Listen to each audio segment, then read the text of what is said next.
What is going on, everyone, and welcome back to the channel. I hope you're all doing well. First of all, Merry Christmas. If you're watching or listening to this on the day it's released, it is Christmas Day. Now, to celebrate, I'm giving you this video, 12 hours of Reddit stories. Why 12 hours?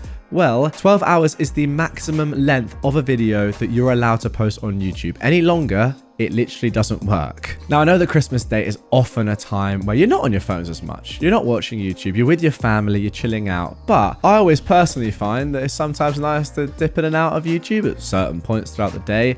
Or if you're on your own, or you're chilling, or you're not with your family or whatever, and you're just having a relaxing one by yourself, then this is the episode for you. 12 hours are some of the best Reddit stories out there. So without further ado, let's get into it. Subscribe if you haven't done already. Drop a like on this one if you're excited for it. And here we go. Sit back, relax, have a nice Christmas, and enjoy this marathon. I keep meeting my birth mum, but she doesn't know it's me. She had me when she was 14, and I, now a 24-year-old man, was given up for adoption. My parents told me about her growing up. I still had the letter that she wrote to me, telling my parents they could give it to me if they wanted. It's crazy reading it sometimes, and knowing it was a literal child who wrote it, saying she's sorry she couldn't be my mummy, but she hopes I'm happy. She was open to having contact, but we moved for my dad's job when I was 11, and then it seemed impossible to find her. But luckily, I did. She's working at this small restaurant, and I keep going, but she doesn't know it's me. We talk sometimes, and she seems like a nice lady. Sometimes when she says something like, "Do you want a refill, honey?" or uses another term like that, I want to tell her. I don't know why it makes me nervous. We talk sometimes, and she seems really genuine. If it's not super busy, she's more open to talking about random stuff. I literally drive 2 hours to come and eat at this place just to see her. And it's like she now knows me already, because I'm there once or twice a week for the past 3 months. So she always says hi with a big smile. But man, if only she knew. All right, then, now getting into the update, which, let's be honest, we all want to see.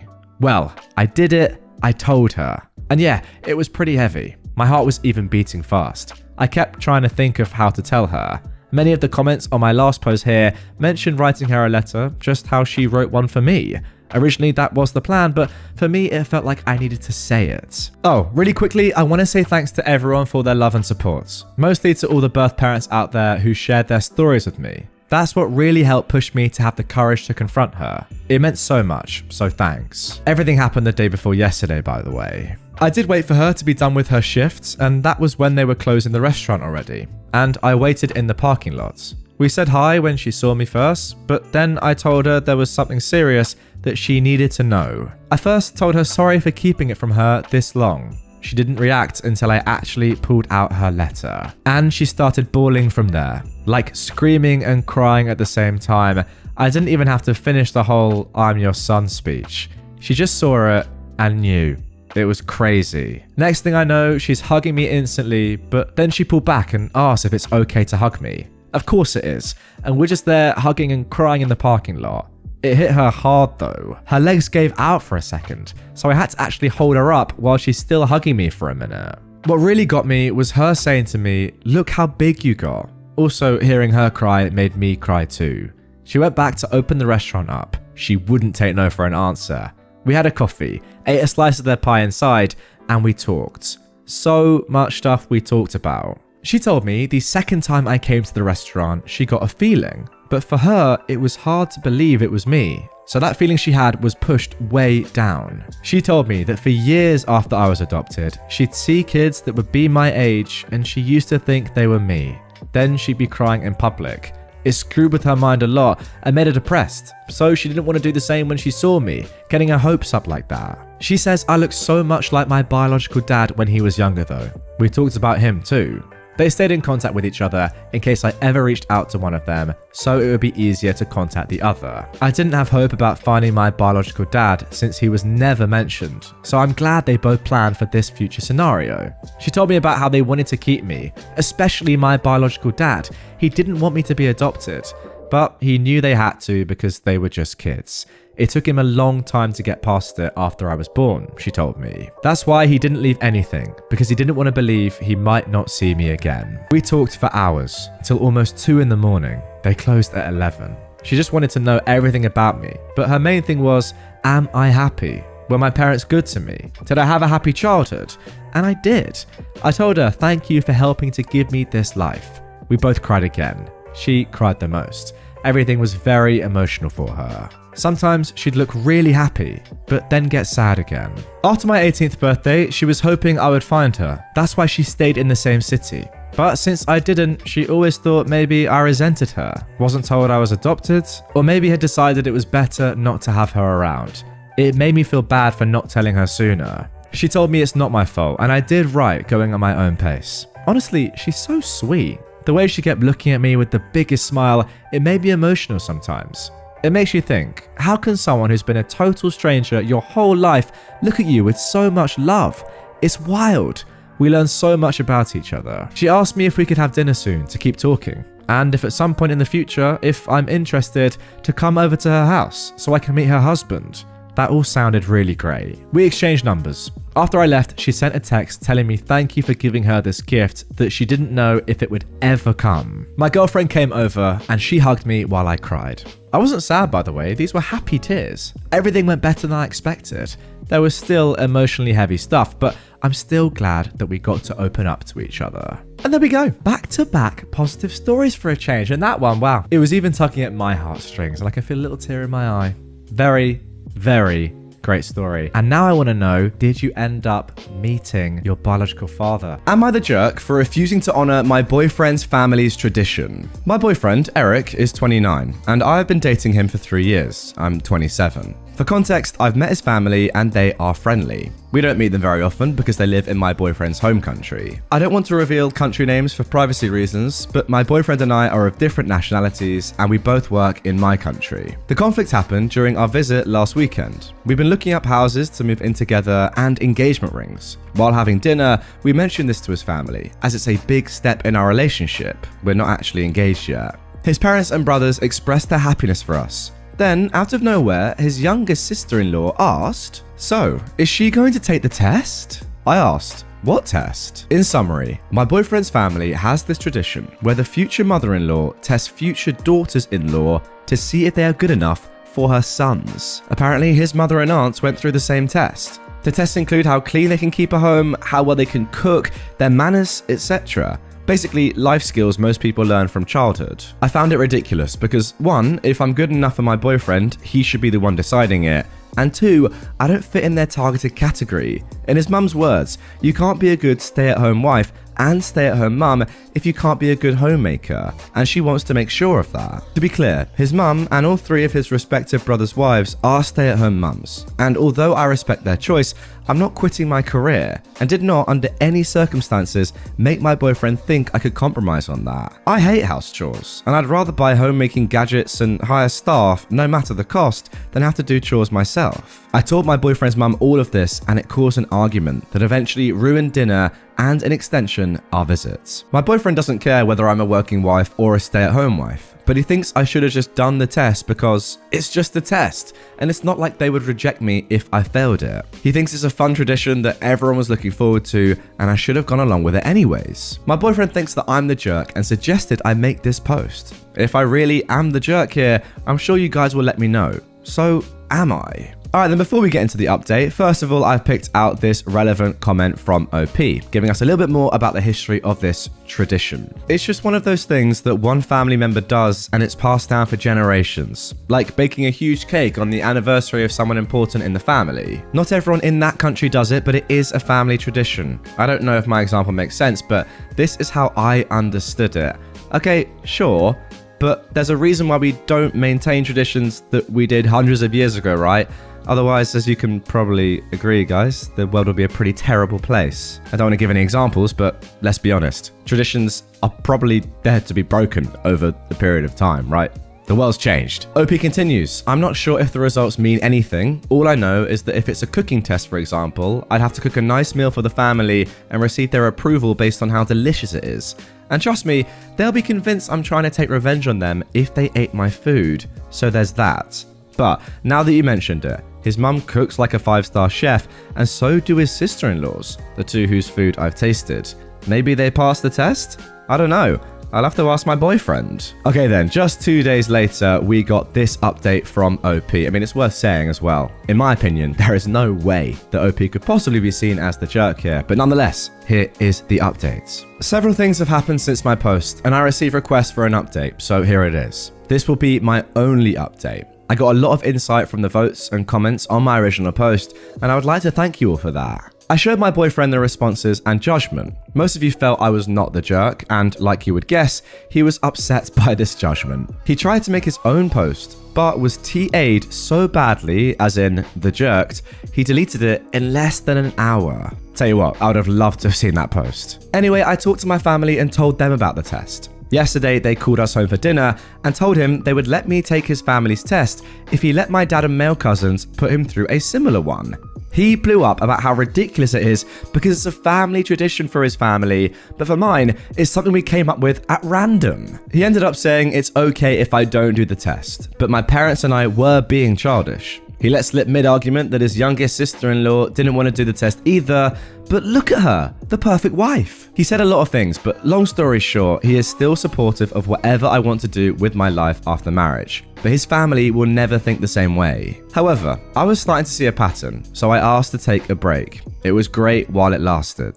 And one final comment from OP left very recently. It still sucks being me for now, but between work and getting home fast so I can read some chapters or play at least one of my games before I nod off, I barely have time to think about my ex. The tiniest chance that I could give it another chance vanished when he started spamming my phone with misogynistic rubbish like I'll be single forever if I don't bow my head.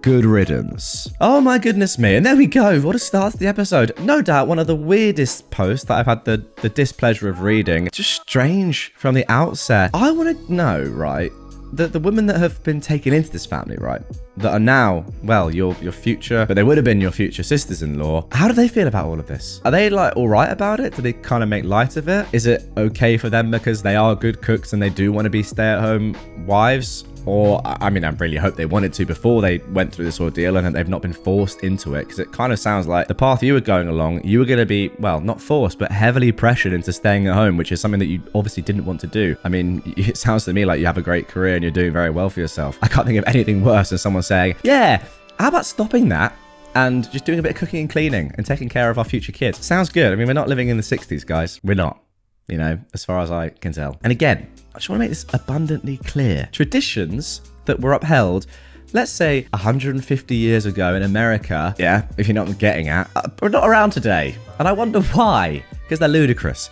Now, obviously, I'm not saying that this is anywhere near on that level or of, like, you know, a historical tyranny that has happened before that was tradition. But let's just be honest with each other. This is so backwards and so sexist that it doesn't belong anywhere near the modern day. So the fact that it's still going on and the fact that this family still want to continue it because it's tradition is not an excuse. It's just downright ridiculous and it has to be stopped now. My boyfriend found out I'm rich and started using it against me. My boyfriend and I met through a dating app 8 months ago, and we've had a good, steady relationship. I come from a well-off family, but my parents never spoiled me. They taught me not to indulge in excess and to keep my privilege in mind when interacting with people. I'm currently living in an apartment with only my salary. Now, I haven't told my boyfriend about my wealth.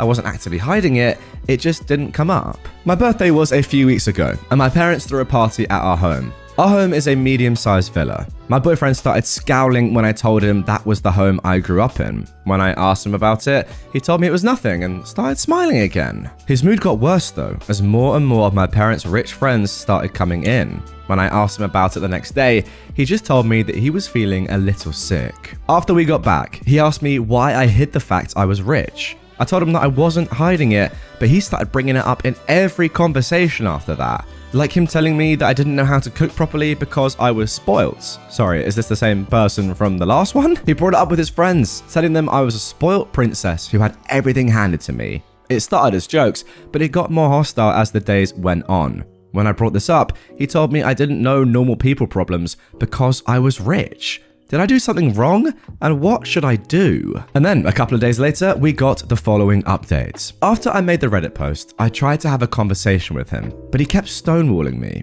He made more snide comments and I decided to break up. When I told him that I was leaving him, it felt like he was expecting it. He called me a rich and then word that rhymes with rich that also means female dog, and went on a rant about how I was leaving him because he was poor. Some commenters told me to expect this, but it still came as a shock. He and I have very good salaries, and I don't know why he said that.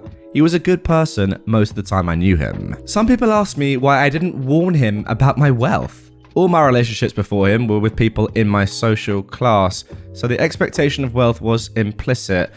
Okay, I'm not gonna lie, this is the first sentence that I've read from OP that I don't particularly like, but we'll carry on. Having wealth was not a big deal in any of my previous relationships, so I assumed it was the same in this one too. It just comes across a little bit patronizing, condescending, even if it's not meant that way. That's all I'll say. I'll warn my partners before taking them home in my future relationships. Yeah, that's just silly. This is a tangent, but I wanted to talk about I'm not rich, my parents are, the thing that many comments suggested. A lot of my friends from wealthy families use that line as a defense, but it's misleading. If I wanted to, I could dip into my parents' finances. I choose not to, but it's still my wealth too. It might technically be my parents' money, but it still makes me wealthy. And having wealthy parents comes with a lot of privileges, even if I don't actively use their money. I never had to work a job when I was studying, I had access to the best schooling, I don't have student loans, and my parents' connections open a lot of doors. Having a safety net let me find what I was good at and let me take risks. So unless they are estranged from their families, children from wealthy families are also wealthy. You know what? I do agree with that entire paragraph, I'll be honest. I thank all the people who commented on my original post and gave me advice. I felt like I was doing something wrong, but you made me see that it was his insecurity and jealousy that was the issue. Okay, you know what? For a period there, for a couple of sentences, I was a little bit worried that OP was coming across as a little bit patronizing. As I said, I don't know, it felt like she knew she had all this wealth and was kind of just like, oh, it's not a problem. I don't know, maybe I've just misinterpreted that. Maybe I have. Looking at that final paragraph, it actually did make a lot of sense. I'm going to be honest, I do understand a lot of the stuff that she said there, and she's absolutely right. I know from my perspective, my parents having, some money meant that I did have more time to focus on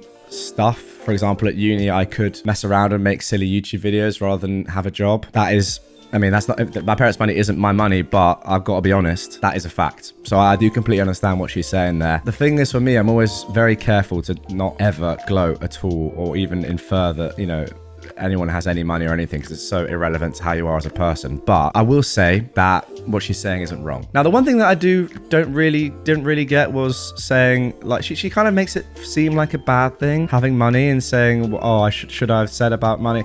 Like, in my experience, it doesn't really matter. Like, it's a weird thing for him, the boyfriend, to be so het up about, I will say, and that is a bit of a red flag, I guess, because it's just like, why is it a bad thing that someone's parents have money? I don't really understand that. Maybe you think, oh, they're so far removed from society. I don't know. If you feel that way in the comments, let me know. I don't really get it. Maybe that's my own, lack of social appreciation.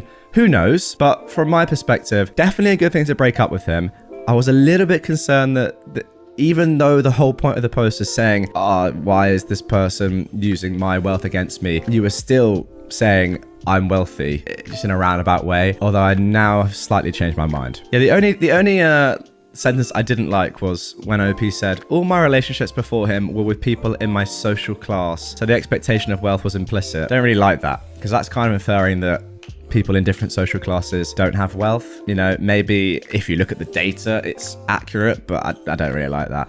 I don't know. I know a lot of kids, right? Or I knew a lot of kids in school that had extremely wealthy parents that were horrible. And then I don't know the word, patronizing, just so unaware. Well, aware, but then they made you aware of how wealthy their parents were, etc., etc. And none of that wealth was actually theirs. Yes, of course, it is theirs in a roundabout way, but they didn't make any of the money. It's their parents' money, So that's what I'm trying to get at. I do think, though, that I probably did misinterpret OP a little bit, and she does seem pretty reasonable, and a lot of the points were very valid. Yeah. Overall, let's take it back a bit.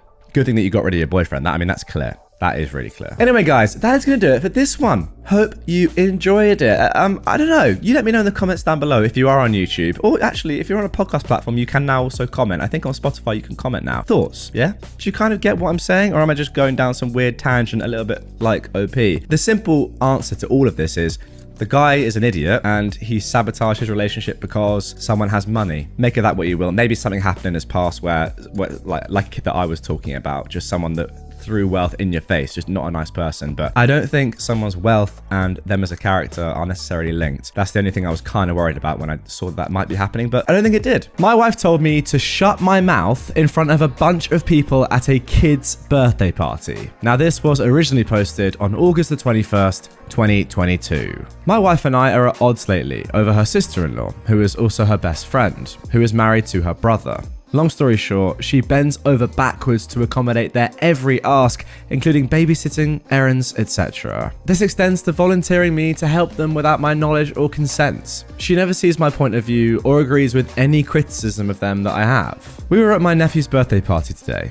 My sister-in-law is the one who's hosting it, so my wife is super keen for things to go well. Things were going okay. My daughter, who is 3, was a bit upset because her balloon animal accidentally was popped. So she's standing with my wife getting a cuddle, and a boy, older than her, about 5 or 6, sprints into her and knocks her over. She's crying, obviously, and I pick her up. My wife is making a joke of it, saying, "Oh, she needs to watch where she's going." But I said back to her, "Don't blame her for getting bowled over by the bigger boy."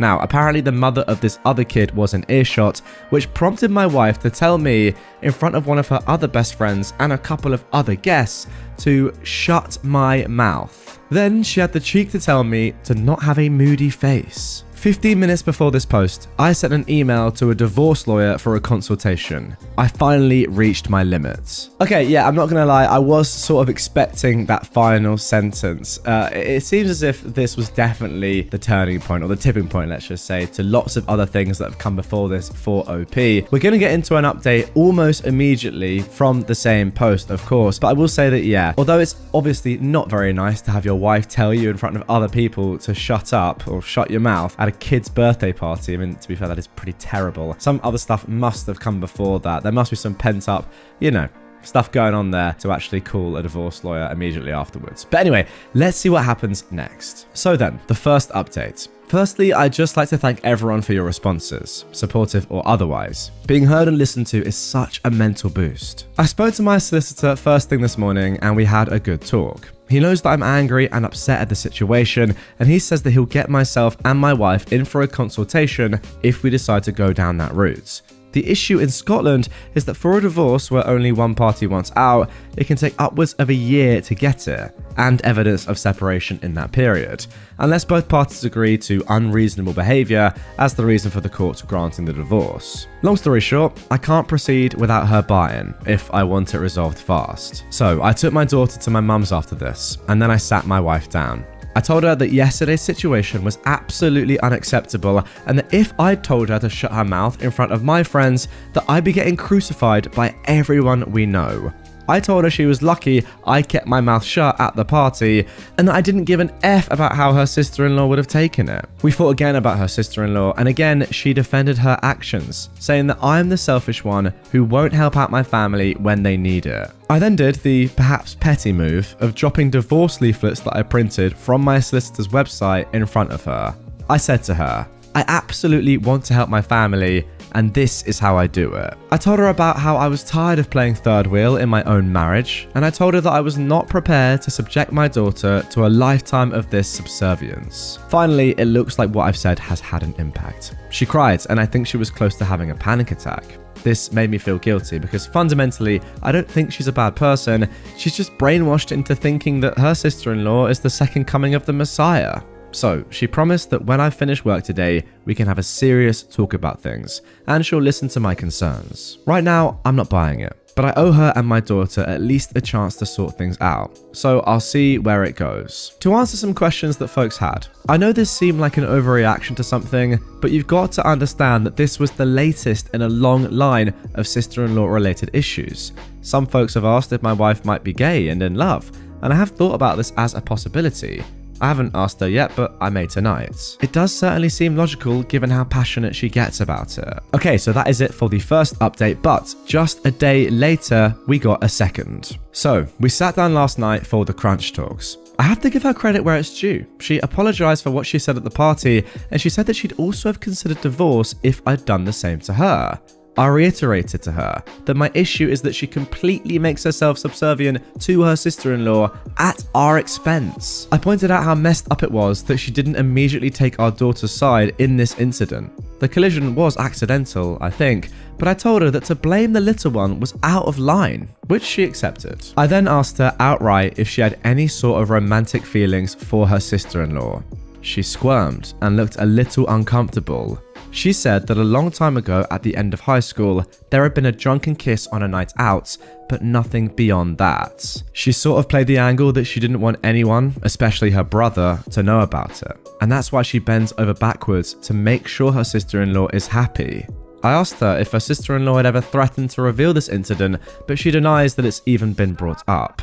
She just thinks that if the wider family knew, it would bring up a lot of weirdness. She swears that she has no interest in having any kind of relationship with her and that she's straight. I told her I didn't care about what she did that long ago, but that it needed to stop impacting our relationship in the present because I am the thinnest of thin hairs away from walking away forever. She, surprisingly, apologized again and said that she'd really try to work on it. I told her that I needed to see some proof of that so she can consider herself on probation. I told her that if I feel that it's happened again, I'll be taking our daughter to stay at my mum's. She accepted this, so we're proceeding cautiously. And guys, that was the end of the story for a very long time, a good 6-7 months. However, April the 3rd of this year, we got another update. Remember, the original was posted in August of 2022. So a lot of people thought that perhaps that was going to be the end and were wondering what would happen next. But yeah, in April, we got another update. Now, I will just say quickly before we get into it, it seems quite encouraging right now. I mean, the fact that your wife's accepting of all of this and is apologizing.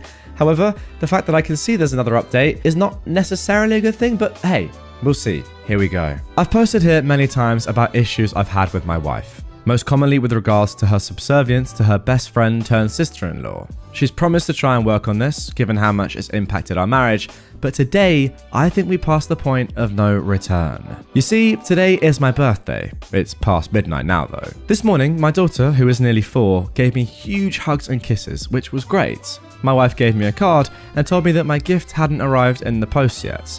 My suspicion is that she's yet to order it, or ordered it late, whatever it may be. I then logged into my work and did my shift like any other day. My wife was off work, while my daughter was at my mum's for a visit. Nothing special was planned for the evening because there were plans in place already. Just that those plans didn't include me. My wife's sister-in-law and a couple of my wife's other friends had arranged to go out for dinner and drinks because a voucher that her sister-in-law had for a particular restaurant expired soon, and my birthday was the only date they could all make. Terrible, right? Well, it gets better though, because my wife made a big social media post wishing me a happy birthday, saying how terrible it was that I had to work all night on my birthday, which is a complete lie, but it does make her look less bad in public for not spending my birthday with me. The issue is, because she's done this, I now couldn't make plans with friends or family without exposing her lie. So yeah, great birthday. When I think about how she'd react if I'd pulled half the stuff that she's pulled, I can't see it ending any other way than me getting screamed at, even though she's chosen to spend my birthday with her sister-in-law instead of me. On the plus side, I did some Warhammer painting after I collected my daughter and played with her a bit before bed. She also asked why mummy wasn't here, which kind of crushed me. Am I wrong to be annoyed about this? And there we go, my worst fears have come to fruition. It is really not looking good for you two, is all I'll say. First of all, of course you're not wrong to be annoyed about this. Are you joking? She's actively said that she's doing something else because you're busy. Like making up this entire rumor and just downright lie on social media to make herself look good and allow her to go and do things with her friends on your birthday. Actually insane. And remember guys, this is coming off the back of that heart-to-heart conversation. Well, I thought it was heart-to-heart and I thought the apologies were legit back in August 2022 when we saw the previous update where your wife literally said, okay, I will focus on the marriage now and our daughter, not on my sister-in-law. But no, on your actual birthday, on her husband's birthday, she's off gallivanting with the girls. And that's pretty tough, not gonna lie. This does feel like this marriage may be coming to an end, but there is one more update that was posted 12 days later. I'm not gonna give any spoilers, but let's just say this is a conclusion. Here we go. I've separated from my wife. Hi again, everyone. I just wanted to say, firstly, thank you very much for all of your responses and private messages. Many of you were supportive, and many of you, rightfully, upon reflection, told me that I needed to grow some backbone and sort my stuff out. I've been sitting on this for a few days because the full events of what has transpired since then have blown my mind and have brought home some very harsh truths about my relationship. But I also wanted to see if what went down would actually stick, and so far it has. The fun question out of the way first. For those who were asking about my painting, I was painting some Thousand Suns Terminators. Okay, so starting the day after my birthday, my wife initiated sex. And let me tell you, this was an occasion in itself. I legitimately could not tell you the last time that this happened. It's been that long. I'm thinking to myself, maybe she's feeling guilty about yesterday and she's trying to make it up. After the deed was done, she turns around to me and says, "Your present won't be here for another couple of days. That will have to do for now." I'm pretty disappointed at this point. Not because I had a huge desire for a particular gift, but because she felt that her behavior the day before was fine, and then for her to think, I'll use sex to cover up my screw up. Well, that was also a bit of a blow. Whatever, I've sucked up worse before and powered through. What broke me was her opinion on her sister-in-law's birthday. Long story short, for those who don't know, she is possibly my least favorite person on the planet due to her parasitic behavior and main character syndrome. Coincidentally, it's a couple of weeks after mine. My wife told me all about her birthday plans for her. She wanted to get her a gift for her favorite massage therapist. What was the big deal? The shop only sells paper vouchers, and it's a 3-hour round trip to the shop. So off she went, again leaving me with my daughter, and what commenced next can only be described as 3 hours of my brain simmering slowly towards an explosion. I took my daughter to my brother's house because I knew that when my wife came back, I was going to explode. When she came back, I was sitting in the living room with a bag packed for me and, in an admittedly petty move, one packed for my daughter. This immediately got her attention, and she demanded to know what was going on. I unloaded it all. It wasn't coherent, and I definitely got more emotional as I unloaded more grievances. I started by telling her it was unacceptable how she completely screwed up my birthday while making her sister-in-law's birthday a major priority. How I was sick of feeling like a third wheel in my own marriage. How I'd literally sacrificed my personality on the altar of keeping her happy. And how I never saw my friends anymore, yet she could do whatever she wanted. How I take care of the house despite working more hours than her for not even a shred of gratitude. How she used a lack of sex as a tool of manipulation and control. I cried and shouted. She did the same and vehemently denied all of my accusations. She demanded to know where our girl was, and I told her. But I told her that she would not be using her as a bargaining chip against me. We eventually calmed down enough to agree that I would keep her at our house while she temporarily stayed with her mum and dad. I agreed to drop her off for visits while we work things out. It's been a few emotionally exhausting days. I feel drained, spent, and tired, but I have my little girl and I feel like I have done what I could. I don't know what my relationship status is right now. We've not been speaking except to arrange drop-offs, and I'm comfortable with that for now. I need some more time before I consider more permanent steps. I've never ever unloaded on her like this before, but Jesus Christ, it felt good, even if she continued to deny everything. And there we go. That is the conclusion of that one. Wow, a lot of stuff just happened at the end there that I can't quite believe, but maybe I should have seen it coming. You know, the whole time. The semi-crocodile tears, the fake apologies. I don't know, guys. I want you to comment down below on whatever platform you're on. Do you think that OP's wife, I mean, maybe now ex-wife, it's getting towards that stage, is in love, or at least has some sort of romantic desire for her sister-in-law? Because she openly admitted there was a drunken kiss. She's lied about other things, so maybe she's lied about there being more there. And she did seem very sheepish. And also, she clearly just loves her as a person anyway, even if it's not romantic. I don't know. I reckon there's a lot more going on there that OP hasn't really found out about because his wife isn't really saying all of the truth. I reckon she is in love with a woman. Nothing wrong with that, by the way. But I think that might just be the cornerstone, the big key to this entire story. I will say this whole story was really interesting on the behalf of OP, because I do kind of agree with some of the comments going along that surely at some point, like, you grow a backbone, right? You need to stand up for yourself.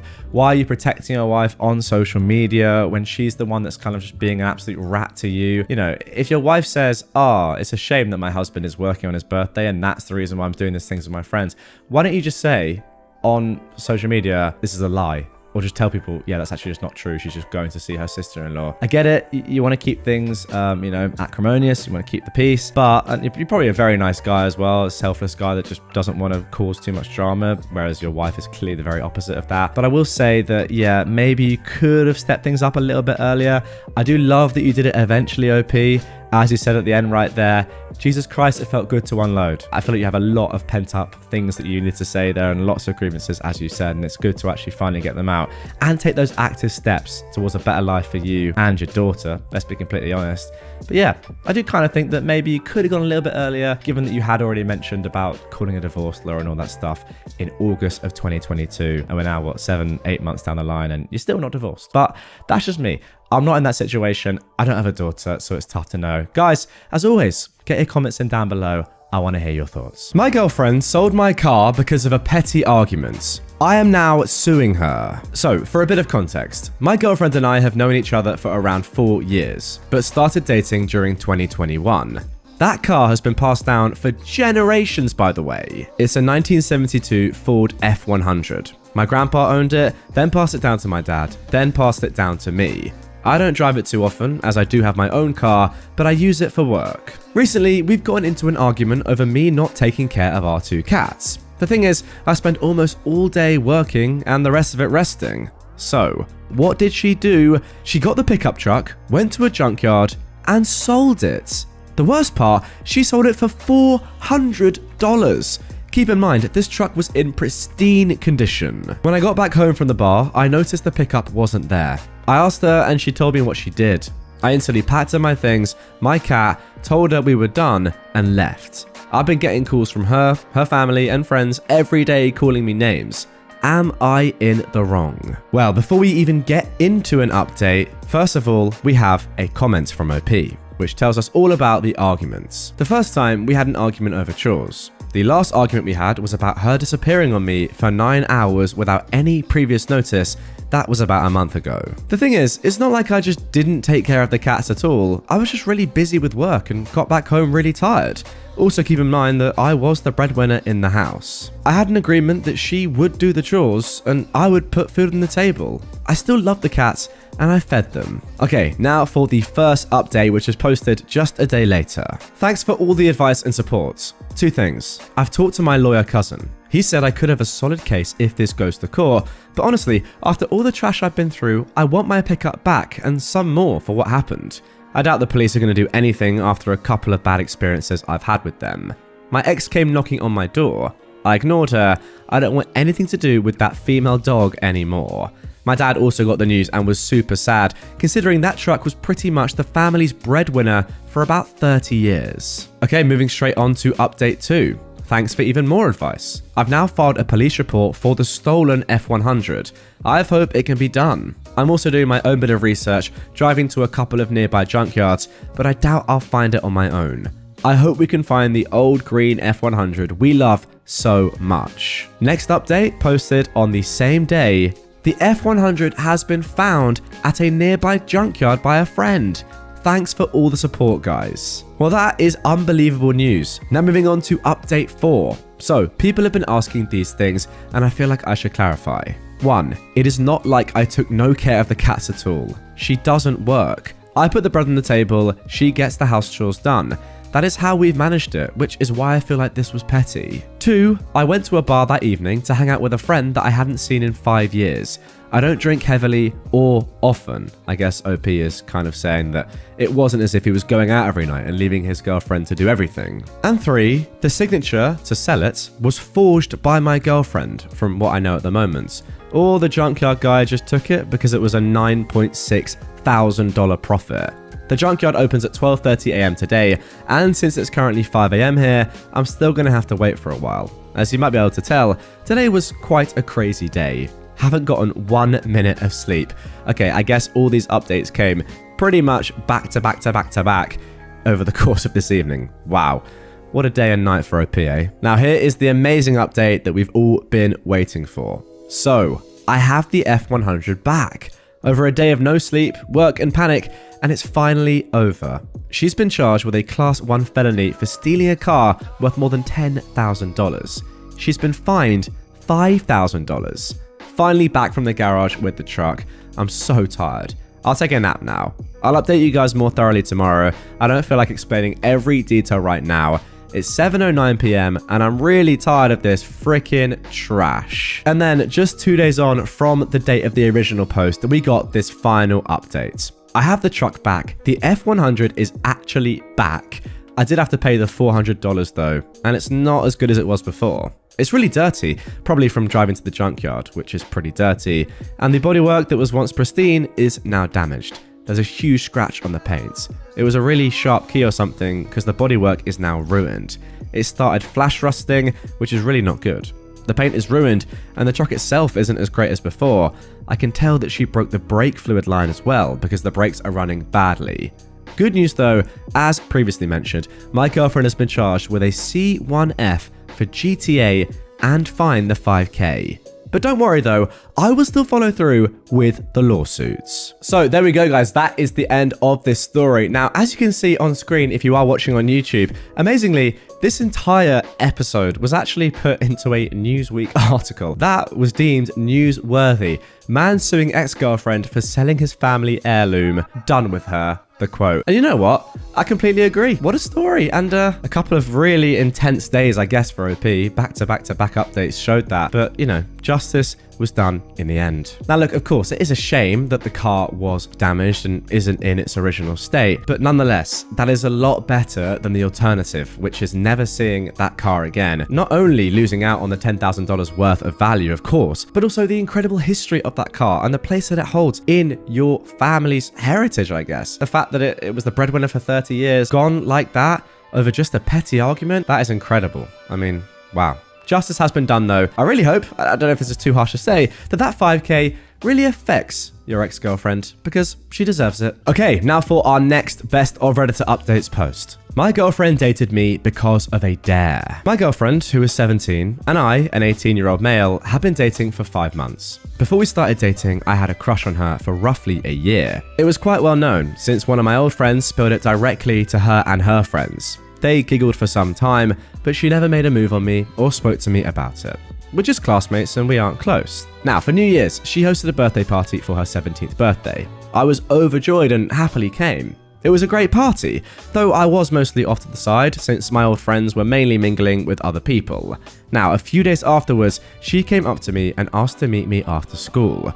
We agreed at the park, to where she confessed that she had feelings for me and wanted to be a couple. I was over the moon and we began dating that day. Our relationship was pretty solid. We didn't get into many fights, but she wasn't all that affectionate, which I was fine with. We never got intimate and mainly did small things like cuddling. Skip to 5 months. She was in my home and in the kitchen making herself a snack. Her phone was buzzing and she asked me to bring it over. Her phone settings are such that you can see the first line of a message on her lock screen. The phone also automatically turns on whenever she receives a notification. I took a glimpse and it was one of her friends. Now, I didn't take a good look, but it read something like, "When is the breakup happening?" which immediately attracted my attention. I unlocked her phone since I knew her password prior. I then read a few more messages where they were talking about a prank they pulled on me. I confronted her about it and she went silent. After some prodding, she confessed.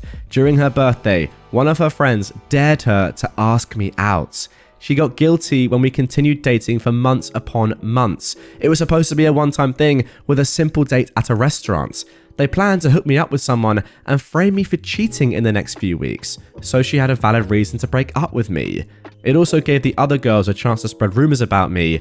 We got into a huge fight, and I told her to leave and that we are done. It's only been a few hours, and I am absolutely devastated. I really like this girl, and she decided that it was a fun idea to pull on my heartstrings. I don't know what to do. Her things are still here, so I'm gonna put it all in a box and leave it outside. She's been texting me, apologizing, trying to explain herself. I blocked her friends' numbers since they were also harassing me. I haven't blocked her just yet since we have to get each other's stuff from the others' houses, but after that, I'll be going no contact. Luckily, the school year is almost over and I'm graduating, so I don't have to see her again. But still, I'm really upset. It hurts, man. Okay then, moving on to the first update posted just a day later. I honestly didn't expect to post an update so soon. But since I did agree to pick up my things today while also dropping hers off, I don't know why I expected nothing to happen. A lot of you pointed out that she may have fallen in love with me during our relationship. But it doesn't matter if she did or not. She broke my trust and I'm no longer attracted to her after yesterday. She allowed her friends to talk trash about me and plotted to destroy my reputation. She's weak-minded and I'm not going to further date someone who will pick their abusive friends over their romantic interest. Do I feel bad? A little, but I tried warning her and she did not listen. So now on to the actual updates. I went to my ex's house with a friend of mine since no way in heck am I going there alone. Right before school I went. I didn't see my things outside, so I rung the doorbell. Her father came out and handed my things to me while I gave him her things. He asked if I'd cheated on her since she's crying in her room about it. So yeah, more of you were right about them spreading rumors and trying to blast me. I explained that I didn't and even showed the screenshots that I had on my phone. I guess OP is referring to her crazy friends spreading rumors and yeah. Good thing you had those screenshots, OP, so you could back up your point and make sure that her father knew the truth. I actually ended up sending him a screenshot through his phone. He thanked me and said he'll take a look at it. I told him if he didn't believe me through that, well then look at her phone. My friends and I then left to go back home and get ready for school. I'm happy I got my guitar back since it's really the only thing I valued. After school, I got a call from my ex's dad. He apologized for the accusations and he said that he found the group chat of the girls and the hookup plans. He said he was going to punish his daughter and find these friends' parents. He got their names already and he's prodding my ex to know where they live. I told him he could use my screenshots as evidence to back me up. Props to the dad for being calm about this. And that's really all that happened. I know her dad and he's a scary man. He's 6 foot and built. He can be very intimidating and I know that my ex will give up the information. It's only a matter of time before the girls fall. I'll be keeping an eye out since I have a week left of school. If anything happens, I'll post another update. I'm not interested in finding their socials and seeing if they've already started spreading the whole cheating rumors. I'm sure they have done. However, everything was fine at school. But now it's the weekend, so I may receive some backlash when I return. But I honestly don't care. I got accepted into a college and I'm ditching this place. I just need to survive this week and graduation. My ex's dad will do all the heavy work. And then, 9 days later, we got this final update. Man, sorry it took so long. I got busy with graduation and was waiting for things to be finished up. Now that I think they are, this may be the final update to conclude this mess. My ex got grounded, of course. All technology has been stripped away and she was forced to delete all her socials in front of her dad, besides Facebook because of family connections. She isn't allowed out of the house and he's hoping to get her a job over the summer. All that money will be directly funded to her college savings and none will go to her spending. So, LMAO. Her dad also messaged me that she ended up ratting out her friends' addresses and he went to each house to talk to the parents. I don't know what happened to them, but some were furious at graduation. I know they had a huge fight with my ex and everyone dropped her as a friend. They dropped each other as well. The whole friend group basically crumbled except like 2 of them. I'm pretty sure my ex probably has 1 or 2 friends left, if any at all. She was well popular, but then dropped to the bottom of the food chain. It's hilarious. Now, none of the girls actually confronted me except for my ex. I met her after graduation where I was heading back to the car with my parents. She stopped me midway. She apologized profusely and admitted she never actually saw me as a lover, but as a best male friend. God, that makes it even worse. 5 months with no real, sexual attraction, actual relationship, wanting in all of that time?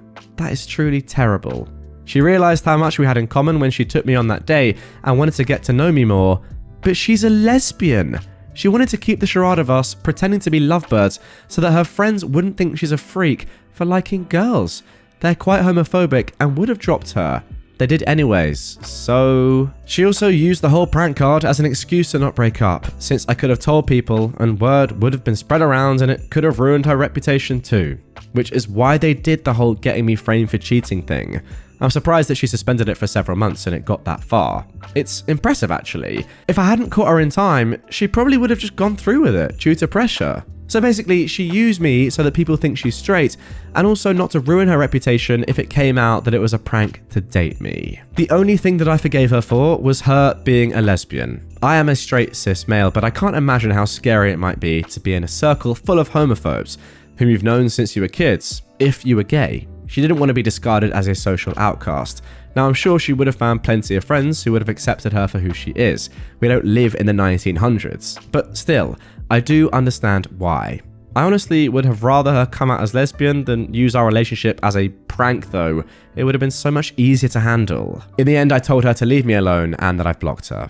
She understood and left. She was sobbing so much and actually having a panic attack in the parking lot. I had to drag her away from my parents at one point since I didn't want them finding out what's really been going on. I only told them that we broke up and that was a final conversation to clear things up.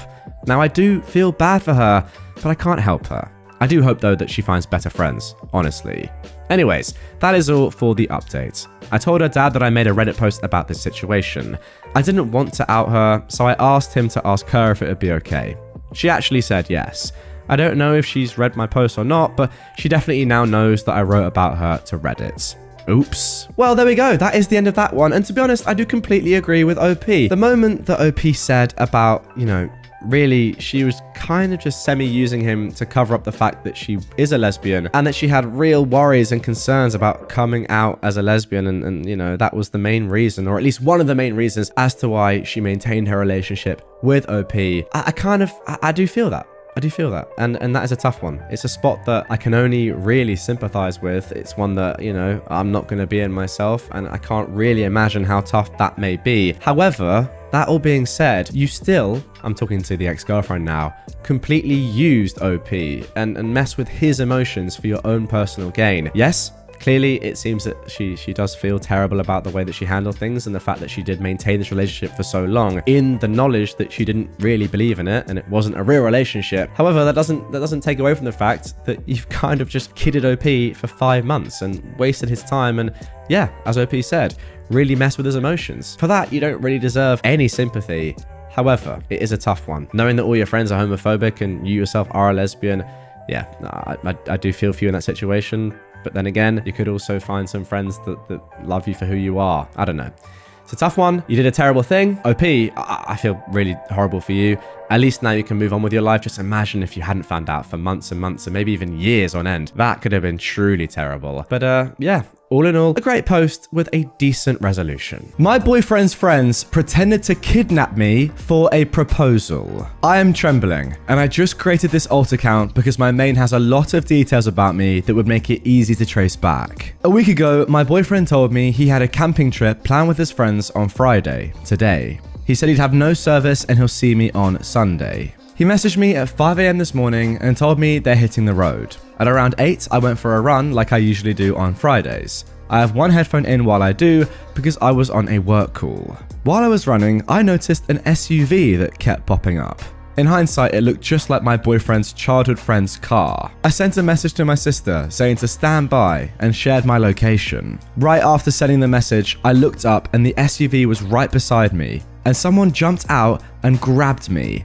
It happened so fast I even dropped my phone on the pavement. I was pulled into this car and I could tell there was at least 2 masked guys in the back before they covered my eyes. In hindsight, they had cartoonish ski masks and black gloves on. I freaked out and resisted like crazy, screaming and kicking. All I could hear was these guys laughing and I could feel one of them holding me down by my arms behind me and the other holding my legs down at my knees. I don't know how long I was in there, but I kept begging them to let me go and crying. I even admit I peed myself, but I don't think they'd noticed until we arrived at the house. They pulled me out of the car and I was screaming for help until I was pulled into the house. When the mask on my head was removed, I was on my knees in front of my boyfriend of 2 years. He was staring at me with a confused look before he started to angrily ask his friends what was going on. As I started to adjust to what was going on, I realized he was dressed nicely and there were romantic decorations around the entryway to the house. I realized who he was and what was going on,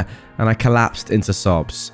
I probably had a 5-minute panic attack in that car on my way there, and another one sitting in the entryway to his house. I was sweaty, wearing soiled yoga pants, flushed with fear, scared for my life. That was all about an hour or 2 ago. My boyfriend took me upstairs and was going to help me get showered and changed, but I wanted to do that alone. I heard yelling and commotion downstairs while I showered, but I didn't know what was going on. I'm sitting in his room now, holding my shattered phone after crying to my sister about what happened. She lives an hour and a half away, but is speeding over to get me now. I can't stop thinking about what happened, and even though I know now that I was never in any danger, I don't think my brain can comprehend it. They were snickering and teasing me in deepened voices about what they were going to do to me. The one that was holding my legs down kept caressing my thighs up and down into the inner area. When the car would brake, his face kept falling into my chest. I don't even know who that was.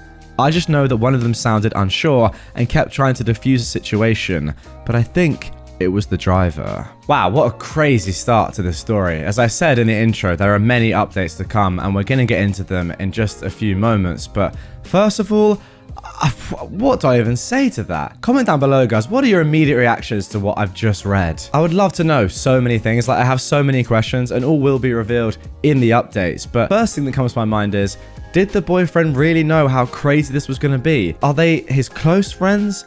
Why did he do this in the first place? Why on earth were they touching you and, you know, getting close to you in that sort of way? Oh, it's crazy. I don't know if this was supposed to be some sort of prank that just went wrong, but the fact of the matter is, it was just a horrible, horrible experience for you. And OP, off the bat, before we get into any updates, I'm so sorry that this happened. Okay, so first of all, in the comments down below, a lot of people were discussing whether or not the boyfriend was involved, or to what extent he was involved. And OP had this to say. I don't think he knew how they were going to do it, but I wouldn't be surprised if he used the words kidnap and they took it too far. He's never given a red flag before, but if his friends are crazy like this, I need to reevaluate him too. I'm not sure, and I don't want to immediately talk to him. I think I'm feeling traumatized or something, because I just can't physically talk to anyone except my sister. Guys, remember that OP is writing this and responding to comments pretty soon after the fact, right? She's still in the house upstairs with her sister just a couple of hours after this all happened. The next question from the comments was if OP's boyfriend is from a culture where something like this is more common, but OP instantly says no. He's ethnically from the Middle East and I am from Eastern Europe. Very similar backgrounds, actually. We were both born and raised in America, and we're both culturally and socially very Western/American. And then finally, one commenter asks if OP could possibly stay with her sister and get some space from her boyfriend.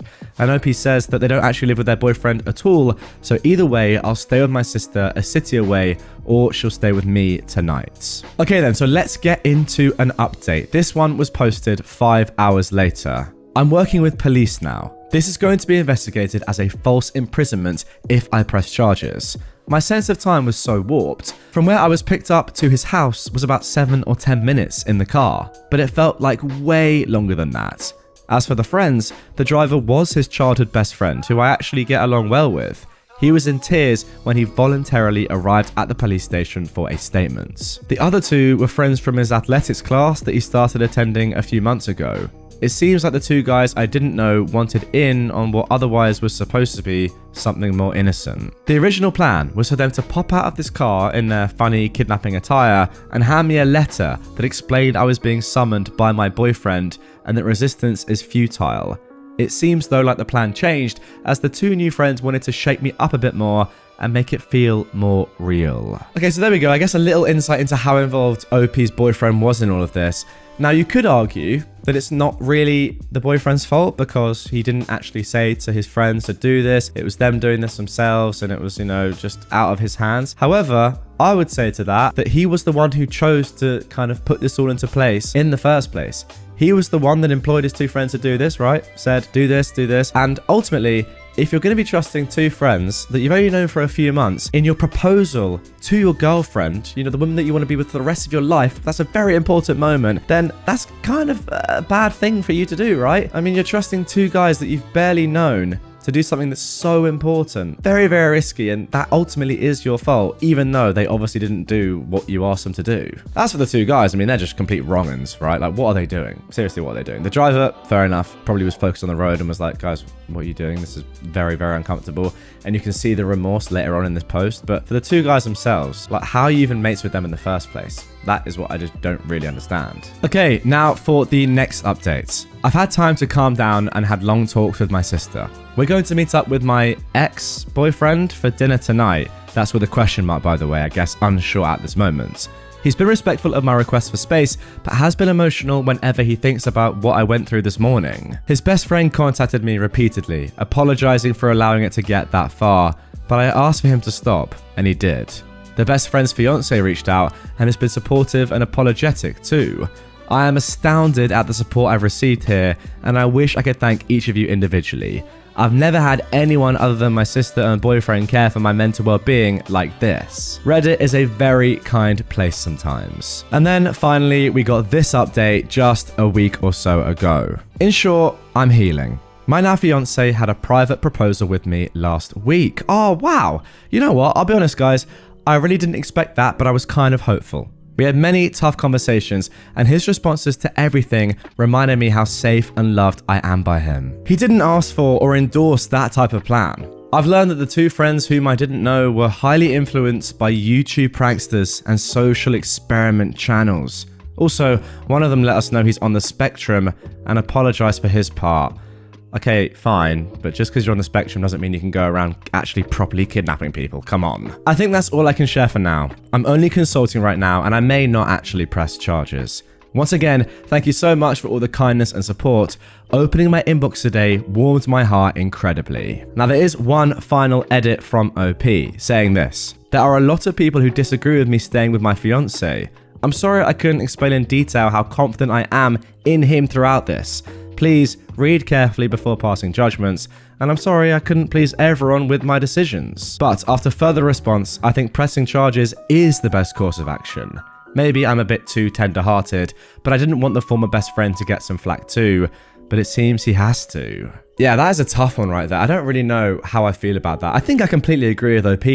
In reality, yeah, you don't want the driver who is actually probably a good person, and it really wasn't on them, was it? I mean, there was going to be a driver no matter what happened, even if OP had been handed the note as planned and it had been relatively fun, they were still going to be involved. So it's a tough one on their behalf. But ultimately, if you're going to press charges on those other two, and you have to do that, and I'm really happy that you have done, then yeah, sadly, the driver, the childhood friend, is going to be caught up in one way or another. But, you know, if you show remorse and you say, look, I'm so sorry, I didn't expect it to happen like this, and I was just driving the car, and it was all planned out like this, and, you know, you get the boyfriend's words, and OP says that they really don't think the driver was in the wrong really that much at all, then the sentence in theory shouldn't be too bad on the driver. But those other two, I hope they actually go to jail, not gonna lie, because I don't know, there was lots of different words that you could put in front of assault there that they did on OP. Now, as for your boyfriend / now fiance, I'm happy about that. I am, because I do feel like he just made a fatal error, and it was a terrible error, the sort of error that you'd really hope not to make at that stage in a relationship. But still, you could see that this is just not what he had planned at all. It went horribly wrong. It's a terrible shame, but ultimately, we're not going to know, guys. We're just reading one post and a couple of updates from OP. It's up to OP, and if she's happy with her decision and has had solid conversations with her now fiance and feels that over the course of their relationship, this is just a blip, who am I to say no? I think fair play for sticking with him and not just, you know, completely getting out of the relationship just from one terrible mistake. Am I the jerk for shutting down a girl's attempt to diagnose me with an eating disorder? I lost my left leg when I was very young from a hospital-acquired infection. I have a prosthetic leg which I use for walking and another one for running and exercise. When I was on my parents' health insurance growing up, I got refitted regularly as I grew up. Now I'm too old to be on my parents' insurance, and while my company's insurance is considered very good, getting a new leg or getting adjustments for body weight changes is still expensive. I expect to be paying a fortune if I get pregnant. So I try my best to stay the same weight, and if I gain some weight, I can immediately feel it becoming less comfortable to walk. Anyway, a friend's girlfriend and I were talking, and she began remarking on how I'm not eating much. We were out to dinner, and I was just having a soup and salad, and everyone else was having baby back ribs. I stolen a few off my boyfriend's plate, but generally I was trying to eat light.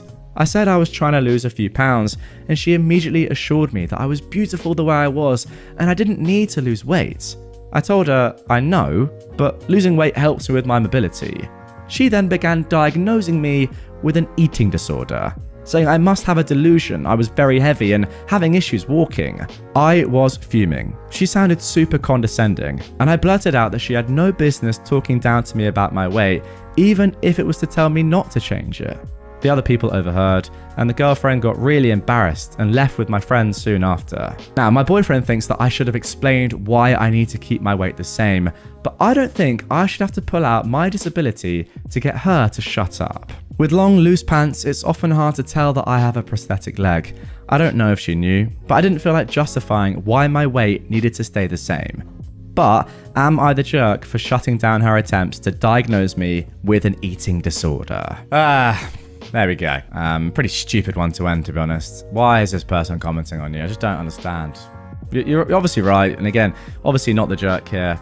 You do not have to tell anybody ever about your disability or explain it to them if you don't want to. Yes, I concede that it might have helped her to understand why you were doing what you were doing, but also she has no right to even ask in the first place, or even question it in the first place, or comment on it. That is the truth. So it's completely up to you if you want to do that. It's also not up to your boyfriend to suggest that. It's up to you. It's your body at the end of the day. Now, with that being said, I do actually think if I was in this position, I mean, who knows, right? This woman could have had so many questions over the years about, oh, why are you eating this? Oh, you got a prosthetic leg, etc., etc. What happened? So she's probably sick of it. She is probably sick of it. I think that personally, I would give someone the benefit of the doubt and explain it to them the first time. But that is me sort of standing here without a disability that I've had to explain to people over the years. So I don't know if that's the case. But I think if someone was genuinely asking me legitimately, oh, by the way, why are you doing that? You look in good shape. You know what's going on. How come you're doing that?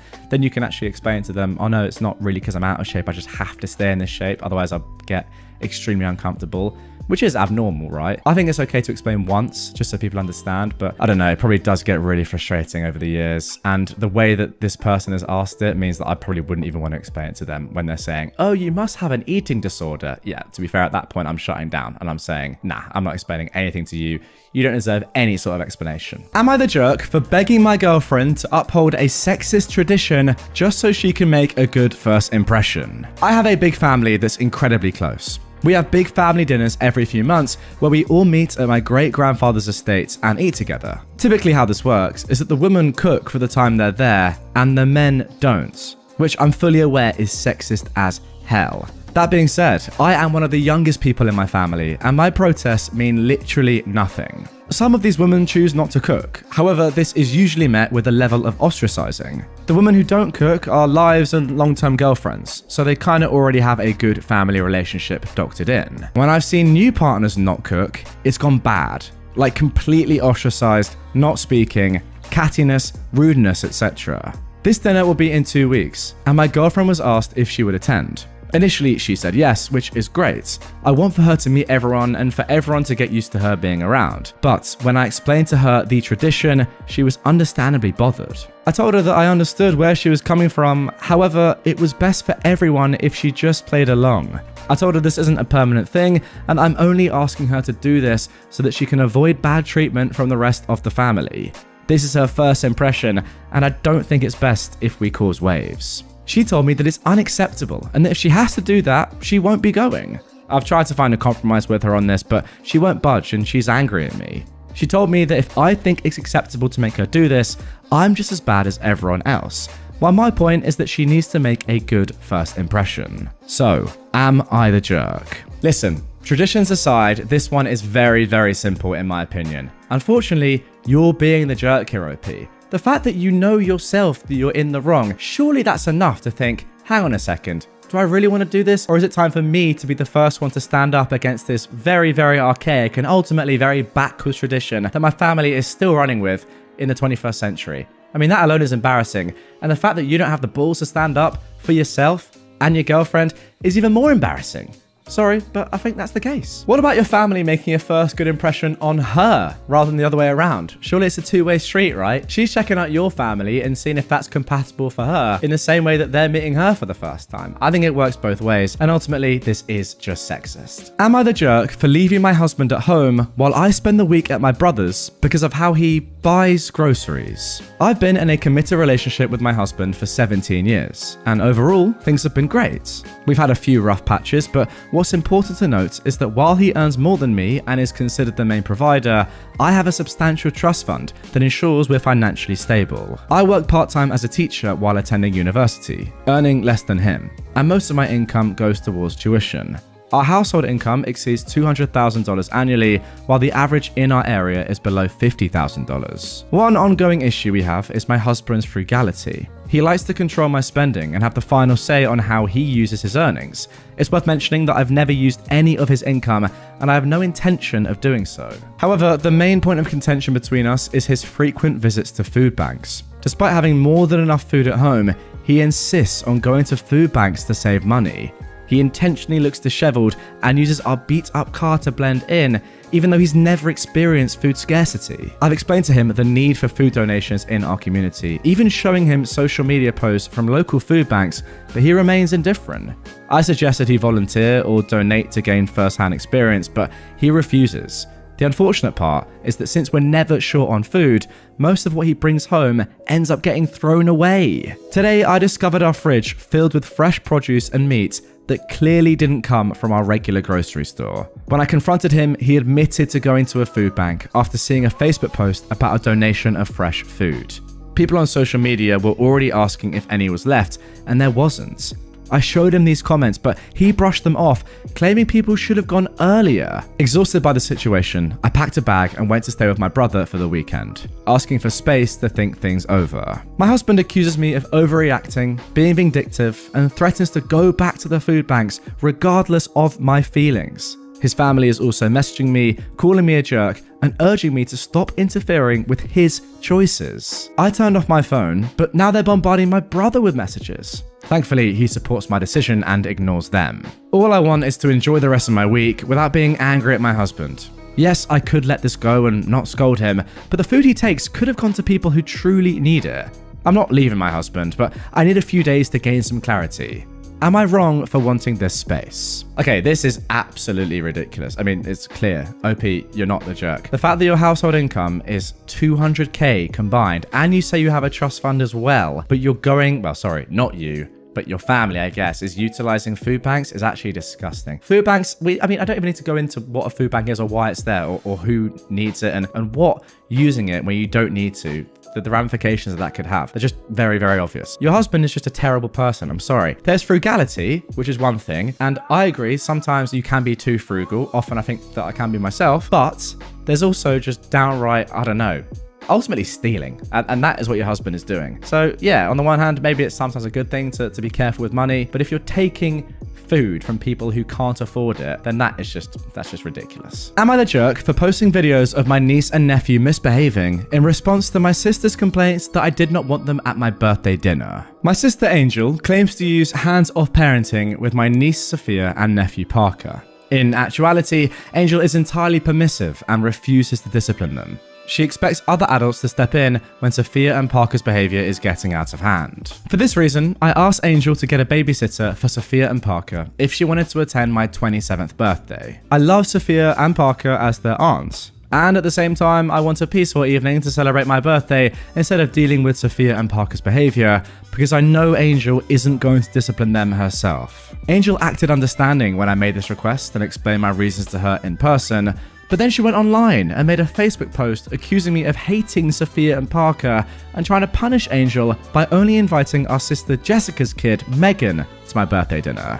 Never mind that Megan is 17 and practically an adult herself. Several of our relatives and mutual acquaintances called me out and said that I was a jerk and was excluding a 10 and 7-year-old. I responded to Angel's post by sharing 2 videos of Sophia and Parker misbehaving while Angel did nothing. The first video was a recording taken by Megan, where Sophia and Parker were throwing tantrums and yelling at her. Megan was trying to calm Sophia and Parker down, while Angel was on her tablet ignoring the situation. The other video was one that Angel took. Sophia and Parker were yelling, throwing toys at each other, and Parker even called his sister a bad word. Angel was laughing as if it were funny, and was again doing nothing to discipline Sophia or Parker. I wrote alongside the videos that I love Sophia and Parker as their aunts, but at the same time, I want a peaceful evening to celebrate my birthday. And I don't want to be stuck disciplining Sophia and Parker because clearly Angel won't. Angel ended up not coming to my birthday at all. My parents told me that I was in the wrong for sharing those videos because everyone's children has acted up and posting those videos didn't accomplish anything besides embarrassing Angel. They also said I could have compromised by having a nobody under 18 rule for my birthday dinner. Megan would not be able to attend, but then Sophia and Parker wouldn't feel excluded. But I do not see how that would be fair to myself or Megan. So, am I the jerk for wanting to make compromises for my birthday dinner? Okay, definitely not the jerk here, OP. I actually think the way you went about this was brilliant. If you're being called out online by someone when it's completely just not factual, then you're well within your rights to do exactly what you did in this situation. The thing that I like about it is that you didn't just get really annoyed, which to be honest, I reckon I would have done, and just posted the videos and left it at that and said, no, this is the reality. You actually came with a little bit of, kindness and said, look, I do love you guys. However, this is the truth. And this is my birthday and I can kind of do what I want. And also, yeah, of course you could put in a nobody under 18 rule, but the fact of the matter is you want Megan to be there because it's your birthday and you want Megan to be there. So that's completely fine. It's your birthday. You can invite whoever you want. And yeah, for my 27th, I don't really want a 10 and a 7-year-old who are very poorly behaved to be there either. Makes sense. Am I the jerk for lashing out at my family for calling my fiance my second wife? Years ago, I was married to a close friend. We were roommates, adopted a dog together, and lived together since college until our mid-late 20s, married at 24 and 25. However, we were never actually romantically involved. She wasn't interested in marriage and also questioning her sexuality at the time, but her family was ultra traditional and messy for many other reasons and kept pushing her to settle down. I'd just gotten out of a rough long-term relationship and we kind of both just said, screw it. We basically were kind of living like a married couple. Let's get married for the convenience. So we did the paperwork for it, but we never had a wedding. We were also never romantically involved. She just wasn't my type and I wasn't hers. My family knew she wasn't my wife in the traditional sense. They did heavily disapprove though. When I started getting back into the dating scene, we split up and legally divorced. She remains one of my close friends to this very day, and I care for her a lot. It's been a few years, and I'm now 32 with a lovely fiance who I cannot wait to marry. However, ever since I announced the engagement, my family has been making weird comments like, oh, so Roxy, my dog, is getting a new stepmom. Wife number 2 at 32, huh? That's a lot of wives for your age. Let's hope the second one lasts. It makes both me and my fiance uncomfortable. I keep on saying that my close friend wasn't really my wife in the traditional sense, but my family brushes me off by saying that they're just joking, or she is technically my second wife anyway, so it's not like they're wrong. Today at breakfast though, I blew up at them and called them disrespectful and rude for belittling my relationship. My mum and my sister both said that if I didn't want to hear these statements, I shouldn't have married my close friend. I threatened to not invite them to the wedding, and now things are super tense. So, am I the jerk? Well, I think that is 3 not the jerks in a row. Quite obvious ones in my opinion as well. I mean, there's just no way that you're in the wrong here. Yeah, a couple of jokes here and there are fine, but if they're in front of you and your fiance, I mean, that's just not that funny, is it? If you imagine coming into that as the new fiance, especially given that the first relationship wasn't even a real relationship. Like, it wasn't really a marriage, was it? It was a marriage of convenience at best, at most. In reality, it was literally just signing a contract for both of your benefits, because why not? I think it's just poor, isn't it? One joke once in a while, maybe that's enough. But if you've said to your family, like, this is actually making me and my fiance uncomfortable now, can you please not? Then that should be the time to stop. And if they're getting annoyed by that, then I don't know, they've got issues themselves. For sure. Would I be the jerk if I go around my brother and sister-in-law and buy my nephew the Lego Roman Colosseum after they returned his original one? It was returned after my nephew refused to build it with his profoundly mentally disabled sister. I mean, just off the bat here, what is that for a title? My family and my brother's family visited my parents at their vacation house for Memorial Day weekend. There, I noticed that my normally energetic nephew, a 14-year-old, seemed very upset at something. I pulled him aside and asked him if there was anything wrong. He told me that his parents promised to buy him the Lego Roman Colosseum. My nephew is a huge ancient history buff, if he did well in school. But when the package arrived, they said that he should be a good brother and let his sister, who is 11, help. My nephew told them that having his sister help was pointless since she's completely non-verbal and has a habit of kicking things when she gets upset. As a result, my nephew had his Lego set returned for talking back and being disrespectful. After we went back home, I asked my brother if what my nephew said was true. he said that it was. I then asked if my nephew said anything in particular. For example, calling his sister a vegetable, beyond calling the idea of letting his sister help ridiculous. He said no. I told my husband that I'm seriously considering buying my nephew that Lego Roman Colosseum for his upcoming birthday in August, as my brother and sister-in-law were being completely ridiculous. My husband agreed that my brother and sister-in-law were being ridiculous, but didn't like the idea of me replacing the returned Lego set. He said that I'd be undermining their parenting and provoking an unneeded conflict between our two families. Okay, the sentiment here is good, I think. Overall, you didn't feel like it was fair in the first place, and you're being generous and you want to buy, a nice gift for your nephew. But I think that's it. I think that's where the sentiment ends. And in reality, you are kind of going behind your nephew's parents' backs here, right? Because they're the ones that ultimately have to parent their child. And they've made that decision to say, look, no, you can't do this. You need to involve your sister. And if you're then undermining them and saying secretly, no, you can have it. First of all, that's going to completely screw with your nephew's mind. Second of all, it's just completely going behind your own siblings' backs, which is a terrible thing to do. And thirdly, it's just weird, isn't it? Like, at the very least, you'd ask and say, I know this happened before. Can I get this for him? Is there a lesson there? But doing it secretly is just very, very strange. And yeah, ultimately, wouldn't any good parent say, especially when you have a mentally disabled sister, yes, let her do it with you? Surely that's just the fairest way of doing it, right? I'm not trying to parent here, but I'm just saying you got to let the parents parent whatever they want to do. And yeah, definitely don't do it without asking. Am I the jerk for prioritizing my daughter's school performance over her emotional well-being after her mother's death?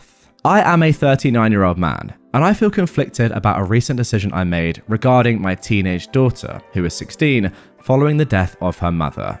I can't help but wonder if I made a huge mistake, so I'm turning to you, Reddit, to pass judgment on whether or not I am the jerk in this situation. Since my wife's passing, life has been tough for the both of us. Dealing with my own grief while trying to provide for her has been a challenge.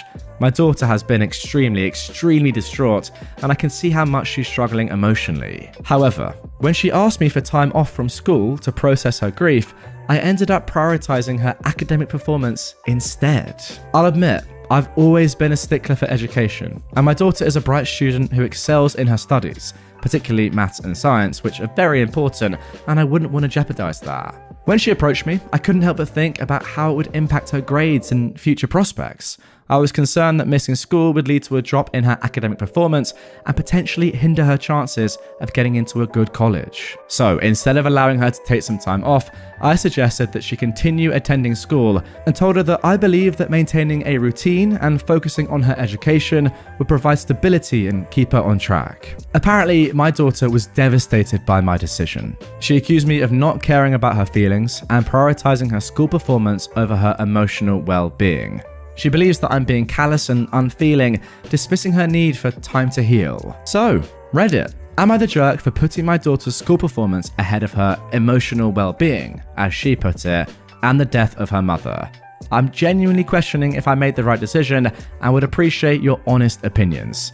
Thanks for reading. And there we go, guys. I've saved the best to last. And by best, I mean by far and away the biggest jerk of this episode. What the fuck? I don't want to swear, but genuinely, how brain dead are you? I really hope this person isn't watching this video, but if you are, mate, you're just so dumb. What are you talking about? You know what's crazy as well? For those of you that aren't watching and are listening, the dad has put emotional well-being in inverted commas or whatever it's called, inverted quotes, kind of taking the mick out of his own daughter. As she put it, he put it in brackets, after the death of her mother. Maybe have a little bit of compassion. I don't know, maybe say, yeah, don't just go straight back to school if you don't feel like it, because your mum's just died. These are the facts. Now, I do get his overarching point that perhaps routine is good in a mortifying time like this. However, given the circumstances and saying that your daughter actually saying to you, look, I really need some time off here, you can't then say, no, you're going to school every single day. And also, by the way, science and math are important. Yeah, so's the fact that your mum's dead. How about that? And also, you don't seem to even care that much that your own wife's dead. I'm not going to tell you how to grieve, but you need to show a little bit of empathy for your daughter whose mum has literally just passed away. You absolute clown. Am I the jerk for taking up 2 seats on a bus? I ride the bus because I can't afford a car, insurance, gas, etc. I'm a 19-year-old woman and I live in the US, for context. A couple of days ago, I was on a bus that wasn't that busy. Not empty, but there were multiple unused seats and no one had to stand. I'd just gone shopping and had heavy bags that were hard to carry and hardly fit in front of my legs. So I sat in one seat and placed my bags on the seat next to me, essentially taking up 2 seats on my own. Since it wasn't crowded when I got on, I didn't see an issue, and like I said, the bags were super heavy and they hurt to carry, so I wanted to set them down. The bus ride was kinda long, and as it went on, more and more people got on the bus. It eventually got pretty crowded to the point where some people had to stand up. I didn't ever move my bag or offer the seat to someone. In my experience, most people don't want to sit next to strangers anyway, and a lot of the time, people will end up standing instead of sitting in an empty seat next to someone they don't know. Also, no one said anything to me. At the last stop, ended at the bus station where pretty much everyone was getting off. Someone passive-aggressively told me, "You could have moved your bag and not been inconsiderate and rude. Everyone wants to sit, not just you," or something along those lines. I didn't really respond because I didn't know what to say. The person who said that never asked me to move my stuff, and if they did, I probably would have. So I don't understand how I was being rude. They could have asked during the ride instead of insulting me after it was already done. Buses are also generally first come first serve, so I think my behavior was normal. Am I the jerk? Wow, starting off an episode with someone that is just 100% a jerk. I mean, it's not even a conversation. It's not even a debate. You don't have to be asked to do something to be kind enough to do it.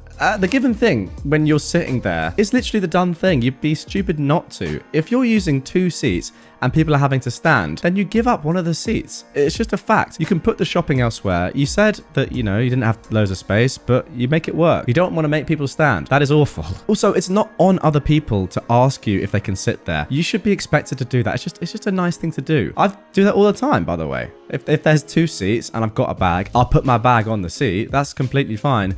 But as soon as it's getting a little bit busier and you know that people are looking for seats and people are having to stand, I mean, it shouldn't even get to that point. You move your bag, you offer the seat, obviously. I don't actually understand how someone can write this and think that that's even up for discussion.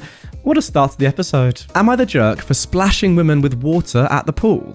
I am a 31-year-old woman and swimming is my hobby and how I keep healthy. My favorite swimming pool is the local university pool.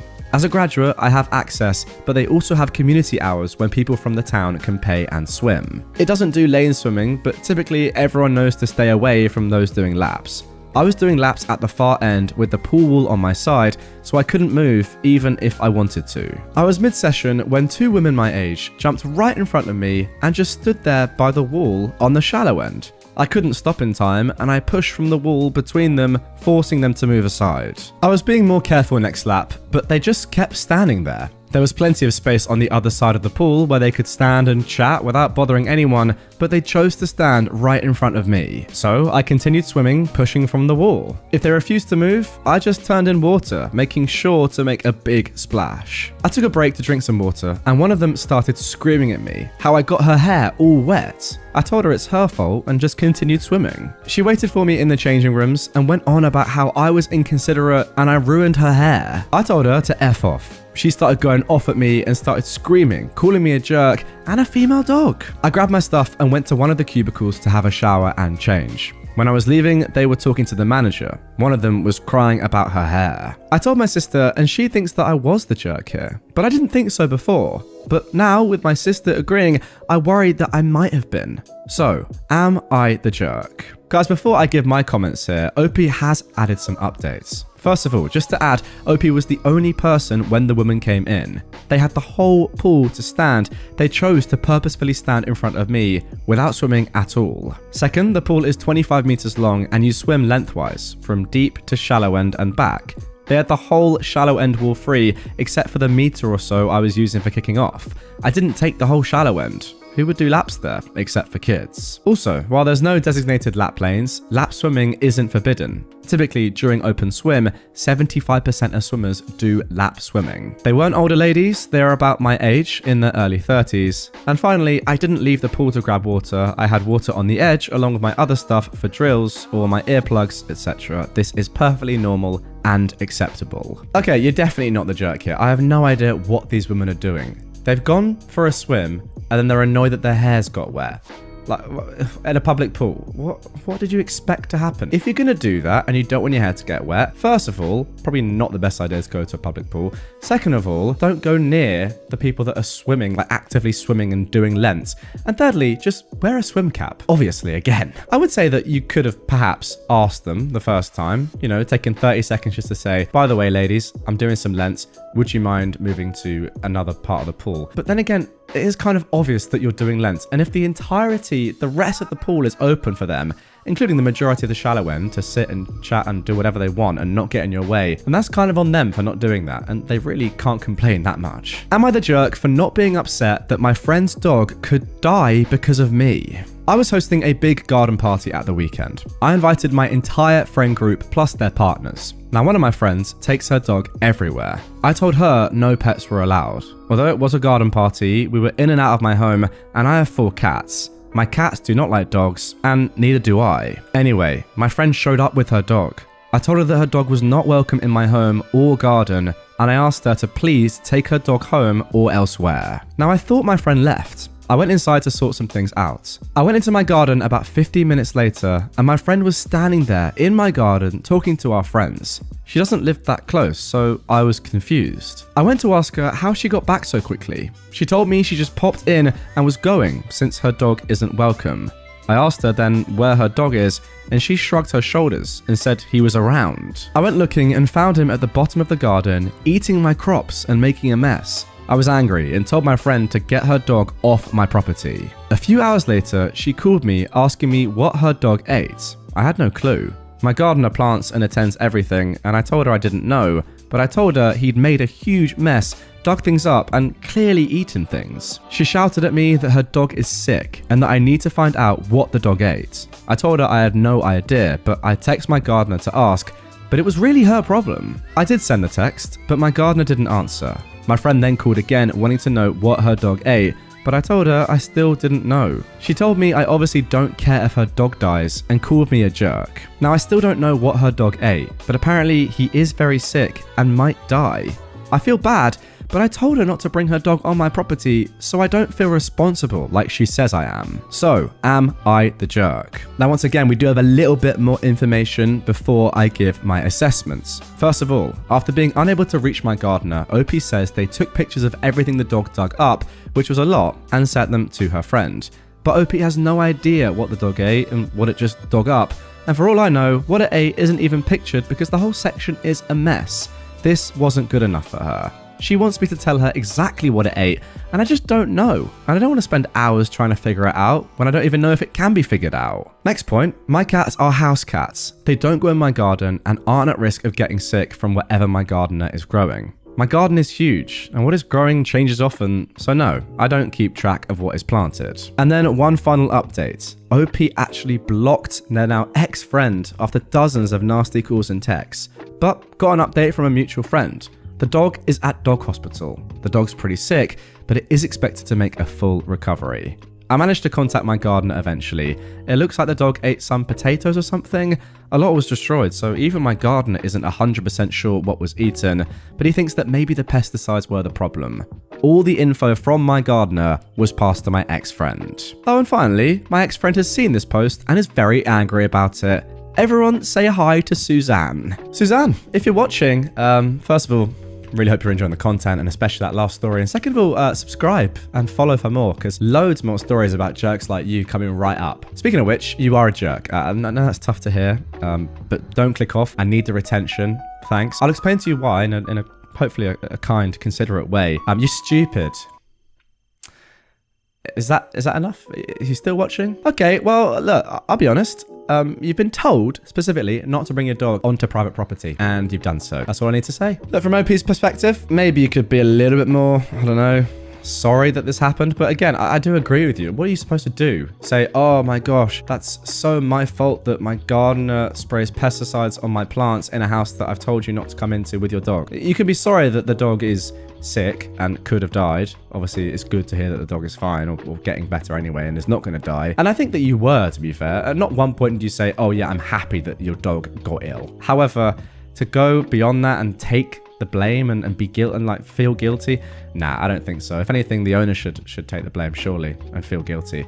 Maybe they do, and maybe they're just kind of putting that onto you, passing the buck to make themselves feel better about themselves. But yeah, nonetheless, your dog is your business, right? And if you've been told not to take it into a place and you still do, then what happens in that place, you kind of have to be responsible for. Am I the jerk for telling my wife that she needs to get over being upset with me for pulling a scare prank on our son? Last Friday night, I, a 37-year-old man, was hanging out with my daughter, who is 10, watching a movie. My wife was working late while our 9-year-old son was hanging out with his friend. At around 8 p.m, his friend's mum texted me, letting me know that she was driving him home. I thanked her and then let my daughter know that her brother was on his way. She then suggested that we play a prank on him in which we jump out and scare him. I thought it would be a funny practical joke. And long story short, she and I ended up putting on scary Halloween masks, dimming the lights, and hiding behind a couch. I then texted his friend's mum and told her that his sister and I were watching a movie and to send him to the family room downstairs when he got home. He got home and came in. We heard him come in and say, "Hello?" and then come down the stairs. When he got close, we jumped out at him and shouted. Now, here is where I fully admit I messed up. I thought he'd just be startled for a second and then would laugh with us over the prank. But that's not what happened. We ended up frightening him way more than I'd anticipated. He first started running off and then ended up having a huge, trembling, crying adrenaline dump for a long time. I felt really bad and so did his sister. His mother came home not long after and ended up sitting with him, hugging and comforting him. Naturally, she wasn't amused by my antics, which I understand because, again, I screwed up. However, she has stayed mad at me for all these days afterwards. She'll barely talk to me. I eventually got tired of it and told her that she needed to get over it. I screwed up, but I didn't mean any harm. I just really underestimated how much our prank would scare our son. I also think that our daughter is seeing how she's treating me over it and is being made to feel way too bad over her idea that was just playful, not bad-natured. But my wife just says that I should have known better and won't seem to forgive me. I get it, she's always been a complete mama bear, but it's not as if I don't love our kids too. Was my prank honestly so beyond that pale that I deserve to keep being punished over it? You know, I've got to just say it. I just think you're the jerk here, my friend. I'm sorry. I really do. I think with your kids, you have to be so careful with any sort of prank or thing like this, because ultimately, and maybe this is a bit serious, but something like this could genuinely end up scarring your kid. Like, it genuinely could. We all know how important childhood is and how things that happen in a person's childhood can really shape the way they are in future and cause a lot of issues. Can cause some great things, but can cause a lot of issues as well. I don't know. I think the reaction that your kid had to this was so major that you probably should have known it was a possibility. You know, your son's 9. I presume you know them very well. If there was ever any kind of doubt in your mind that this could have happened, which I believe you should have had that doubt, right? Given that it did, and he's your 9-year-old son, then you shouldn't have done it. And like, I get it. It was meant to be an innocent prank. It went wrong. And you know, in general, pranks recently, at least on social media, have got a lot of backlash for just not being at all funny. But I still think personally, there's place in the world for just casual pranks that aren't malicious. Like this maybe could have been, but I don't know. It just went way too far, and I have to agree with your wife. You probably should have known better. And yeah, she's going to be angry with you for a while. You're going to have to take that. Don't worry though. It's not going to change everything long term. You'll be fine. Just, yeah, I definitely don't think that she is in the wrong for still being upset over you literally traumatizing your own son. Am I the jerk for not trying harder to let my ex know our son passed? Both myself, a woman, and my partner, a man, were 28 when I found out I was pregnant. Together 4 years. Personally, I didn't want the child. My work was offering potential advances within my position, and I was excited for it. But after a lot of talking, we decided to go forward with it. When I was around 20 weeks, just after finding out the gender, he disappeared. I couldn't contact him, he wouldn't answer the phone or messages. I got worried and messaged his mother and found out he was living back with her and was overwhelmed with the situation. He kept paying his part of the bills over to my bank account each month, but I received no contact. I even tried going over, but nothing. By about 27 weeks, I gave up trying. I gave up crying, and I just got on with what I thought was a future as a single mother. I brought everything needed over the next couple of weeks, and I set it all up. At 31 weeks, I started having pains, but I put it down to Braxton Hicks. Just before 32 weeks, my waters went and I went into labor, with the baby coming very quickly. He went straight to NICU. I messaged and rang my ex and his mother, but no response. Less than a week later, my son passed due to complications of early birth. I again tried to contact my ex and his mother. I left voicemails and messages, but nothing. The next few weeks were a blur, but with the help of my mother and father, his funeral was arranged. They tried to contact my ex and his mother also, but still nothing. I sent more messages. Nothing. I'm assuming we were all probably blocked, but honestly at that point I didn't care. I was so broken. His funeral came and went. It was beautiful and horrible. I stopped messaging and I told my family not to bother after the funeral had passed. I couldn't deal with it anymore. Now, about 5 months after his birth/death, my ex turned up. He let himself in. I wasn't at home, but when I got back, he was instantly hostile. The flat was clearly not set up for, nor accommodating a small child. He demanded to see his son. I broke down and told him what happened. I've never seen him so sad and angry.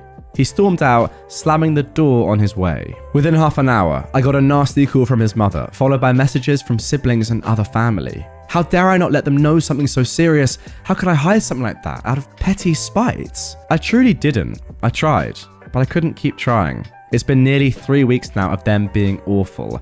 I was speaking to my sister this weekend and she said, to be fair, it was a bit of a bad move to not keep trying. They deserve to know. Was it? I tried so hard to let them know, but I was struggling so hard too. I lost my son too. So, am I the jerk? Should I have done more? Okay, this story is actually just insane. Like, it's actually nuts. Why is he coming back into your life 5 months later demanding to see his son? It's just so weird. Like, he's the one that left. He's the one that just abandoned you. And yeah, let's be honest, almost definitely did block your numbers. Like, numbers plural, right? It wasn't just you trying to get a hold of him and his mum. It is mental. Like, surely you know, right? Like, does he just not care? But then why is he making a show and dance and coming back into your life? And also, change your locks, please. Why does your ex still have a key? I know he was your son's dad, or your kid's dad, but still, like, he should not have a key to your house after you've broken up and been broken up for a long time. And given it was in this nature, the way that you broke up, him just dipping out, no, it's definitely not your fault. And also, you tried so hard in the first place and for an extended period of time. Ultimately, asking you to continue to try hard after all that time, it's just really tough on you, because every time you're trying to get in contact with your ex and his mum, it's just, you know, bringing up those same emotions of the fact that your child passed away. Who would do that? To be honest, I'm impressed that you did it for as long as you did. And yeah, no way are you the jerk here. And now for our final post of this episode. Am I the jerk for ignoring my soon-to-be stepmom when she kept calling me by the wrong name? I am a 16-year-old girl, and my name is Andy. Just Andy. My mum's dad passed away just a few days before she found out she was pregnant. My mum was very close with her dad, and his name was Andrew. He also went by Andy. By the way, for those of you not watching, it's Andy with an I on the end instead of the normal Y. The technical female version of Andrew is Andrea, but neither my mum nor dad liked the name. But my mum wanted to honor her dad in some way, so I got named Andy. Now, I love my name. I think it fits me. My parents got divorced when I was 8, and I live with my mum most of the time, but visit my dad every other weekend, as well as holidays. 3 years ago, my dad started dating his now fiancée, Kate. Now, Kate, for some reason, when we met, assumed my name was Andrea. I explained to her it was just Andy, but she kept calling me Andrea. I ended up telling my mum about it, and she told me just to ignore Kate until she calls me Andy. Well, this past weekend, I was at my dad's, and we were visiting some of Kate's family. She kept calling over for Andrea, and of course, I ignored her. She got mad and said, "Why am I ignoring her?" And I said, "Because that's not my name, and you know this." Her dad and brother basically laughed, saying they thought I just went by Andy as a nickname. And I said, "No, it is just Andy." They then asked Kate why she's been calling me Andrea then. Well, Kate later got mad, calling me a brat for embarrassing her. She went on to say I knew who she was talking about and that I should have just gone with her, but I was being a jerk. I honestly kind of feel like in that instance, I should have just answered to Andrea, but I don't know. Was I the jerk here? And there we go. I've left the dumbest one till the end. Obviously, OP, you're not the jerk. How hard is it to get someone's name right? Ultimately, this person knows what they're doing. It's a fact. Kate knows. Kate just knows. It's not that hard to get someone's name right. Fine, you're allowed 1 or 2 errors at the start, but then it's on you to make that change. And if you don't do it, you're just being pretty horrible, to be honest. rude and just very ignorant. Andy is a very normal name. I mean, who cares if it's normally a guy's name or not? Like, any name, it's not that hard to learn, is it? And yeah, you're just being rude by not calling her actual name, OP that is. And then also, like, having that reaction is mental. Obviously, I'm going to ignore you. You're not calling me by my name. Imagine if someone just called you something that just wasn't your name and you were expected to respond to that. No, I'm just not going to do that. Makes complete sense. OP, you're not the jerk, of course. Am I the jerk for not telling my girlfriend that my parents are gay? I am a 25-year-old man, and I have two parents. My birth dad, John, who's 48, and my other dad, Dwayne, who's 45. I call my birth dad, John, Dad, and I call my other dad, Dwayne, Pops. My birth dad, John, was married to my mum for a few years. Then she left my dad, and yeah, they ended up divorcing, and now she's somewhere in California. I don't know where or what she's doing. I haven't talked to her in ages. So Dad and Pops, I'm super close with. They are the best parents any child could ask for. I love both of them and they've always been with me. My dad introduced me to Pops when I was a little boy and they told me they were in a relationship. And I was all for it because I saw my dad become lonely and sad when he was single. So seeing the fact that my dad loves someone and has a life partner made me super happy. Pops and Dad got married and we've been living an amazing life. I'm probably more close to Pops than my own dad due to the fact that Pops is really cool and laid back. Of course, I love both of them equally and they love me as well, and I'm blessed to have them as parents. For a few months, I've been dating this girl Bella, who's my age. I thought she's pretty cute and I liked her, so we kicked it. And recently, she told me, my parents want to meet your parents and want to come over for dinner. I said, sure, I'll tell my family. So yesterday, Friday night, Bella comes in. Pops greets her and says, come on in, sweetheart. Dinner is ready. She says, you must be OP's dad. So good to meet you. And she shakes his hand. And then she sees Dad come out of the kitchen. He's holding the mac and cheese tray with the mittens and is putting it on the table. Then Bella says, who's he? I said, oh, that's my dad. She said, I thought he's your dad, referring to Pops. I say, yeah, that's my Pops and that's my dad. She pulls me to the side and says, I didn't know your parents are gay. Oh my god, why didn't you tell me? I genuinely didn't know why. Would that be an issue or something? Because you're dating me, not my parents and all, so it shouldn't matter. But I guess it's a concern for her. Her parents come to the door after they park the car, and Bella tells her parents, let's leave. And they left. I told my parents I'm sorry, and they said, son, don't worry, this is nothing new. And then we all sat down and enjoyed dinner and went to sleep. So, am I the jerk for not telling? Well, the saddest part about that story is the ending. Your parents saying to you, this is nothing new. Unfortunately, it's a fact. Homophobia is still rife in 2023. Very, very sad to see. I mean, look, no doubt there's been a lot of progression. My uncles, for example, were able to get married a few years ago. So that's great. However, we have to change the hearts and minds of so many out there that are still just disgusting people. I don't know what the problem is. I really don't. Yeah, maybe you could have told her beforehand, but there's no reason to tell her. Like, I wouldn't tell my girlfriend before meeting my parents, oh, by the way, my parents are straight. So I wouldn't tell her, oh, by the way, my parents are gay. Like, it's not a thing. It doesn't matter. As you said, she's dating you, not your parents. I don't know why that would be a problem. Yeah, just simple homophobia, and that's very sad to see. But at least now you know. That's always a positive. Am I the jerk for falsely accusing a veteran of stolen valor when she couldn't give any details about her service? I am a 34-year-old man, and I served as a captain in the Marine Corps. I've left the service, and right now I'm doing an MBA. One of my classmates, a 31-year-old woman who we'll call Jess, is very gentle, very soft-spoken, and unassuming. Jess and I were working together on a case study once, and I started opening up to her about my military service and all the lessons that I've learned from the Corps. Jess enthusiastically told me, that's so cool. I was a surface warfare officer in the Navy. I immediately felt suspicious about this claim. As I said, Jess is very demure, and she doesn't really have the bravado that is required in the military environment. At least I feel like a certain amount of bravado is required.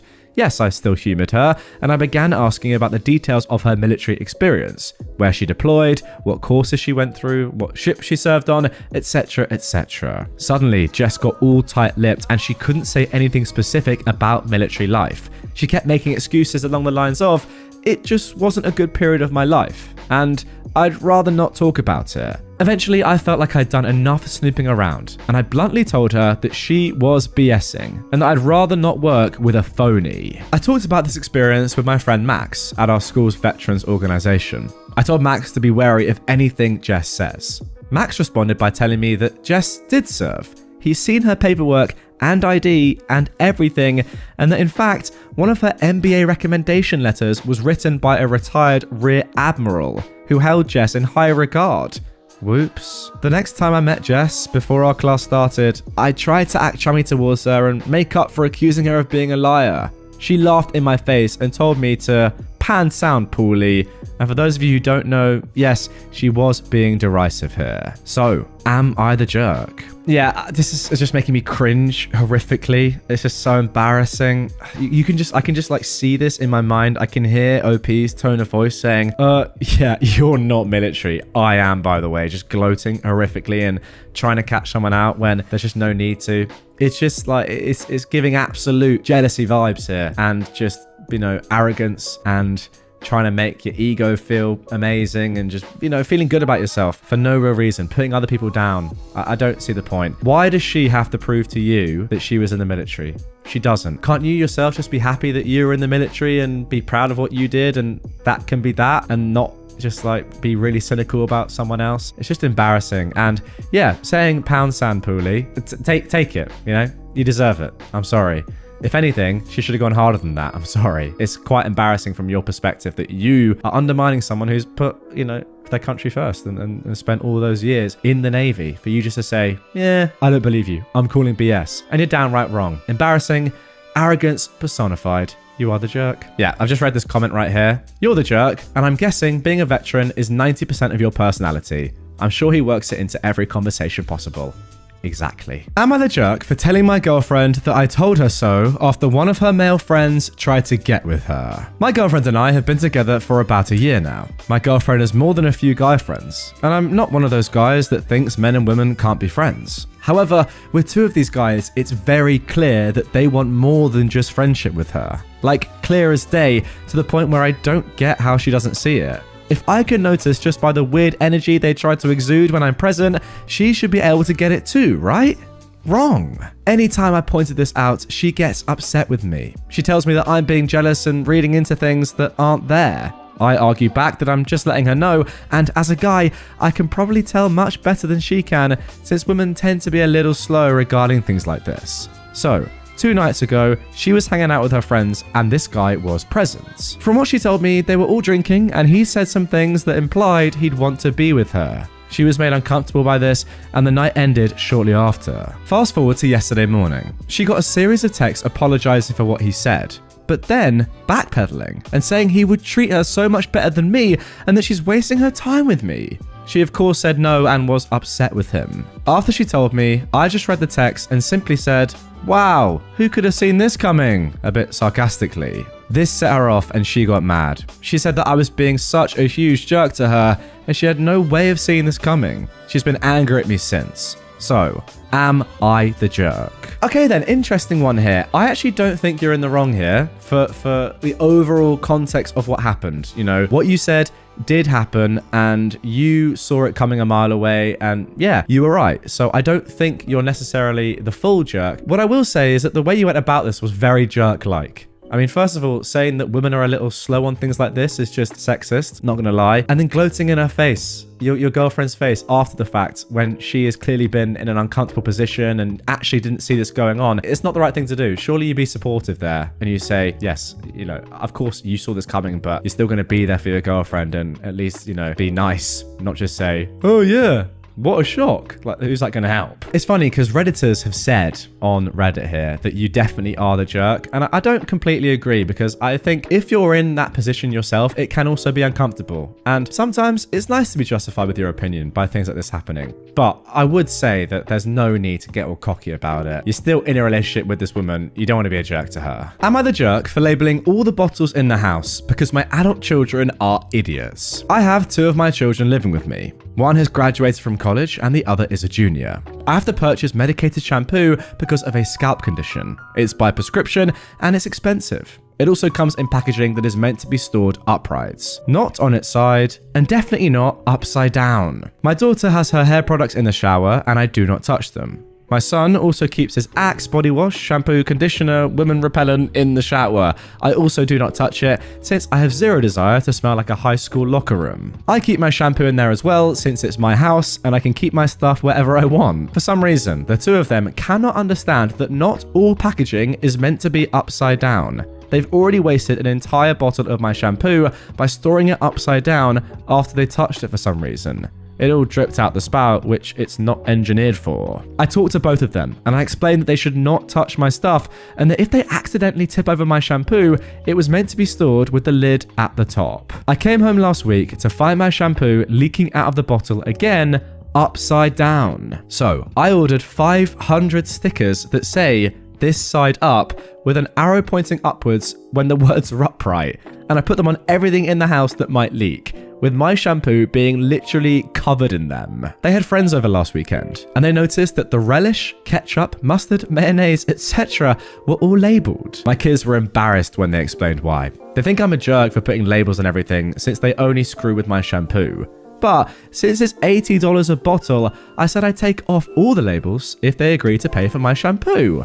Thus far, they have declined. I mean, this is just brilliant. Yes, it's very petty. Yes, it's patronizing, but I think it's completely fair, especially when you're paying $80. I mean, that is a sizable amount of money for a prescription for medicine, right? And it's getting ruined by your children.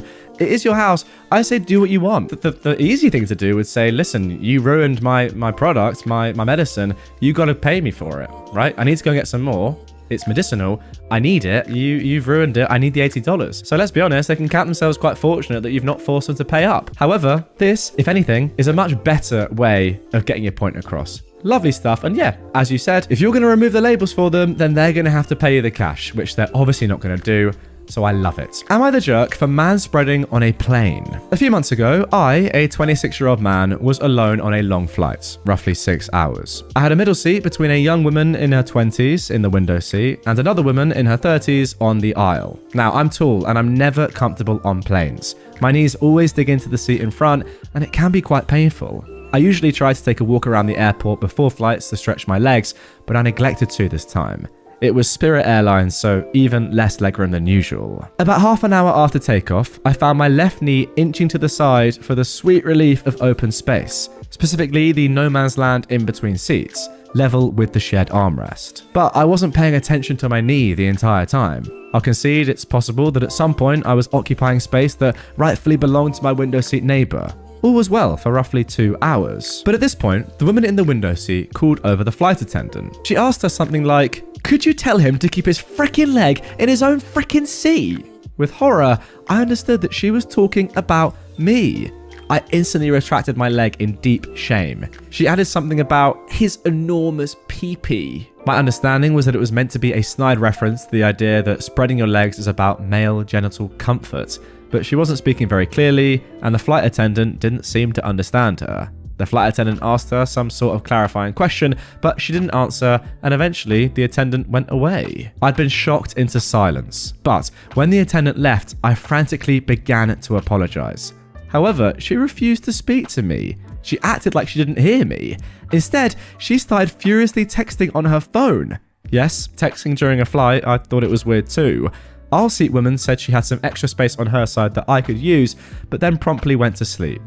Oh well. I tried again to apologize to window seat woman, but again, she ignored me. I went from embarrassed to confused. I kept replaying it in my head, wondering why she didn't simply ask me to move my knee instead of calling over the attendant. I started sneaking peeks at her phone. My defense is that I was baffled by her behavior and wanted answers. I'll admit that I was being judgmental too. But here's why. She spent the last 3 hours of the flight watching TikToks about shaming obese people and texting someone she called Pappy. I didn't see all of it, but a significant portion was definitely about me. She wrote, "Men really do be too much sometimes," with a laughing emoji. She ignored me the whole rest of the flight, and I ignored her. I got a good but painful workout of whatever muscle it is that keeps your knees together. See, this is honestly a tough one. I don't know. Look, I actually don't know what I think about this. Realistically, this bloke shouldn't be doing this, right? I hold my hands up. If you know you're tall and you know you're going to have problem in a middle seat, it's a tough one. However, like, now that you're in that position and you're with... I mean, you can tell I'm conflicted here, right? I really don't know. If I put myself in that spot, I'm quite tall. I'm not that tall. I'm 6 foot. If I put myself in that spot, yeah, and I didn't book the middle seat, I just booked a flight. Yeah, I'm not super tall, but I can be a little bit uncomfortable in small seats. I don't want to spend extra money for something that I may not necessarily need. And I got unlucky and I'm in the middle seat and I'm with 2 women and I see that there's a little bit more space that I can get at. Am I really going to not use it? I don't know. Yeah, it's not great. I get it from a woman's perspective to have someone inching into your area, but it wasn't as if this guy was totally dominating. The middle seat is by far the worst. We all know this. You get, I think, in my opinion, less space anyway, because on the window, you have that bit of window. Your knee can go down the side of the seat in front. You don't get that in the middle. And on the aisle, you can stretch out a little bit into the aisle as well if you really want to. The middle, you just don't get that. However, I do think that this guy could have done this, could have gone about this differently. He could have asked beforehand. I don't know what he was doing by snooping on someone's phone. I mean, that is just pure wrong. I don't know though. Like, if it was such a big issue, wouldn't the flight attendant have said, yeah, we need to change this or something like that, instead of just saying, oh, it's fine, leave it? I don't know. Like, this is one where I really think that you guys need to come in the comments and let me know, because it's a tough one. It really, really is.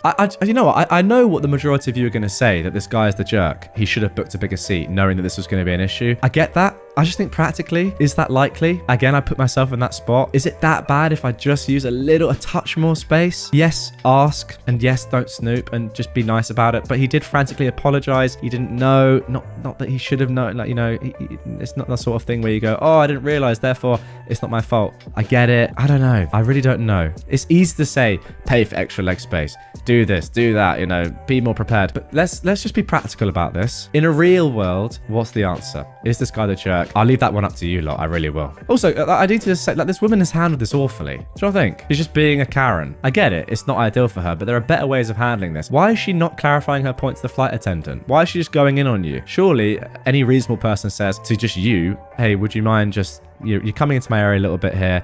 I know you're taller, I know I'm smaller, but we pay for the same amount of space. That would be completely reasonable. And then if OP doesn't do that, then you say, okay, I'm gonna have to get the flight attendant because I'm not getting my money's worth here. But she didn't do that as well, which, I don't know. It makes it a little bit more debatable for me. But yes, as I said, get in the comments. Let's carry on. 2 racists to enjoy a tropical island and ends up paying the price. I was just reminiscing about the absurdity of this situation that happened almost 2 years ago, and I decided it's too good not to share. I'll be honest, it involves a lot of legal stuff that I'm not sure I'm talking about 100% correctly, but I can assure you this story is true, as is the end result.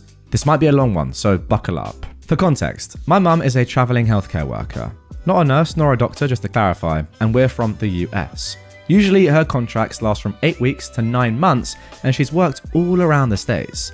This results in an ungodly amount of airline miles that she likes to gift me, so I can visit her whenever she's on contract. I get a nice vacation, she gets to see me, I get to see her. Win, win, win. 2 years ago, after I graduated and was living at my mum and her long-term boyfriend's house in a COVID lockdown-induced depression and existential crisis, my mother scored her first overseas contract on a tropical island for 6 months, from June to the end of November. I'd gotten a trashy job in my hometown to start saving for whatever my next step was. 3 months in, my mum realised the downside to being on a very small island where international travel to and fro was a pain in the butt. She was lonely. This prompted a very bashful phone call in which she asked me if I wanted to take a break from working and come stay with her for a while. I jumped at the opportunity and we made arrangements to get my passport renewed and booked a ticket for me to stay with her for the last few months of her contract. All of this context comes to the main character, another US-based traveller, also not a nurse nor a doctor, who was my mother's co-worker. Let's call her Mary. Mary, to put it bluntly, was racist as heck, and she was not enjoying getting paid to work on an island with crystal blue water on white sand beaches. Why? Because she failed to realise that she wouldn't be treating elite white resort goers. No. Turns out, the people who tend to be treated at the local hospital were the native islanders. You know, the people of colour. She was also a COVID denier, Trumper, and anti-vaxxer. Really just a blast to talk to. She was so livid about having to go to a grocery shop surrounded by POC, not what she called them, hints, it starts with N and ends with R. It didn't matter that she could go to the beach every day after work and was lodged in a multi-million-dollar vacation home on one of the highest points of the island with a gorgeous view. Nah, She was too busy recoiling at the sight of, gasp, melanin. So yeah, she hated being there and wanted nothing more than to leave. She latched onto my mother for company, and my mother reluctantly obliged her for a time due to aforementioned loneliness. The main conflict of this story comes when my mother's contract began to reach its end, while Mary's still had a month to go. Mary fought tooth and nail to renegotiate an early end of her contract, but was denied. So, what does she do? She just leaves. Packs all of her stuff and departs to the US anyway. No biggie, right? She just doesn't get her remaining paychecks. Wrong. Here comes the beauty of contracts. See, the contract she agreed to comped her lodging on the condition that she fulfill her employment duties. Since she very clearly had no intention to, the contract was therefore voided, and the compensation for her lodging was promptly retracted. She was now on the hook to pay back this country's health ministry for the several months of rent they'd paid to house her in that gorgeous vacation home with a beautiful view. I'm not sure how much it would have been, but I'm guessing $1 million at the very least. Mary was now not only a terrible employee in this country, but a literal fugitive. But she figured they could only arrest and charge her if she ever stepped foot back on their soil, so she wasn't concerned. Now, she was mostly right, but that wasn't the only thing this country's government could do. They proceeded to ring up the good old US government, notify them of the charges, and let them take it from there. They couldn't have her extradited, but they could ask the US to flag her passport until she paid them or faced charges, so the US government said, sure buddy, we'll do it. And they did. Mary can't leave the US anymore. She can't even go to Canada. She tried to join her friends on vacation in Mexico, but she wouldn't be allowed to cross the border. So if you ever think you screwed up a job really badly, just remember that you at least aren't an actual international criminal who can no longer leave the country. I'm not sure why her racist butt even wanted to go to Mexico. I heard there are a lot of Mexican people there. Yeah, I heard that too. Funny really. Don't really know why a racist person would ever want to go there, but yeah, good luck to Mary, is what I'll say. How good is karma, by the way, guys? I mean, seriously. And also, it kind of just makes sense. If this woman doesn't want to go to another country because she doesn't want to see or interact with their people or people of different color skins, then great, now she legally can't. Surely it's a win-win for everyone, right? Mary should be ecstatic with the news. She should be absolutely loving life, sitting in her little American house, never being allowed to leave the country. Brilliant, brilliant stuff. Now for our third entitled people story of this episode. My entitled sister expects me to apologize for snitching on her after she tried to out me to our parents. So me, a 17-year-old boy, and my sister, who is 14, have never gotten along. Not because she is only my half-sister, but because she is an immature and spoiled female dog. For some context, about 3 days ago, I told my sister she should stop dating her boyfriend because he is too old for her. She did not take my lecture kindly, and she did the only thing her immature butt could think of, deciding to tell my mum and stepdad that I am gay. She found out that I'm gay a few months ago after she burst into my room when me and my boyfriend were making out, and she's been threatening me that she will tell our parents ever since. The thing is, they already know, but I never told her to give her a fake sense of superiority. And ever since, she's thought she had me at her finger. Well, it seems like my sister finally decided to reveal my secret. So what she thought was about to be a session of my parents yelling at me or something turned into an intervention on her insensitive behavior, as our parents put it. She just complained about how I was the bad guy because I was blackmailing her. But I wasn't about to let her get away with trying to ruin my relationship with my parents. So I did the only reasonable thing I could. I told them about her boyfriend, who by the way is 17, turning 18 in not even 2 months. Meanwhile, she just turned 14 in June. What? That is highly illegal. Oh my god, I did not think it'd be that serious. So, you can imagine how angry our parents were when they found out she was dating a guy over 4 years older than her. At first, they scolded me for not telling them earlier and helping my sister cover this up. You know what? I actually kind of agree with that. That is literally illegal. You should have told them as soon as you found out. At the end, we both got our punishments. Mine was about a 20-30 minute lecture for not telling them right away, and she got her phone and laptop taken away. Dad cut the Wi-Fi on her TV, and also she isn't allowed to go out. These restraints will stay until the end of summer, which honestly isn't that much if you ask me. The day after, I was met with my sister in my room telling me that she deserves an apology because you freaking, and then insert the F slur here, ruin the rest of my summer and all my plans. I told my parents what she said, and the punishment was extended until October. So Reddit, does my idiot of a sister deserve an apology? Well, I don't really know what she deserves, but let's just think we'll focus on the most important things here. First of all, this is highly illegal what's going on here. A 17, almost 18-year-old man, gonna become a man, legally, is in a relationship with your 14-year-old sister. Forget all the other stuff. I don't want to kind of brush it under the carpet because it's bad as well, but first of all, let's focus on that. That is illegal. I don't know necessarily which country this takes place in, but I'm pretty confident it's going to be illegal in whatever country. That is the most important thing. Secondly, honestly, I kind of feel a bit bad for your sister. Yes, she is 14. She needs to know way better than that. But 14 is still a young age. There's enough time to educate her and make her realize that she's just being horrible and needs to change her ways. When I was 14, I wasn't saying stuff like this, but I'm pretty sure I had not that much common sense and probably said some things that I now regret. Let's just be completely frank. Not to this extent, but there's still time for her to get back to normal with a good amount of education. I just can't get my head over the fact that there is a 17/18-year-old man in a relationship with a 14-year-old. That is crazy, and your parents are right. That is the thing that you both need to be punished for not telling them sooner. Thankfully, you did eventually tell them, because oh my god, if that carried on, could have been absolutely catastrophic. Look, it's easy to jump on the bandwagon and say your sister's a bad person for calling you the F slur and all that stuff. And yeah, she is obviously, but just first and foremost, make sure that she's all right, because a 14-year-old going out with a 18-year-old, she's being taken advantage of there. It's important to make sure that she is safe and that guy is locked up. Now for our final story of this episode. Bizarre woman tries to steal my fries at the food court. This happened at the food court at my local mall the other day. And it's weird how boundaries and basic social conventions seem not to apply to some people these days. So me and my wife go to the mall and decide while browsing that we're going to get some food. We go. My wife says she's not hungry, but I get a burger and fries and then start eating. Halfway through, my wife says she is in fact hungry and she's going to steal some fries. Fair enough, I let her take some fries and she eats them. Now I wonder, in the history of mankind, how many times this exact interaction and event has taken place. I don't know, get in the comments down below. What do you think? A little while later, I've started on the burger and my wife says she needs the bathroom and walks off. And I have some fries left on the side of my plate.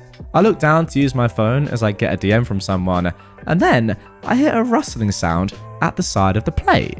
I look up, thinking my wife has come back and has decided that she wants more, and say, "Hey honey, guess you've made some extra room for more fries." And then spot that, no, it's not my wife. There's some random woman, mid-30s, putting her hand in my plate about to grab the fries. She laughs and says, "Wow, suddenly we're super acquainted, aren't we?" I laugh out of disbelief and say, "Excuse me? Why are you trying to steal my food?"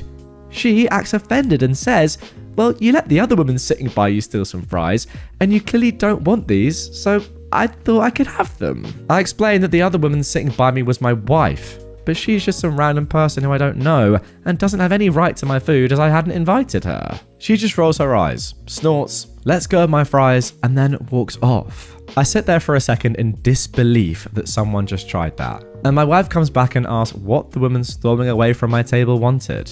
I explain what just happened and we both laughed, as it was weird, inappropriate, and something that most people should probably have learned way earlier than someone who seemed in her 30s. "I'll just take this stranger's food without asking" is certainly an interesting take on things, but not one I agree with. Yeah, as far as hot takes go, I think I'll have to agree with that. If you see a woman on the table with someone else, they're clearly together in some form, doesn't have to be in a relationship, just even friends or whatever, sitting at the same table and they're eating a little bit of someone else's food, that same person that they're on the table with. You don't just go, "Oh, that food must be for free then," and go up to it.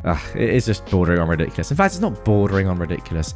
It just is ridiculous. Neighbor opens my parcel and shouts at me for the contents. I can't actually believe this conversation just happened. The sheer entitlement and ridiculousness of it has made me laugh, but also left me speechless. I ordered a mug from Amazon as a gift to my best mate. The mug had the word CUNT on it with the C as the handle.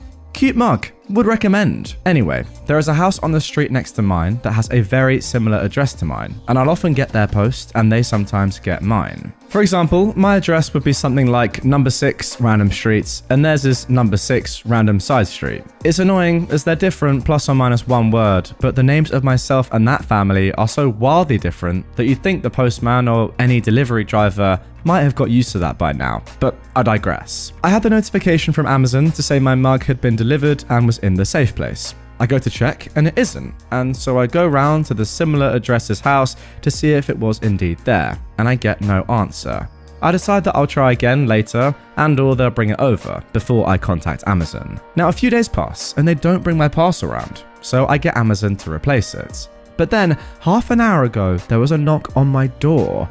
I open the door to the father of the family at the similar address, holding my Amazon parcel that's been opened, and he quite literally throws it at me. Before I can form words, he says, "My 11-year-old child opened that. Don't you ever order something so disgusting again. How dare you?" And he started to storm off. I register what the heck he just said, and I shout after him, "Wait, what the? No one should be opening my post anyway. That's a criminal offense. How dare you have the cheek to come to my house and berate me for opening my post?" He just waved his hand at me dismissively and carried on walking. I just stood there for a good minute trying to figure out if that actually happened. Well, it did, and now I have 2 CUNT mugs. I'm so tempted to leave one on his doorstep with a note saying, "You can keep it, mate. It's definitely been made for you." Wow, what a way to end things once and for all. I mean, hearing that after just being so angry and then your neighbor saying that to you, that has got to hurt. So good. I feel like at this point, you have any excuse to order your neighbor just whatever you want. It could be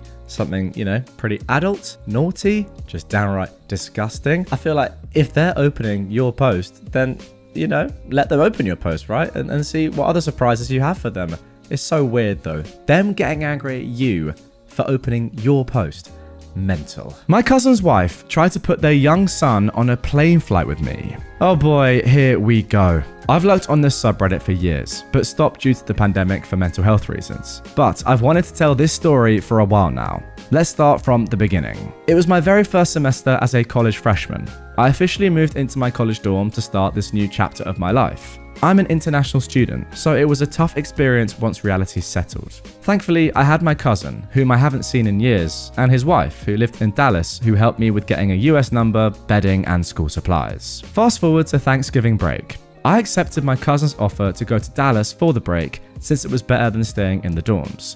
I met his 2 kids, a son and a daughter. We catch up with each other, seeing how our lives have gone up to that point. The break ended, and I went back to college to study for finals. Then it happened. My cousin's wife asked for a favor via text. The favor? Take their 8-year-old son home back to the Caribbean with me because his godmother wanted to see him. I told her that I wasn't able to do that because I didn't know when my exams would be finished. I actually did know when, I just told her that so she would leave me alone or do something herself. I'd already made up my mind with my mum's support that I wasn't doing that. Fast forward to a few weeks later. I was chilling in the airport, minding my own business, when my cousin called me. He asked if I was doing something for his wife.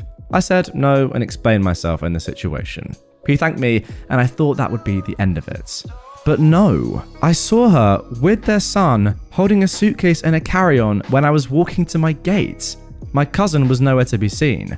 I asked her what she was doing. She gave me some sob story of how his godmother wanted to see him and told me that he'll be good as he was hugging my leg. I was shocked. I felt my heart race. The groups were being called and I had to make a decision. Note, I'd just turned 18 at the time and I barely knew this child. I like to have everything in order and pre-planned to avoid confusion, and this would complicate everything. Furthermore, immigration would be on my case. Finally, I don't know who his godmother is or what she looks like. I told her no, stating that if she wanted to do this, they could have planned a family trip together and not dumped their kid on me. She said that she already bought the ticket and I might as well take him. I told her no again and then got on my flight. My family was proud of me for standing my ground, as they didn't like her either. Turns out that sometime after or during the pandemic, my cousin and his wife got divorced. Understandable. His now ex-wife went behind his back trying to get his son on an international flight when they could have planned a family trip together. Yeah, crazy. I'm not gonna lie. halfway through this one, I was thinking, you know what? It's pretty poor from this woman, but your family, is there no way you can just sit with this kid for a bit of the flight and make sure he's okay and then go your own separate ways when you get to the country? But even that is a lot of effort, so that's probably not a good decision. But then, hearing all the rest of the context here, you don't even know what the woman who's supposed to be picking him up looks like. How would that ever work? So what, you're just going to give him to a random stranger that you've never met? Where's the logic there? I mean, clearly there isn't any, but my goodness me. And I think at the end you were saying that his mum and dad had already been divorced before this debacle. If that is the case, that does make sense. Even if they then got divorced, it still makes sense because she's clearly a deluded and strange, messed up individual. Oh, and apparently flying internationally with a child requires documentation, according to the comments, especially when not immediate family. Well, there you go. So that would have massively impacted your flight as well, because the security would have been like, well, what are you doing here? Who is this kid? God, what a mess that would have been. All because of this crazy lady. Now for our third story of this episode. Cousin was mad I didn't barbecue food without seasoning for her baby. On the weekend immediately after July 4th, I hosted a family barbecue. My slightly older cousin, in her mid-30s, had told me that she was not coming a week in advance. Then, about 2 hours before the event, she changes her mind and tells me she will be coming with her husband and her 1.5-year-old daughter. This was not a problem. We bought enough food for there to be lots of leftover. While we were there, my husband and I were slaving away in front of 3 barbecues in the yard to cook for a group of 24 people and a baby. We didn't have time to take a break or go inside with everyone else. They were inside because it was raining. During this time, my cousin or her husband constantly came over to complain about our food. They were the only ones who complained that the food was too salty. Everyone else who came over to speak with us loved and devoured the food. After the Wagyu tomahawks were served, my cousin came over again. Wow, that sounds good, by the way. This time, her face was red and she was livid. It was red from anger, not drinking. She's a non-drinker. She started complaining that we should have known better and that her baby couldn't eat such salty foods and that we should have made separate food for them, unseasoned. I told her that there was no way we could have done that. We already bought all the food we needed beforehand. Everything was seasoned or dry brined ahead of time. I suggested giving her a big bowl of water so she could try washing off any seasoning before feeding her baby, but she said that wasn't good enough. That's when her husband showed up and suggested that I go to the butcher and buy another tomahawk and come back. That way, their daughter could also have some unseasoned. My husband said no. We weren't wasting time, gas, and money on a 1.5-year-old, and even if we did, she obviously would not have been able to finish an entire steak. I just don't understand what changed. She was never like this before she had her kid. Now she expects the world to revolve around her. Is this something that involuntarily happens to a large percentage of new parents? Yeah, no, it makes complete sense. I would invite my child to your wedding. By the way, didn't say she was going to come, but now she's coming. Now that, to be fair, isn't great, but also you need to change the entire menu for her. Yeah. If you could just do that really quickly, that'd be so good. Pop to the shops, leave the barbecue and everyone else's food. Just go to the shops quickly, spend a bit of money on a brand new steak that she's obviously not going to eat. And don't put any salt in it this time. Just for her, because we gave you such a big warning of a couple of hours. You clowns. I would say, to answer your question up here at the end, yes, I think. I mean, look, parents in the comments, let me know. I do imagine that when you have new parents, they do think that the kid is their world, because for them it is. But for other people, it is not. And that is the difference, I think. These parents need to understand that. Yes, you love your kid very much and it's the center of your universe, but no one else actually cares about your child. That's the truth, let's be completely honest. I mean, that's a bit harsh. Some people care, but most people do not care. And now for our final story of this episode. This one is an absolute whirlwind. Worst Karen I've ever seen caused the blow up for the ages because I wouldn't give her son a black belt on his first day of karate. First up, some background. I teach Kenpo Karate as a 2nd degree black belt. I also have an assistant, Kira, a 1st degree black belt in her own right. I don't own the gym, my instructor does, but since he's gotten older, me and Kira handle the younger classes while he handles the business side of things plus adult class. We have 3 classes, a kids class of ages 5 to 10, an intermediate class, 11 to 15, and an adult class, age 16 and up. So onto the story. The kids class has just ended and a woman walks in with her son. She says her 13-year-old son wants to take karate lessons. So I shake hands with her and have her sit down with my instructor to fill out the waivers and get him his G measurements. Other students file in for the intermediate class and me and Kira get down to business. I take the bulk of the class, around 15 kids, while Kira goes with the new student one-on-one to teach him basic strikes and stances. Not 5 minutes later, I hear Kira upset, telling the new boy to do 10 push-ups. Why? Well, he called Kira, who's essentially a volunteer, a frickin' female dog. Karen, the mother, stands up and says her son can't do push-ups, as she doesn't want her son to be sore. Kira lets him do the push-ups on his knees, but not 5 minutes later, she makes him do 20 more, since he's now called her a S-word. What? For reference, Kira is in her early 20s and the boy is 13. Not to mention there's other parents and kids here as well. It's wholly inappropriate. So I walk over and ask Kira to switch with me. As she does, she gives me the bug eyes and mouths, "What the frick?" So I walk over and ask the boy why he insulted my assistant Kira. He said he doesn't like girls. When I asked him what he meant, he said he only listens to his dad or other boys. He won't listen to me at all. He needs some discipline, the mother confirms to me, chuckling, as if raising a monster is something to laugh about. When do I get a black belt like you have? The boy asked me. Mind you, he's been punched in the air the entire time. This boy is aggressively hyper. Well, it takes a while. I've been training since I was 5 and I earned my black belt at 21. So it took me a while, I say. Nah, I don't want to wait that long. I want mine now, he says, his chubby face now red and sweaty from the shadowboxing. The mother motions me over and whispers this in my ear. Do you think you can just give him one? Just to make him happy? No, sorry, he has to earn one. We aren't a belt factory. Well, he never gets told no. I'm sorry, but that's not how we do things here. Look, I have money. I can pay you extra. No, sorry, we only give belts when they're earned. After several minutes of arguing and conversation that leads nowhere, Karen snaps at me. I paid, so you give my son a black belt. She stands up and points a finger in my face. It was so sudden that I reflexively took a step back. Hey, chill out, lady, some of the other parents chime in. Before I can reply to Karen, I hear a loud commotion behind me. I hear more parents and students shouting. I turn and see the new boy smacking and hitting a girl in the class. Kira is shouting, "Hey, stop!"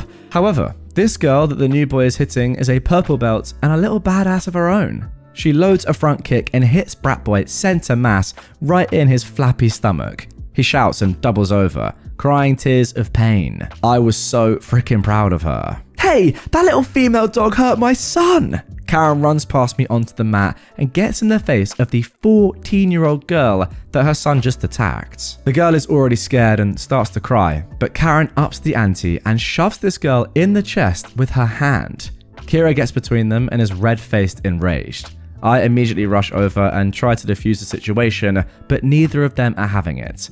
Parents stand up and start shouting, "Keep your hands off my daughter!" The girl's father, who was with the other parents, yells at Karen. He starts approaching aggressively, but backs off when he realizes that me and Kira, both black belts, are by her. Now, you should know something about Kira. She's under 5 foot and less than 110 pounds soaking wet, but she can still kick my butt up and down the mat on any given day. She's fast, accurate, and insanely flexible. She can control her body and perform techniques that I just simply can't. So Kira and Karen get into a shouting match with each other. I tell Karen to leave with your kid and don't come back. Don't you ever lay a hand on any of my students. Do you understand?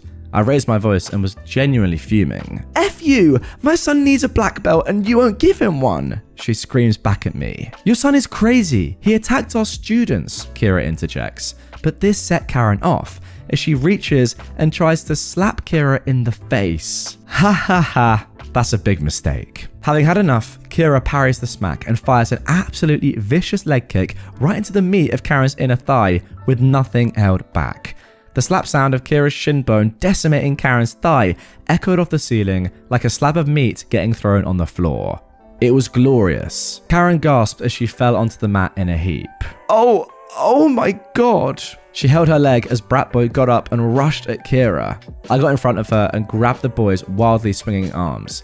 Yeah, he hit me a few times, but I refused to hit children whatsoever. I let him tire himself out. One of the parents called the police. After interviewing everyone involved, they determined that Kira and myself acted in self-defense. Neither of us wanted to pursue assault charges against Karen, but the parents of the girl Karen shoved rightly felt differently about it. So Karen was hauled away in handcuffs. Karen said that she'd sue me and Kira in civil court, but since we have legal waivers, here's hoping that nothing comes of that. As for the boy, I honestly feel bad. His childhood has been robbed by terrible parenting, and I wish we could have had more time to straighten him out. I have particular dislike for his views of women, and I feel like I really could have helped turn him around. Maybe, maybe not. So yeah, that was my experience tonight. Hope you will enjoy reading it more than I did going through it. Well, I did enjoy reading that. That was unbelievable. Put yourself in this spot. What are you doing here? What are you doing? It's so dumb. If you're gonna pick a fight with anybody, anywhere, I personally wouldn't choose karate instructors in a dojo. It just doesn't seem like a great idea to me. I do really like, though, what OP said about the kid. It's kind of what I feel with a lot of these children that we do see in these stories. A lot of the time, I don't think it's their fault that they're saying these sort of things, right? You know, horribly sexist things. Like, where's he got that from is what I'm trying to say. You're not born with this in your mind, I don't think. So therefore, clearly, we can tell by the actions of his mother throughout the story as well, and the things she's saying, is their terrible parenting. As OP says, there's the reason for this child just being absolutely awful right now. But that is one of the beautiful things about a place like a dojo, a community like that. Yes, you're being taught how to do martial arts and that sort of stuff, which is great, but you're also getting taught how to be a good human. That is as important, well, probably more important, let's be completely fair, when you have a kid like this. Mental scenes, and yeah, kind of wish that Kira was allowed just to batter her. Would have been good, eh? You won't give me a key to your house? That's fine, I'll make one for myself. This is actually an entitled grandparent story, but this lady has been involved in my upbringing since I was a child. And this woman hates me. To give some background, my grandmother is a hardcore Catholic former nun and was extremely strict with my dad and me. My dad got his 17-year-old girlfriend drunk and pregnant, which is obviously a huge no-no in the Catholic Church. My grandma basically pressured my mum to convert to Catholicism and marry my dad.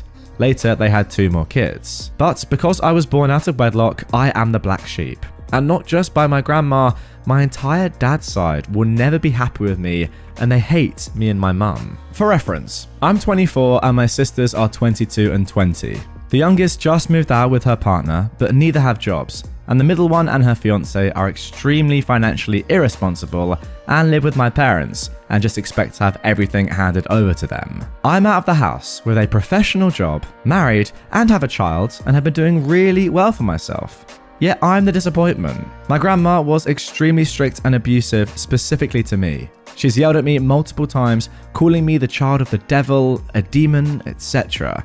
She's thrown stuff at my face for no reason, and I wasn't allowed to have any privacy at her house. I always had to have the bedroom door open. She would sit at the foot of my bed until I fell asleep. I had to spend every weekend and break from school with her until I started working at 15. And she would scream at me if I locked the bathroom door. You get the idea. She'd also threaten to call the cops if we didn't comply with her. And there were multiple instances where she would call the cops if we didn't answer our phones. Like, she's called at 7 AM and 10 PM on separate occasions, and I've woken up to cops knocking at my door.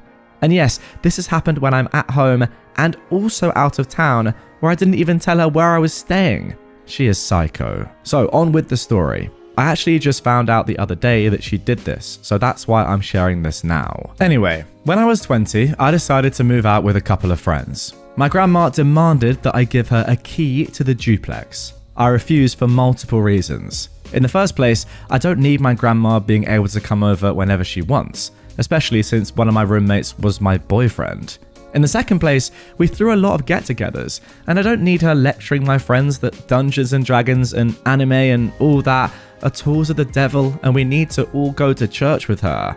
And in the third place, we'd all agreed to not give out copies of our keys to any family members, and I'm not about to have my friends' privacy invaded as well, because my grandma just can't handle not having control of every little part of my life. I mean, she still called multiple times every day and found excuses to try to come over as much as possible. And every time for the first couple of months, she kept demanding I give her a key to our place, and I kept refusing. Well, at one point, my youngest sister was spending the night and my grandma dropped her off. We were going to go and do some shopping, but I couldn't find my keys. I'm looking everywhere and I can't find them anywhere. So my grandma offered to pick up what I needed to make dinner. I reluctantly agreed and went back to looking for my keys. They somehow were right on the bar. Now, I didn't think much of it at the time because I do stuff like that all the time, but my sister told me the full story. Apparently, the next day when my grandma picked her up, she bragged to her how she stole my keys when I wasn't looking and made herself a copy of the key so she can go inside whenever she wanted. Now, she's never barged in while I'm home, so I'm guessing she was coming in when no one was home and going through everything. And it's justified, because she's just making sure we were making good Catholic choices. It also wouldn't be the first time she's gone through my stuff when I'm not home, because she would do the same thing to me at my parents' house and then berate me if she found things she didn't like. Apparently, she's been trying to steal my keys for this house too, but she hasn't been able to figure out where I keep them. I keep my keys in our bedroom in the far back of the house and will not have my keys around her now for this exact reason. Well, you better hope that your grandma doesn't go on Reddit and r/entitledparents in general. If she reads this post, you've just disclosed where you keep your keys. Terrible. But in all seriousness, this woman is just absolutely mental. I wish there was a subreddit that was called like r/mental grandparents or something. That is where this woman should go. Absolutely insane. Just leave your granddaughter alone. I mean, apart from the fact that this is absolutely insane, as I just said, it is also absolutely illegal. If she does this in the future and you catch her, I mean, look, you could even set up a hidden camera or just a camera in general to catch her doing this. Maybe get one of those doorbells. Go to the police. It is illegal. Like, it's trespassing. You cannot do this sort of thing, even if it's your family member. No one cares. I mean, to be fair, I don't even think she needs to come back or go into your house with her key. The fact that she's copied one of your keys is also illegal without your permission. I mean, tell the police if you care that much. That's probably what I'd do to stop this crazy woman from coming into my house. Anyway, what a weird start to the episode. My parents don't like my boyfriend, so they gave me an ultimatum. I'm looking for experience and opinions. All are welcome. I'll try to make a long story short. I am an only child, and my current boyfriend and I have been dating for 6 years, starting when I was 19 and he was 20. We met at junior college where we started dating, and after that we went to different UCs, but within an hour of each other. My parents met him early on by joining us at dinner. Everything seemed to go well. Then, soon after, we went to his parents' house, who live about 2 hours away from my parents, so I could meet his family. And after learning this, my mum told me how hurt she was that we didn't come to see them too. I expressed that this weekend was for me to meet his family, but it was clear that she felt almost betrayed. Fast forward, my parents invite me up to our cabin and my boyfriend joins. We take my car because it was already loaded with laundry, etc. After we arrive, my dad pulls me aside and pretty much quietly yells at me how wrong it is that I drove and that we took my car. He's the man. He should be driving. Blah, blah, blah. This started everything going forward on a sour note. The cabin is in Tahoe. It gets cold in the winter. So my boyfriend wore a sweatshirt with his hood up during some of the time at the cabin. My parents, to this day, cite this as weird and rude, as well as a reason they don't like him for wearing a hoodie. Wow. As we continue our relationship, it's clear that my parents don't like him, but they can't really give up what I would call good or justifiable reasons. They'll say he's just not a good fit for the family. They don't tell me to stop dating him, because they can't, I'm an adult, but they do tell me that I need to keep them and him separate. They don't want to really hear about him, and he's not welcome at their house or cabin. By the way, he's never cheated on me, abused me, has no drug problems, nothing that a normal parent would cite as a problem. Eventually, it became an ultimatum given to me by my parents. They tell me that if you continue to date him, eventually it will be either him or us, and you'll have to choose. Among other things, they would tell me that he'd never be an attorney, which is what he wanted to do, and insinuating that he probably wouldn't be much of anything at all. After undergrad, I started working at a financial firm. He graduated from undergrad at UC Berkeley and was accepted to law school across the country. We were always very serious about each other and made the decision to do long distance until he graduated and moved back to California. My boyfriend has since graduated from law school, moved home, and took the bar last month. He starts work this October and had a contract since last year. My parents have known about this as well. Now, 6 years into our relationship, I call my parents and tell them that we're going to be moving in together.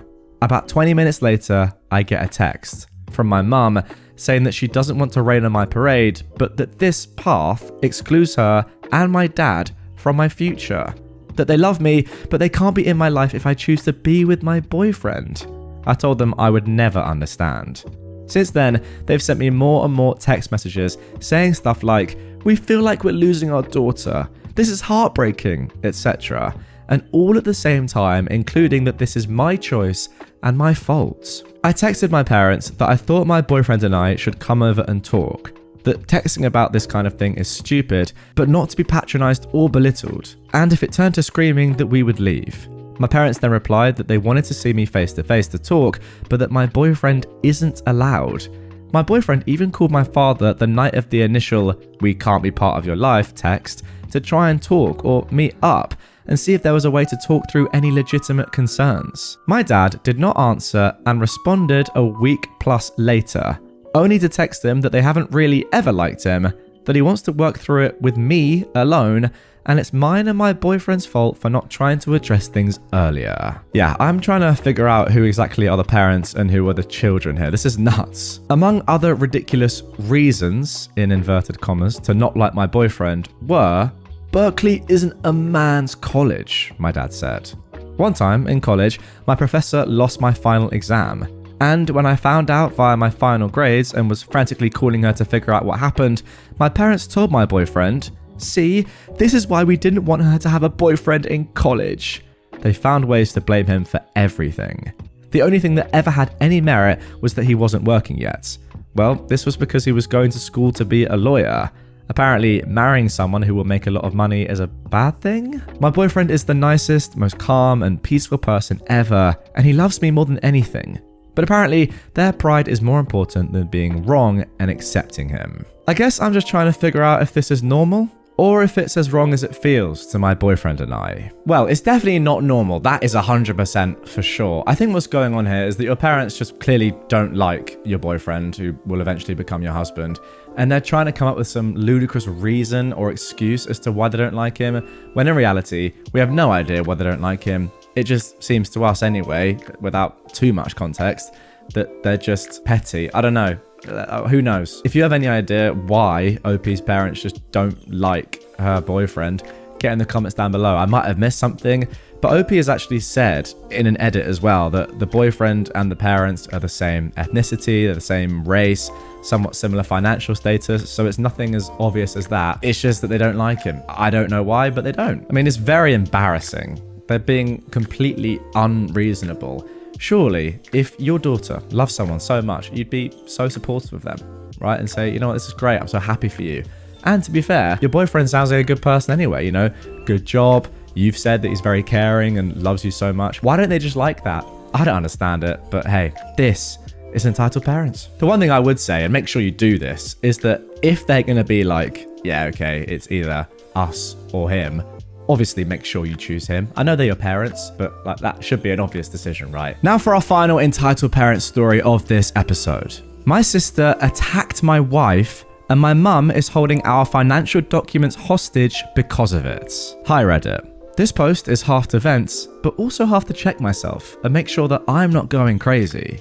My wife and I are recently married, but have been together since December 2019. Ever since then, we've had nothing but problems with my family, particularly my mum and my one sister, as well as occasionally my brother, sister-in-law, and dad. My wife and I have talked multiple times in the past few years about whether we feel like it's gotten to the point of us needing to go no contact, but we haven't quite pulled the trigger yet.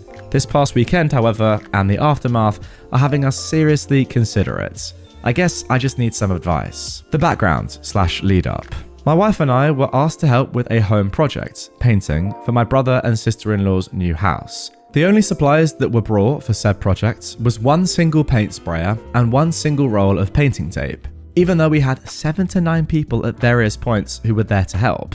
More tape was later purchased. My wife, mum, sister-in-law and I started taping up the parts that needed to be covered, and my brother started painting behind us. There wasn't a whole lot to tape, so once we were finished, there wasn't anything to do other than sit around and wait. Eventually, my sister starts painting, and my wife and I decide at around 7 PM that it would probably be smart to try to order food for everyone. My wife is with one group on one side talking about food orders, and I am on the other side with my mum and sister.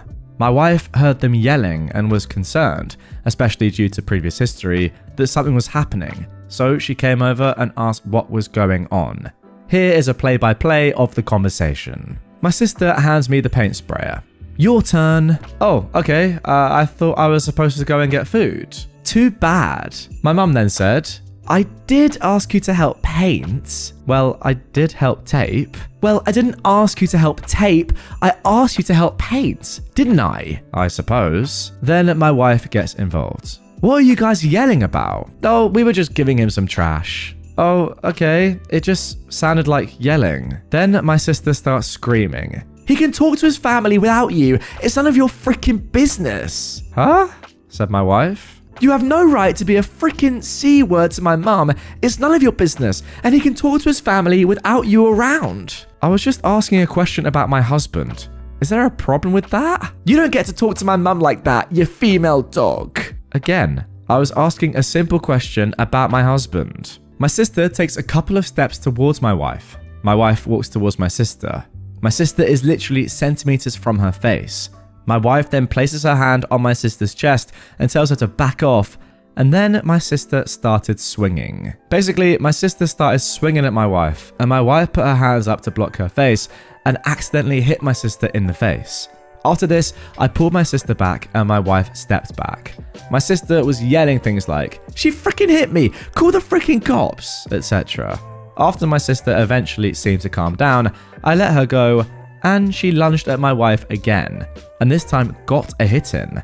I pulled her back again, and then my brother and sister-in-law walk up and start yelling at my wife. My sister-in-law says that my wife is making them look like trash to their new neighbors, and my brother tells us to get the F off his property. My mum started yelling at my wife, telling her that she was being a female dog, and that she had no right to come at her, my mum, like that, even though my wife hadn't even moved yet from the spot where she was standing. Fast forward. Over the past few days, we've gotten many text messages and phone calls. The gist of those is basically continuing to blame my wife and telling me that I am a terrible brother, son, and uncle. That's to my sister's kids, who were also present for this entire scenario. Additionally, we need some old tax forms for some financial paperwork we need to fill out. And while my wife's parents sent those to us as soon as they were able, my parents are holding them hostage and flat out refusing to give them to us. I was told that I'd have to drive an hour to their house to retrieve them and have a conversation with my mum, and that my wife was not welcome to this conversation. Additionally, that my wife is no longer welcome in their house. When we called and asked if my mum could please just email them to us, we need them, her exact response was, maybe. Withholding our financial documents feels like it should be a last straw for me, but it's really hard, and I want to make the right choice. Yeah, I don't know about this one. Guys, get in the comments down below. I want to hear what you think. But from my perspective, I don't think this is terribly bad. Just a falling out. Now, who knows? If this continues to happen again and again and again, and your wife just never feels comfortable around these people, then sure, you need to do something. But for now, I mean, just play it by ear. But as long as you get these forms, just give it some time, relax, make sure they calm down, and things should be fine. I mean, it's a terrible thing to happen, like your wife getting assaulted. I'm not trying to say that it's not, but I don't think you need to suddenly go to the lengths of going no contact with your entire family or your mum or your sister just because this one thing happened. I get it from your wife's perspective. If she doesn't want to see these people ever again, I think that's fine. But for your perspective, try and work it out. It is family after all. But yeah, let me know in the comments down below. Do you think I'm being too lenient? Because I can understand if some of you think that way. I mean, I will say that it has to be completely on your and your wife's terms, of course. I'm only saying that previous stuff if you guys are willing to, accept it. I'm just saying you don't necessarily have to cut them off just for this one act. It's whether or not this has happened before or is going to happen again, potentially you think, and whether you get these forms back. I mean, I don't really know how this works legally, whether they have to give you this financial paperwork or not. If they do, then maybe it's becoming illegal. I don't know, so I can't really comment on that. Just with the personal stuff that happened, yeah, it's not good, is it? The more I think about it, the more I feel like if your wife wants you to never see them again, maybe you got to do it. I don't know. She did get hit by her sister, but hey, family scraps happen sometimes in rare occurrences. Just because it happened doesn't mean you have to completely, tear up the family, but I wouldn't blame you if you did. My father-in-law had a meltdown because I proved he doesn't know his son. So me, a 34-year-old man, and my husband, who is 30, do our dangdest to not spend an abundance of time with my father-in-law. He is a cowardly narcissist who says hot dog unironically. Ever since I came into the picture almost 7 years ago, we've simply not meshed. A great deal of that is due to the fact that I've spent those years instilling confidence and boundary setting in my husband. My father-in-law does not like being told no. We literally got kicked out of a restaurant one time because he couldn't accept that they wouldn't give him a discount. So, needless to say, our interactions are nothing more than the exchanging of fake pleasantries. Last week, we're over there for our quarterly visit. The way these evenings typically go is that my husband occupies my father-in-law, while my mother-in-law tests out her new English vocabulary on me. This time, my husband is doing the bulk of the talking to both of them because he's excited about the new organization he's working with. My father-in-law keeps trying to change the subject because it's been 2 seconds since the subject of the conversation was about him. My husband and his mum both snap. I'm not entirely sure what they said as my Spanish is still terrible, but it amounted to them telling my father-in-law to shut the frick up and listen. He then gets obstinate and essentially tells my husband that no matter what the organization is, it will never compare to the work that he did in his youth. My father-in-law literally just hiked through Central America with a white savior complex until things got violent and he came back home. My husband understandably storms out with his mum hot on his tail. Awkwardness then ensues because I'm chuckling at my father-in-law. "He never spoke to me like that until you came along," he said. "I know. I'm so proud," I replied. "You've changed him." "No, this is who he's always been. You just never noticed it before." "I know my son." "Okay, what's his favorite color?" "What? What's his favorite color?" "It's the same one he had as a kid." My father-in-law said nothing. "Fine, name 2 of his interests." "What, they don't make any sense." "Name them." Again, nothing. "Alright, here's an easy one. What is the name of the organization he's working with?" Again, nothing. This wannabe Bob Ross granola-eating mofo couldn't answer.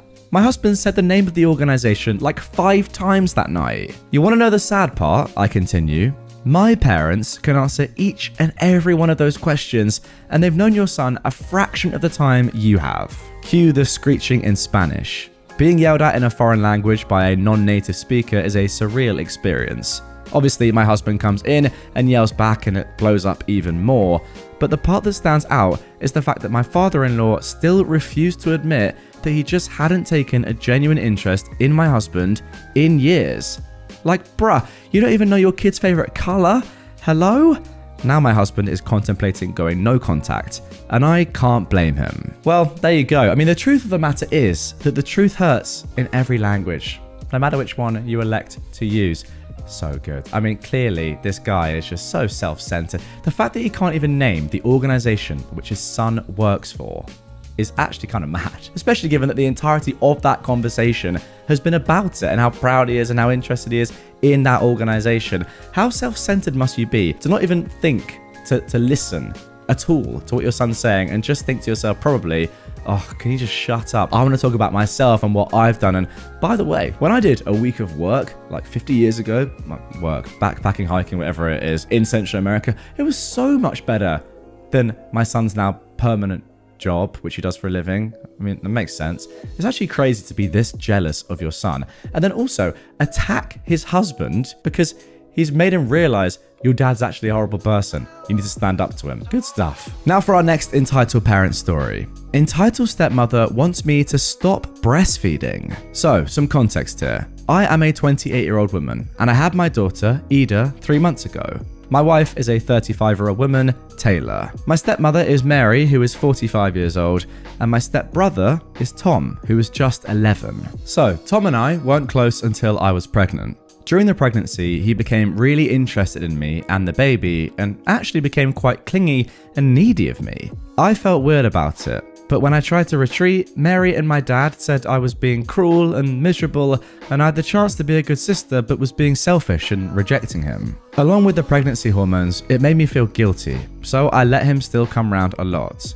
Now Taylor has a chilled attitude, so has kept calm and just said she wants what I want, even though he has become resentful of her. I made it clear that she was my wife and any disrespect to her would mean he had to leave. He became focused on my bump and was touching it all the time. Mary thinks he's autistic, but no doctor has ever diagnosed him. I had Ida 3 months ago, and she's the best baby ever. She's so perfect, and I've loved seeing my wife become a mother. She is a natural at it, and it's compounded our love for each other. I've decided to breastfeed and then pump so Taylor can use the bottle to feed as well. It's been going pretty smoothly, and honestly, it's something that allows us to bond with Ida. Often Taylor will lay with me whilst I breastfeed and we'll spend time together with Ida sleeping on my chest. Apparently, Tom was very angry when he wasn't allowed into the hospital to see me or the baby, and he kicked off when we said that only my mum and mother-in-law were allowed over until 2 weeks postpartum.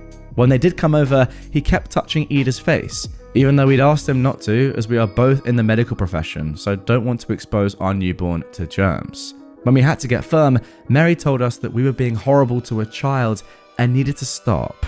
I had to feed, so I went to the nursery, but Tom had followed me, and when I started feeding, he came in and watched before I realized he was there, and then started asking me questions about breastfeeding. That was fine, of course, but he's been watching me feed whenever he comes over, when I don't realize, and then whenever he's been near me, he started saying, "Booby," and reaching for my boobs and saying he wants to try, and it's unfair, only Ida gets it. We've tried reminding him that he's a big boy and she's only a baby.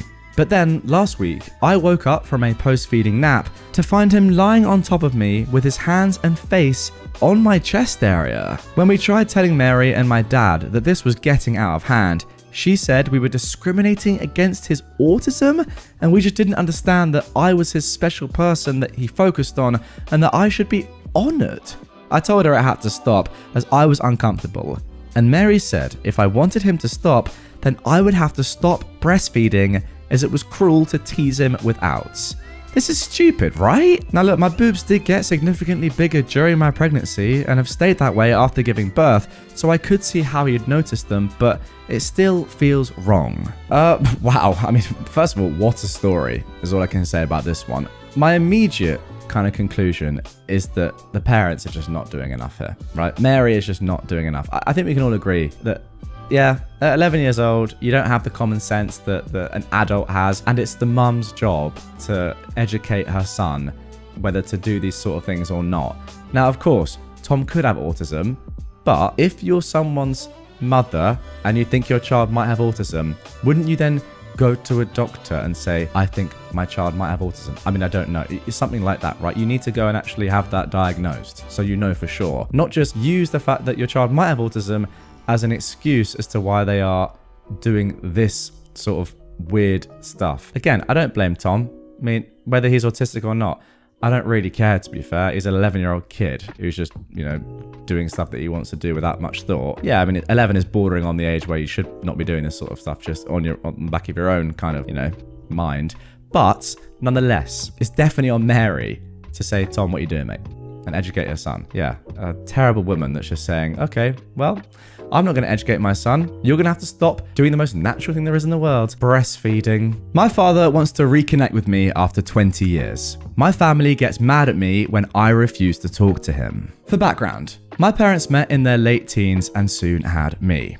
3 years later, they had my sister, Maria. When my sister was 1 year old and I was 3 years old, my parents got separated. They never got married because my father cheated on my mum with a woman who is over 20 years older than him from what I've been told, and they're still together now. Growing up, mum never told me or my sister too much about my dad, John.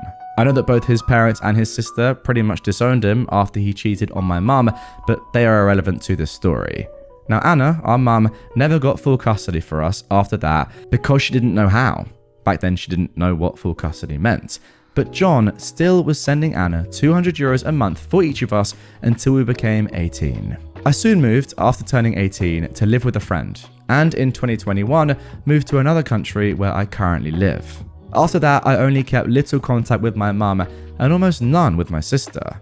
Fast forward to the 31st of August, so 3 days before this post was made, on my birthday, I get a call from an unknown number. I pick it up, and the following conversation ensued. Hello? OP? Yes, who is this? It's me, John. I'm sorry, but I don't think I know you. I'm your dad. I'm sorry? How are you? Why did you call me? It's your birthday, right? Yes, it is. Well, happy birthday, OP. Again, why did you decide to call me now? Don't you have a new family? Yes, I'm married now, but I have no other kids other than you and Maria. At this point, I was in disbelief, so I ended the call. I couldn't understand why he decided to call me after 20 freaking years of no contact between us. He tried calling me again, but every time I ignored the call.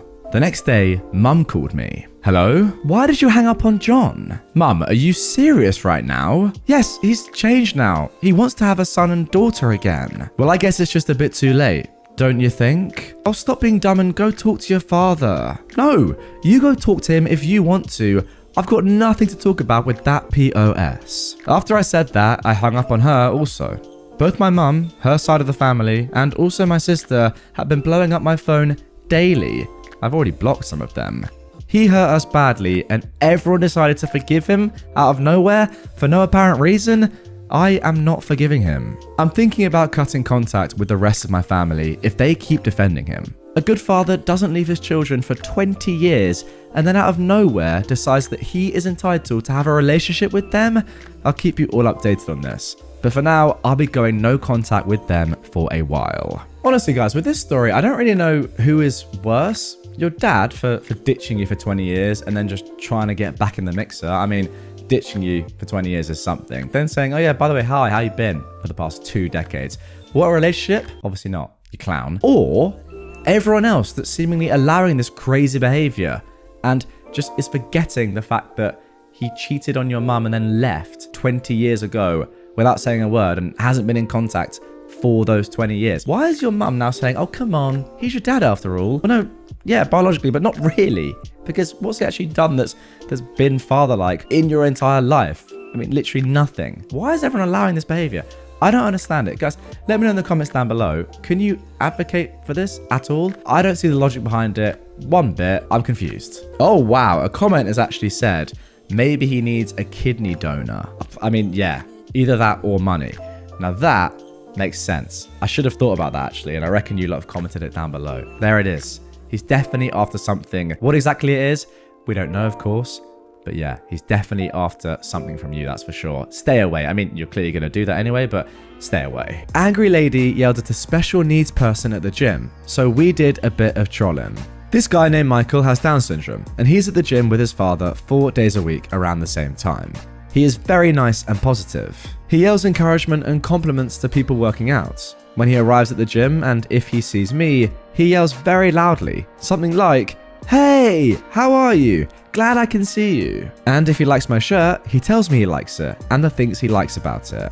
Michael is a genuinely good person and I love seeing him when I work out. When he's working out, he makes loud ooh sounds that sound like a cow going moo, but without the M part. It's very loud, especially when he's getting in the zone in his workout. If you've never seen him, you'll look up, see him lifting like a beast, and being the mature adult you are, can tell he has Down syndrome, mind your own freaking business, and go back to your workouts. Apparently, that was too hard for someone this evening. A lady with her training group, about 5 people total, was working out next to Michael.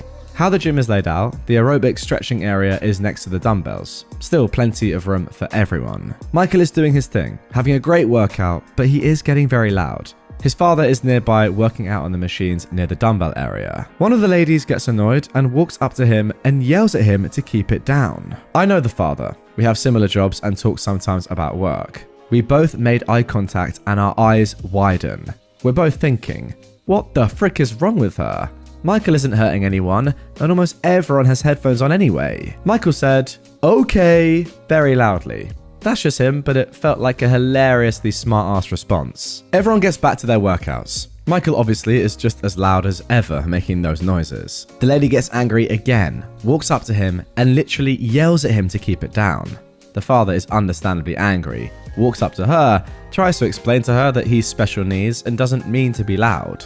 They argue for a bit. I couldn't hear everything they said, but the conversation ended when the father yelled extremely loudly, "He's R-word, what the frick do you want from us?" Everyone stops working out and looks at her.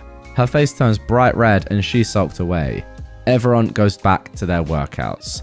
Yeah, not entirely sure with the dad's use of the R-word there about his own son, but I guess he's that infuriated that he's just trying to make a point to the woman. I don't know, not a word I would have chosen, but hey, I'm not in the story. So now for the petty revenge part. My workout buddy and I decided that we really needed to work our abs, so we did some sit-ups in the stretching area. next to their group, and we grunted loudly when we got to the last few reps. They said nothing to us though, but we still had fun. Ah man, you've got to be a pretty terrible person to ever have a go at someone with Down syndrome. I mean, what are you doing in that situation? Especially given the fact that it's a gym. Gyms are pretty loud anyway, and Michael's just having fun, doing what he loves, lifting weights, being a beast, as you said, OP. Let the man have some fun and let him get jacked. Oh, and also, of course, great petty revenge from you and your mate, just letting them know how absurd they're being. Made a road rager pay for his actions. So something bizarre happened on my drive to work a few days ago, and I still think about it. There was this car that was aggressively weaving between lanes, sometimes with zero warning or turn signals, and at one point he tried to get into my lane, but I was already next to him. He still tried to merge and nearly ran me into the left median. I had a car in front of me and behind me, so I couldn't brake too fast or speed up, and I wasn't in his blind spot. So instead, I honked my horn, but he still tried to get in the lane. He ended up getting behind me and tailgating me aggressively. And I'm like, whatever dude, I'm just driving to work. This isn't Fast and Furious. You're in a Lexus. Eventually, he got in front of me, and I thought it was the end of it. Wow, "You're in a Lexus" there goes down as one of the all-time great lines. Phenomenal. But this guy made me his enemy, because after that, he did not let me pass him. Ever. I simply did not care. I was too tired for antics. But anytime I changed a lane, he'd change with me, and then slow down to slow me down. And for a while I thought, am I imagining this? So finally, an exit for the toll road was coming up on the right. And I was like, screw it. I'll take the toll road, get away from this guy. And I sped up to get into the exit lane. But this guy went all the way from the left lane into my toll road lane. So I was like, you had no intention of being in this lane. I don't think I'm imagining things anymore. So I stayed a good distance back, waited for him to get kinda into the curve of the exit lane to the point where he was committed to it, and I immediately changed lanes and got out. I watched him try to swerve out, but it was too late for him. He was in the toll lanes, and I was on my merry way. I've been thinking about it and laughing for days now. Oh my gosh. Didn't just waste his time, also cost him money. Phenomenal. I mean, honestly, just so good. So good. I'm not surprised you've been thinking about it and laughing about it for days. It's one of the best petty revenges I've read. So simple. This guy, clearly just very, very angry person. Very jealous. I mean, a lot going on, clearly. Who in their right mind would ever act like this? I have no idea. And he paid the ultimate physical price in the sense that he went through a toll that he clearly didn't want to go through. I don't even know where that road would have gone. Who cares? I mean, hopefully it was a nice smooth journey for him, but yeah, had to pay for no reason at all other than his own idiocy. Love it. Now for our next petty revenge story, inconveniencing an entitled girl. So a couple of days ago, I was getting my nails done at a local salon. The girls there are amazing, and it's just 3 of them, so they time manage as it goes. Most people just walk in, but most people know if you do that, you'll have to wait. They'll usually say, come back in X amount of time and we'll be ready for you. I had an appointment and still ended up waiting a little. No big deal, they were slammed. In that time, 3 people came in and their names were written down as next in line, as well as 2 girls already waiting next to me. So, 5 people after me. I finally sit down to get my nails done, and it's a simple manicure with no polish. One girl was doing pedicures on a couple, and the other had just started a full set. As soon as I sit down, this teenage girl comes in with her parents and seats herself at a table without saying anything. Her parents then walk up to the lady who was doing my nails and say, and I quote, "Her flight leaves in 5 hours, and we have to leave in 1 to make it on time. Her nail just broke. Fix it." Rude. So rude. Not to mention there are 5 people ahead of her. The nail lady tries to explain that, but the parents just talk over her, and the techs have a conversation about it in their language. And then the girl doing my nails nods and says, "Okay, when I'm done with her, I will fix it." Cool. I proceeded to then ask for a dip manicure with nail art and the deluxe spa package. The hour was up, and the girl and the parents were positively fuming. They ended up leaving, her nail still broken. My nails look great, and I tipped extra. Well, safe to say you absolutely nailed this petty revenge.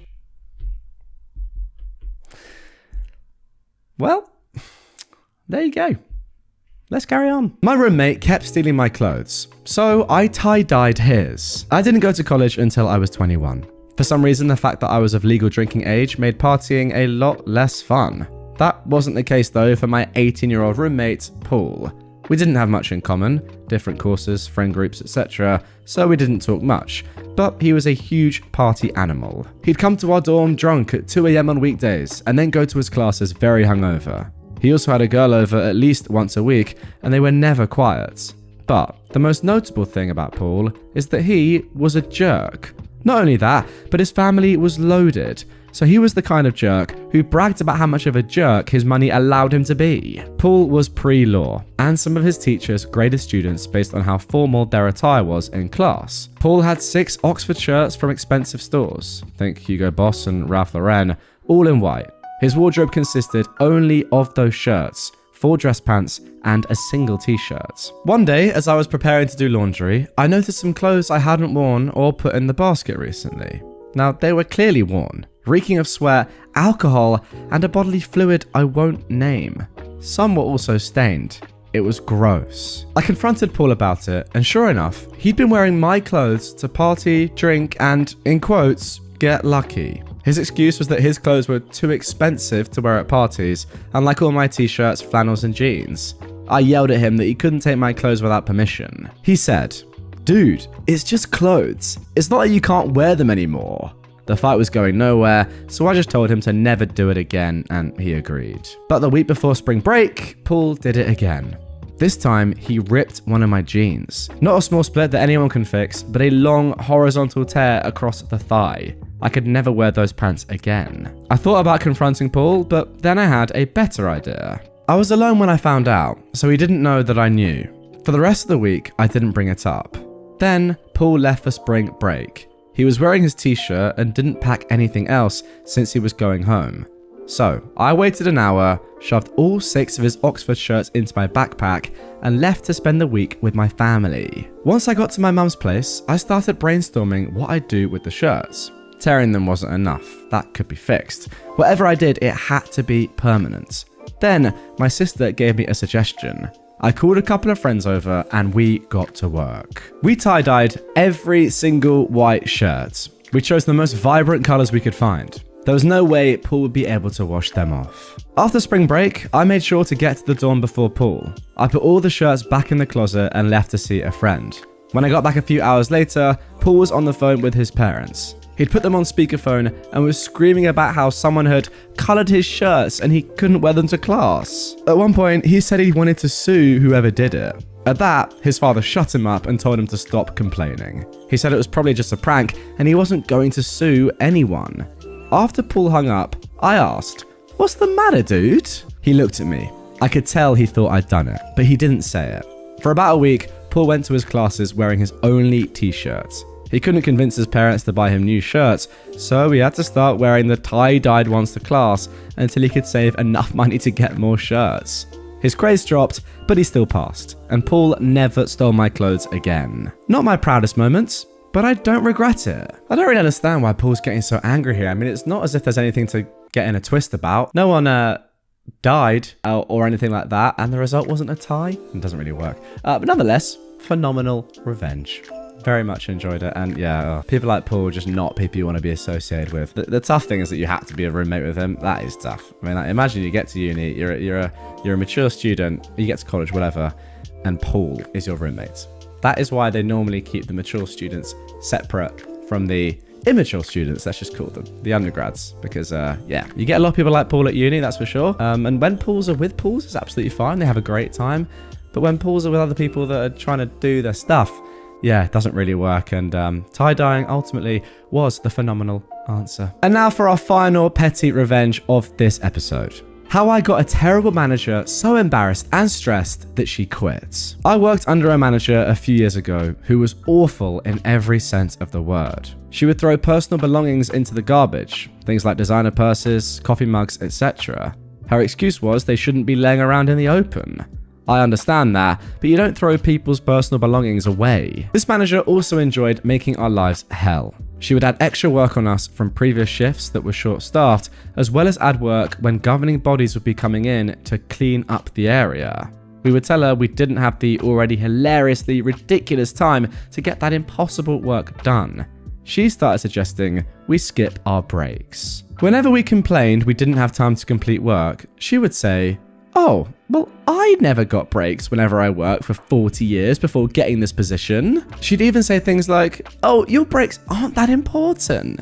Me, being nice to people's face to a point, shouldn't have been messed with. I emailed the general manager of the building as well as his assistants, a union representative, and our union president. I explained how our manager was treating the staff regarding our breaks and how our belongings were literally being thrown in the garbage. Nobody responded to my email, but with the system we used, you could see everyone who saw it. So when everyone saw it and I received no reply, I replied to the email, "Failure to respond appropriately within a week will result in this email being forwarded to the Ministry of Labour and Human Rights Board." I received 2 emails from the union.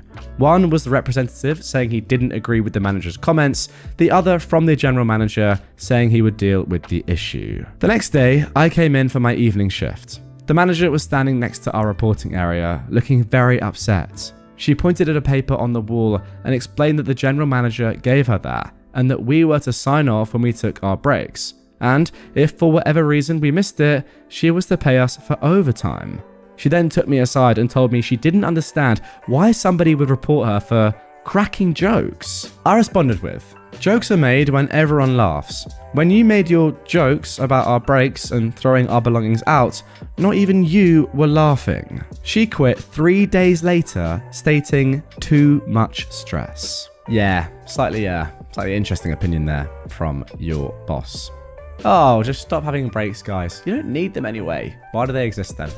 Like, breaks exist. Why are they there? It's at times like this that I think about those studies that I've seen, those experiments. I don't know where it is, like places in Europe, companies that have gone to a 4-day working week, and they've actually seen the productivity of their employees increase because the employees work harder on the 4 days that they're actually in the office doing their jobs, knowing that they have that 3-day weekend.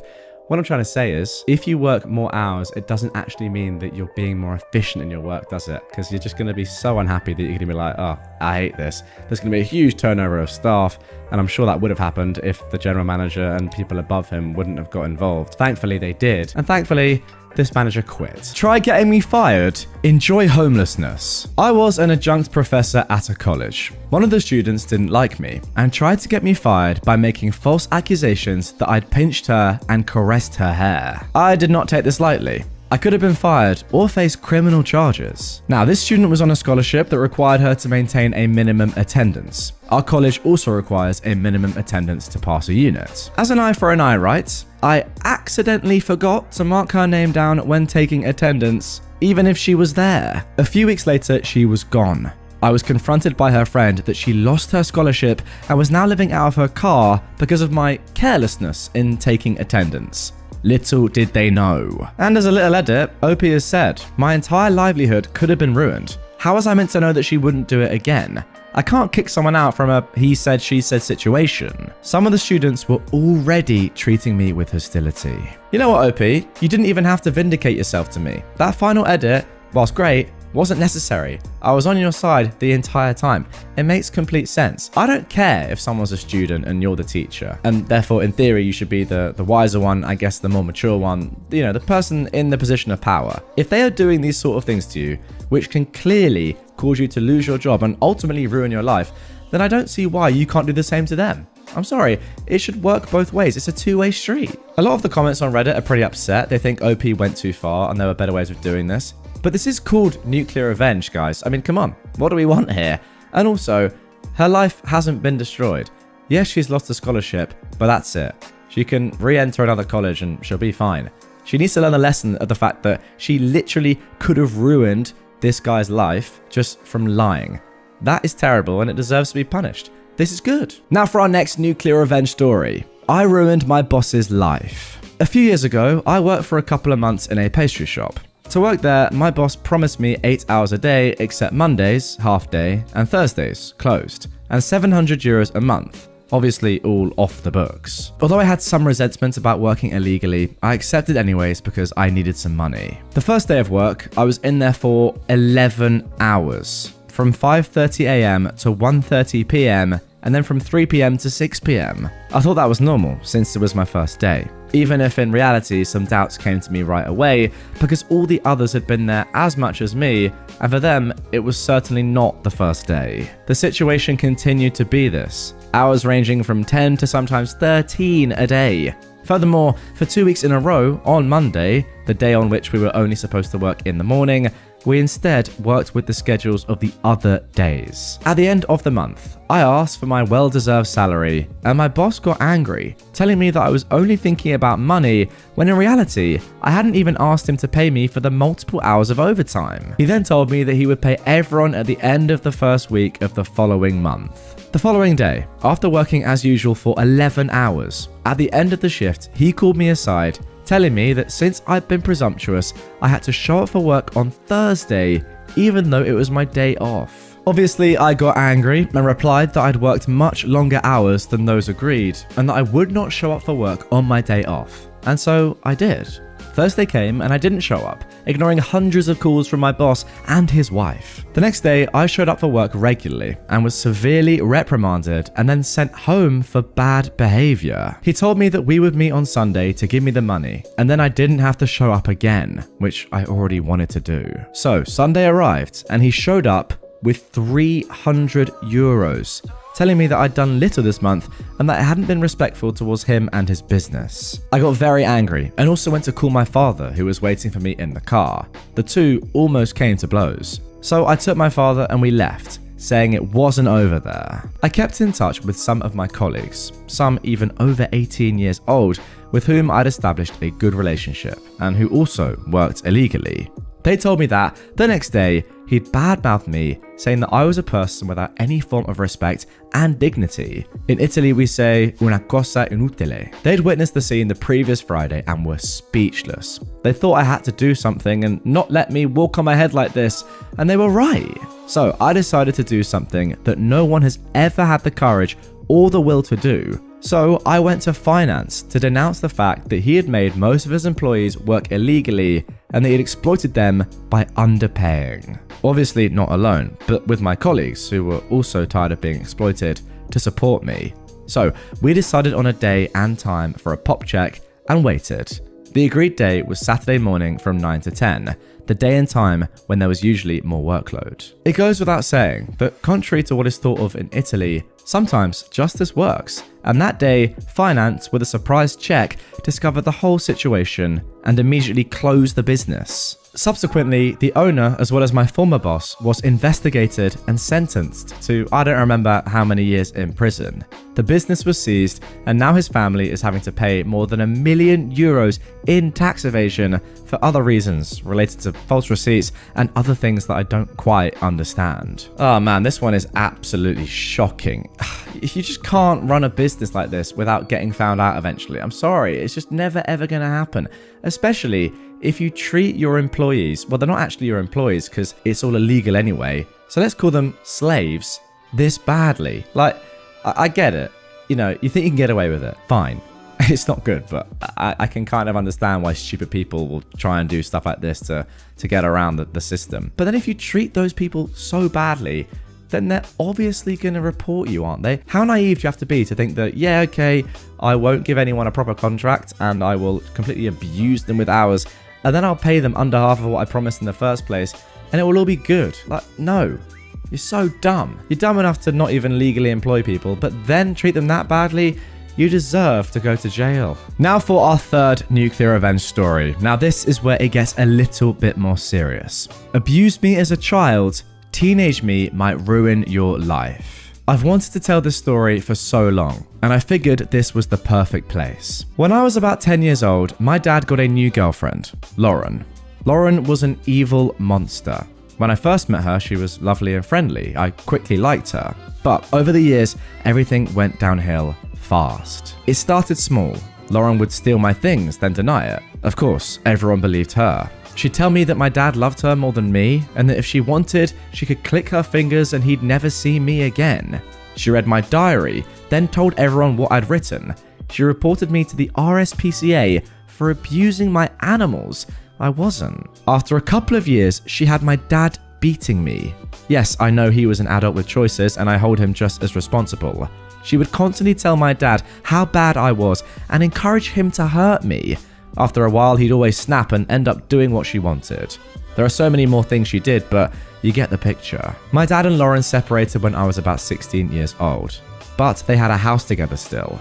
It was around this time, as a suicidal, miserable teenager, that I decided I'd get even. I spent months on my plan, and this is what I did. I wanted Lauren's entire life to fall apart all at once, so everything had to be perfectly timed. I started by getting her fired with a minor criminal record. Lauren worked at a police warehouse for seized items, but naughty Lauren was stealing from the warehouse, so I made notes as to what she stole and when, and once I had a decent enough list, I anonymously contacted her boss with it. Lauren was immediately suspended and after a few weeks, found guilty of stealing. She was immediately fired and charged with theft, including theft of a Class C substance. Now Lauren was unemployed and pretty much unemployable. On to stage 2. Lauren, with no income, needed to sell the house as she was now unable to pay her mortgage. My dad also wanted to sell so he could move in with his new girlfriend. So I made the house unsellable and pretty unpleasant to live in. My dad and Lauren were stupid and never locked their back door. I didn't even have keys. So I'd sneak in when I knew they were out and hide disgusting things. Bugs everywhere, old prawns hidden under floorboards. I even stitched some old prawns into the bottom of the curtains. Dead mice everywhere, including under Lauren's pillow. Live mice in the pantry. The house stank and no one could figure out why. Estate agents refused to list it or would only list it for far under the value, and potential buyers would leave quickly after nobody could explain the source of the vile smell. Lauren was approaching bankruptcy, exactly what I wanted. Only one area of her life left to destroy. Lauren had been in a relationship for a year or so with this guy.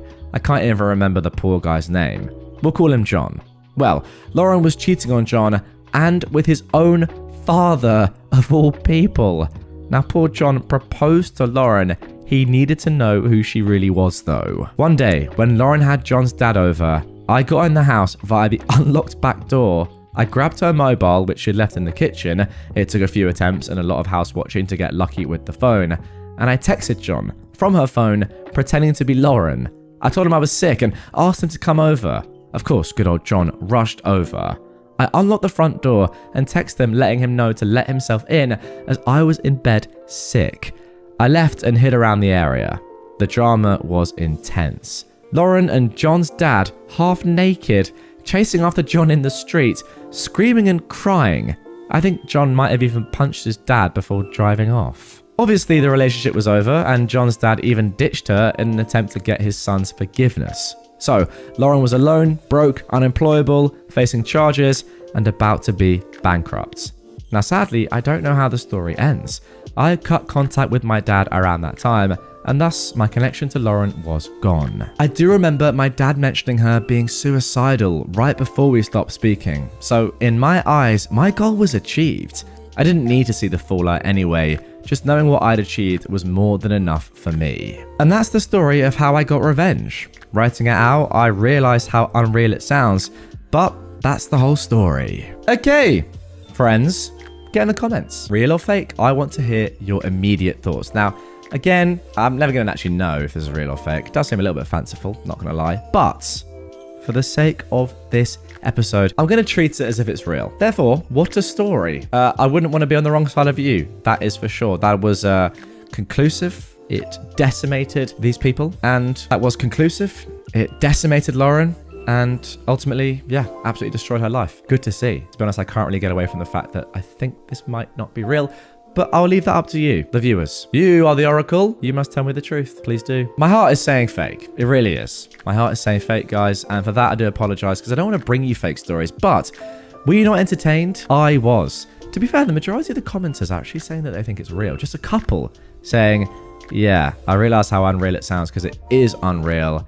To be honest, like you bring your new boyfriend's dad over that she's cheating with to the house that you share with your ex and his daughter. You call the RSPCA, claiming you abuse animals. I mean, I don't know.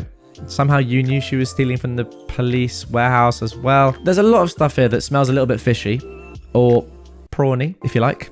But yeah, up to you. What do you guys think? And now for our final nuclear revenge story, perhaps the most severe of the lot. How about this for a title? Can't keep it in your pants? Have fun trying to live a normal life. A friend of mine told me my story belonged here, so here we go. So, in my country, high school starts at the age of 15 and lasts for 3 years. I was a year early, so I was 14. During the first weeks of school, a guy in my class, for the sake of the story I'll call him Connor, approached me, and we started getting along to the point we quickly started dating.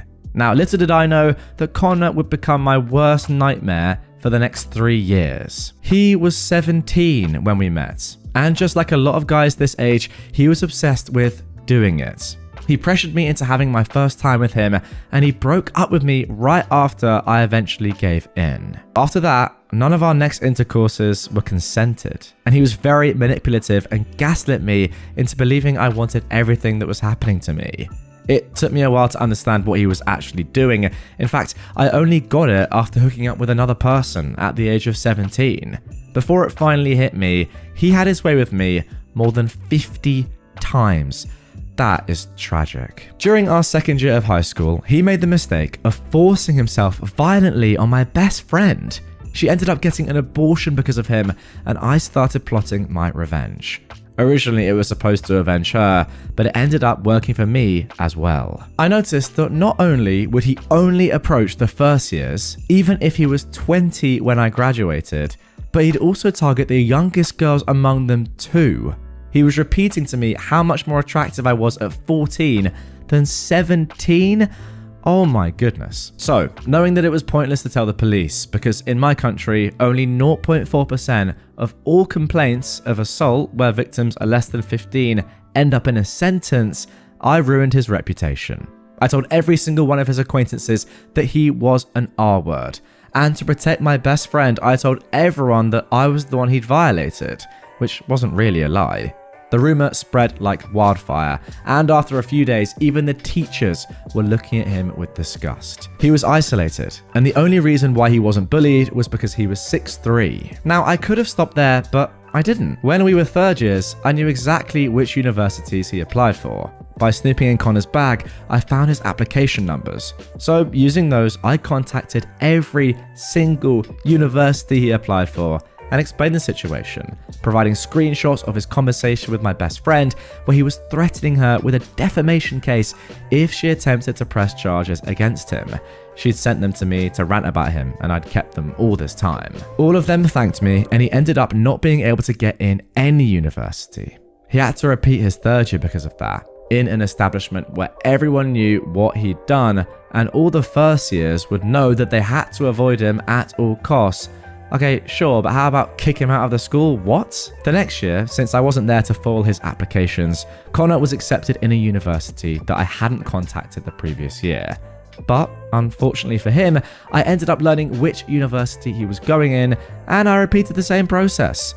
There were former students of our high school in the university he was going to who spoke up to the uni's mental health center about the inappropriate behavior that he'd had with them and told them what kind of rumors there were against him.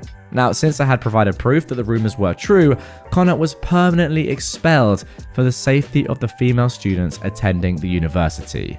That is more like it. So now he doesn't have a degree and nowhere else to go and study, with no social life. His situation couldn't get worse, could it? Well, yes, I made it worse. Connor tried to move to another region where nobody would know him and pass a diploma to work with kids. Wow. That is unbelievable, I've got to say. However, Connor is a phone addict, and he couldn't help but share on his social medias that he'd passed his diploma and started working as an educator for troubled kids and pre-teens.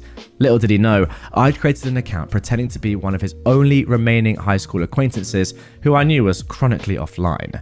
With a bit of searching, I ended up finding his workplace, and I started the same process all over again. I also added a message that he left on my voicemail where he was panting while telling me how hot I was at the age of 14 and how he'd have loved to go back in time just to oh my god, just to F me again. I'm struggling to get these words out here. My goodness me. Needless to say, they got rid of him really quickly, fearing for the safety of the kids. I was planning on keeping reporting him to all the places he was planning on working at. but his previous workplace took care of that for me.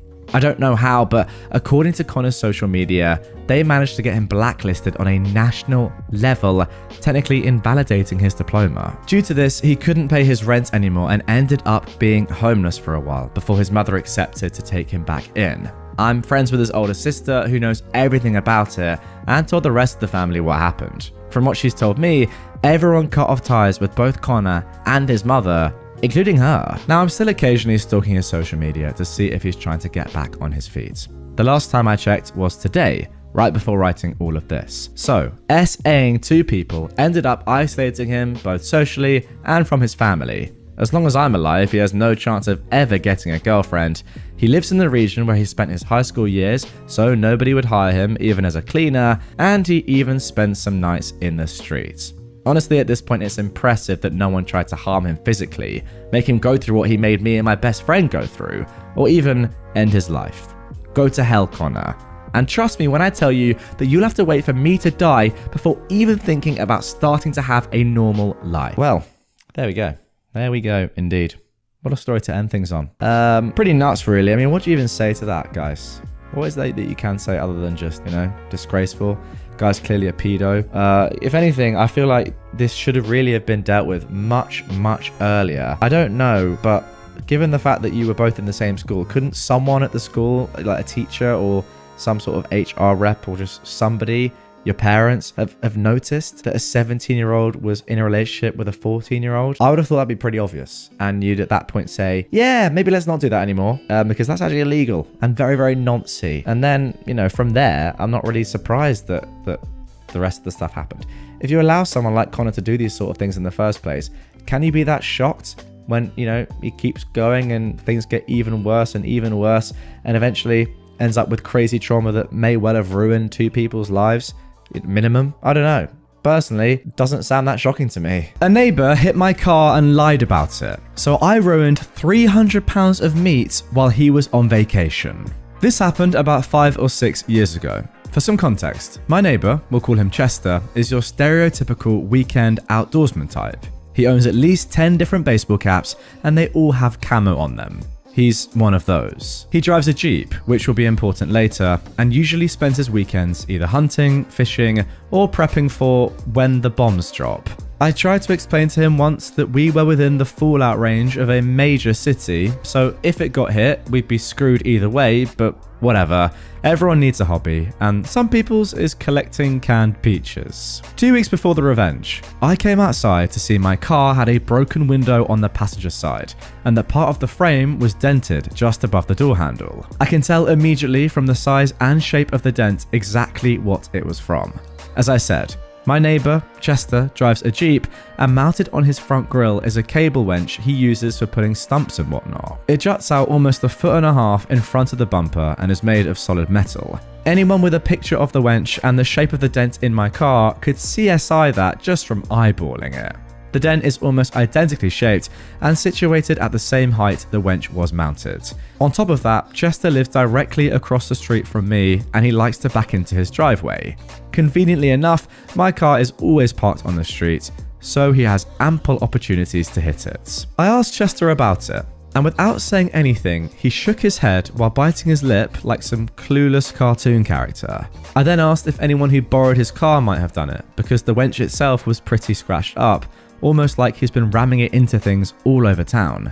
Again, Chester silently shakes his head and then tries to tell me it was probably teenagers. No exposition, mind you, he just blamed it on teenagers. I was fuming, but kept my composure and went home to call the police and my insurance company to report it. I managed to get a competent police officer who told me point blank that it was clear what happened, but without a witness, it would be pointless to try and prove it. The insurance agent was equally certain of Chester's guilt, but ended up recommending I pay out of pocket for the repair. Since I was parking on the streets, it was a factor the insurance company might use against me if I filed the claim. When it came time for them to recalculate and adjust my monthly rate, I could see a significant increase. A few hundred out of pocket right now could save me several hundred a year going forward if my rate was increased due to my own negligence, which is what the claim would unfortunately be categorized as. Raw deal, for sure, but at least he was honest with me. Fast forward to 2 weeks later. Chester and his family are going up north to rough it in nature for a week. And despite my cold attitude towards him in recent days, he asked me to keep an eye on his house while he's gone, since I'm the only person in the neighborhood that he trusts, apparently. I agreed to do it, not because I had any type of revenge in mind, but because he gifted me a large case of beer for my service. His one request was that I call him if we have any extreme weather because he'd need me to check on something. 2 nights after he left, we had a nasty storm. Wind, hail, and even a few rolling blackouts. The next morning, I called Chester to ask what he needed me to check on, but he didn't answer. Knowing Chester, he'd probably set up camp in some rural part of America with no cell phone service, even though he'd asked me to call him if this happened. After a few failed attempts, I went over to his house to inspect for any potential issues that might have arisen from the weather. I figured he was probably worried about his garage flooding, since his yard was frequently a moat after heavy rain. I went into the garage and there was no flooding, but something caught my eye immediately. 4 large freezer chests lined up side by side, taking up a huge chunk of the wall. I peeked inside one and immediately realized what Chester was worried about. All 4 of them were packed from floor to lid with meat. Some of it was still in packages from the grocery store, and some of it was wrapped in butcher paper, likely game picked up from Chester's hunting exploits. But on the top of one of the freezers was something else that seemed out of place. It was a red solo cup full of frozen water with a penny sitting on top. I thought that was weird and dismissed it immediately, but curiosity got the better of me later that day when I got home. I decided to Google it, and what I learned instantly clicked as a way to get the ultimate revenge on Chester for hitting my car and sticking me with the repair bill. There's an old life hack that people used to use when they went on vacation. You freeze a cup of water, then place a penny on top of it and stick it in your freezer. If your power goes out, the water will eventually melt and the penny will fall to the bottom of the cup. If you return home and the penny is at the bottom of the cup, your freezer was off for an extended period of time, and now everything in it has potentially defrosted and become unfit for consumption. I've just clocked what's about to happen. That is brilliant. I immediately got up and ran back to Chester's garage to scope out the legitimacy of my nefarious deed. As luck would have it, Chester's circuit breaker was hidden behind a tool shelf, not directly visible to the naked eye. Who would put a shelf in front of a circuit breaker? Well, Chester, of course. So I promptly took the cup out of the freezer and sat it on Chester's porch to let it get a little sun. After a few hours, the ice had melted enough that the penny slipped right to the bottom of the cup. I then put the cup back in the freezer, being very careful to position it exactly where it was when I took it out, before moving on to the last phase of my insidious plan. I started blowing up Chester's phone with calls and frantic text messages. Chester, where is your circuit breaker? I can't find it and your power's off. Get back to me ASAP. I did this countless times over the next 2 days before I finally got a call back from Chester. He told me immediately where to go in his garage to find the circuit breaker, which of course I already knew thanks to my prior detective work. I sat the phone down and flipped the circuit breaker twice. Once to turn it off, and then a second time to turn it back on, giving it just enough time to mess with the digital clocks on all his appliances. And with that, my revenge was complete. All that was left was for Chester to come back home, which took another 2 days. When Chester got back home, I was nervous, but eager to see if my charade had worked. The next day, I got a knock on my door. It was Chester. He asked me if I wanted some meat to give to my dogs. Apparently, the power had been off for too long and all the meat in his freezers had thawed out while he was gone, so he was throwing it out. I asked him how much he had, and he said it was probably somewhere close to £300. He didn't want to waste it all, so he asked if I wanted to give some to my dogs. I graciously helped myself to roughly half a freezer's worth of meat, some of which I stored in my own fridge, and the rest Chester was nice enough to offer to hold onto in his freezer until I needed it. The kicker is that Chester, of course, had no idea the meat never actually defrosted and was still perfectly good. That night, I helped myself and my dogs to a couple of nice steaks, courtesy of old Chester himself, who was still busy walking the neighborhood, unloading the tainted meat on anyone who had a cat or dog that might want it. It was at least 4 or 5 months before me and my dogs went through all the meat Chester had given us.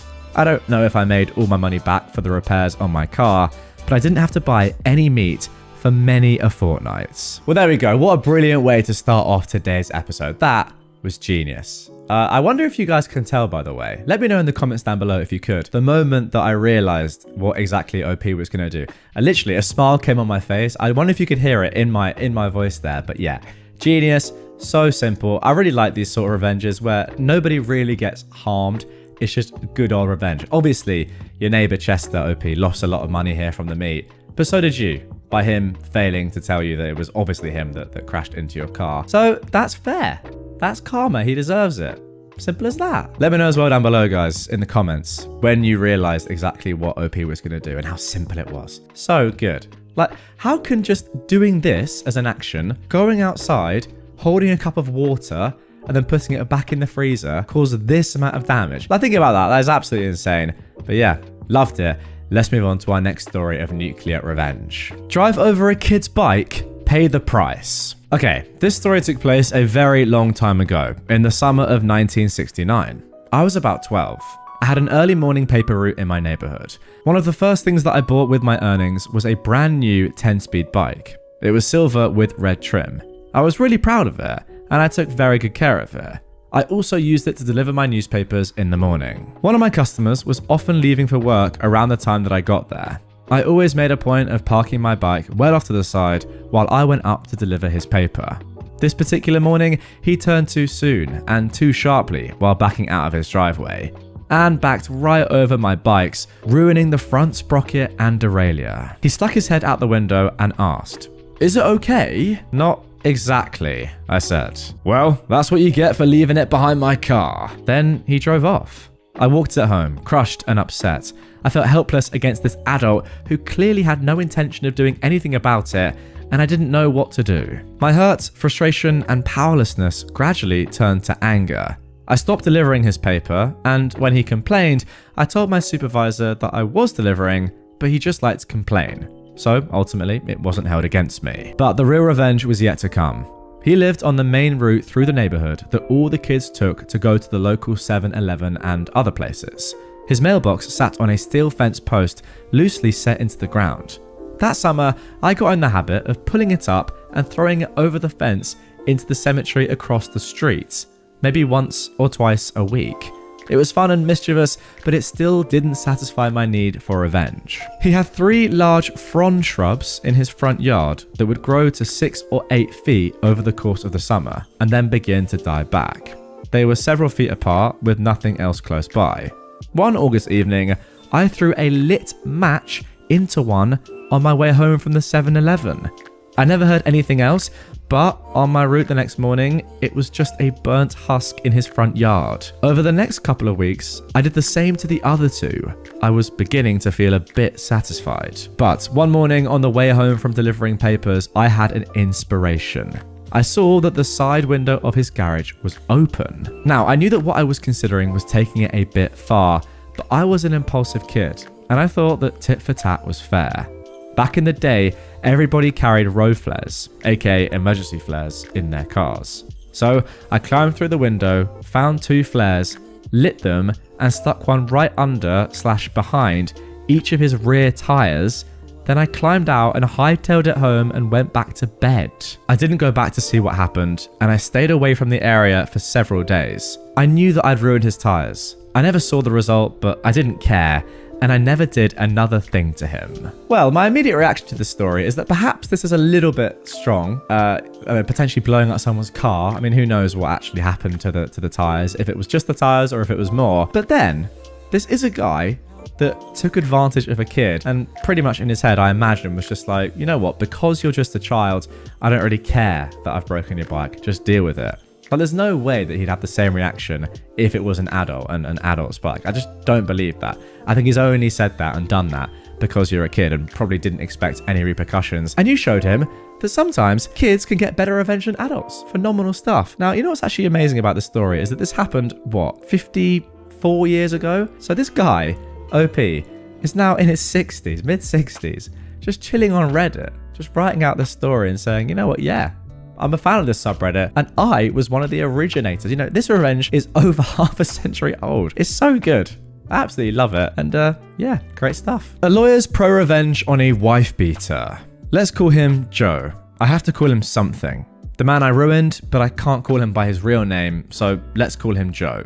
Joe was a wife beater. I was hired by Joe's brother-in-law, the brother of the wife that Joe beats. My client was also Joe's ex-business partner. Aside from the whole "you beat up my sister" thing, my client had another beef with Joe, a serious business beef. My client took it to court and gave me the case to handle. Joe and his lawyers fought me long and hard. Joe was confident that his BS and outright perjury would carry the day. It had always worked before.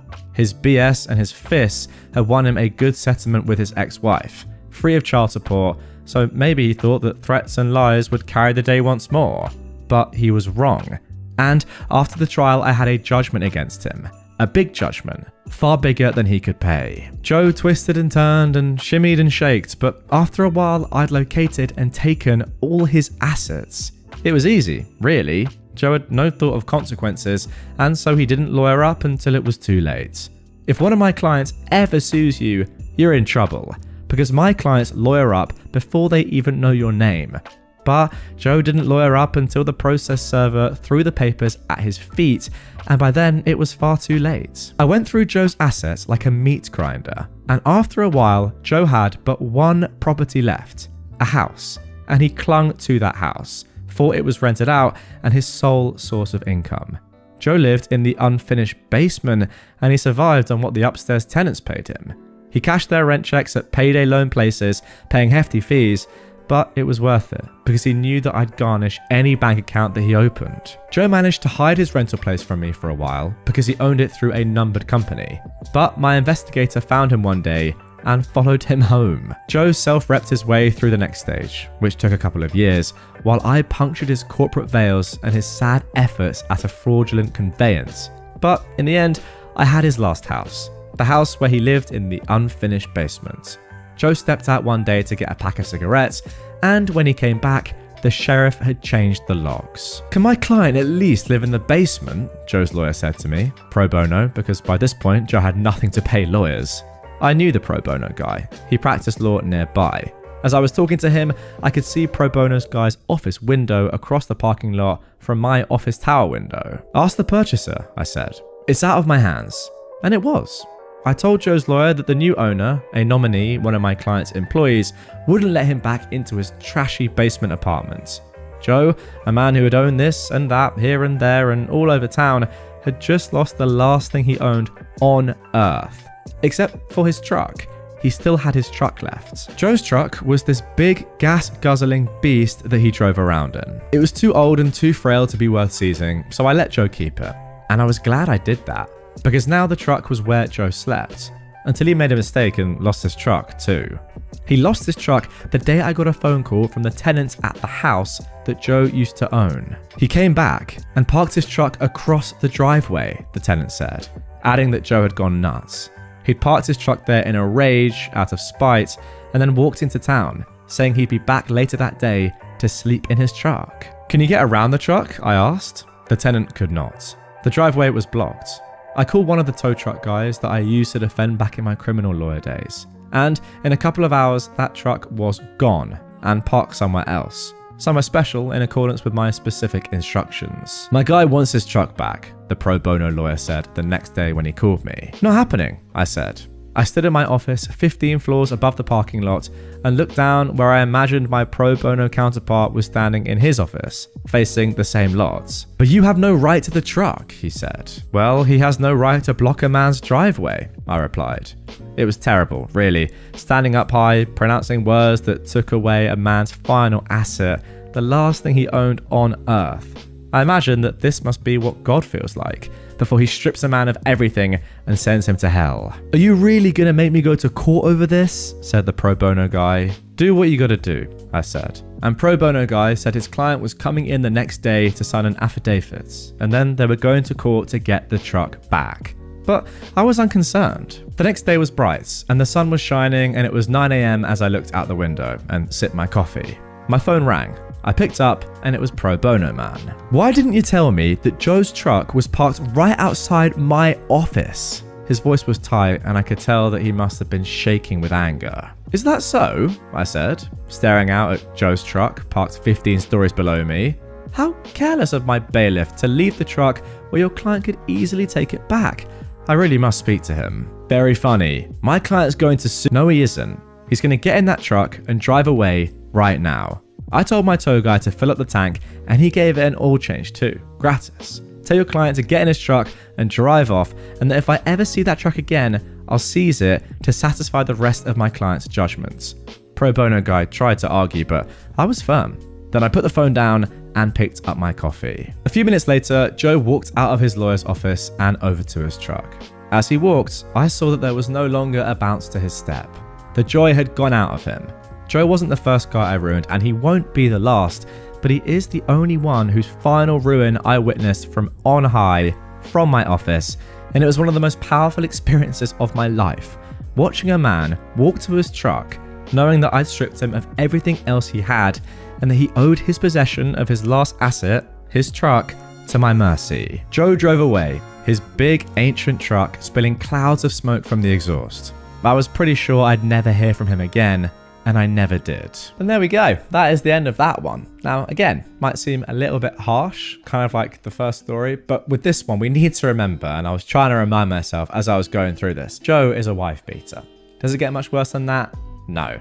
So therefore, of course, this is all completely vindicated. Now, to be fair, this does kind of read a little bit like fiction, but I'm just looking back through OP's posts just on his Reddit account, and it is all lawyer stuff. So I do believe that OP is an actual lawyer. Maybe they're just good at writing as well and came up with this. Thought it was brilliant. Well written for sure. If I must admit, it did read a little bit like a story rather than an account of events, but yeah. Great stuff. Let me know down below what you thought. An attorney's dream case. My parents versus the bank. In 1973, my parents had enough money to build a little ranch house in the country. The small bank in town approved the mortgage, and the bank signed a contract to give Bob the money to build the house. Bob, as it turns out, was overbooking himself all over town, leaving his clueless minions to do the actual work. The build took longer and longer, with more and more work having to be ripped out and redone. We're not talking about using the wrong color paint or nailing up some wonky trim here. The architect forgot to fully erase a line on the blueprints, and the framers built a wall through the bathtub. My mother was told, don't put anything heavy in the kitchen cabinets because they were attached to the drywall, not the studs, using a few roofing nails through the back of each cabinet. The garage door opening was framed into the living room instead of towards the driveway, and so on. When the bank's representative showed up for the final inspection, my parents met him in the front yard and refused to sign off on Bob's work. Then, the representative became angry, as the bank had paid Bob a lot of money. He strode to the front door and pulled on the doorknob, whereupon the entire door, casing included, fell on him. It has simply been wedged, not nailed, into place. The bank called Bob, who finally showed up to supervise the work himself. The only problem was that Bob wasn't any better at building a house than his minions were. My parents still refused to sign off on the house. My mother was a stay-at-home mum in a nasty rental with 2 tiny children, while my dad was working 2 jobs while this was going on. Throughout the entire process, the bank and Bob treated them very poorly, bullying my mum and lying to my dad. What should have been an exciting time for my parents was ruined. My mum cried a lot, and my dad got depressed. Finally, the bank threatened my parents with foreclosure, and Bob threatened to sue my parents for breach of contract because the bank refused to pay him any more money. So, my exhausted parents went to an attorney and gave him the rundown. Plumbing, electrical, tiling issues, the whole sorry mess. My parents were scared.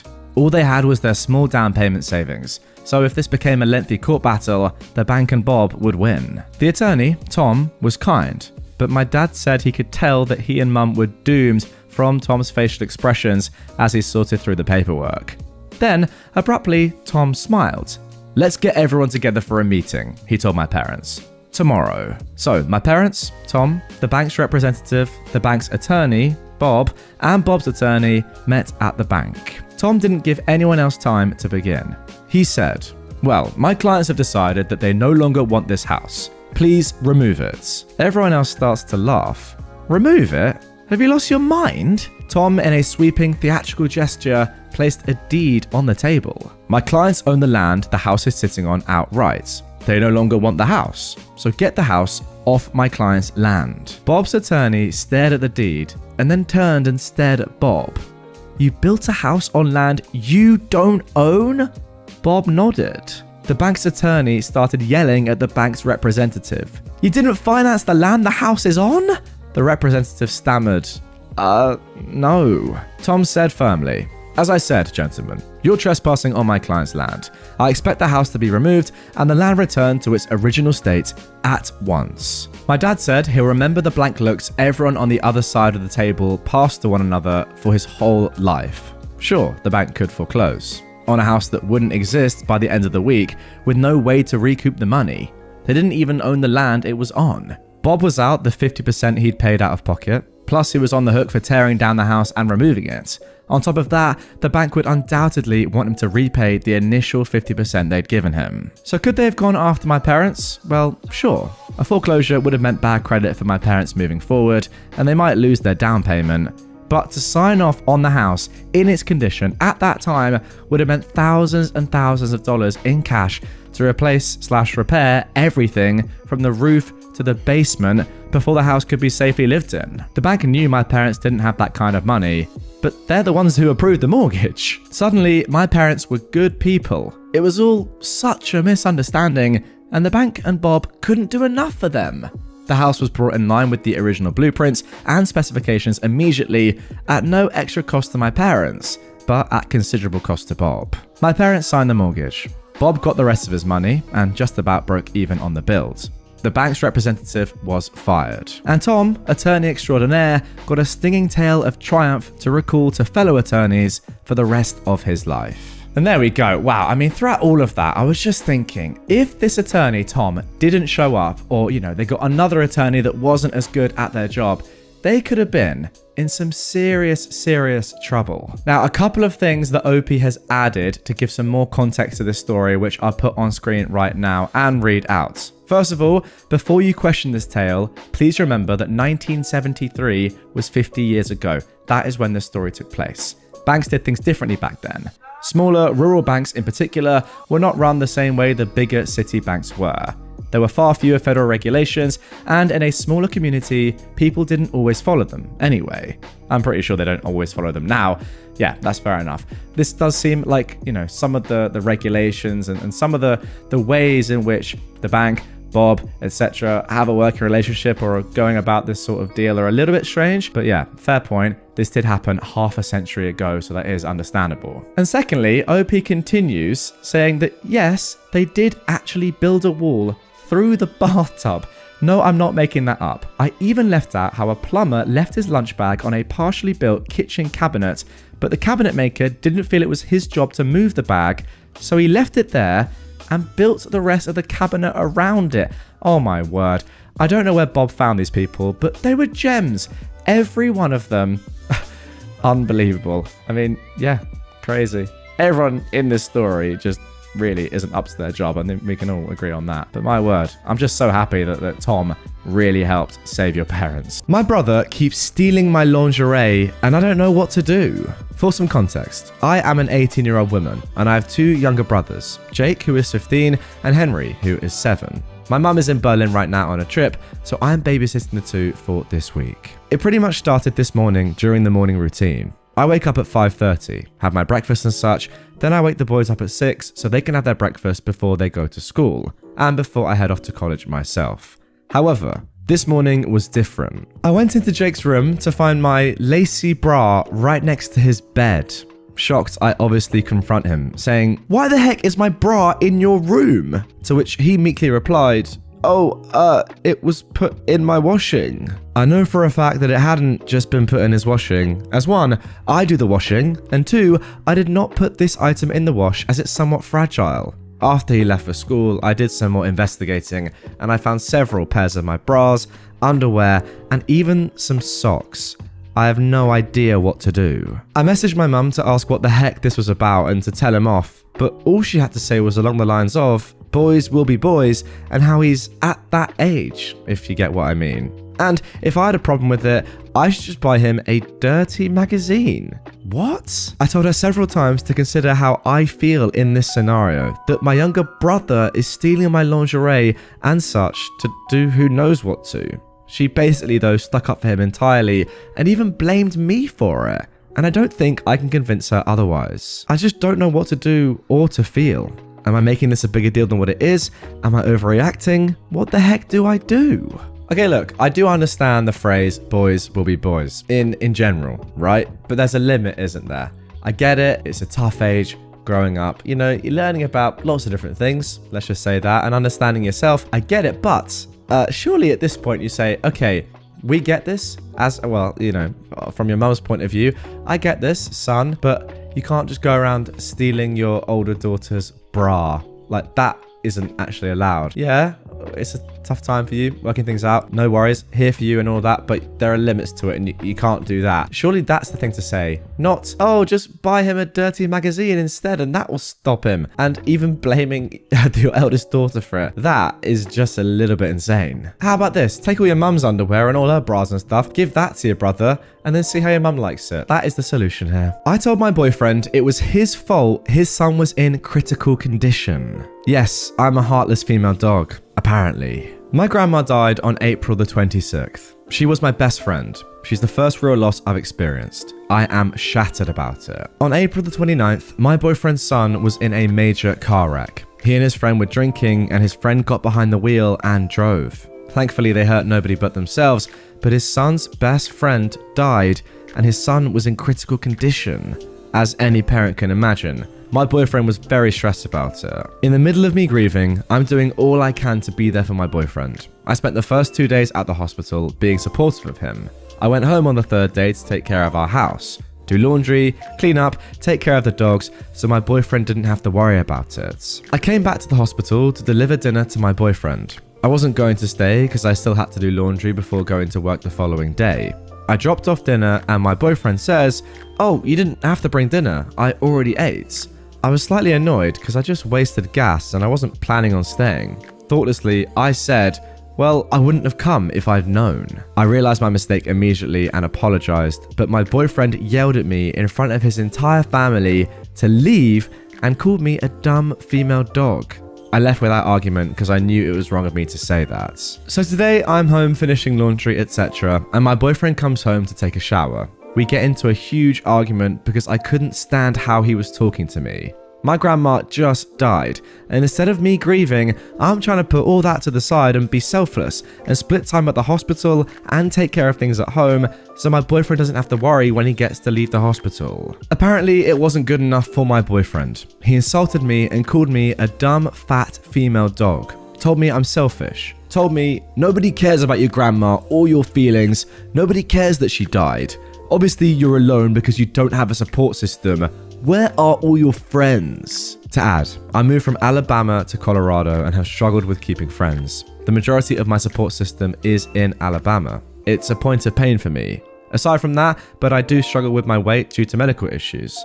I'm really not that big. I could lose 40 pounds and be back to my expected BMI. Anyway, so at this point I saw red and shouted, "You raised your son to think drinking and driving was okay, and now his best friend killed himself and put your son in a critical condition. You're dad of the year." Now I knew that was screwed up, but I can't take it back. I'm just so fed up with the insults. I'm fed up with how he's acted since she died, before his son got in a wreck, and I'm sick of him acting like my grieving was no big deal. Neither of our pains are comparable or invalid. Aside from that, but he is acting like I'm the bad guy for not staying at the hospital 24/7 like him.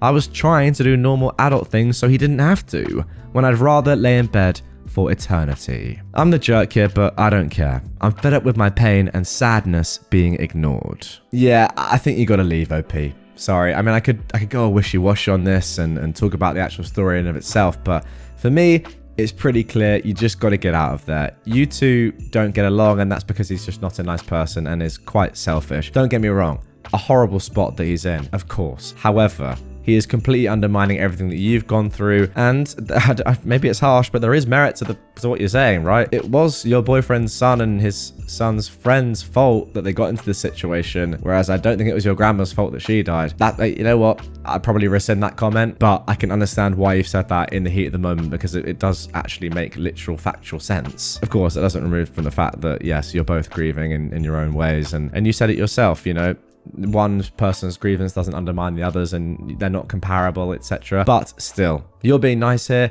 he's being horrible. Moral of the story, I think you gotta go. I've been telling people at work that I'm a Leo. I'm not, in an attempt to create a long con prank to prove to them that astrology is utter BS. But my plan is getting out of hand and I don't think I can follow through on my big reveal. I think astrology is one of the dumbest, most unscientific things you could possibly believe in. Honestly, I would judge someone less for believing that the earth is flat or being a Scientologist. At least Scientology has an established law of writing created by a limited number of people, whereas apparently anyone can write horoscopes for any small town newspaper and people will still follow their local little blurb's advice. Anyway, there's a group of co-workers at my job who are way into astrology. They're always talking about signs and compatibility. It didn't work out because he's a Gemini, etc. Sometimes they talk about people at work and their personality traits based on their signs. When they asked me, I told them a fake birthday without even knowing the sign associated with it. It turns out that based on this information, I'm a Leo. They practically fell all over themselves telling me how much sense that made. You have such a creative spirit, or you're so generous, or my favorite,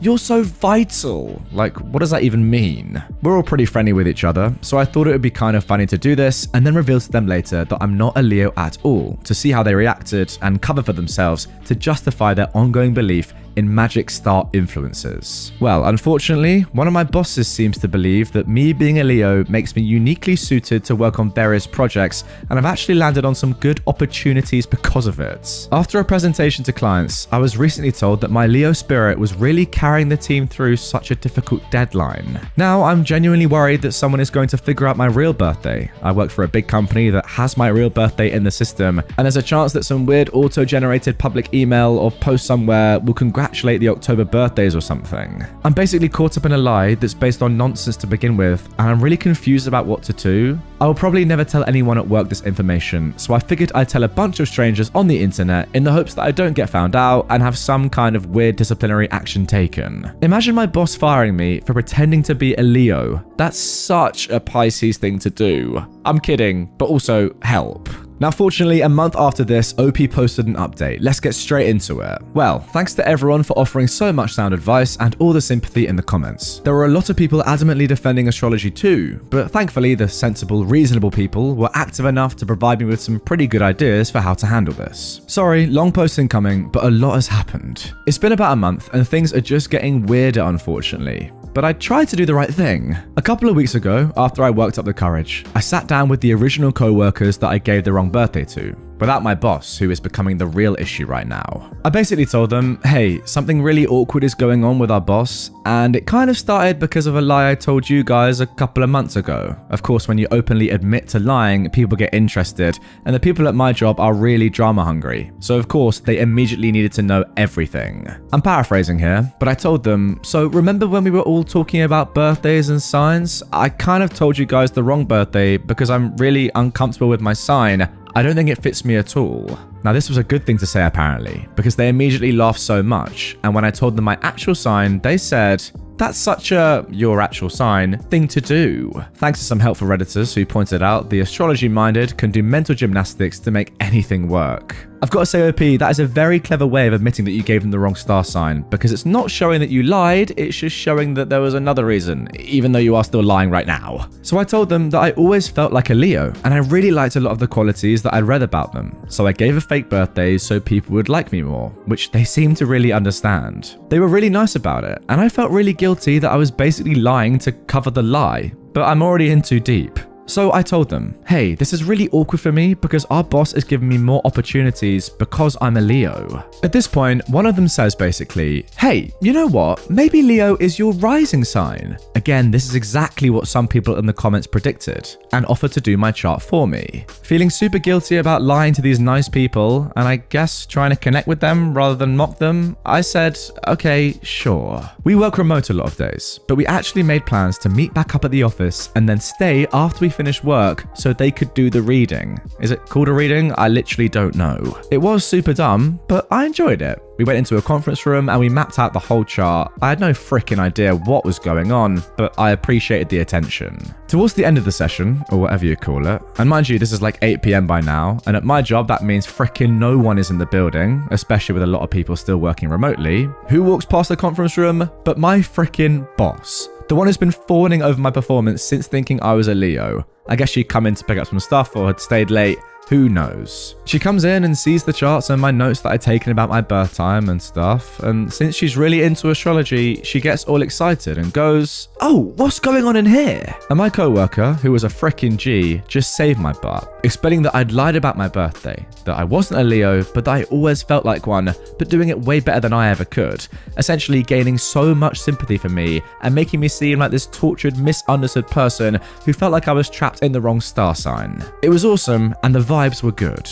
So my boss and my co-worker are going over my chart, and it turns out that I'm not a Leo rising, but I am a Gemini rising, and that got them talking about how that was so me because I'm really social at work, and I'm a multitasker and talkative, and they basically forgot that a couple of months ago I was so a Leo. When I could sense the vibe was good, I even made a joke, like, hey, I know that you needed a Leo helping out on those projects, but I hope there's room for a Gemini, haha. She ate it up and was like, hey, I think a Gemini is compatible with the team we have now. You obviously have already fit right in, blah, blah, blah. So the work thing is no longer a concern. But here's where it kind of gets bad again. My boss asked to take the chart home, which I didn't really think anything of, I guess, because I certainly don't care about it or want it. And then a few days go by and then it's the weekend. And then I log on to a Zoom meeting on Monday and she asked me to stay on after everyone has hung up. She goes, OP, I'm sorry if this is overstepping, but I know you're recently single. My daughter is close to your age, just finished college, and according to your charts, you'd be so compatible. So I'd love it if you would ask her out sometime. She kept saying, no pressure, but if you know this woman, she obviously was pressuring me and she's clearly too invested in her employees' personal lives. Honestly, I was so dumbfounded when she brought it up that I was basically speechless. So that was about a week ago, and since then, she's had her daughter follow and DM me on Instagram and email me and start basically flirting with me. It's all a pretty casual conversation, but she's clearly prepped her with things like, you'd be perfect for him.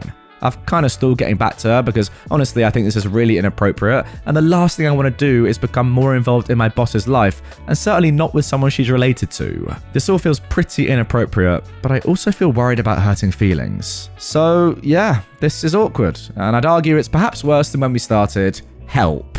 Now, if I was boring, I would probably say something along the lines of, well, that's why you shouldn't lie in the first place. But I'm not. So instead, there's only one solution. Unfortunately, my friend, you are now locked in and you need to marry the boss's daughter. That's all you can do. You have to do it. You've got yourself into this mess. You have to follow through now. Ultimately, if you don't now start a family with this woman and stay with her for the rest of your life, then you are a disgrace.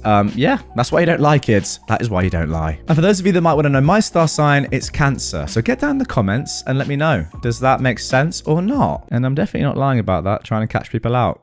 We'll never know. Let's carry on. My husband is going to be either pleasantly or unpleasantly surprised when he gets home. I'm not the best at keeping secrets, so it's killing me inside, and I wanted to let it out somewhere, so here I am. Yesterday, I overheard my husband talking to his friend over the phone about how much he missed his mother's homemade meals. We're both Indian, first-gen Americans. Since we got married a little over a year ago and moved in together, we've mainly been cooking easy-to-make meals. We split the cooking 50-50 and keep our meals as healthy as possible while trying out different stuff, but barely dipped our toes in our own culture's cuisine. There aren't any Indian grocery stores near us, so it's hard to find certain key ingredients, but we figured it was no big deal and gave up on the idea. I had no problem with it, but I didn't know how much he was craving my mother-in-law's food until yesterday. Both of our families live in another state, so it's just us two. So I decided to call up my mother-in-law last night to ask her for the recipe of my husband's favorite dish. Once I wrote down everything I needed, I tried looking for the nearest Indian grocery store. 2 hours away. Yikes. However, I was in too deep to go back at that point, so I woke up at 5 a.m. today, about 6 hours before we normally wake up on the weekends, and drove to the store to get everything I needed. I made sure to buy in bulk so we could continue to cook more of our favorite meals for a while. Once I got back at around 10:30, I made sure to check if he was still asleep before I brought the grocery bags in, and thankfully he was, so I hid the bags in an empty kitchen cabinet and acted as naturally as I could. Obviously, I needed him out of the house, so I called up one of his close friends to ask if he could hang with him for a few hours, which he was glad to do. So now I'm home alone. I'm currently working on the recipe my mother-in-law gave me, and I've been struggling a bit, but I'm trying my best. I really hope he loves it, or at least appreciates my efforts in the event that it doesn't turn out that great. I'm kinda nervous though. If this gets any attention, I'll post an update. And thousands of upvotes later, it certainly did get attention. So here is that update from just a few hours later the same day. I'd finished cooking and setting the table a mere 10 minutes before he got home, so I started cleaning up the kitchen as I waited. I had the pleasure of seeing his reaction as soon as he walked in, since there's a perfect view of the front door from the kitchen. He was instantly taken aback because the aroma of most Indian food is very much distinct. His eyes shot back and forth between me and the food for a few seconds before he asked what was going on. He's usually very calm and collected, so it was endearing seeing his emotions written all over his face. He reluctantly inched towards the food, and once the realization hit him that it was his mother's recipe, he wore an expression that I hadn't seen before. His voice cracked, and it turned into a sob when he thanked me and embraced me in a bone-crushing hug. I'm still sore from it. He hasn't cried in front of me in months, so I was just as much, if not more, taken aback than he was. I was supposed to render him speechless, and there I was, at a loss for words. I didn't expect him to react that way, in all honesty, and I found myself tearing up too. He'd expressed that no one had ever gone out of their way to do something this thoughtful for him, and it made my heart all mushy. Anyway, after we both calmed down and sat down to eat, he could tell I was anxious about him trying it, so he reassured me that nothing could possibly ruin the night unless he gets food poisoning. But even then, he'd vomit his brains out with a smile on his face, he said. His jokes always lighten up the mood, so I was grateful for that. And as it turned out, he enjoyed it, albeit my cooking could never compare to my mother-in-law's. He called her up and expressed how happy he was that he got a taste of home after so long. He's been in such a good mood since then, and it really puts a smile on my face. I've never really gone out of my way to do something this extreme for anyone before, but I didn't even give it a second thought, nor did I for a second regret the 4-hour drive, even with these gas prices right now. I'm just happy that he loved the dish, and as many of you said, even if it hadn't turned out well, he still would have felt the same. I try my best to do nice things for him, because he makes me the happiest wife ever.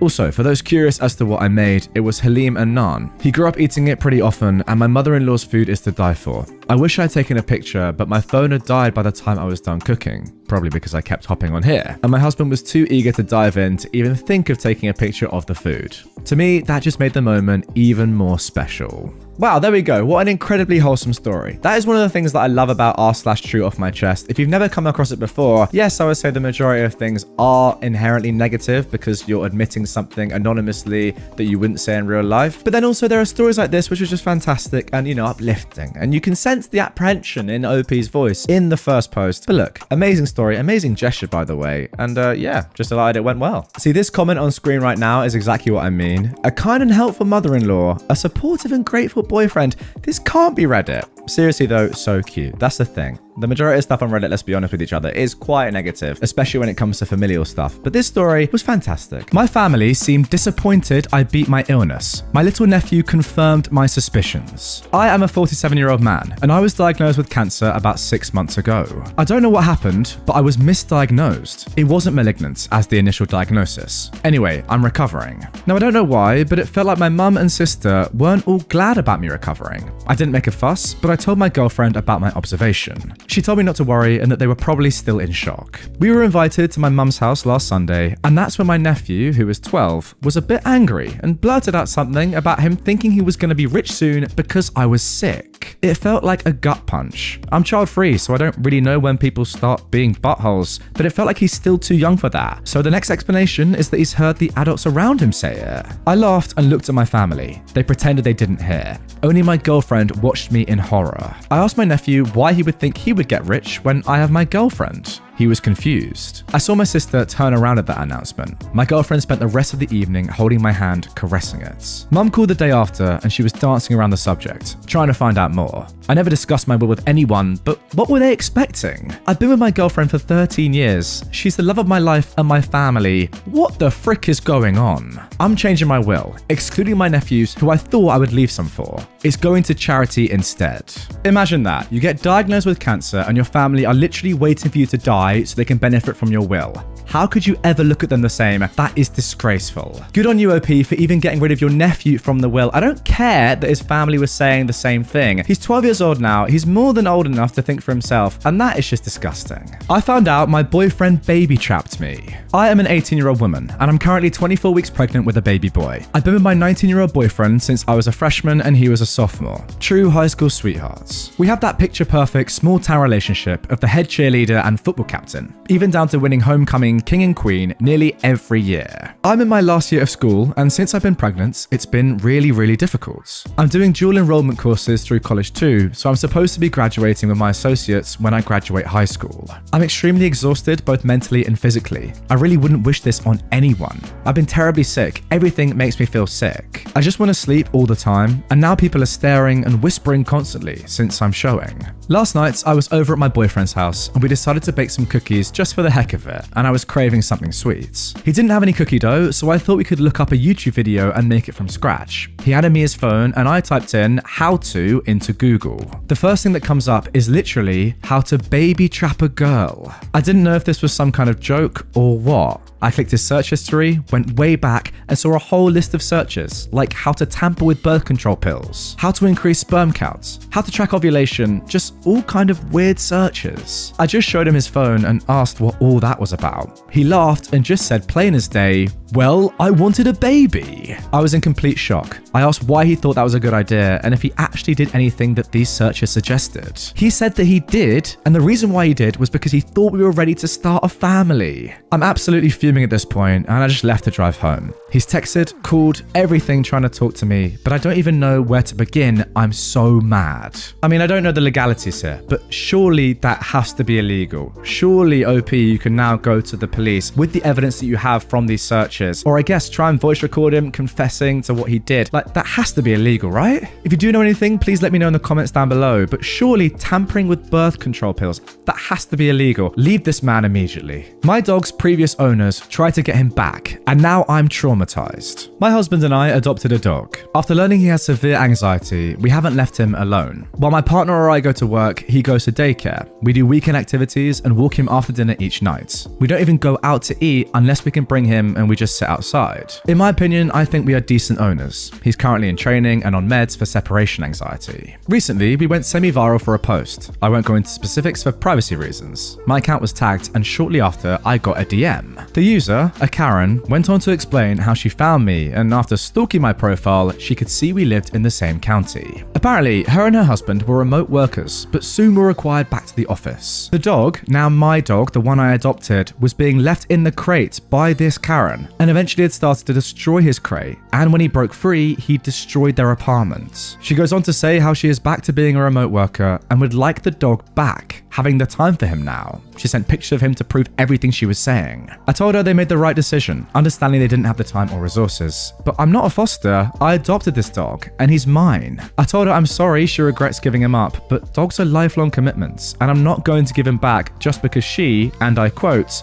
had him first. She went on to tell me what a horrible person I was, and how she had the dog since he was 8 weeks old, and she's practically the only mum he's ever known. I, again, told her no, then finally blocked her. 2 weeks pass and I'm home alone with the dog when I hear someone jiggle the door handle and then start pounding on my door. I saw on the camera a man. I asked him what he wanted through our security app, and he told me to open the goddamn door. The dog followed me into our back bedroom where I locked the door and grabbed my husband's firearm. I'm still on the app and I tell him I'm armed, and if anyone tries to come into the house, I will use it. He needs to leave now and I'm calling the police. He's just yelling, "Open the door, you frickin' female dog. I know who you are." I felt physically sick. He said my name. I call 911 and text my husband to come home now. I tell the operator I'm 14 weeks pregnant and someone is trying to break into my house, but I'm armed. For 5 minutes, he continues to pound on my front door. I'm watching through the app, making sure he hasn't broken in yet. The longest 5 minutes of my life. The cops came shortly before my husband got there. I watched the whole ordeal through my phone with my husband screaming, "Where's my wife?" Police pulled the guy to the side, to which he claims we'd stolen his mum's dog. The dog, the frickin' dog. I'd gotten paranoid after listening to a true crime episode of a woman cutting a baby out of another woman's belly. Police told him that was civil matter, but trespassing was not. We were asked do we want to press charges, and we are. I'm still so shaken as to how he figured out where we lived. Was I being stalked? Since then, I've changed all my social media handles, and now I'm just waiting on what happens next. Wow, first of all, I'm so sorry you went through this. This sounds horribly traumatic. I can't actually believe that someone would go to these lengths for a dog. Secondly, this guy, he needs to be locked up for a very, very long time. You're so right about the rules of adoption, but none of that really even matters at this point. Simply, this guy has come and threatened to, do crazy things to you on your property. Surely that means that he's getting locked up for a long time. At least I hope so. My boyfriend smashed our television set in anger when his football team lost. I am a 29-year-old woman, and I've honestly never been so scared in my life. My sister is letting me stay with her. Only her and my brother-in-law know what happened. I've never seen anyone so furious over something so small. I'm going to end our relationship because I can't stay with this man who destroys things over a loss, especially with me cornered in the room while he's yelling and smashing. I'm ashamed, but for a second I thought I would die. It was so scary, and though it was on Friday, thinking about it now still makes me cry. It wasn't over an American football team. I live in the UK and we are Southampton supporters. I don't know a thing about American football. Now, the reason I chose this short story to include in this episode is because I myself am a big football fan in the UK. I'm a big Chelsea fan, one of the biggest teams in this country. If you didn't know, just last week, I actually went to Milan to watch Chelsea away against AC Milan in a truly wonderful game of football.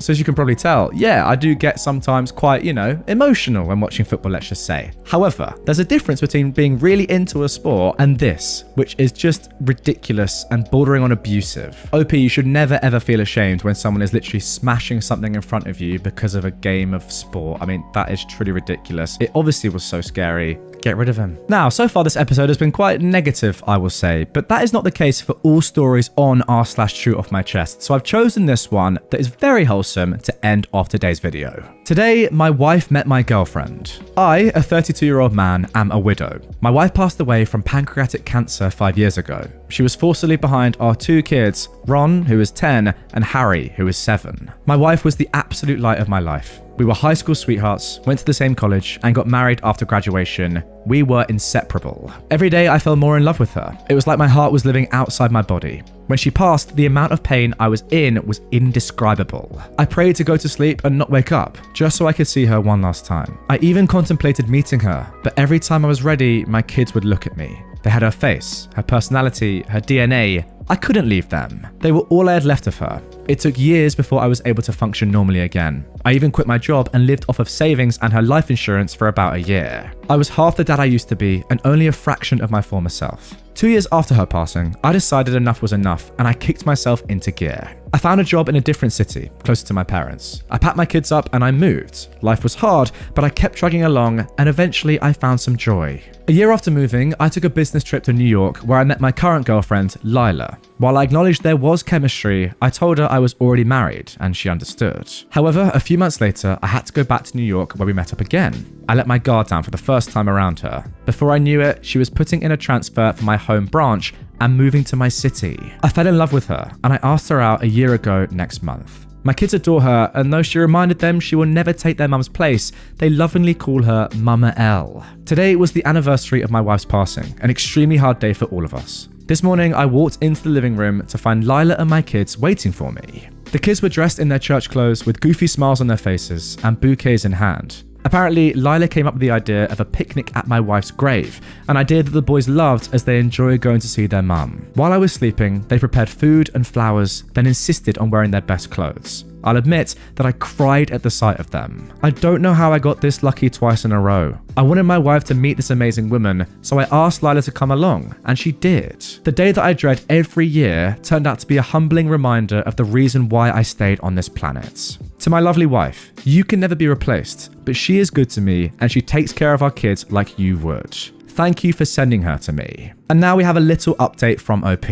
I already had a profound appreciation for my girlfriend before I made that post, but the comments gave me an entirely new perspective. The night after I made that post, I took my girlfriend out to dinner, and I can't explain it, but the light I was viewing her in was different. Everything she did that night gave me butterflies. She was showing me pictures that she took at the aquarium with my oldest, and I couldn't stop staring at her. In that moment, I came to the conclusion that I was going to propose a lot sooner than I expected. A few days later, I went ring shopping with her mum, who was very excited, and we found the perfect ring. I then made a reservation at her favourite restaurant for last Friday and set the big day in motion. Long story short, I'm getting married again. As some of you said, promotions can wait, though after looking at her wedding dress, I may need a promotion to financially recover. I'm excited to start this journey with her and my amazing kids. As I've said before, I am so lucky. I hope you all find your own Lila, and thank you again. So there you go. As you can see, not every story on this subreddit is inherently negative. I mean, that is just such a nice story. So wholesome, so sad, but it's amazing how life can change in just a small period of time. And yeah, I do agree with you. You've been very fortunate to meet someone else who is pretty much as amazing as your wife was. I found a $650,000 treasure when I was a kid. So I've never told anyone this outside my wife, but it's been a few years now, so here goes. When I was 12, I found a bag containing rare coins worth over $650,000. This was 96, 97-ish in winter. After school, a lot of the neighborhood kids would meet at a nearby pond to play pond hockey. For me, the easiest way to get there was to cut through the parking lot of some businesses at the edge of town through a half-mile or so path in the woods. One day, I'm walking down and I see a black leather bag laying next to a tree. It was kind of frozen, so I put it in my duffel bag and brought it with me. When I got home, I opened it and saw a pair of motorcycle boots and 2 airline tickets. I thought the motorcycle boots were so cool. I was a WWF fan at the time, and they were like the boots Shawn Michaels wore. They were too big for me, but I definitely saved them for when I was old enough to ride a motorcycle or wrestle. With the airline tickets, I thought I was rich. They're expensive, right? I took them to school and told everyone I was now rich. A teacher let me know they were actually boarding passes from earlier travel that's worthless. Oh well. I forgot about the bag and boots after that, and they literally sat in my closet for 20 plus years until my parents decided to move to a smaller house. They asked me to come by and clean out my former closets. There were lots of books, baseball cards, and trinkets from childhood to go through. I came across the black bag, which I hadn't thought about in decades. I took out the boots and noticed the bottom of the bag had a zipper. I opened it. There were some empty sheets of legal pad paper crumpled up. Below them was a plastic sleeve with 6 gold and silver coins. 4 US and 2 Canadian. I quickly googled these and saw crazy prices ranging from a couple of $1,000s to over $1 million. I didn't tell anyone as I figured that they were fakes, but I brought them with me on my next trip to New York City and went to a few coin hobby shops. I was getting offers of $5,000 to $15,000 for the set, but the last guy I went to said 2 of the coins in particular were ultra valuable and could go for much higher at auction. So that's what I did. The auction wasn't until a year later and ended up being virtual due to COVID, but altogether I received $646,000. After fees, that meant $525K, but obviously I had to pay taxes on this as well. I hadn't told my wife because I wanted to surprise her, and she was shocked when FedEx showed up the next day with a check for $500,000. I never told anyone because I was afraid someone would say that the coins belonged to them, but it's now been 25 years, so I figure I'm good. Alright, first of all, you are one lucky geezer. That is nuts. $650K from something you just happened to find and come across. How lucky are you? Secondly, I'm not entirely sure where I stand on this from a moral perspective, given that the things weren't yours and it did seem like you stole the bag, but it has been 25 years, as you say, so I guess it's okay. I think the truth is, though, and you know this yourself, as you said at the end of your post, if the original holder and owner of these coins came along and found you, like, that would still be their money, right? Their property, surely. I don't know. Let me know know how you feel about this in the comments down below. My wife went out last night and didn't come home until this morning.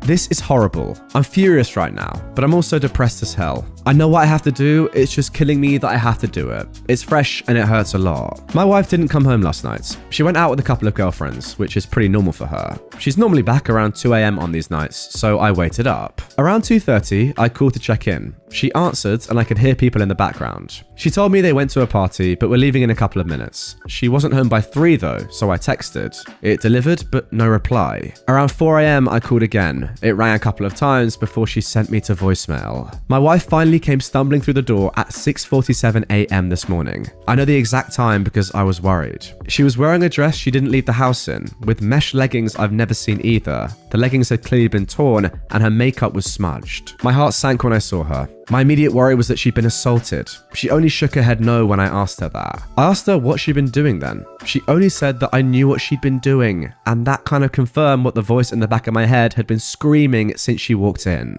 My wife cheated on me last night. I asked her who it was. She shrugged almost casually and said it was somebody they met at the club. She went back to his house and hooked up with him, then Ubered home. She then said she didn't want to fight and just wanted to sleep, so that's what she did. She's still asleep now and didn't even take a shower before passing out. Suffice to say, our relationship is over. We don't have any kids and we rent, so it shouldn't be an extremely complicated process. I keep trying to reason myself out of it, pretending there might be something to salvage here. I've always maintained that cheating would be a red line for me though. I think I need to stick to that now. And then just a couple of days later, we got the following update from OP.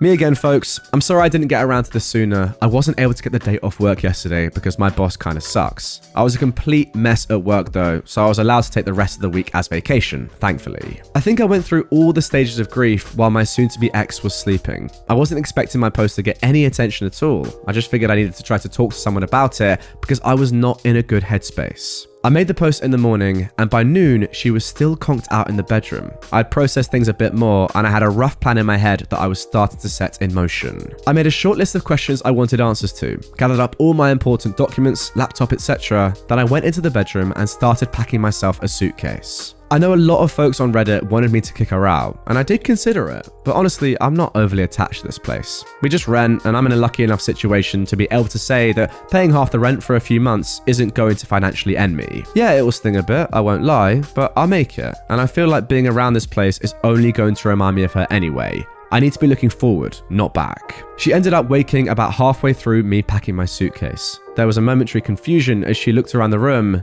then she just started bawling. Maybe this is awful of me, but I didn't bother comforting her. I told her I had the screenshots of her Uber and text messages from her phone, and that plus her confirmation was enough that things between us were completely done. She didn't answer me and just cried louder. I debated trying to continue the conversation, but I decided to just pack the rest of my suitcase and head back out to the living room until she came out. When she finally left the bedroom, she sat next to me on the couch and asked me if we could talk things through. I told her as calmly as possible that wasn't how things were going to work. I was going to ask questions and I wanted honest answers. She told me she'd be honest, so I proceeded. My voice was shaking the entire time. It was taking me everything to hold it together, but I kept going. Was this the first time she cheated? She started crying before she answered that, then told me no. She cheated on me multiple times over the course of our relationship. It was, and I'm going to use her words exactly here, just sex, a way for me to let off steam. None of it ever meant anything. I wrote a comment shortly after making my post that all the love couldn't just fade away in one swoop.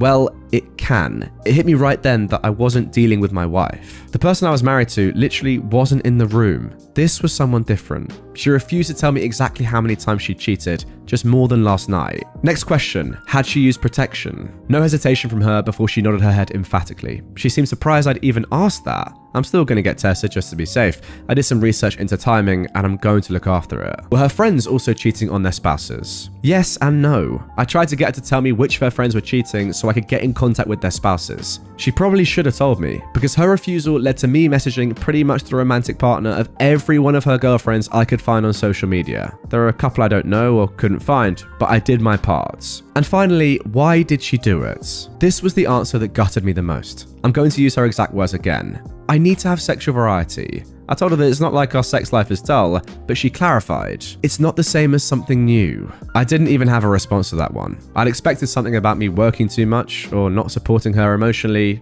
Nope, she just screwed other guys because she felt like it and wanted to have some fun. When I didn't respond, she started asking me about counseling and therapy. I reiterated that our relationship was over. I'd be leaving. What she did next disgusted me. My ex actually tried to have sex with me. She put her hands on me and started trying to take off my clothes. I felt like I wanted to vomit and pushed her away after a couple of seconds. She just kept telling me that she would figure out a way to fix it, that we'd work through it together. I told her there was no way and she started bawling again. She went to the bathroom and locked herself inside. I was just sick of everything at that point. I called her mother and told her what was going on. The full story too. The cheating, the questions I'd asked, and the fact I was leaving. I've always had a good relationship with my ex's parents. They both decided to drive to town, which is about an hour for them.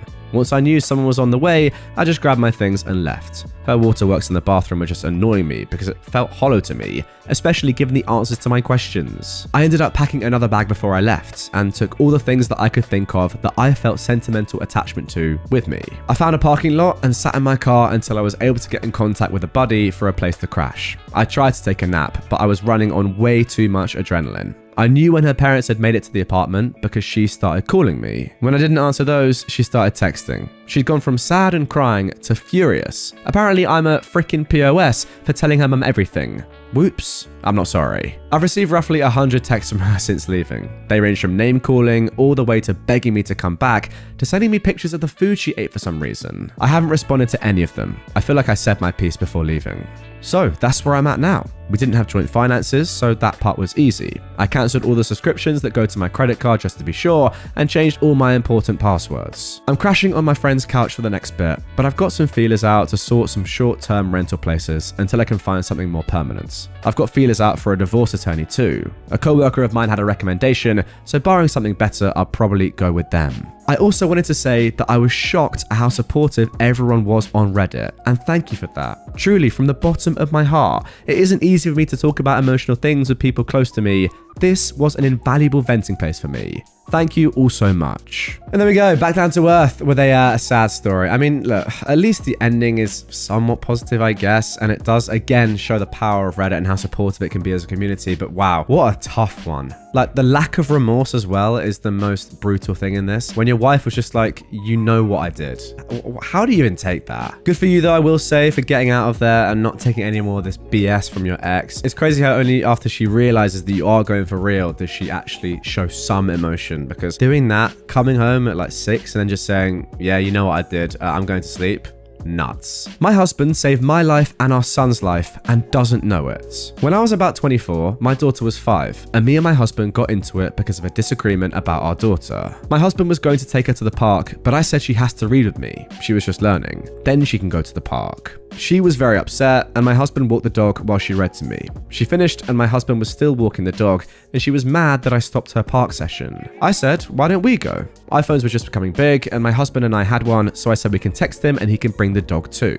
And she said, Mummy was mean, and she only wanted to play with Daddy, and it's more fun when Mummy is home because Mummy is mean. I don't remember the exact words, but they were something like that. I just told her I was sorry. I went upstairs into our bedroom, then I cried for a bit. I grabbed my antidepressants and poured the whole bottle into my hand. I have a picture of me, my husband, and our daughter on her first day of school, and I stopped and grabbed it and looked at it. I just stared at their faces for a while. I remember I was thinking about how happy they're gonna be when I'm gone. Mummy won't be around to be mean to everyone. Just her and Daddy playing all day. Then my husband came upstairs and asked her, where's Mummy? And then I heard him coming upstairs, and I put the pills back into the bottle and then went into bed to pretend I was napping. My husband asked if I wanted to go to the park with them. I said no, because our daughter says I'm mean and he's fun. He said, I guarantee if you go to the park and play with her, she'll forget all about that. She's 5. She probably doesn't even remember what we had for breakfast this morning. I said I was tired, and he told me he really wanted me to go. So I said, fine.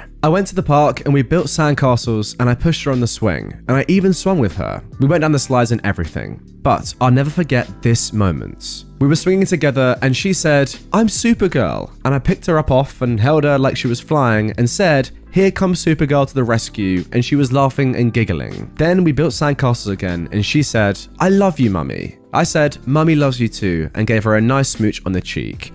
that is one of my favorite moments in life. My husband was right. I found out 3 days later I was pregnant. This was 5 years ago. If my husband didn't make me go to the park that day, I wouldn't be here, and neither would our son or our other kids. I'm a mother of 3 now, and I'm planning on asking my husband for a 4th. Nobody knows this story. Wow, there we go. What a way to end this episode. I mean, that is a close call. If your husband had not gone up those stairs, unbelievable. I guess, if anything, it just shows that even in your darkest moment, you're not too far away from a lifetime like this. The difference, the juxtaposition between that moment and even that same day when you went to the park and had a great time with your daughter is crazy. Let alone the fact that now you have an amazing family, you're gonna have your 4th kid hopefully in the future. All of that could have been lost in that one moment. Such a sad story, but also so happy at the same time. Guests stole our Thanksgiving turkey. I'm confused and frustrated and I need to vent. We hosted Thanksgiving this year. Husband and I, our 2 kids, husband's siblings, and nieces and nephews. And most importantly, husband's gravely ill mother.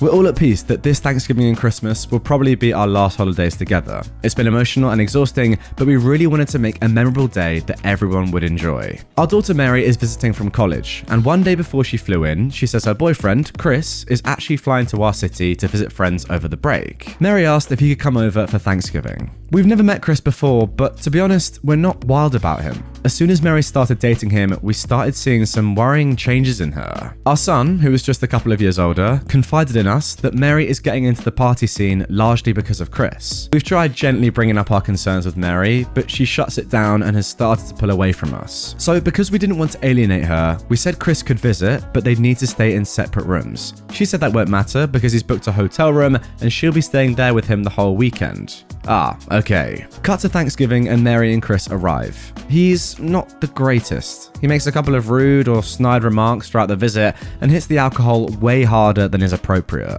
My family was in a very earnest mood, if that makes sense. Lots of emotion. And he was just dismissive and flippant and cast a shadow on everything. At one point, everyone started telling stories about their favorite holidays at my mother-in-law's house when she would go all out for family parties. My husband and I stopped working in the kitchen to join the conversation. When we go back to the kitchen after maybe half an hour, I went to check the turkey in the oven and it was gone. Completely missing. I asked my husband if he did something with the turkey and he was just as confused as I was. We looked all over the kitchen and house and couldn't find it. We go out to the living room and ask everyone if they know what happened to the turkey, and no one knows what we're talking about. At this point, I realize Chris isn't around. I pull Mary to the side and ask where he is because I don't want to jump to conclusions and make accusations. She said he had to leave to go and meet up with friends. I asked her to text him and ask if he knows what happened to the turkey, and Mary kind of rolled her eyes. At this point, it's dawning on me that Chris probably stole the turkey and left out the back door while we were sharing stories with my mother-in-law. But I'm just so confused why anyone would do something like that. I can't bring myself to actually make the accusation out loud. So we were left in the terrible position of having everything else ready, but no turkey. We had to break it to the family that we had no turkey, and everyone is confused and sad. Mary said she had to get going to an event with Chris, which deeply disappointed me. I told her as much, and she just said she'll see us again later this weekend. My in-laws went driving around to restaurants and grocery stores and pieced together enough stuff that we were able to have a meal much later than expected, but it felt like the whole day was ruined. Everyone was kind of murmuring about Chris leaving around the time the turkey disappeared, but nobody actually wanted to accuse him out loud because it's such an explosive allegation and there's not actually any proof. I'm just confused as to why anyone would do such a thing, and heartbroken because my mother-in-law didn't deserve this at all. At one point she teared up but pulled it together. I'm also increasingly angry with my daughter, but I feel like I can't say anything because she'll just pull away more. And then a little update. I was talking with my son today and he told me that last night Chris started taunting him over text about the missing turkey. So that settles it. Chris stole the turkey, basically as a big FU to all of us. My son didn't say anything at the time because he didn't want to make people more upset than they already were. One of my husband's siblings is very mad at us for how things turned out and how my mother-in-law was disrespected. This sibling is not talking with us right now. I've tried calling and texting Mary, but she is so far ignoring me. That is all I have to say about this. I mean, the first thing that just springs to my mind here is what a weird thing to do. Why would you steal the turkey? I mean, I presume to go and eat it with your mates, but what a strange thing to do in your girlfriend's family home to steal a turkey at Thanksgiving. I've never had anything like it, and I'm not that surprised. Can you imagine first time meeting your girlfriend's parents, you're trying to put on a good show, be polite, clearly failed. Be a nice person, clearly failed. Don't steal the turkey. Yeah, failed that one too. I don't know. I feel like you've got to just leave it up to your daughter to eventually just realize that this kid is weird. Wow. Let's carry on. Now, before we get into our next story, I have a very special announcement for you. After an insane amount of demand from you guys, I'm delighted to say that I've released some limited edition Not Today Karen merch. Picture this, you're out and about in the streets and a wild Karen appears and starts confronting you. What do? Well, normally you have to talk to a witch like this. However, get one of these t-shirts or hoodies on and all you have to do is simply point to it, laugh, and walk away. How easy is that? The link is down in the description if you like what you see. Go ahead, check the stuff out. I think they'd make a great Christmas present or even just a little gift for yourself. As always, it's official stuff from the very best supplier, so the quality is unmatched and it's one of the best ways to support me and the channel. With that being said, let's carry on. My son spent $2,000 on my debit card to go party with his friends in a different state. I'm beyond furious. When you become a parent, there are all sorts of moments where you wonder where it all went wrong, but this really takes the cake. He's 17, and me and his father are divorced but have a great relationship. He's never seen us fighting or anything like that because he was young when it happened. I've been 100% honest with him about it, and it never seemed to negatively affect him. Right when he turned 14 though, he started making my life a living hell. Sneaking out to go and hang with girls, not doing his homework, stuff like that. I've always been very relaxed when it came to the discipline stuff because my father abused me as a kid. I would take his phone rather than keep him from friends or making it to where he had to come straight home after school, but the behavior only got worse. Up until a few months ago, I thought I raised a son from hell, but he started getting better and we actually communicated like I wanted. He blamed it on stress, missing his dad, he's 3 states away for work right now, and other stuff. Because he was starting to be so good, I let him have a card attached to my bank account so he could spend money on stuff he liked. That turned out to be a mistake, however, as when I went to go check on him at 7 a.m. after getting a glass of water, he wasn't in his bed. Of course, I start furiously calling him, but he's not answering. I say I have several texts from my bank about various amounts being spent from his card. I immediately disabled his card from my banking app. I'm gonna be honest here, I cried and cried. The amount equaled to about $2,000, and while I'm not exactly living paycheck to paycheck, it's really gonna hold me down. I called his dad and told him what happened, then sent him a very long text of how I felt and how dare he freaking do this to the person putting a roof over his head. He finally answered at 9, saying he was over state lines and couldn't come home immediately. When he did finally get home, however, we had a huge altercation. I did throw stuff at him and told him to get out of my house. I've never felt so out of control. I've never screamed and cussed as much as I did in that moment. He said the reason he did it was because he finally got a legit girlfriend and wanted to impress her and the boys. Apparently, some of his friends are as old as 21. I don't know where he is right now, and frankly, I couldn't care less. I told his father he needs to fly down here and get him. I'm tired of putting up with abuse from my son, and this was the last freaking straw. You sacrifice everything to give someone a good life just to get spit in the face, and I'm tired of it. I've been calling my bank to get this all sorted out, but I feel like I've just been stabbed in the heart. I don't even know where to begin with this one. Just a horrible thing for your son to do. The problem that you've got is, how do you even deal with this? Like, what do you do now? Is it even your fault that this happened in the first place? I don't know. Obviously, there are different ways of parenting, right? You can go down the really strict route and you've got your reasons for not doing that, and that's fair enough. And often, if a parent does that, then their child will rebel against them and end up being worse than they would have been anyway. So for me, in my experience of my parents and what I think I would do with my children, is be a pretty lenient parent and let them make their own decisions and fail for themselves, and then, you know, at least they'll have common sense. But I don't know.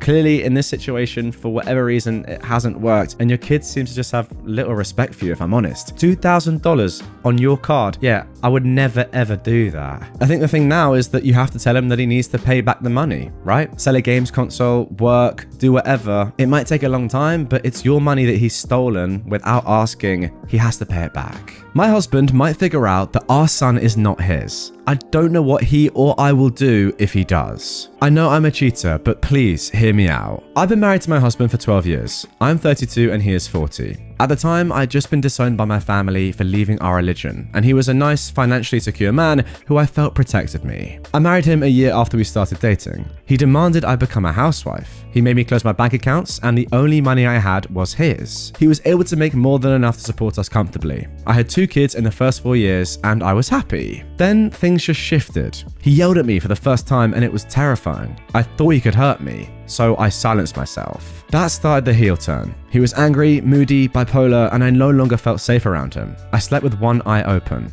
I was, and still am, always scared. He He's never hit me, but just the sound of his booming voice is enough to tell me to be careful. He's 6'2" and I'm 5'7". If he wanted to, he could seriously hurt me and our kids. The constant fear and feeling of being unloved and unrespected led me to a series of self-destructive behaviors, including promiscuity. 4 years ago, I had my son. I knew at the time there was a possibility my husband wasn't the father. When he was around 2, I needed to know, and my husband was not. I don't know who is. As my son gets older, it's becoming very clear that my husband isn't the father. My son has none of his features, along with having olive skin and jet black hair, when both of us are blondes of Scandinavian descent. I've already overheard his family talking. He assures them nothing happened. They're gonna keep pressing this until he knows, or maybe he does know and is just in denial.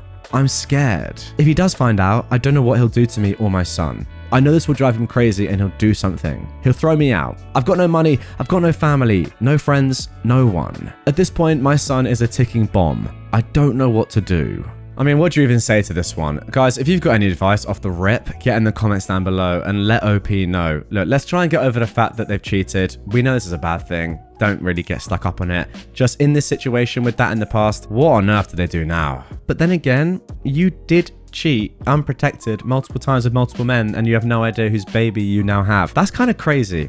And look, you're painting him out to be bad, and that's absolutely fine if he does scare you, but you have to take some ownership for what you've done. I'm not saying that you're totally in the wrong here and that he's actually alright, but it's kind of like, you know, both of you have done some pretty bad things here, and ultimately you are the one that cheated. It doesn't sound like he's ever actually abused you, right? Yeah, he's raised his voice, but that's not illegal. Maybe it's a bit scary, but I don't know. You did also cheat on him and have a kid with someone else that he doesn't know about. Which one's worse? Also, like, you say you're too afraid to leave your husband, but then you weren't too afraid to cheat on him. Not passing judgment here, maybe that makes sense, but it is a bit of a weird one, right? I don't know. You lot decide down below. Am I being silly here? What's the play? Get in the comments. Yesterday was my birthday, and it was the worst one I've ever had. I am a 29-year-old woman, and it was my birthday yesterday. An awful day. My mum and dad insisted on taking me to a museum I've wanted to visit for a while, and said the admission would be my present. We got there and it was free. After the museum, we went to lunch. I had a restaurant in mind, but my mum insisted on one that she likes. We get there and my dad asked who was paying. I didn't want to cause a scene, so I offered. When they came to order, they ordered a bottle of wine for £35 and scoffed that I wanted a cocktail. I don't drink wine, it doesn't agree with me. The bill came to more than £100 and they offered to cover the wine only. They didn't even cover the entire cost of the bottle. I'm going on holiday to Spain later this week and they presented me with some pesos they've had for 30 plus years from their honeymoon. I pointed out that Spain has been in the Eurozone for about 20 years, so I won't be able to spend them, but they shrugged and called me ungrateful. They also gave me a gift basket filled with food that I'm allergic to. I checked the food basket online to see if I could exchange it for one I could eat, and it was £21. I'm venting, because the reality is I would have been happy with a £10 bottle of Prosecco and some chocolates, but they got me stuff I can't use. They're getting my sister an iPad Pro, over £1,000 for her birthday, and they just bought my brother a car. Money shouldn't be an issue for them. My dad's a manager earning $72,000 before taxes, and they recently inherited £100,000. But it's not what they spent on me that bothers me, it's the lack of effort. They've both turned 60 this year, and I bought them an expensive trip away with all the extras. Spa, afternoon tea, champagne in the room, flowers, dinner, in a place they've always wanted to travel to. It was meant to be a joint gift from myself and my siblings, we're all in our late 20s, but I've ended up paying for all of it. I just feel unappreciated, like I've been taken for a mug, and I ended the day on my sofa, cuddling my dog and having a little cry. Now this one is just terribly sad, and of course I completely side with you, OP, on this one. It's just a weird one again. I don't know if you've done something wrong here, your parents just don't like you. Why are they spending so much time and effort on your other siblings but not you? Did you sin in a former life? I don't know the answers. All I can say is that I hope you have some good friends that kind of can substitute in for your family, and maybe it's worth just spending more time with them rather than your parents, especially. The fact that they're asking you to pay for meals on your birthday and choosing restaurants for themselves when they're spending thousands on your other siblings is kind of nuts. Yeah, maybe don't spend as much time with them. I know it's deep, but it's pretty fair. I left the country to avoid paying child support for a kid I didn't want. I'd been with my girlfriend for a year at the time. We were both 22 and just out of university, getting started on our careers. One night she tells me that she missed her period. We got a test and it turned up positive. Mind you, I was a bit surprised because I always used protection, and she told me she was on birth control. We discussed this prior and we decided to hold off on having kids until at least 5 years later when we were both set, so I was sure we'd safely abort. I thought I'd just be there to comfort her and give her time to process what's happening. But 3 weeks later, she tells me she wants to keep it. I keep pleading with her, telling her I'm not ready and we're not going to be okay financially, but she insists that this is what she wants and that we'll be happy. I firmly told her I was not on board, and she responded saying it was her sole decision and she'd made up her mind. We decide to take a break from each other because of the constant fighting and eventually decide to part ways. I speak with my parents about this, and while I was initially planning to stay back and help raise the kid, they convinced me that it's best if I leave the country. My father was a dual citizen of both the US and another country, which I also inherited. We spoke to multiple lawyers and knew that I would be untouchable by US courts, and there weren't any enforceable child support treaties with that country. The last I heard, she had a successful pregnancy and was reaching out to all our mutual contacts to try and reach me. I only disclosed this to a few close friends, who thankfully didn't share anything with her. I do sometimes wonder what it would have been like to raise the child, and I wish her well. But not having any say in the final decision and being forced into it still gives me nightmares. Wow, there we go. And in the comments, someone has asked, that means you can never come back to the US, right? And OP has said, no, and I don't intend to. That is just crazy. I do kind of get it from his perspective. Put yourself in his shoes. He clearly does not want this baby. What do you do? Look, she's right. It is, of course, her entire decision. But from his perspective, like, he's kind of screwed here. Like, what actually do you do in that spot? Run? That's what he did. Can you imagine? The kid gets on Reddit in about 15 years, finds this post from 15 years ago, goes, oh, this looks interesting. Maybe this is me. That would be crazy. And I'm here for it. If I'm still doing this in 15 years and you are the kid and you found this video perhaps, comment down below. How are you getting on? Now, for our final story of today's episode, this is something that I do like doing. It's been a bit of a negative episode, you know? A lot of sad stories, especially that last one. Kind of just tragic, really, that whole situation happened. So to end off today's episode, I'm going to bring you a wholesome post. Have a little look at this. My friend ordered me McDonald's and I've never been so touched. I went to a friend's house earlier today to watch some football. We'll call him Brad. My friends do this sort of thing all the time. It's really casual and we just chill out for the day. Normally we order food, but today Brad made pulled pork sliders for everyone. I was diagnosed with a digestive disorder this year and have a really limited list of food that's safe for me to eat. And I can't eat pork. I ate before I arrived, so this wasn't a big deal. I was just planning on skipping them. About a half hour after we get there, someone knocks on the door delivering McDonald's. Brad answers and brings the bag straight to me and goes, I'm sorry, I didn't know you were coming and I want you to be able to eat. This is safe, right? McDonald's cheeseburgers are one of my safe foods, and I've mentioned it before. It seems like such a silly thing, but it seriously touched me. A lot of the time, I feel like people don't take my digestive disorder seriously, and it was just really nice to have someone go the extra mile for you. I have never been happier to eat a cheeseburger. And there we go, finally, some good stuff. I mean, that is just a lovely story, because to be fair, you didn't have to do it. You said you were alright with it, but no, Brad's gone out of his way to just be a good man, and that is what we look for in friends. A good lad right there. I can't say that I empathize with you, but I definitely sympathize. I can imagine that a lot of people are just like, oh, digestive disorder? What does that mean? Just eat it, mate. It'll be all right. And that would probably be extremely frustrating for you after a while. I completely understand that. So to have someone fully recognize what you're going through and the disorder you have, and then go the extra mile and actually buy you something that you can eat and then enjoy your food with your pals, that is simply class from Brad. Yeah. What a good man. I found out the hard way yesterday that my wife is a serial shoplifter. I came home yesterday to find the police at our house. My wife told me that she'd made a very poor decision. Her claim was that she went grocery shopping but forgot her wallet, and for whatever reason decided it would be a good idea to just leave with the groceries and come back to pay. This went about as well as you may have expected. It was also a lie. They caught her by catching her plate number on camera. The officer issued her a summons for 6th degree larceny, shoplifting, and a court date a couple of weeks from now. A few hours later, the house of cards fell apart. The police summoned her to the station and told her that the supermarket has biometric cameras, and they matched her face to 2 previous incidents this year where she loaded up bags of groceries and just walked out the entrance. They had a total for each incident right down to the penny. She admitted to it, but then lied again, saying it was because money was tight. It isn't. We aren't rich, but she has a joint credit card with thousands in available credit on it. I was sitting next to her as she said it, but I kept my mouth shut. In the end, they are submitting for a warrant on 2 additional charges, same as the first. Internally, I wanted to completely blow up on her. What she has done is going to cost me thousands in lawyer fees for certain, and for her, possibly her career. I'm so beyond angry right now. I did not go off on her though. I did my best as the stoic, supportive husband. Reaming her out would have accomplished nothing positive. I've already been researching lawyers for her this morning. I think I found a good one with a strong public service background with the town. I'm hoping that she can end up with just a fine, community service, or possibly even continued without a finding. I'm also going to be looking for therapists to try to help the underlying issue. The toughest part for the lawyer is going to be that she's already admitted to everything to the police. She can't tell me why she did it. There very well could be dozens of other incidents I don't know about. She did say she'd done it at least a couple of times long before we met. Words cannot begin to express my level of frustration right now. I've spent years trying to put us on a better footing, only to have her kick me in the financial nuts with this incident. I barely slept last night, and I doubt she did either. Okay, and there we go. You know what, guys? I know that OP is obviously trying to help out someone that he loves a lot. It's his wife. I get that.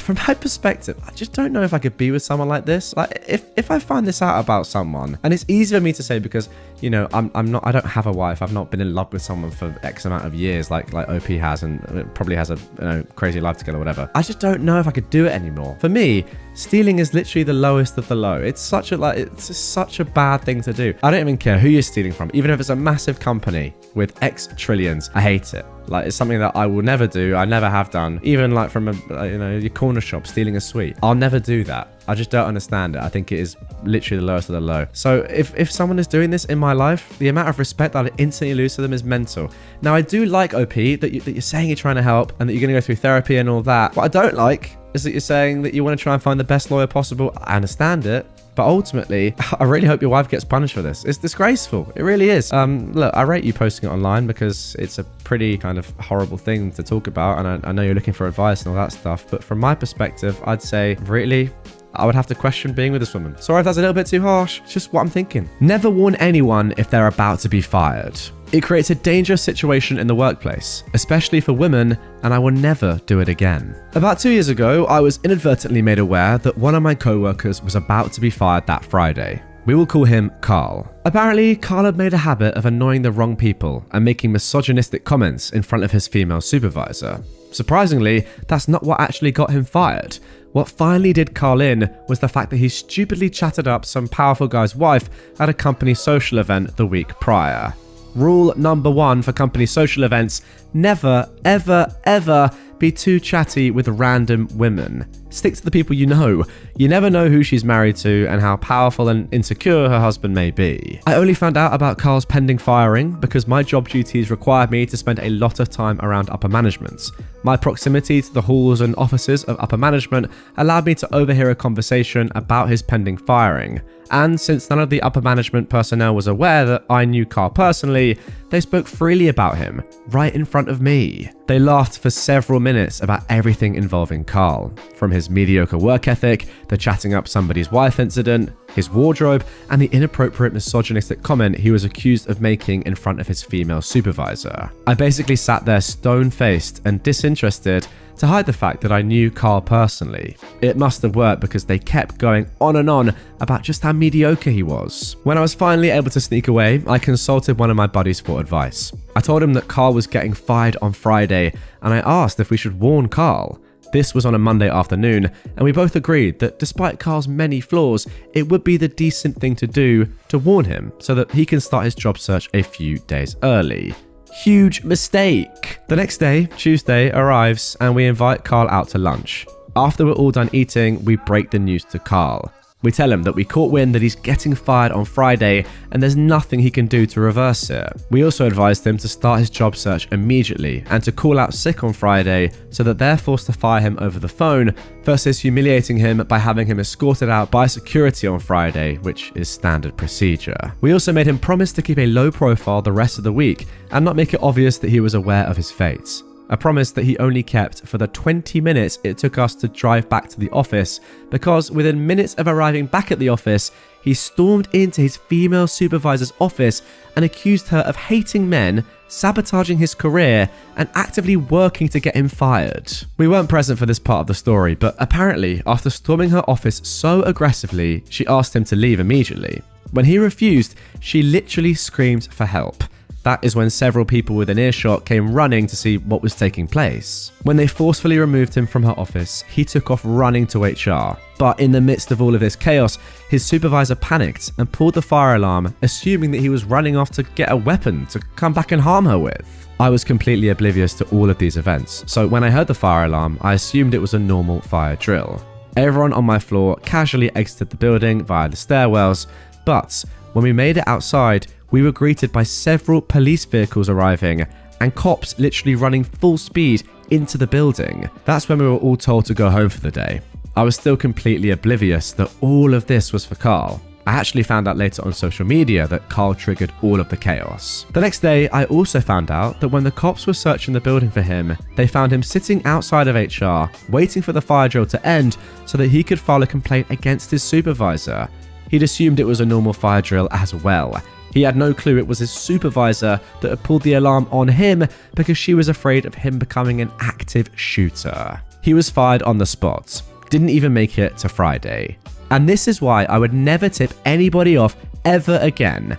Lesson officially learned. Yeah, I'll be honest, I don't really get why you'd want to warn Carl about him being fired. He doesn't seem like a nice person. Why would you warn someone like this? That's what I'm getting at, unless you're mates. You said that he's actually quite a nice guy or something, didn't you? You said that he's actually not that bad, but he's misogynistic and clearly has anger issues, right? I just don't really know why it would be in your interest to say this to him in the first place, let alone telling anyone about them being fired, because yeah, you're risking a big reaction like this. And to be honest, how would you react if you were told by a coworker, oh yeah, by the way, you're getting fired in 3 days? You'd probably be pretty irate and want to go get answers and not really care anymore and go off the wall. So to that respect, I don't really blame Carl for his reaction. But yeah, just a weird thing to do anyway. Tell someone they're going to be fired. It's not really much of a warning anyway. 3 days, what are they going to do? Go and get a new job in 3 days? I highly doubt it. So I know you're saying that you'd never tip anybody off ever again. I wouldn't have done that ever in the first place. What do you think? Would you tell someone if they were as unhinged as Carl? I don't think I would have done. My parents asked me to learn how to clean and bury corpses. It's been over a month now for the civil war that happened in my country, Sudan. Things have been going downhill ever since, and so is my patience and mental health. It's been 21 days of no electricity and water, and our food in the fridge, or what's left of it, is all spoiled and rotten. We're running out of cash, and I don't know how to run things anymore. The stores all around us are closed and all of our cash got spent on buying water from the milk van. We can't afford milk because it's way too expensive, and we need the cash for both my mother and dad's medicine. The RSF forces are robbing all the nearby houses, and it's only a matter of time before they reach ours. I can't imagine my mother getting assaulted or my dad getting shot to death. And there are only 10 hospitals in the country, and they only treat the military forces and announce the dead civilians. I figured we have to flee to the States, but I fear we might get killed on the way. And with no income and my dad being 80 and mum being 50 and weak, it's up to my 19-year-old butt to hit the streets and find a job.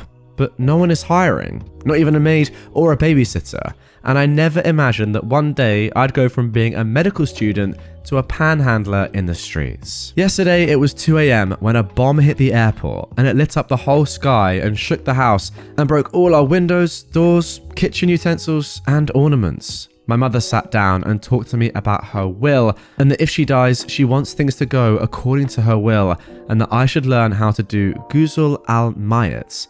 As I'm writing this, tears are stinging my eyes and her words keep circling in my head, and I just want to bury myself and relieve myself from all of this. But my parents have no one but me to support them, and I would do anything for them, and I would sacrifice everything for them, even if it costs my happiness and well-being. Now guys, for those of you that don't know, like me, I've just looked it up there. Ghusl al-Mayat is performed on a deceased Muslim. It's usually carried out by family members who are the same sex as the person who has died. It involves washing all parts of the body with soap and water in a specific way while maintaining privacy and dignity. Pretty much, Opie's mum is saying if the worst comes to the worst here, You might be the one that needs to know how to do this. Wow. What a just frankly disgusting thing to hear. Oh my goodness me. That is just, yeah, wow. I mean, the first two stories were pretty tough. This is just horrific. Absolutely horrific. What can I say other than that? I'm just so sorry, OP, that you're in this situation. I really hope that everything going on in Sudan improves as quickly as possible and there are no more deaths. Sadly, it seems unlikely, but goodness me, that is just a tough story. Where do I even begin with that one? Other than saying, yeah, I completely can't believe that you're in that situation. Sometimes when I'm, you know, a little bit upset about things in my life, or I'm like, oh, it's not as good as it should be, I think about things like this. I'm like, okay, you've got it pretty good, my friend. And let's be honest, the majority of us doing this right now, you know, the fact that you're even able to listen to a podcast or watch this video, the fact that I'm able to record it in peace is an absolute blessing. That is a crazy story. I'm going to be honest, those first three stories have been pretty negative. And some of the stories that you see on True Off My Chest are quite negative, you know. They're anonymous for a reason. So, for that reason, the next two stories, the next two posts I'm going to narrate in this episode are going to be positive, all right? We're going to change it up. I'm going to find some happy ones, and we're going to end this episode on a good note. Here we go. I've been reverse pickpocketing my parents for years, and I think I'm addicted to it. When I was younger, I noticed how excited my mother would get over finding money on the ground or in the wash, even if it was only $1. Once I was a bit older and had a job, I realized that I had money I could spend however I wanted.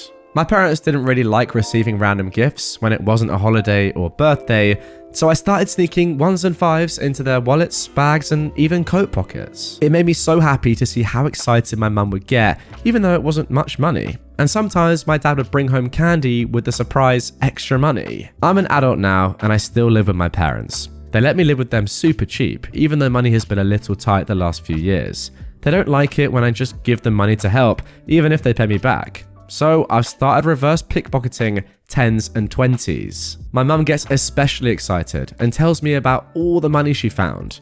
My dad doesn't vocalize that he found it, he just brings home ice cream or fast food for the family. The problem is, I can't stop. It's not putting me at a detriment because they don't charge much for rent, but I'm worried I'll get caught soon. I'll probably stop once our financial situation is a bit better in a year or so. I just absolutely love the smile it brings to my mother's face and the smile my dad has when he surprises us with a special treat.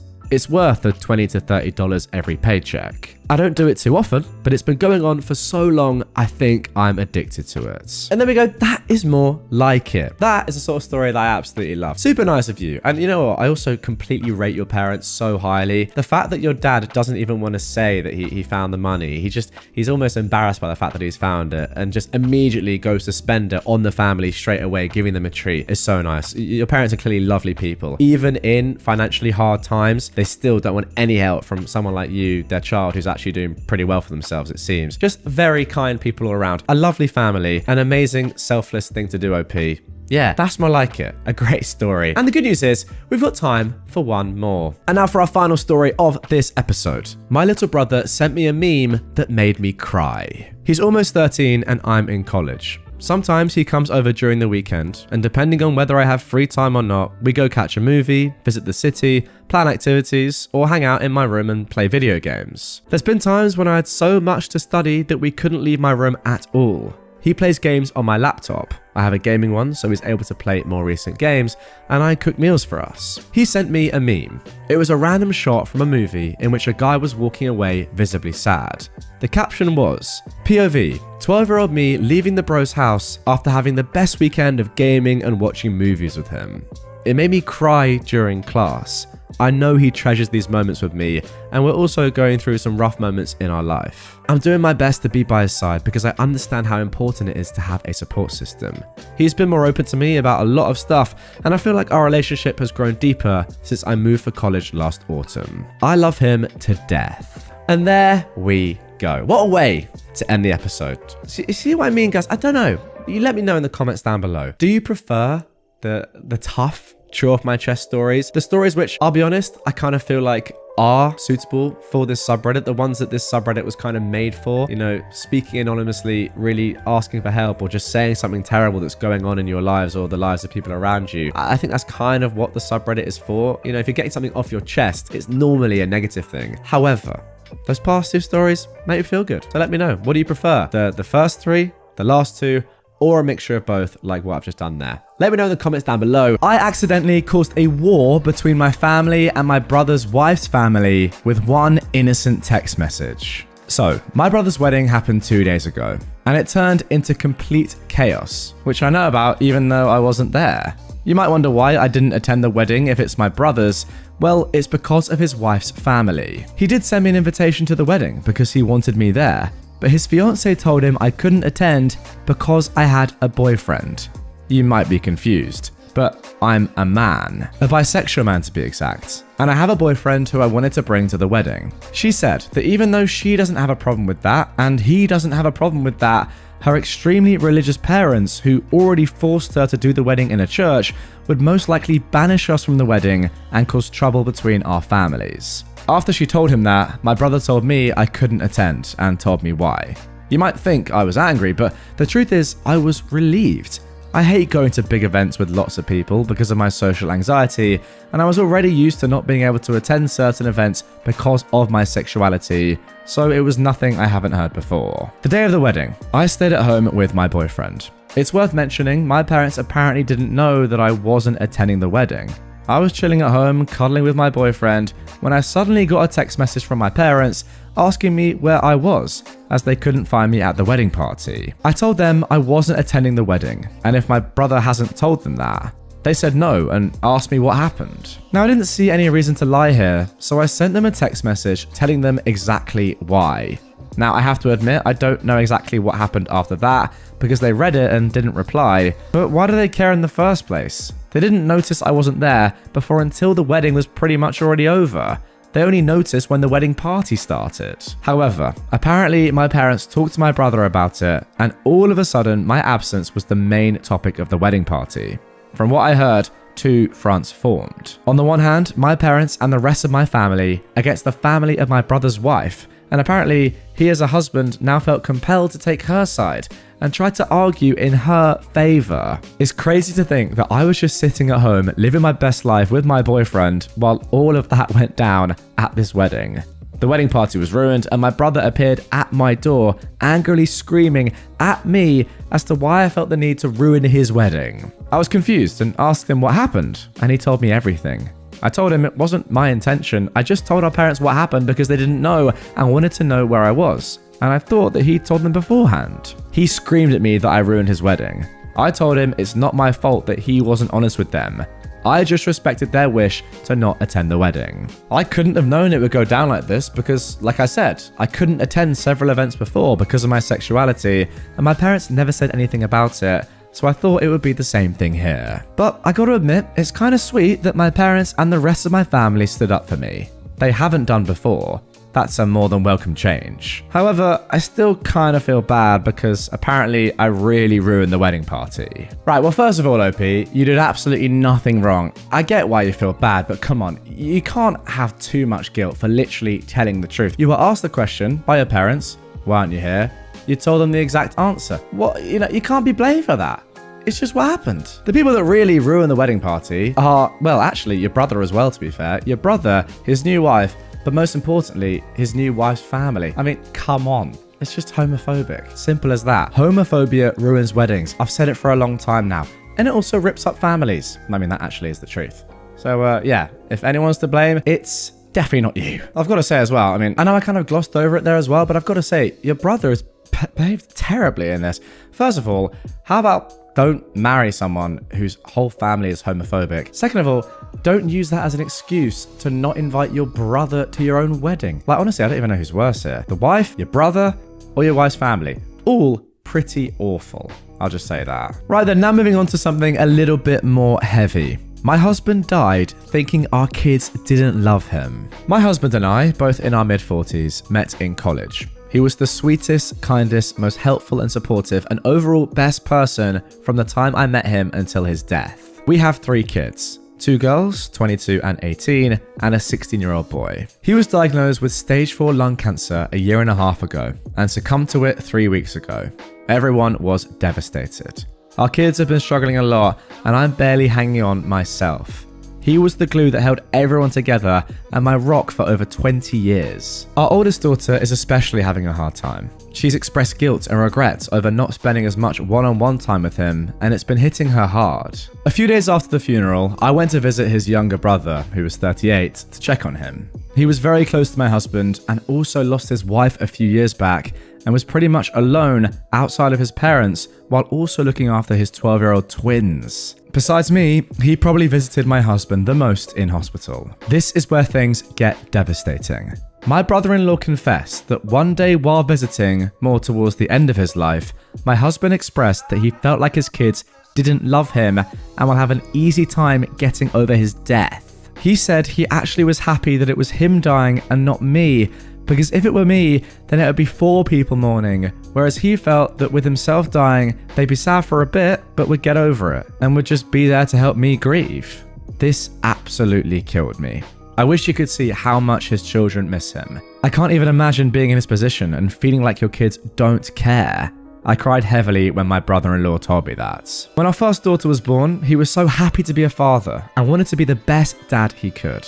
As the years went by and we had all of our kids, they seemed to gravitate to me, and he noticed. It's not like he didn't try, he was very involved. He went to as many extracurriculars as he could, would try and hang out with them, and constantly told them he was an ear if they needed to talk, but it seems like they only wanted to hang out with me. If I asked to go to a one-on-one lunch, they'd go. But if he did, there was always an excuse. They'd tell me something important going on in their lives, and when I told their father, thinking he knew, he was oblivious. I was always posted to their social media accounts for Mother's Day and my birthday, while he wasn't. He always felt left out and would make small joking comments that hinted on how he felt without expressing it fully. I just brushed it off as him joking. I'm even more distraught now. I feel so much sorrow for him feeling that way.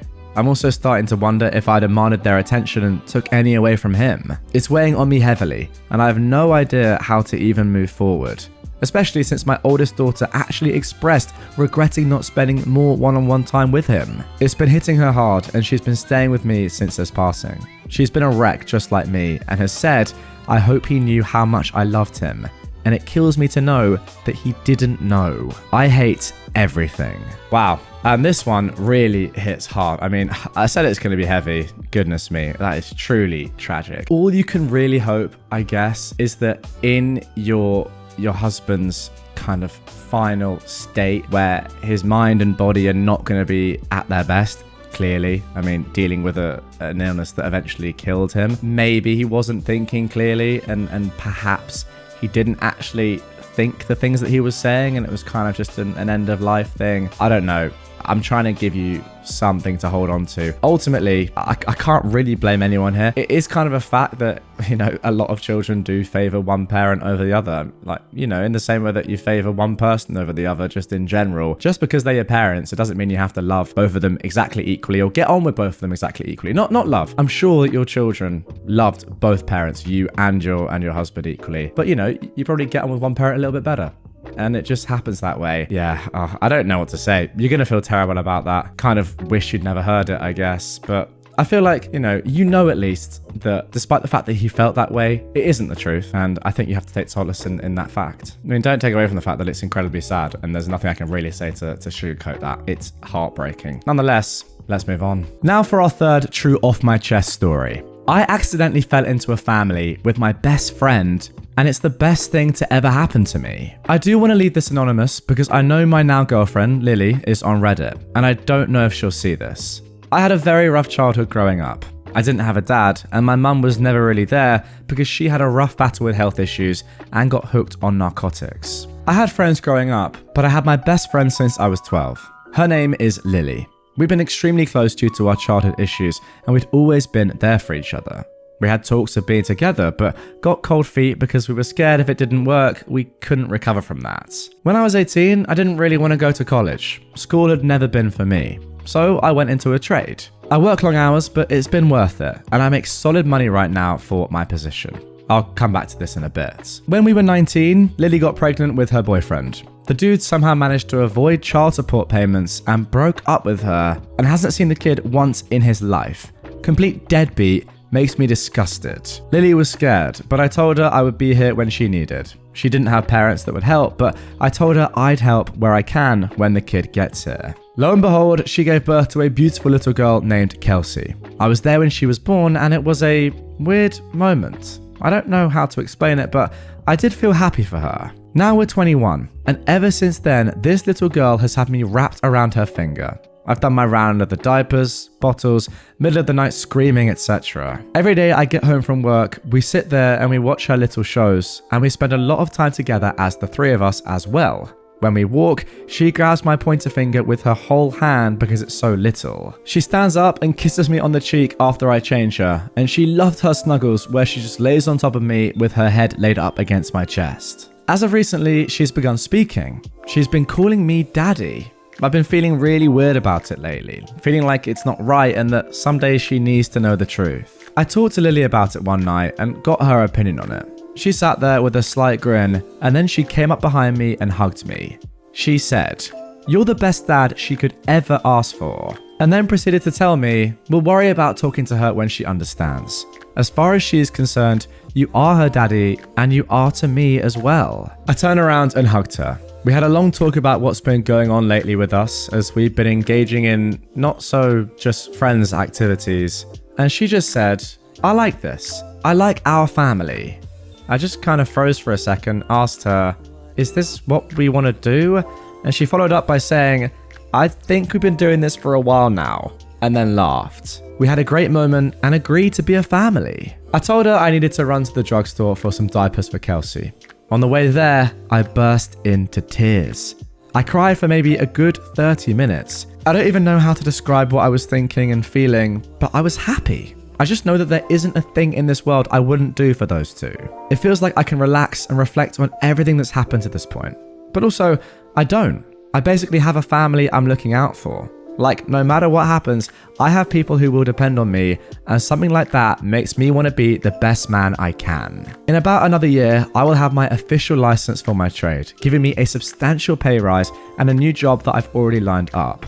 I've already started looking at houses and rings. We've also talked about having our own once I get my license. I don't know where I'm going with this, but I wanted to share it with someone. However, I don't really have those people in my life. And there we go. That is the beauty of this subreddit. You go from the lowest of lows in the previous story to the most wholesome of wholesomes in this one. Just a great read. Like, that is just a brilliant story. I've loved every second of that. What's great is that, you're clearly both very sensible people, you and Lily. And the fact of the matter is, you had this discussion a long time ago and thought, maybe not at this time, but eventually you just fell into it. And it's worked out magically. And yeah, I mean, realistically, reading through this, I don't know you guys obviously, but reading through this, it does seem like that is, it was meant to be. You're made for each other. And if it's working so well right now, yeah, why not make it official? Keep it going, enjoy your lives, and have your own kid. Class story. However, we do have time for just one more, which might not be so wholesome. Just a word of warning. And now for our final true off my chest of this episode. My husband is cheating on me with my best friend. I'm honestly not sure where to start, so I guess I'll just start. My husband and I have been dating since I was 19 and he was 22. We've been married for 6 years now. We have 2 kids and I'm 6 months pregnant with our third. 2 years ago, I found out my dad has stage 3 colon cancer. My dad is my only parent as my mum passed away when I was 12. He's my favorite human and life without him doesn't seem as colorful. His laugh is contagious and he gives these big bear hugs that seem to make all of your broken pieces feel like they're perfectly in place again. Whenever I've had a hard day, he doesn't poke and prod and just lets me vent and listens. About 5 months ago, we discovered the treatments aren't working for him. And in direct quote of the doctor, he said, "Months, not years." Since then, he's gotten progressively worse and now is losing memory. He looked at the dog he got me on my 21st birthday and said, "Wow, that's a nice dog. Where'd you get it?" My husband has been my absolute rock. He's been there for me, holding my hand and helping me through this. He's been so loving and attentive to both my kids and I. Don't get me wrong, I'm a mother first, always. I don't allow myself to wallow. My kids are still loved, cared for, played with, and I haven't let my load slack around the house. Once my dad got his updated prognosis, my husband encouraged me to quit my job. About a month later, we discovered we were pregnant again, and I still hadn't let go of my job. I kept holding out for some reason. After finding out I was pregnant again, he assured me it was still okay to quit my job. That honestly, it would save us a small fortune on daycare costs anyways. So I did. I quit my job. My best friend and I have been friends since diapers. Her family is like my family and vice versa. My mum and her mum grew up together. We've always been solid, and right after my dad's appointment, when we found out he had so little time left, I drove straight to her house and she held me while I cried for hours. If there are soulmates in friend form, she was mine. Thick as thieves is what my mum used to say. This morning, as I was up with my 3-year-old, he's sick, my husband's work alarm was going off. He has a few he sets, so I turned that one off and gently woke him up. He said he was up late working, so he took the morning off. Rolled over and went back to sleep. As I went to turn off the remainder of his alarms, I saw a text from my friend on his lock screen that said, "I'm assuming since there hasn't been an angry pregnant lady on my doorstep, you haven't told her about us yet." Time froze in that moment. I took his phone and walked away and just read their conversations.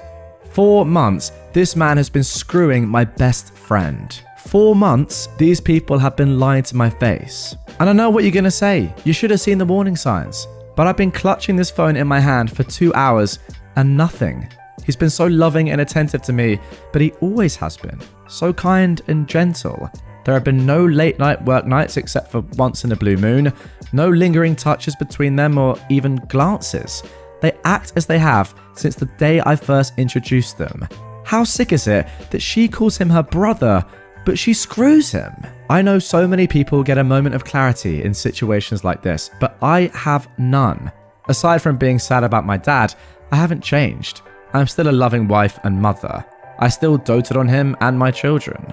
I talk to him about how he's doing and how was his day every frickin' day. I haven't allowed the ground to swallow me whole. I know what I have to do now, but I just don't want to. I'm about to lose my family and my support system in one blow. I'll confront him tomorrow. Today, I just need this last 24 hours of peace. As for her, I won't give her the satisfaction of a response. I don't care why she did it, and it's done. I was always the friend who cleaned up her messes. After today, I will cut her out of my life like she never mattered at all. This has to be the hardest storm I'll ever weather, but dang it, I know I'll sail through it. If not for me, for my children. What a way to end this episode. Now guys, in the past, I've done something at the end of these episodes where they've been kind of negative, where I've ended on a positive note. But in this one, I thought, no, we're gonna end on something that's really quite sad and just a little bit depressing. Because why not? Not everything has a happy ending, guys. Yeah? I know we all think that Disney and Pixar movies are great, but this is real life. So think about it. Rashford style. We've seen a lot of stories like this, really, haven't we? And I always like try and give some advice. I'm gonna skip that. What can you say? Yeah, your world's gonna be turned completely upside down. I mean, it already has been, but can only imagine the aftermath. However, I do love your initial perspective on things. Doing this for not just yourself, but also your kids. That is admirable in a time like this. My brother-in-law called me the one who got away in his speech, and my husband is very hurt, and it's all my fault. I don't know what to do. I think I've done serious damage to my marriage before it even began. I met my husband through his brother, Chris, who I had a crush on in college. I never was clingy or never acted on my feelings, and I never really allowed myself to get too close to him because I knew that my feelings weren't reciprocated. Chris knew, however, that I had a crush on him, or at least he felt it. He would always say that I was GF material and how he wouldn't want to lead me on. He wanted to have fun before that. He would say this to others, but he even once said it to me. On 2 occasions, he texted me saying he had feelings for me, only to apologize later and retract his words. But on Christmas 4 years ago, he texted me that he was in love with me and wanted to take me out on a date. He said he was done playing around and wanted a relationship. He was invited to a New Year's Eve party that my then roommate and I had. He told me he wanted to talk to me then. When he came to the party, he had his brother with him. Chris spent the party going out of his way to ignore me, and later I saw him making out with my roommate and they spent the night in her room. I decided there and then that I'll drop it. Enough is enough. Next morning, he told me that he screwed up, saying, "I screwed up big time, yeah?" And he apologized. During the party, I got to know his brother, who was the opposite of Chris. He was shy and hated attention, and he was just the best. And soon after, he asked me on a date. We're married now, and our wedding was last Wednesday. I want to make 2 things clear. I never went beyond a crush with Chris, and only after I fell for my husband did I understand what love really is. He is everything to me, and I love him more than anything. I never told anyone about my crush, and when I met my husband, I didn't tell him either. Chris wasn't happy that I was seeing his brother, and he's been cold towards me ever since, even when it got serious between my husband and I. Chris held a speech on our rehearsal dinner and basically outed everything, and ended with how he regretted not asking me out sooner and how he will always regret it. It was very awkward afterwards and nobody talked, and on our wedding day, my husband did everything to act normally and he made sure everything was as planned, but I could feel that he was hurt and angry. After the party, he asked me if I loved Chris and if I dated him for that reason. I started crying because it's absolutely not true. We started dating and then we became friends, and I made sure it was him I wanted before committing, and I never loved anyone like I love my husband. I told him all this and more, and I apologized so much for not telling him everything. In the beginning, I thought it was my own private matter, and I didn't feel the need to discuss it with a then stranger to me. When our relationship evolved, I just never thought Chris was relevant, and my crush seemed a silly thing. Now it's back to bite me in the butt. My husband is very sad and barely talks to me. We're leaving for our honeymoon in 2 weeks, and he's barely speaking about it. The thing we both waited for with so much anticipation and longing, I don't know what to do. I can't turn back time, so I don't know what to do. Wow, what a story to get things started. I will say that none of this is your fault at all. None of this is your husband's fault at all. I completely understand why he feels the way he does. It's all on Chris. I don't know what's wrong with him. Clearly, he's just a bit of a player, but saying that now, potentially ruining his brother's marriage, is crazy. Like, fine, have some regret if you want. Ultimately, the regret is only down to you and your actions. You are the one that messed it up in the past, or I guess just didn't even want to do it that much. I don't really know. But to do that now, years later, and potentially mess up an actual proper relationship, something that you've clearly struggled to find, is pretty disgusting. I'm not going to lie. Now, hopefully your husband gets over this pretty soon. I really think he will. But nonetheless, this sorry excuse for a brother-in-law that you now have, maybe you just distance him. Maybe that's what you got to do. And just all you can do really is prove to your husband how much you love him and don't rate his brother. I was kidnapped by my childhood best friend and her mum without realizing it. My mum suggested I could share my story to raise awareness, but the truth is that if it wasn't for her, I probably wouldn't have even seen this as a kidnapping. If you expect a dramatic story filled with abuse and torture, I'm gonna have to disappoint you. I think it's not a bad idea to share my story, and since I love Reddit, I've decided to share it here. I figured that this sub might be the best one to do so. So let's get to the story. This happened when I was in elementary school. Like for most children at that age, boys and girls were somehow rivals. Me and my best friend, let's call her Lisa, however, single-handedly destroyed that stereotype. She was pretty much the exact female copy of me. Our interests aligned so well that we quickly became best friends. The day it happened, I asked my mum to stay at Lisa's house for the night. She said yes, and I packed the stuff I needed.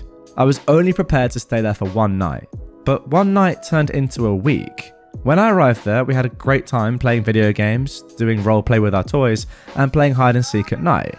It was a lot of fun. The next morning, I prepared for my mum to come and get me, but this is when Lisa's mum told me that my mum had called her and told her that I had to stay at their house for a bit longer. Being the naive young child I was, I didn't question it. Yeah, I was confused, but this only made me realize that I could spend more time with Lisa. So for me, it wasn't a problem. This was at a time where I didn't possess a smartphone, so it's not like my mum could have just called me. I stayed there for an entire week before I started to question why my mum hasn't come and got me yet. I wasn't allowed to leave the house either. I was only allowed in the house and the garden outside. When me and Lisa played outside, a neighbour saw me and called the cops. It turned out that my mum had filed a missing report at the police station because I'd been missing for a few days. Well, my mum actually tried to get me after the first night. But when she tried to, Lisa's mum told her that I'd already left and that apparently I told her I wanted to walk home when she offered me to give me a ride. Lisa's mum was such a sweet person that no one would have ever suspected her of doing something like this, so even my mum figured that someone had to have kidnapped me on the way home, so she filed the report. The police reunited me with my mum and I was confused as heck. I had a great time there. Yes, I was a bit worried why my mum never got me, but I couldn't understand back then why Lisa's mum was arrested. This happened during summer break, and I didn't see Lisa again during the vacation. And she also didn't appear at school on the first day. I've got no idea what happened to her. Right now, I assume that this incident ruined their reputation so much that they moved away and I never saw Lisa again. Like I said, not a typical kidnapping story. It was also sneaky that not even I, as the alleged victim, could tell that it was one. But my mum insists that it was a kidnapping. So yeah, that's it. I still don't know if labeling myself as a victim here would be right, because I just don't feel like one, but that's just me. Okay, I just need to make this abundantly clear. You were kidnapped. Kidnapping does not depend on a location, and you also were the victim. Now, if you have fun whilst being kidnapped, that's one thing. At least you weren't getting tortured and you had a pretty good time with your mate. However, think of your mum in this situation. She thinks you've been you were kidnapped, but she thinks you've been probably taken by some random guy, and this mum has let you walk home alone. I mean, terrible. And then imagine when she finds out what actually was going on, that you were just locked in that house for a week. Neighbors calling the police on Lisa's mum. It's actually insane. Yeah. I feel like I understand why you don't really think it was that bad, and you didn't even call it kidnapping for a while. But the fact of the matter is, this woman took you away from your entire family and kept you locked up inside a house. That is kidnapping. But yeah, I guess you had fun whilst it was going on. Okay then, now moving on to the story that you've all been waiting for. Now, I'm not gonna lie, I've had a little look at this. It's absolutely hilarious. It's well worth waiting for. And as you can see by the title and thumbnail, if that's anything to go by, you're gonna enjoy this. Here we go. My boyfriend won't stop saying, "I'm about to come" during sex, and I don't have the heart to tell him I hate it. Now, I will say this story is NSFW. If you're under the age of whatever age you think is reasonable, might be best to skip this one, but I will try and censor it a bit nonetheless. Here we go. Throwaway account since my boyfriend knows my Reddit account. One evening, me, a 22-year-old woman, and my boyfriend, who is 21, were watching memes on YouTube from his phone. Something we frequently do together. He really likes memes and quotes them often throughout the day, no matter whether he's happy or being goofy, and even when he's raging at a game or genuinely heartbroken. One day, about a year ago, he came home to tell me he got fired and said, "My life be like, ooh, ah." Wow. It's probably a coping mechanism for him, but personally, I do not understand it. What, so he just broke into song? Strange. Anyways, we saw one meme. A guy clearly doing things to himself, saying, "I'm about to see," but it was spelled out as "I'm about to cam." And we thought it was the funniest thing ever, so we looked for more.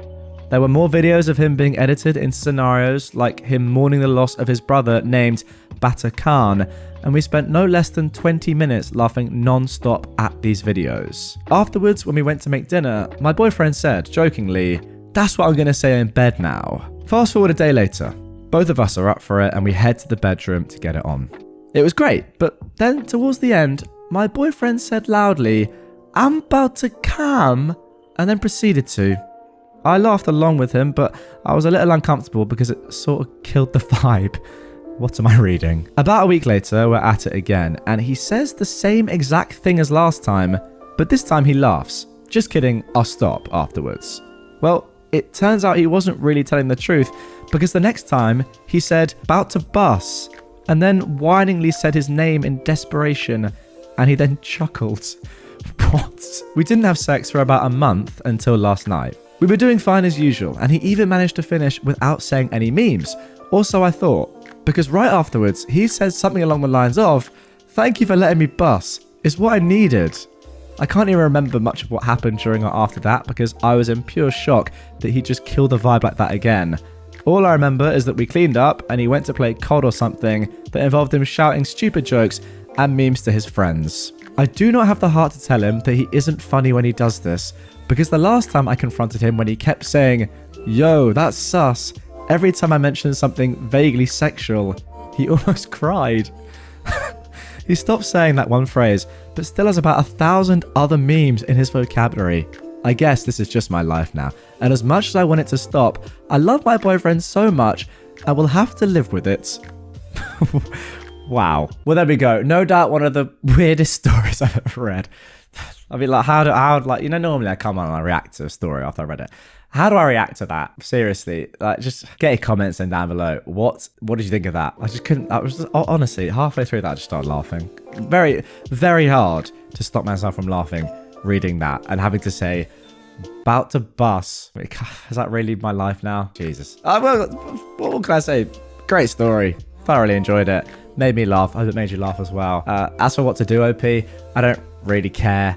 Well, it's just funny, isn't it? I mean, maybe tell him to stop or just think, this guy is weird, but I love him. Anyhow, let's move on. My dad raised me like a son, and now I see how it helps me. My father, a single parent, raised me, a 19-year-old girl, like how men would stereotypically raise boys. I have 2 brothers too, so it's not like he doesn't have anyone to vicariously live through. He's a mechanic and made me work around the house with woodwork, electricity, repairing cars and motorcycles, all the male-coded hobbies which I hated at the time. He never dated because he said that nobody would replace my mum and he didn't have any sisters who could help me. I hated it. I hated being the only girl in a family of 3 men. I hated not having anyone to play dress up with, or talk about hairstyles and makeup, or have girl talk, or cry about boys and all. I didn't know what periods were until I had them and freaked the heck out. The bare minimum of such stuff was explained to me by his sister-in-law over the phone who lives in a different state. In short, I hated not having an older female presence in the house who would tell me how things work and just be with me. Now, my dad never discouraged me from doing girly stuff, but he never really understood it. So I kept it to myself and did all his stuff with him just to be able to spend time with him. He wasn't also very much in touch with his emotions, thank you patriarchal society, but got emotional only when talking about my mum, which was so rare that I never talked about what I felt just to not burden him. That sort of distanced him from me. But after a freak accident resulted in his death, we found out he left the house to my brothers and I'm living there because it's close to my college and both my brothers moved out before I did. Living on my own for the first time, I realised 2 things. 1, my dad tried his best to do things for me that he had absolutely no idea how to. 2, he taught me how to be fully independent. I don't even have to watch a YouTube tutorial to know how to repair the microwave, or change the tyres, or the oil of my car, or make the car work enough when I'm stranded and have no help. I now keep a mini set of tools on me out of habit, and I can't explain how much that has helped me in situations I never even anticipated. I've never had to call an electrician or a contractor to do something for the house unless it's absolutely huge. I would technically never have to depend on anyone, men or women, to do these things for me. Dad, I'm sorry for you having to deal with all my teenage angst without mum. You've taught me more than what most people don't learn, despite having both parents in the picture. Your life has set a standard for me regarding my lifestyle, my studies, my love life, everything. The way you brought up my bros and me has helped all 3 of us so much in our life. I'm sorry I never got to say this to you, but I hope you know how I turned out to be. You've made me into a woman who wouldn't have to depend on others for things just because her father never taught her that. You raised me to believe in love despite mum never being around. I hope you're with her wherever you are. I miss you and I love you. Well, there we go. That is a beautiful story. In comparison to the story I just read out before, wow, what a difference a post makes. Again, that's the beauty of this subreddit. You can get some absolutely ridiculous stories like the previous one, and then some really wholesome ones like this. OP, I reckon you're okay. I reckon your dad knows how much you rate him. And yeah, the proof's in the pudding. You are set up for life. Of course, it would have been better to have your mum there, but you know, you can't have everything the way you want. And sadly, she wasn't there for you. But your dad did one heck of a job. Fair play to him. And it's amazing that you now realise what an amazing job he did. Now for our final true off my chest post. My boyfriend has less than 24 hours left to live, and I finally feel at peace. I've been with my boyfriend for nearly 3 years. He is the perfect guy to me. He's my heart and soul, my best friend and my safe place. He is also in liver failure.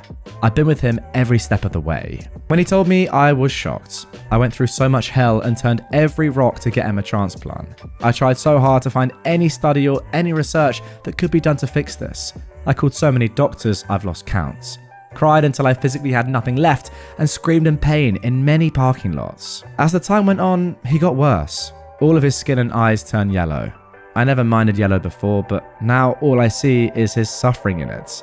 I was there through his drain procedure and the many hospital visits. I watched him become weaker and his legs too swollen with excess fluid that he couldn't even walk. I was there when they told us that both of his kidneys have failed and his liver has too. I was there when they told us that dialysis was no longer an option. He got moved to hospice care. Slowly, I've watched his organs shut down. I was there as he agonizingly shook from the fear of death that awaits him. Now, I've watched him forget who I am entirely. He's on constant morphine, has not eaten or drank in nearly 3 days, incontinent and cannot speak or swallow. I want peace for him. When I woke up today and kissed his forehead, I felt lighter. I felt like I was finally at peace and I'm ready to say goodbye. I never want him to suffer, and I know soon he'll be relieved from this hellish life he was cursed with. The world will never be the same without him, and I may never be back to how happy I was with him, but that's okay. I love you, my love, so much. And there we go. What a way to end this episode with a couple of wholesome bangers.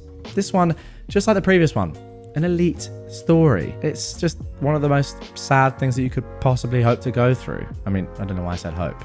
Don't know why I never hope to go through. Yeah, insert another word there.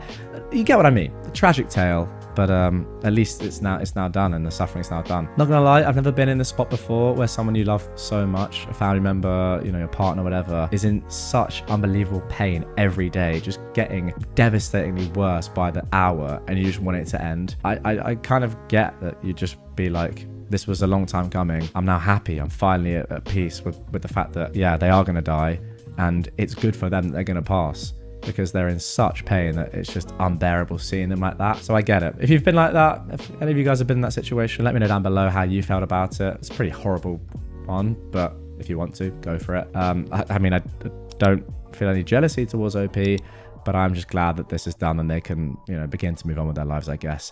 And ultimately, that their boyfriend is in a good place now. Using to take my girlfriend to nice places because she eats like a kid. My girlfriend is an incredibly picky eater. Like I said in my title, she eats like she's 10 years old.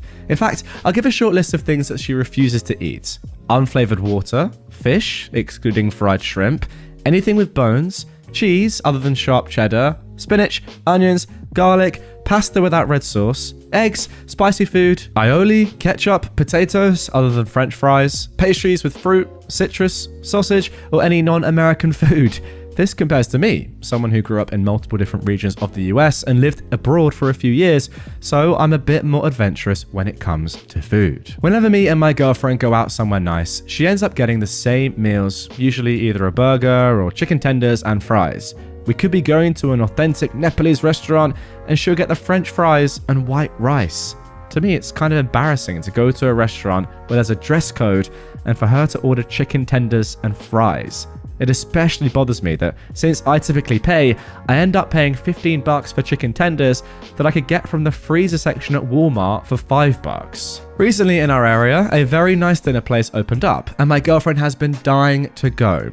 I took a look at the place and the menu and saw that it looked nice, but the food was kind of pricey. She said she was probably going to get chicken tenders, as per usual. I asked her what's the point of going then if I can toss some tenders in the air fryer for her and not spend a ridiculous amount of money on it. She asked why I had an attitude about this, and I told her that I thought it was a waste of time and money to go to a nice place to get little kids food. She interpreted this as me calling her a little kid.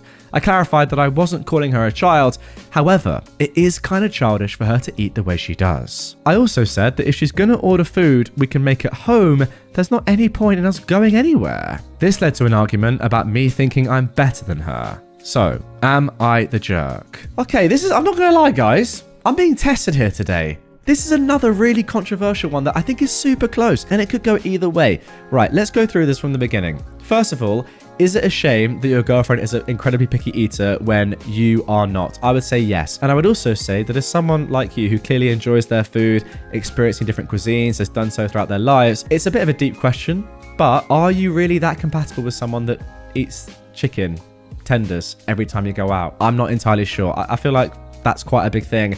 If you can't enjoy that with your partner, it's a shame. It's not the be all and end all, of course, but it is a shame. And I can say from my experience, one of the nicest dates that I went on was going to some weird restaurant and just trying all the weird food. I think it was Nordic food. It was all very strange and some of it was disgusting, some of it was lovely. But the whole point was you tried it and you had a different experience together and it was good fun, right? Not being able to do this is a shame. And I agree, it is a little bit weird that she's so keen to go to a new restaurant in the knowledge that she's going to get the same old food. However, going to a restaurant is not all about food. It's also about the experience of being with someone. And who knows, she may love seeing you eat the food and hearing your thoughts about it. And ultimately, if you are in a relationship with this woman, which you are, then the food is just one small part of it, right? She may just love spending time with you, and she knows that you love trying different food and different cuisines, and she may just want to be a part of that. I don't know. There's a little bit of a lack of information here, but that is what I am thinking. I will say that you do come across as slightly patronizing as well. I don't think it's the worst thing for someone just to be super picky. Obviously, it's not ideal. And, you know, of course, in an ideal world, you would be able to experience these things with her. But is it the end of the world that she's going to have chicken every time? Is it really that bad that you have to spend a little bit more money on stuff that you could get from the shop to enjoy her company and being together? I don't think so. What I would say, though, is that there are some compromises that you could make here. For example, you could say to her, look, I don't particularly enjoy paying for things that we could get from a freezer and eat at home when we're out at nice restaurants at exorbitant prices for what the actual contents of the dish is. Would you mind paying for it? I think that's a reasonable request. If she says no, then yeah, it's a problem. If not, you go from there. Or you could say, really, why are we going to these restaurants if you're not going to eat the food? And then you can actually get to the bottom of why she wants to go, and probably there's a reasonable answer there. I don't know. I feel like there's a bit of information missing, and there is an agreement that you could both come to. And look, I get it. It is a little bit embarrassing for you, but this is the person that you are dating. And at the very least, she is eating every time you go out. Like, imagine if she was the opposite and saying, no, I don't want to go to these places with you because I don't want to eat the food, right? At least you're going and experiencing this together, and you're not having to go and find another friend or parent or whatever to go to these restaurants with. I see some comments on Reddit saying you can do this with other people. Nah, I think it's a nice thing to do with your partner, even if they're not eating the food. And she's not stopping you from doing that and enjoying these new cuisines. In fact, she's encouraging it. I don't know. I think there's more to this, more information required, something you can definitely work on. And now for our final post of this episode. Am I the jerk for leaving when my brother-in-law wouldn't let me in the hot tub? My brother-in-law just bought a new house. He lives about 4 hours from us. Last weekend, my husband and I went to visit him for a few days and see the house for the first time. Long story short, I got my period while I was sleeping, and the guest room sheets had a small bloodstain, about the size of a quarter. My husband helped me to strip the bed, and I went down to the laundry room to pre-tree and then wash the sheets. When they were done, the bloodstain was 100% gone, but when we told my brother-in-law, he looked completely disgusted. He inspected the sheets super closely for a very long time. And finally, I was like, Jesus, if you're looking that closely and can't find the stain, can't you trust me that I got it out? He seemed really put out by the whole thing. That night, we had plans to hang out in my brother-in-law's hot tub in the backyard. But after dinner, he told me that I wasn't allowed in the hot tub because of my period. I was shocked, and I explained that the nighttime leak was because I hadn't been expecting my period and I'd been fast asleep all night, but that it was perfectly safe and sanitary for me to put in a tampon and sit in the hot tub for an hour. But he wouldn't budge. My husband had my back and told him that he was being ridiculous, and it ended up turning into a big argument. Eventually, my husband and I decided to pack our stuff and stay at a nearby hotel, and then we drove home the next morning. Now my brother-in-law is fuming at us for leaving and for not respecting his home. He also Venmo requested my husband $100 for new sheets, which he's refusing to pay. But trust that if the stain hadn't come out, we would have been happy to replace them. He told his whole side of the family, who have decided to fully stay out of it. Now, I wish they had our backs, but at least they're not piling onto us. So, are my husband and I jerks for leaving and not paying for the sheets? I mean, obviously not. What a way to end the episode, with someone that is so dumb that I want to use stronger words to describe him. How thick can you possibly be? Right, how about this, right? Think about this. The Olympics, an amazing sporting event. An event that, personally, I absolutely love. Now, go with me on this analogy. Trust me, do. Because we'll get there eventually. Now, in the Olympics, they have some things called water sports. Ooh. For example, swimming, diving, synchronized swimming, plus others. Water polo, for example.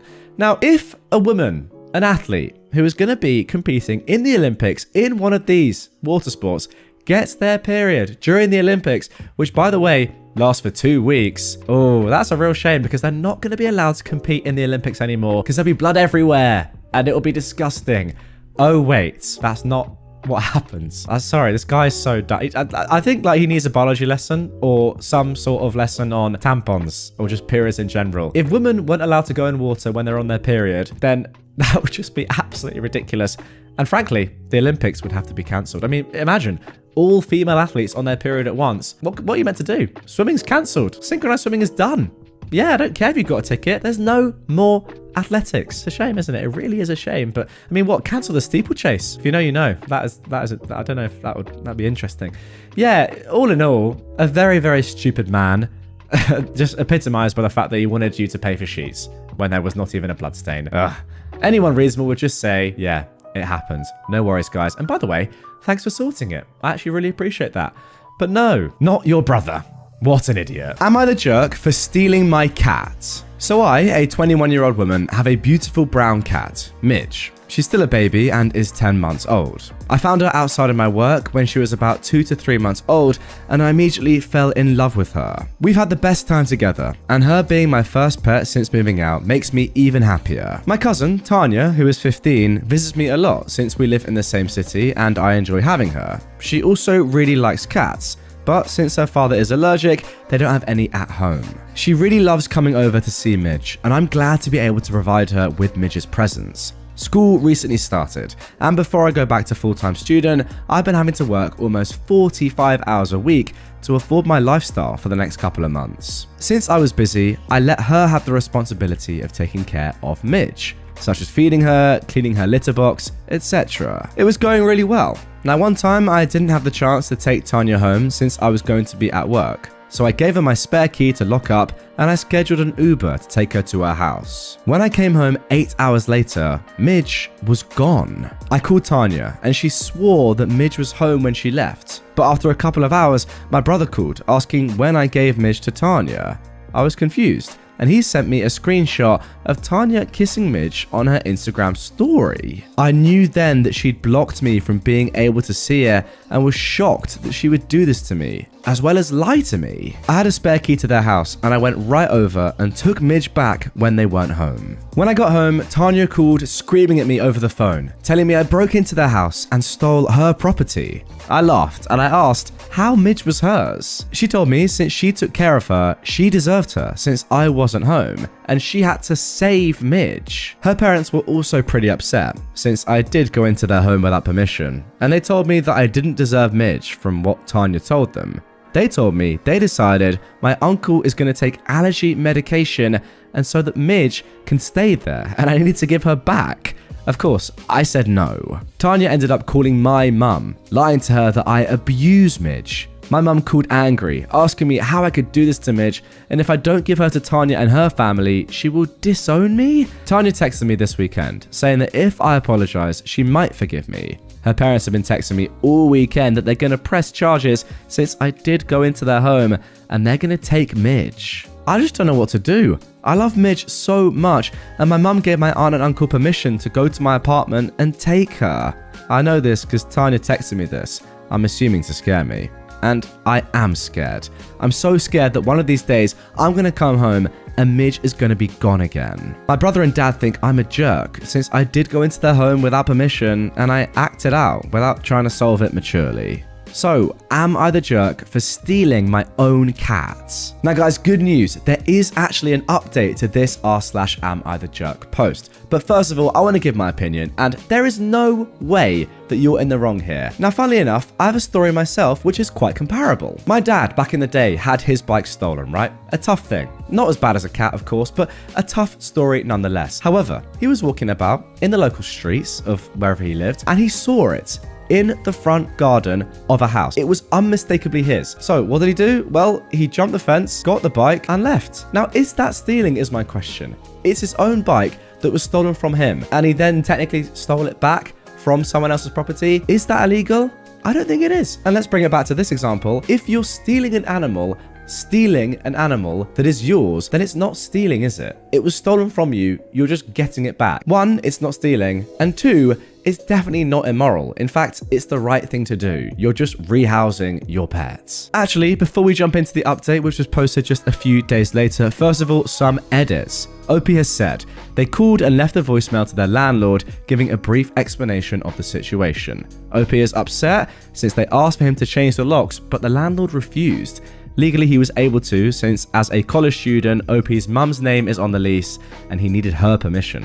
Of course, he called and she refused. I've got to say, OP's parents' role in this is very interesting. The fact that they're believing OP's cousin rather than their daughter is a little bit weird, but hey, Nonetheless, OP has said that she is scared that Tanya is going to come tomorrow and take the cat back, but OP does have a friend who can take Midge for the day before work. Okay, interesting stuff. Next edit is that OP has said that they've set up an appointment for Midge to get microchipped this Saturday on their day off. Well, that seems like a great idea to me. They've also ordered a small security camera that covers the whole living room and front door. They're still requesting their landlord to change the locks, but he still has his foot down. And OP cannot move out since where she lives, it is pretty hard to get a place, and basically everything requires credits, which OP does not have. Now, how about this? This is an interesting turn of events. OP says, the only negative side is that Tanya has been posting pictures of Midge on Instagram claiming that I stole her, and have received lots of messages from her friends and classmates from school trying to cancel and dox me.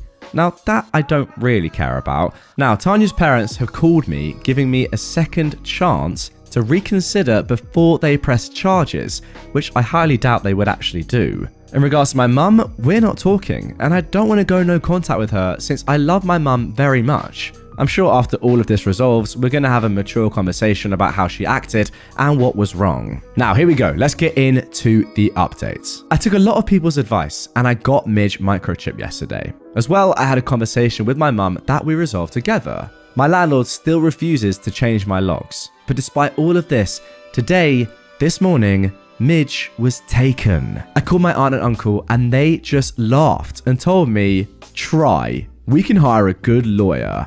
I called the police and I explained the situation, showing proof I had ownership of Midge. When we went to my relative's house, police asked for her back, but of course, they refused. What made me even angrier was that my cousin was inside the house, door open, holding Midge with a poop-eating grin. That is awful. Even though I had all this evidence, my relatives slammed the door demanding a warrant. The police suggested I press charges and take it to small claims court, which I am doing, but they couldn't do anything right there. Going home without Midge was so upsetting. I had to pull over because I started crying. I contacted an attorney and my cousin keeps posting photos of Midge on her Instagram. I took the situation to the family group chat in anger, and good news at least, everyone hates them now. My grandmother wrote my uncle and his family off the will. And of course, they're calling me, threatening me with Midge, and they make sure that I go to jail for all of this. Now, I'm fairly confident in myself, but I'd be lying if I said I wasn't concerned about Midge.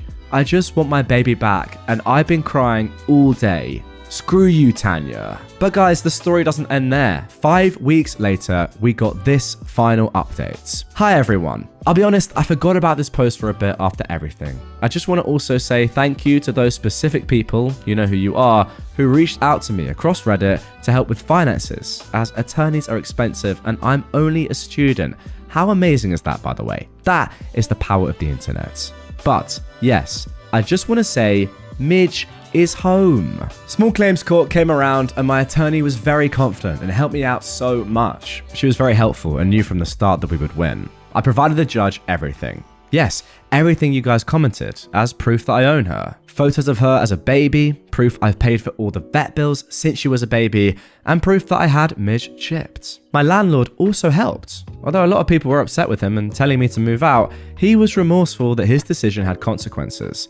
I've forgiven him, as his apology came with security footage of my aunt and uncle going into my apartment and taking Midge. Well, that could have been the most important piece of evidence of them all. We've been no contact since the case, and they've been silent, most likely embarrassed. To end this on a good note, I wish I could have taken a picture of Tanya's face when she handed Midge back to me. And there we go. I'm absolutely delighted for you, OP, that story has a happy ending. Now look, I've never really owned a pet that, let's just say, now I don't want to sound harsh. I don't want to sound harsh on my previous pets and Marty, my current snake. But look, there's a difference, isn't there, between having a snake as a pet and having a dog or a cat as a pet. A snake just, I'll be honest, kind of just chills out the whole day. Now look, I'm not going to say that me and Marty don't have a great brotherly bond, because trust me, we do, but it's not the same. It's not the same as having a dog or a cat. So I can only imagine what this period of your life was like, OP. To have your own cousin, your 15-year-old cousin,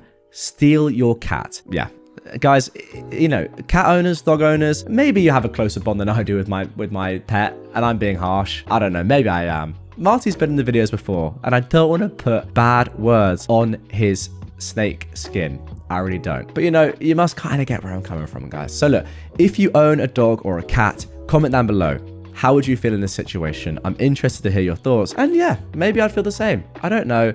Thankfully, I've never been in this spot. Let's move on. Am I the jerk for blowing up on my husband over chicken Alfredo? I, a 38-year-old woman, am married to my husband, who is 42. We've been together since our early 20s and have 3 small children, who are all under 10. He is a mechanic and works anywhere from 60 to 80 hours a week, while I work as a hostess 3 days a week at a restaurant while the kids are at school. I do the majority of the housework and childcare, and I don't mind, as I understand that he has a hard job and works a lot. He gets the kids on the bus every morning as he leaves for work about 10 minutes afterwards. All I ask of him, apart from that, is to do his own laundry, as his clothes are covered in oil and grime and need to go in by themselves, and pick up after himself, because the kids destroy the house enough. A couple of times a week, he'll help with dinner and clean up at the end of the day as well. Now guys, I need to mention at this stage that this story starts off quite light, and you're thinking, okay, nothing sounds too serious.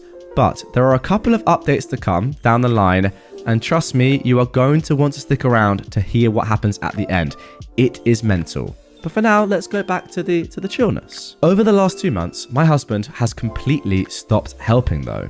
He dumps his clothes on the laundry room floor, his half of the bedroom is a mess, he leaves cans and wrappers all over the living room, and he's even stopped getting the kids up, which has upset them as they love their mornings with dad. He's also been coming home hours later than usual. I've been letting it slide as he seems very stressed out, but a few days ago he snapped at me for being a trashy wife for letting his clothes go unwashed. I reminded him that he always did his own laundry and he hadn't asked me to do it. I've been doing it, I just hadn't gotten to it yet.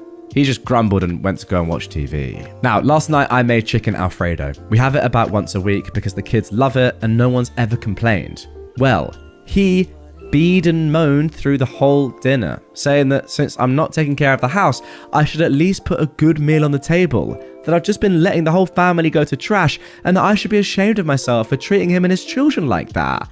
He called me a bad wife and mother in front of our children. I told the children to go to their rooms and I snapped. I screamed at him about how much I do for the household, that if it wasn't for me, the place would be trashed, and he's got no right to treat me like this over chicken Alfredo. We went back and forth for a while before he left, and I have no idea where he went. He's not answering my calls or texts. I feel bad now, as I shouldn't have reacted like that, especially because I know he's just stressed from work, but it all just kind of built up and came out at once. I just want to know if I was wrong for freaking out on him like that. Now, there is an update to come, as I said, but before we get into that, guys, first of all, I want to pick out a couple of relevant comments, which OP has replied to. First of all, the top comments. I sincerely hope I'm mistaken, but your husband may be having an affair and setting you up to be the bad wife and mother to justify his behavior. OP replied, the thought of an affair hadn't really crossed my mind. I know that his job lost an employee, so the workload has gotten bigger, so I really hope it's just that. Another Redditor says, in the past 2 months, have you attempted to find out why your partner has changed so drastically? OP replies, I've asked him, but he tends to brush me off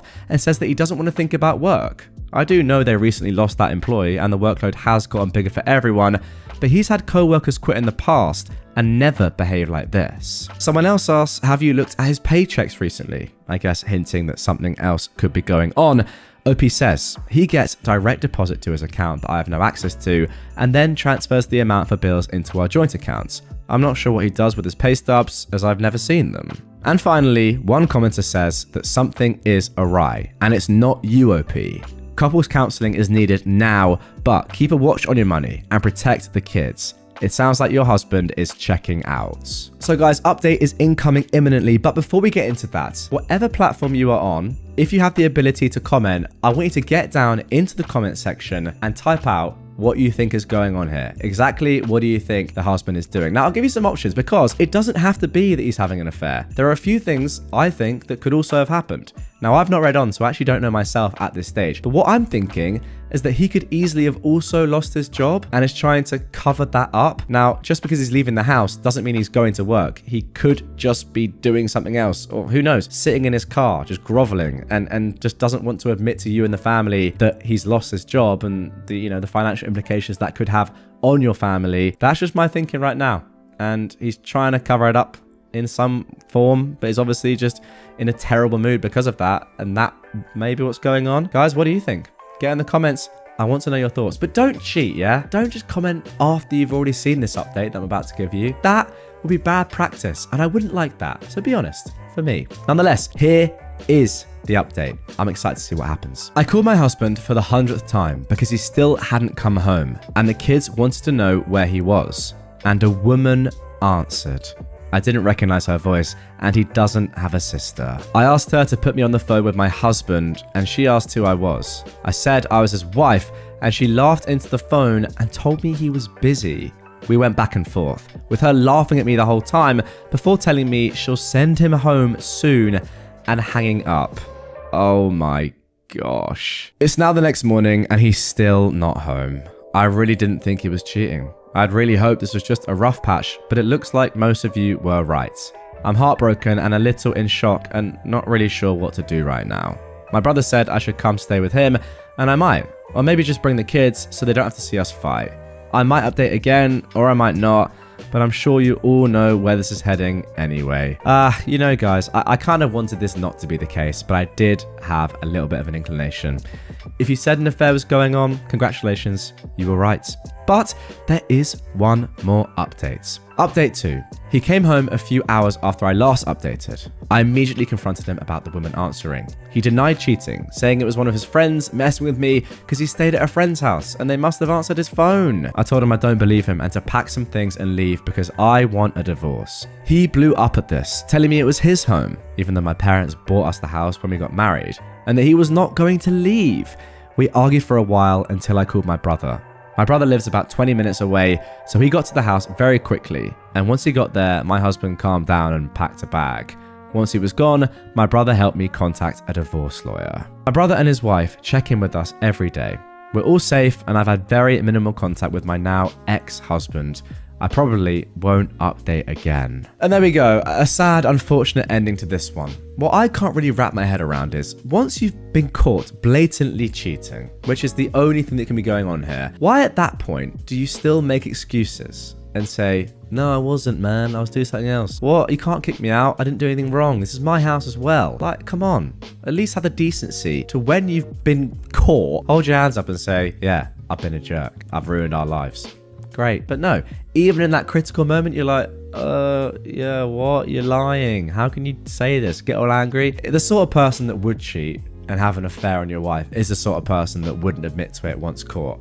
I will say that. So maybe it makes sense. I don't know. Am I the jerk for going off on my wife for commenting about our 3-week-old daughter's looks? My daughter, our second child, is 3 weeks old. Pre-pregnancy, my wife was diagnosed with general anxiety disorder and depression, and in the days since birthing our baby girl, is most definitely experiencing postpartum depression. Our first child, our son, looks very much so like her. In fact, you look at baby photos of my wife, they look almost exactly like our son's baby photos.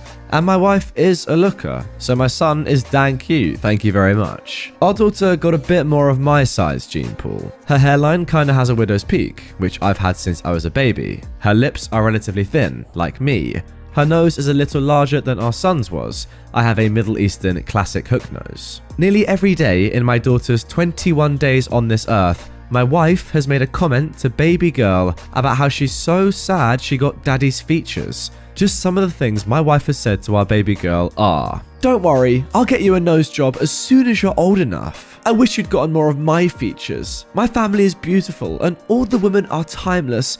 Your dad's family, not so much. Your brother has the beautiful pouty lips and you got stuck with those pencil lips. Oh, it's really tough being a girl. Up until yesterday, I was taking a softer approach with comments like, okay, be nice and okay, chillax. But today I had enough. And I just snapped, and I yelled at her for like 5 minutes straight, and I cursed quite a bit too. The gist of my statements were, I don't care if she can't yet understand what you're saying, stop putting that trash out into the universe. Our son can understand you, so stop this garbage. I can understand you, so stop putting this trash in my head and making me listen to it. Yeah, life on girls is tough in this world, especially when their mum is trashing all over their appearance. She's freaking 3 weeks old and is still perfect and noble and hasn't hurt a goddamn soul. Stop projecting onto her. And finally, you regularly tell me how your mum screwed up your psyche with all her comments about your appearance. So why the heck are you doing the same to our baby girl?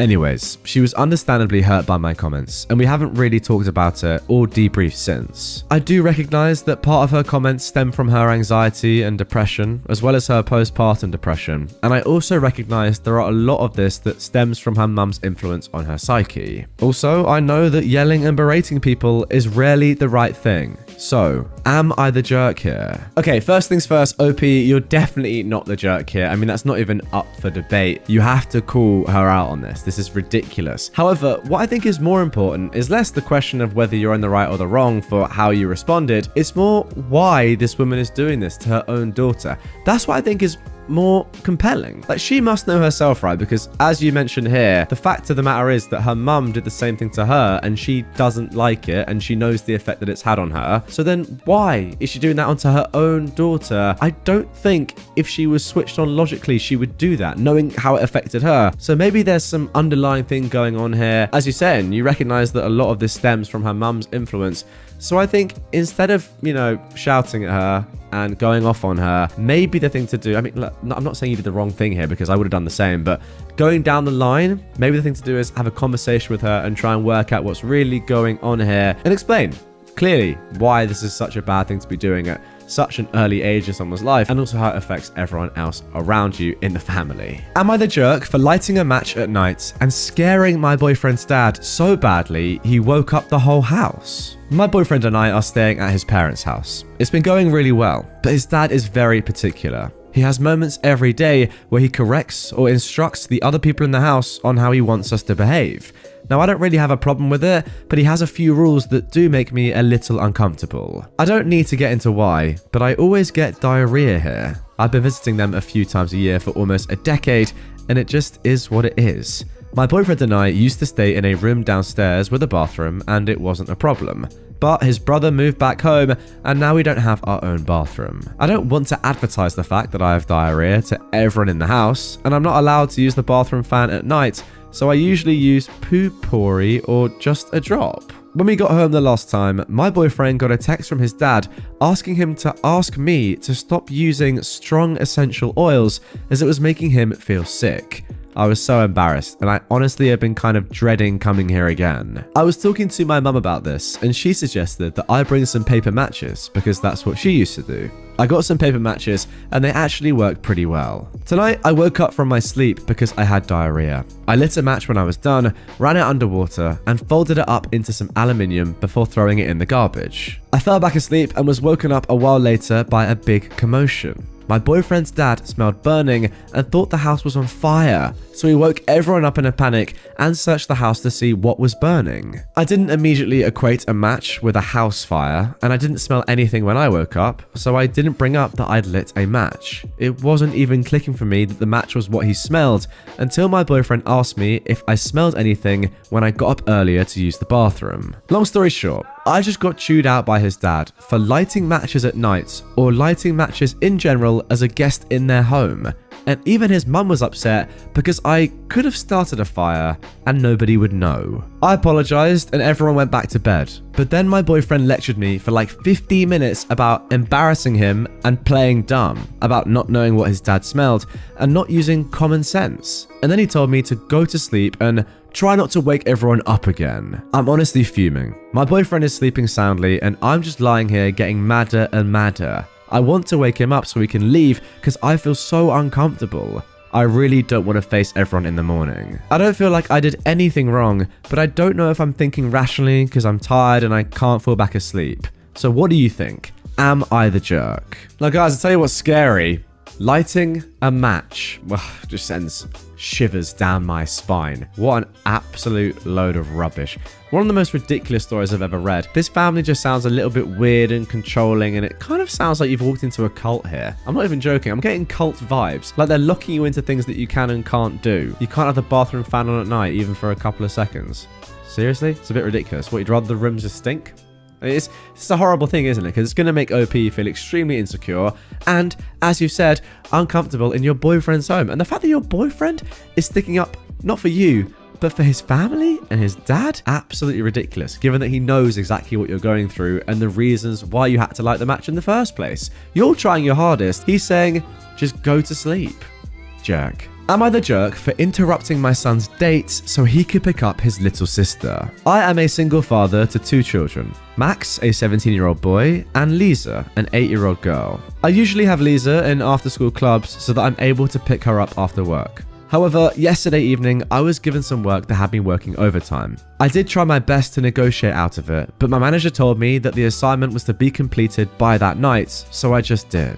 It was nearing towards 6 p.m. and I just knew I wouldn't be able to make it to Lisa, so I called Max and asked him to pick her up. He responded by saying that he couldn't because he was on a date with his girlfriend for their 6th-month anniversary. I told him that I understood, but that I really needed him to get Lisa and that I'd make it up to him for interrupting. He just angrily turned off the phone, and I thought that while he was mad, he just decided to pick her up. But 30 minutes later, I receive a call from Lisa's school as to where I was, as the school was close to closing down and nobody was there. Luckily, one of Lisa's friend's mothers said they'd drop her off, and that was all good. However, I don't really like it when Lisa goes with that particular friend. Not because of the friend, but because of the mother. She has this habit of asking maths questions in the car that she knows Lisa is unable to answer, and then she criticizes her over it. It's all just very mean. I called Max and asked him where he was, and that he was in big trouble when he got home. He just told me that he was busy and to leave him the hell alone. He came home at around 9 p.m. I told him he was grounded and that he was not allowed to use the car for a good 3 weeks.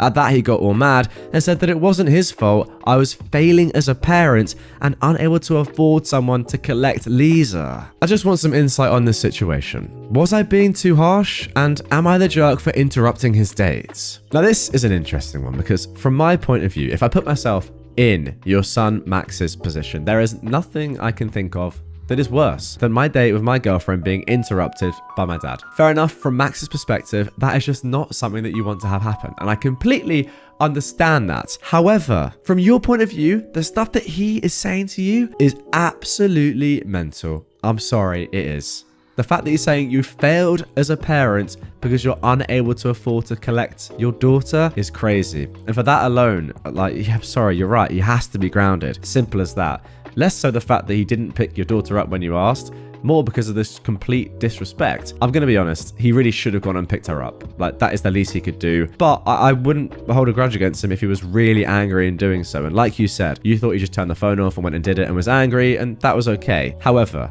that, and then on top of that, the stuff he said to you, no, you're definitely not the jerk. It's just a tough situation for him, but you can't react like that. That is absolutely disgraceful. Now, interestingly, OP has actually added some more info. Max and Lisa's mother. By the way, I know it's probably Liza, but I called her Lisa off the rip, so I'm going to stick with Lisa. Max and Lisa's mother is not present in their lives.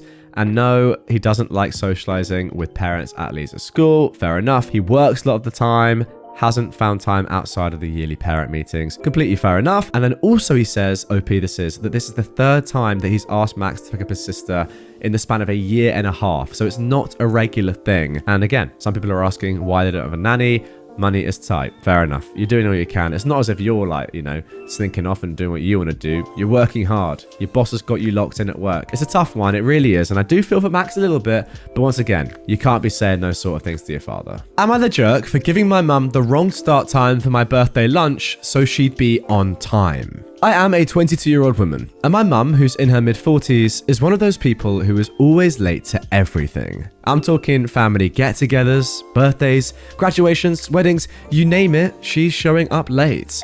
At first, growing up, I just thought it was because she's bad with time, but as I've gotten older, I genuinely believe she likes making an entrance. I personally find it, 1, rude, and 2, embarrassing, as it's not like it happens once in a while, it literally happens at every single function she's invited to that has a set time. Many family members have complained about this, but nothing ever changes. It's gone to the point that whenever my grandma has family lunches or dinners, she'll tell my mum it starts an hour earlier than it actually does, so she'll be there on time. My mum doesn't know that my grandma does this. It's a joke between my grandma and me. This past weekend was my 22nd birthday. My grandma wanted to do a lunch for me at her place with our immediate family. The lunch was to start at 2 p.m, but we told my mum 1 p.m. I had plans later that evening to go out for dinner with my boyfriend, so I wanted to leave my grandma's house at around 5 at the absolute latest because I needed to go home and get all ready. Well, of course, my mum was late. We called her at about 2:30 p.m. to see where she was because, you know, it's her daughter's birthday. She just left her house at 2:30 p.m. and still had to pick up her boyfriend on her way to my grandma's, which is 30 to 35 minutes away. So none of us were expecting her to arrive until about 3:30. She finally arrives 2.5 hours late from the time we told her and makes her little entrance. We question her about it. She tells us she thought the lunch started at 2. We asked her where she heard this from, and she said my aunt, who was present at the lunch, told her. We questioned my aunt, and she said that she felt bad lying to my mum. Everyone is pretty annoyed, but we all move on. Fast forward an hour later at 4:30, and I have to start leaving. My mum starts getting all annoyed with me that I'm leaving so soon and that she barely got to see me for my birthday. I told her that my life doesn't revolve around her and that she should have been there sooner. She started giving me attitude and listing all these excuses as to why she's late. I couldn't be bothered to hear them and I left. Later that night, she messaged me saying that I was acting like a jerk towards her and it was rude of me to lie to her about the time the lunch started. My mum and my aunt think I'm the jerk for lying to her. My grandma doesn't think it's a big deal and that they're overreacting. I came here for some outside opinions. Now, the reason I picked this story out in the first place is because it's very pertinent to me, or at least I thought it was going to be. I am someone that massively struggles with time issues. Time management is something that I've tried to work on. I'm still just naturally very bad at it. Call it laziness, call it lack of, whatever you want. I don't care. But the truth is, I do struggle with it. However, when there is a set time for something to start, like an event, or you go to the cinema or the theater or something, and you know that it starts at this certain time, or someone's birthday officially starts at a certain time, I'm not going to go late then and make an entrance. Like, who does that? Sorry, that's just strange. Like, yeah, look, I'll hold my hands up. Sometimes I do happen to be a little bit late, but I'm not choosing to do that, nor am I coming in making a big entrance. I'm coming in sheepishly and saying, yeah, sorry, I'm late. But I'm here now. That's it. I'm not doing this. This is ridiculous. And also, the fact that she's then saying to you on your birthday, oh, why have we only seen you for just a couple of hours? I want to see you for longer. No, everyone else saw you for quite a few hours. A good birthday celebration. You came late, and that is why. You clown. Once again, for the 4th time this video so far, no, you're not the jerk. I tell you what, we're on a good little streak here. Am I the jerk for becoming that parent by causing a stink at my daughter's school? My daughter, Cleo, who is 11, is very active outside of school. She plays soccer, takes swim lessons, and will play outside a lot with neighborhood kids. She's very social. Most of her friends are from outside of school. At school, however, she struggles making friends. Cleo has ADHD and was bullied in 3rd and 4th grade for some of that. While it was brought under control by the 5th, her current grade, these kids still don't play with her and pretty much ice her out. While I don't think that they have to play with her, it also means that she doesn't socialize a lot at school. She's okay with this. Her teacher says our daughter often plays alone at recess or reads. My wife and I were not very concerned and explained she's very social and active afterwards. Cleo is a huge reader. She's currently reading her way through my wife's collection of books from her childhood. She loves them and treasures them, knowing they were her mama's, and wants to take great care of them. She came home on Tuesday, very upset and worried her mum would be upset with her. I asked why, and she said her teacher took her book away and won't give it back until tomorrow. When pressed for more information, she said she was reading at recess. Her teacher walked over, took the book, and told her to go play. My daughter begged for her book back, and the teacher refused. I quickly assured Cleo that she wasn't in any trouble and even called my wife at work to have her back me up. It was quite concerning that she was so afraid, as my wife isn't one to fly off the handle. She's always gentle with Cleo. As suspected, my wife assured her she wasn't upset and that Cleo did zero wrong. The next day, I brought Cleo to school early and walked her to class. No one but the teacher was there. I told the teacher to give me the book. She obliged and tried to defend herself. I told her to save it and she had no right. There is no rule that Cleo has to do physical activity at recess, and we expressed no concern. The teacher said that she was allowed to set boundaries for her class, but I pointed out that recess was free time. It's not like Cleo is reading during math. We went back and forth, and finally I said I'd be reaching out to the principal. The issue was resolved quickly. I don't know the particulars, except the principal told me that Cleo is allowed to read at recess, and unless she is actively harming someone or reading during a non-designated time, she wouldn't have any more books confiscated. My wife and I were pleased. Cleo even more so. My cousin is a teacher at this school, just a different grade. And she says what I did is hot gossip in the teacher's lounge and that I've been marked as one of those parents. She says the teacher isn't paid enough and I should have just accepted the rule. When I pointed out we only have 2 more months left at this school, Cleo is our only and starts junior high in August, that's not a concern. My wife and I feel justified, but we're wondering if I'm a jerk. See, I think this is actually incredibly harsh that you've been labeled as one of those parents in the staff room, because we all know what one of those parents means, right? It's someone that's just pretty much a Karen, right? Someone that just complains about every little thing, thinks their child is above other children, is just an absolute angel, whatever. And they always say like, no, you need to be doing this with my child, do this with my child, give special treatment, etc., etc. We all know what that means.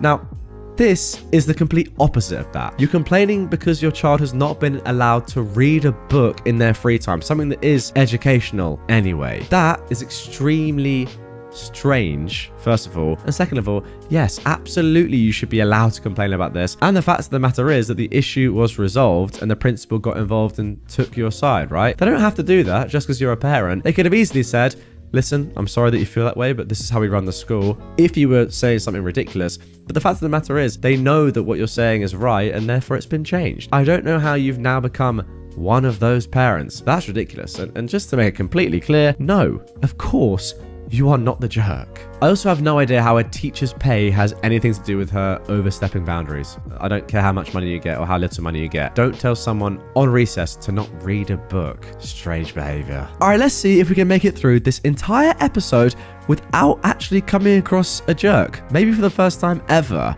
Am I the jerk for asking for more money for my car? So, I, a 28-year-old man, offered to sell my RAV4 that has 100,000 miles on it in January to my brother and his wife. They have a baby and a beat-up Honda Civic, as well as a Scion with way too many miles on it. They shared they'd be car hunting this year. I offered to sell it to them for what Carvana offered, which was $14,500, and they agreed to it right away. The problem is that my wife and I still haven't picked out our replacement car. So, they check in every week or so, but we weren't ready. In the end, we decided to hold on to the car until our trip to Disney this past week. I checked Carvana again, and they'd offered me more. This time, $16,500. I texted my brother telling him that he could have it, but he would need to match Carvana's new offer. He responded saying that they're not haggling, and they've been put off buying a car for months as they thought we had an agreement, and they were just waiting on us. They called me a jerk for stringing them along for 3 months and then asking for $2,000 more. I'm just trying to do what is right by my 2 kids and one on the way. So, am I in the wrong? Well, it was all going so well and now it's all fallen off a cliff. That is a real shame. I thought for the first time ever we might have a clean sweep, but alas, this is r/AmITheJerk, and we were bound to find one eventually, and I'm sorry to say, here we did, and this one isn't really up for debate. It's pretty clear. Maybe I get it, like you're a bit annoyed that the price has changed and you would have made more money, but the fact is, you literally have said to somebody, you can have it for this price, and it's your brother as well. I mean, come on, you can't then change your mind and go back on that. And I agree, you have been stringing them along for a few months. That's on you. I think off the rip, you should have just done it quickly, or at least set a date for this transaction to actually take place and for you to transfer over the keys, because this was just a mess right from the off. And the fact that you're charging your own brother and his family that you know need this car very much more money than you did at first, yeah, it's very ludicrous. Would I be the jerk if I go on vacation instead of my brother's wedding? My brother, Tom, who is 36, and I, a 26-year-old woman, have never had a really solid relationship. Due to our age gap, we didn't spend much time together, and by the time I was old enough to develop a personality, he was moved out of the house. For the last 2 years, my brother and his fiancée, Sarah, have been planning their wedding, and it's coming up in September. I was asked to be a bridesmaid. I figured I was only asked as a courtesy since I'm her soon-to-be sister-in-law, but I still took it seriously. I've been a bridesmaid for the last 2 years. Just a few weeks ago, I managed to save up to buy the $800 bridesmaid dress. Overall, in the last 2 years, between group outings to parties, dinners, lunches, clothes, etc., I've spent thousands of dollars. Eventually, all the girls in the wedding and I became extremely close, and I started to get hyped for the wedding. Sarah recently got close with her brother's wife, Becky. Last week, she dropped the ball on me that she no longer wants me to be a bridesmaid, and she'd prefer if Becky take my place. It broke my heart a little, but it's her wedding, and it's not my place to tell her how to run it, so I said, fine. Yesterday, I went to my brother's house to pick up the bridesmaid dress and was going to see if I could return it since it was within the time frame. Sarah was completely appalled and said that Becky was going to wear it since she and I are the same size. I said that would be fine, but they'd have to pay me the $800 for it. Sarah said that Becky couldn't afford it and I should just be nice and let her use it, and said that I could keep it after the wedding. I explained that I'm not just giving away the dress and I'm not ever going to use it after the wedding. After some bickering back and forth, I just ended up taking it and leaving. My brother and Sarah tried to compromise with me and say that I could be the assistant flower girl, and I felt offended at that offer. After I said no, they then said that Becky could give me $250 for it. Again, no. And I returned the dress and got a full refund. I told them I understand that it's their wedding, but they're being extremely disrespectful to me and I don't need to deal with it, and I'm not going to the wedding. Today, my co-worker says that she has an extra round-trip plane ticket to go to Miami that she'll sell to me for half price. Plus, I would have to pay for half the hotel, and I can go hang out with her in Florida. The only downside is that I'll be in Florida for the week of my brother's wedding. So, will I be the jerk if I just go party in Miami instead of going to my brother's wedding? Okay, immediate reaction here is no, you absolutely wouldn't be the jerk in this situation if you didn't go to the wedding. You've been absolutely used and abused, for want of a better term. First of all, spent thousands on your dress and all of the bridesmaid stuff and probably like some hen do and that sort of rubbish. And then you've put loads of time into it. And for all that just to be shot back in your face. First of all, saying, yeah, you're no longer the bridesmaid. Very soon, close to the wedding that is. And then saying you can be the assistant flower girl if you want, which by the way, as far as I know, it's just not a thing. That is just the ultimate disrespect. So I see no problem with you just going, you know what? Nah, can't be bothered. I'm just not going to come at all. Have a good one, lads. Enjoy, and I'll enjoy Miami. Now, on the other hand, you could say, be the bigger person and just accept that these two are just kind of mugging you off, but it is still your brother. And in theory, you could just still go and just be like a normal guest. But I don't know. Ultimately, I'd feel so disrespected. I'd just be like, yeah, I can't be arsed. I'm just not going. I'm going to go have a good time with someone that actually wants to be with me. Maybe that's a bit too harsh. Let me know your thoughts down below. And now for our final post. Am I the jerk for laughing at my brother's tattoo? This is a pretty cut and dry scenario. My little brother has been in a string of relationships since he was young enough to know what dating was. On several occasions, the relationships ended because he was caught cheating with another girl. These are just the ones that I know about. There could be more. In fact, his current girlfriend was the other woman from his previous relationship. He, I'll call him Danny, still lives with my parents, and I headed over on the 4th for barbecue. When he reached out for a hug, I noticed his arm was super red, and he showed me his brand new tattoo that he'd literally just got. In huge words, it said loyalty in cursive. Where I might be the jerk is that I kind of laughed as soon as I saw it, and I didn't try to hide it at all. It wasn't a dramatic laugh. He said, "What's so funny?" And I just said his tattoo was really ironic. He got angry and stormed off to his room and didn't join my parents and I and our sister for dinner. I told them what happened and they said that I was being a jerk. And my sister said that people are allowed to change. But I personally think that he's acting like a child by locking himself in his room and that I shouldn't be blamed for a 25-year-old storming off. No. You have to laugh at that. And if your brother cannot see the funny side of his new tattoo, then that's on him. Like, if I was in his shoes and I'd done those same things and I got that tattoo and my older brother, I'm 25 by the way, and my older brother laughed at me, I would just say, you know what, that is completely fair. Maybe I'd be a little bit annoyed by it and say, look, I'm trying to change, please don't laugh. But I could have no qualms with someone laughing at me who knows that I've cheated multiple times in the past and then have the most ironic tattoo of all time. It's just a fact. And maybe the fact that you can't see yourself in that light and don't understand why this is objectively funny that you've got that tattoo is your own lack of self-awareness and the reason why you're still doing these things and cheating and probably thinking it's not bad. I don't know. Maybe it's time for Opie's brother to have a look in the mirror and think, yeah, what am I actually doing here? Is this tattoo, have I got this to try and prove to myself that I can be loyal, or am I just clutching at straws? I don't know. Nonetheless, it's a very funny tattoo to get. given your history. And yeah, OP, you're not the jerk for laughing. It's funny. Am I the jerk for saying I'll be driving myself and paying for my own room on the upcoming family vacation so I won't have to be a babysitter? I, a 23-year-old man, was repeatedly stuck playing the part of helper and babysitter on family outings. I had to move out of my parents' house because I kept being forced to help watch my 3 nephews. Last year, we took a family vacation in summer to the coast. I rode along with my parents and they paid for my hotel room. Only, I had to share that room with 3 rowdy boys because my sister and her husband wanted a room to themselves.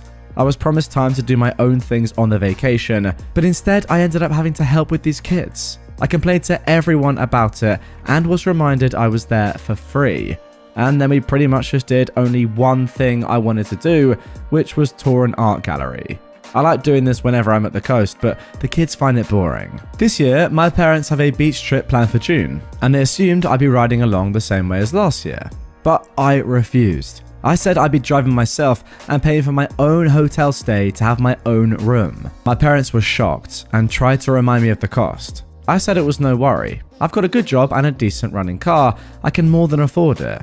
That's when the but started. I stated the previously listed things as why I'll be driving myself and paying for myself. I want to be able to enjoy this vacation as an adult and not be treated like a child like last year. My parents told my sister, and she called to blow up at me that I'll be ruining the vacation if I'm off doing my own thing while she has to wrangle her 3 boys.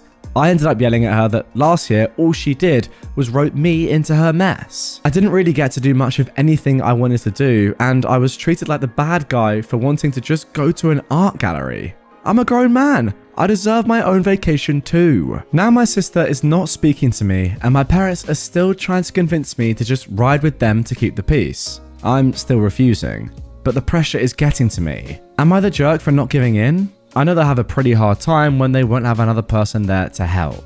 Right, then immediately let's get into this first edit. It's been barely an hour since I posted, OP says. But my sister is apparently a Reddit lurker in the mornings and she saw my post. Not only is she furious with me, but she's also upset that no one in the comments is siding with her. To make it short, she went on a big rant about how it's so hard to be a parent to triplets, and the least I could do is help because I'm young and single and she needs a break. I stood my ground on my decision, and now she's calling our parents to get them involved. I'm expecting a call from them any minute. And then a further update from OP. Well, I'm off work now, so I can tell you guys more as to what went down.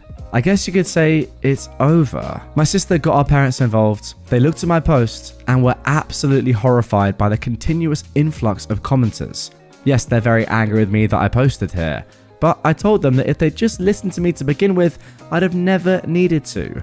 Guys, for context, this post has over 40,000 upvotes and over 7,000 comments, and I'm pretty sure you guys can all work out who they're siding with. I'm sick of the whole keep the peace mentality that sacrifices me to placate my sister. They in turn went off on my sister, and to make a long story short, the whole vacation has been cancelled. The hotel wasn't booked yet anyway, but my parents are arguing with my sister. My sister's blaming me, and my nephews are crying because they aren't going to the beach. My sister called me at lunch and basically implied I have no life, which is why I have time to help. I recorded that and told our parents, and that's currently what they're fighting about. And then one final small update. I wasn't going to update again, but here's a little more. Parents said that they won't ever push babysitting of my nephews on me again, and have agreed that what happened last year was unfair to me. Right now, they're very angry with my sister for telling me I should help her because she thinks I have no life.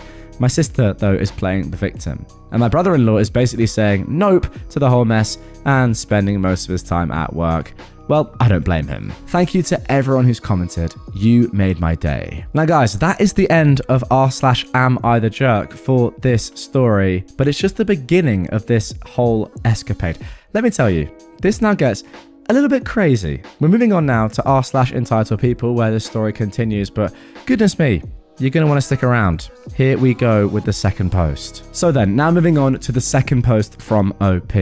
My parents apologized, my sister did not, at least at first. A week ago, I made this throwaway account to ask AmITheJerk a question, in which I was found to be anything but the jerk.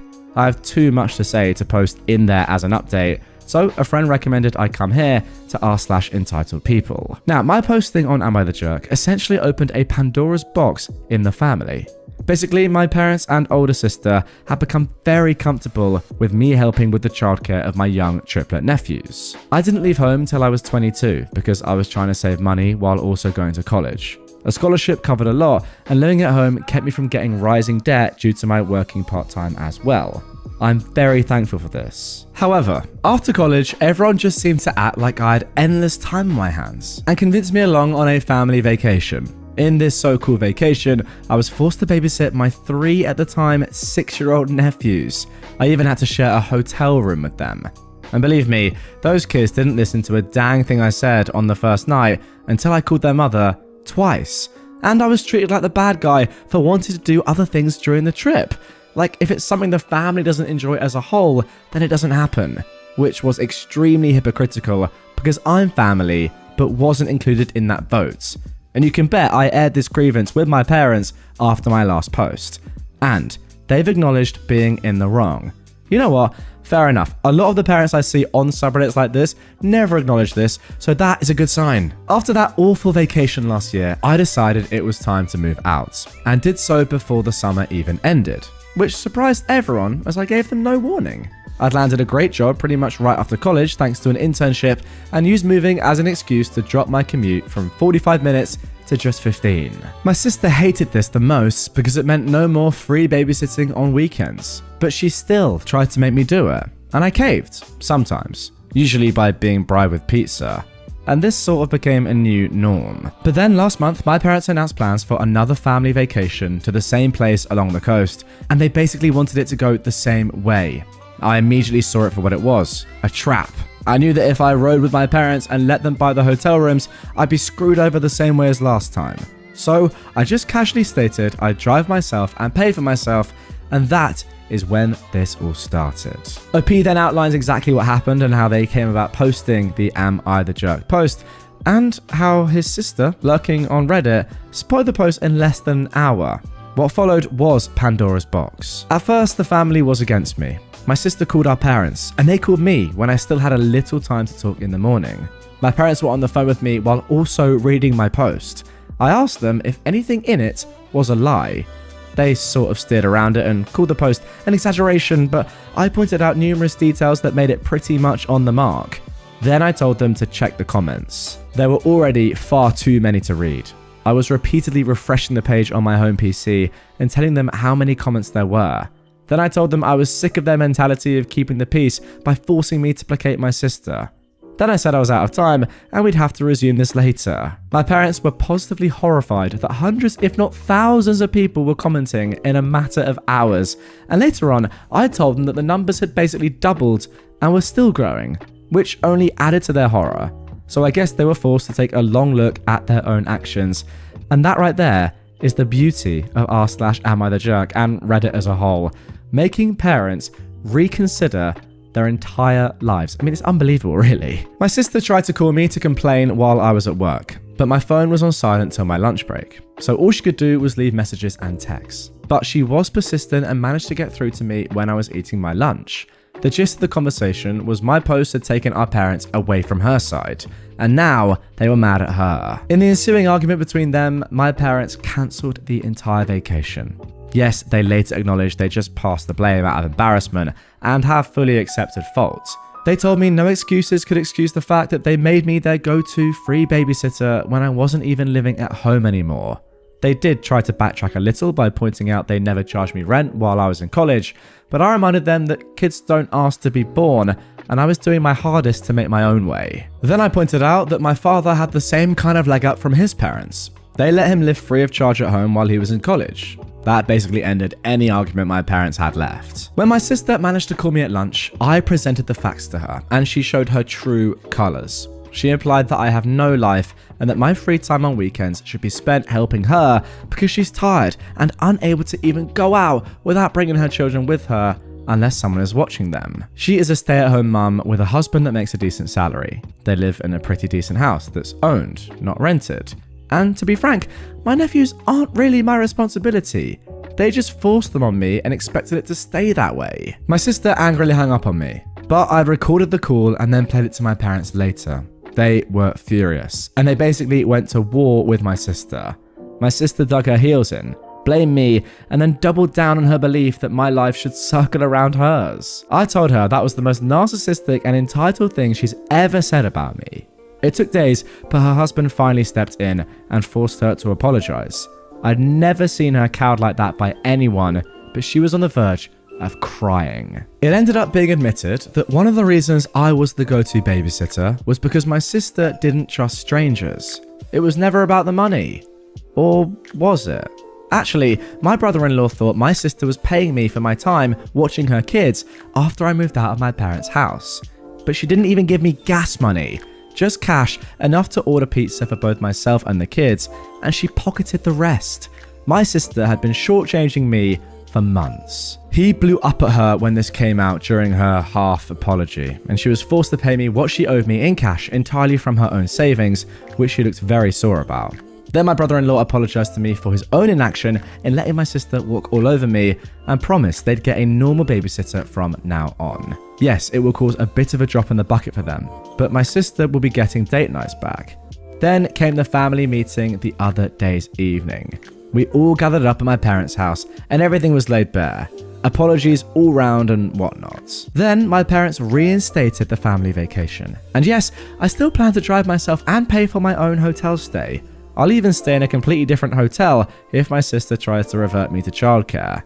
And I've stated this. She's promised that won't happen. And if I don't update again after the vacation in another month or so, then you'll all know everything is fine. Now guys, unfortunately, or maybe fortunately, depending on how you look at it, we don't have to wait until after the holiday for our next update.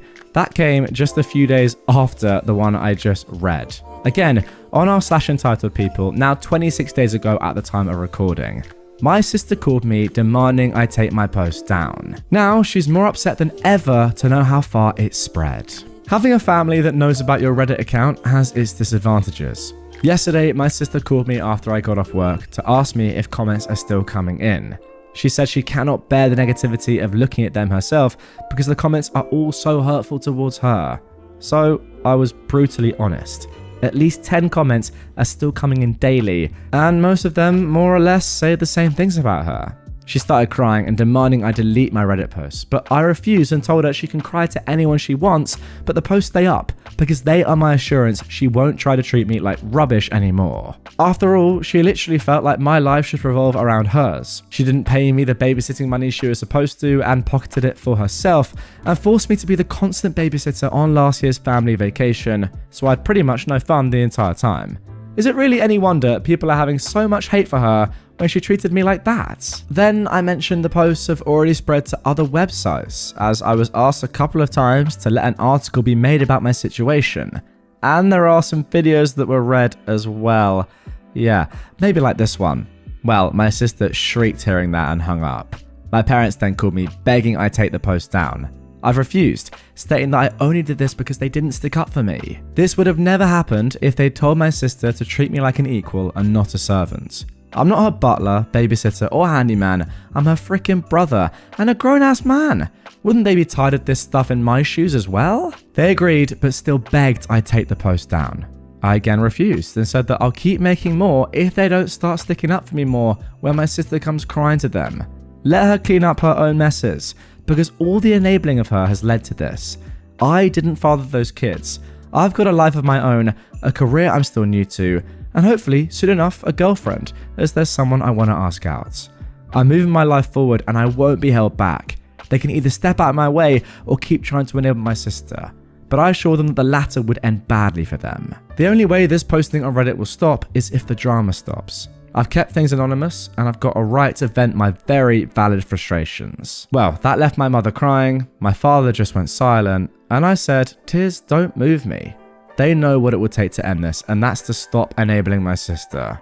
Well, my sister called me again to yell at me that our parents have told her they aren't dealing with this anymore and to figure it out herself. Oh, and they told her to be nicer to me too. I just pictured her eye twitching as she internally screamed after hearing that. Be nice to my kid brother? What is this?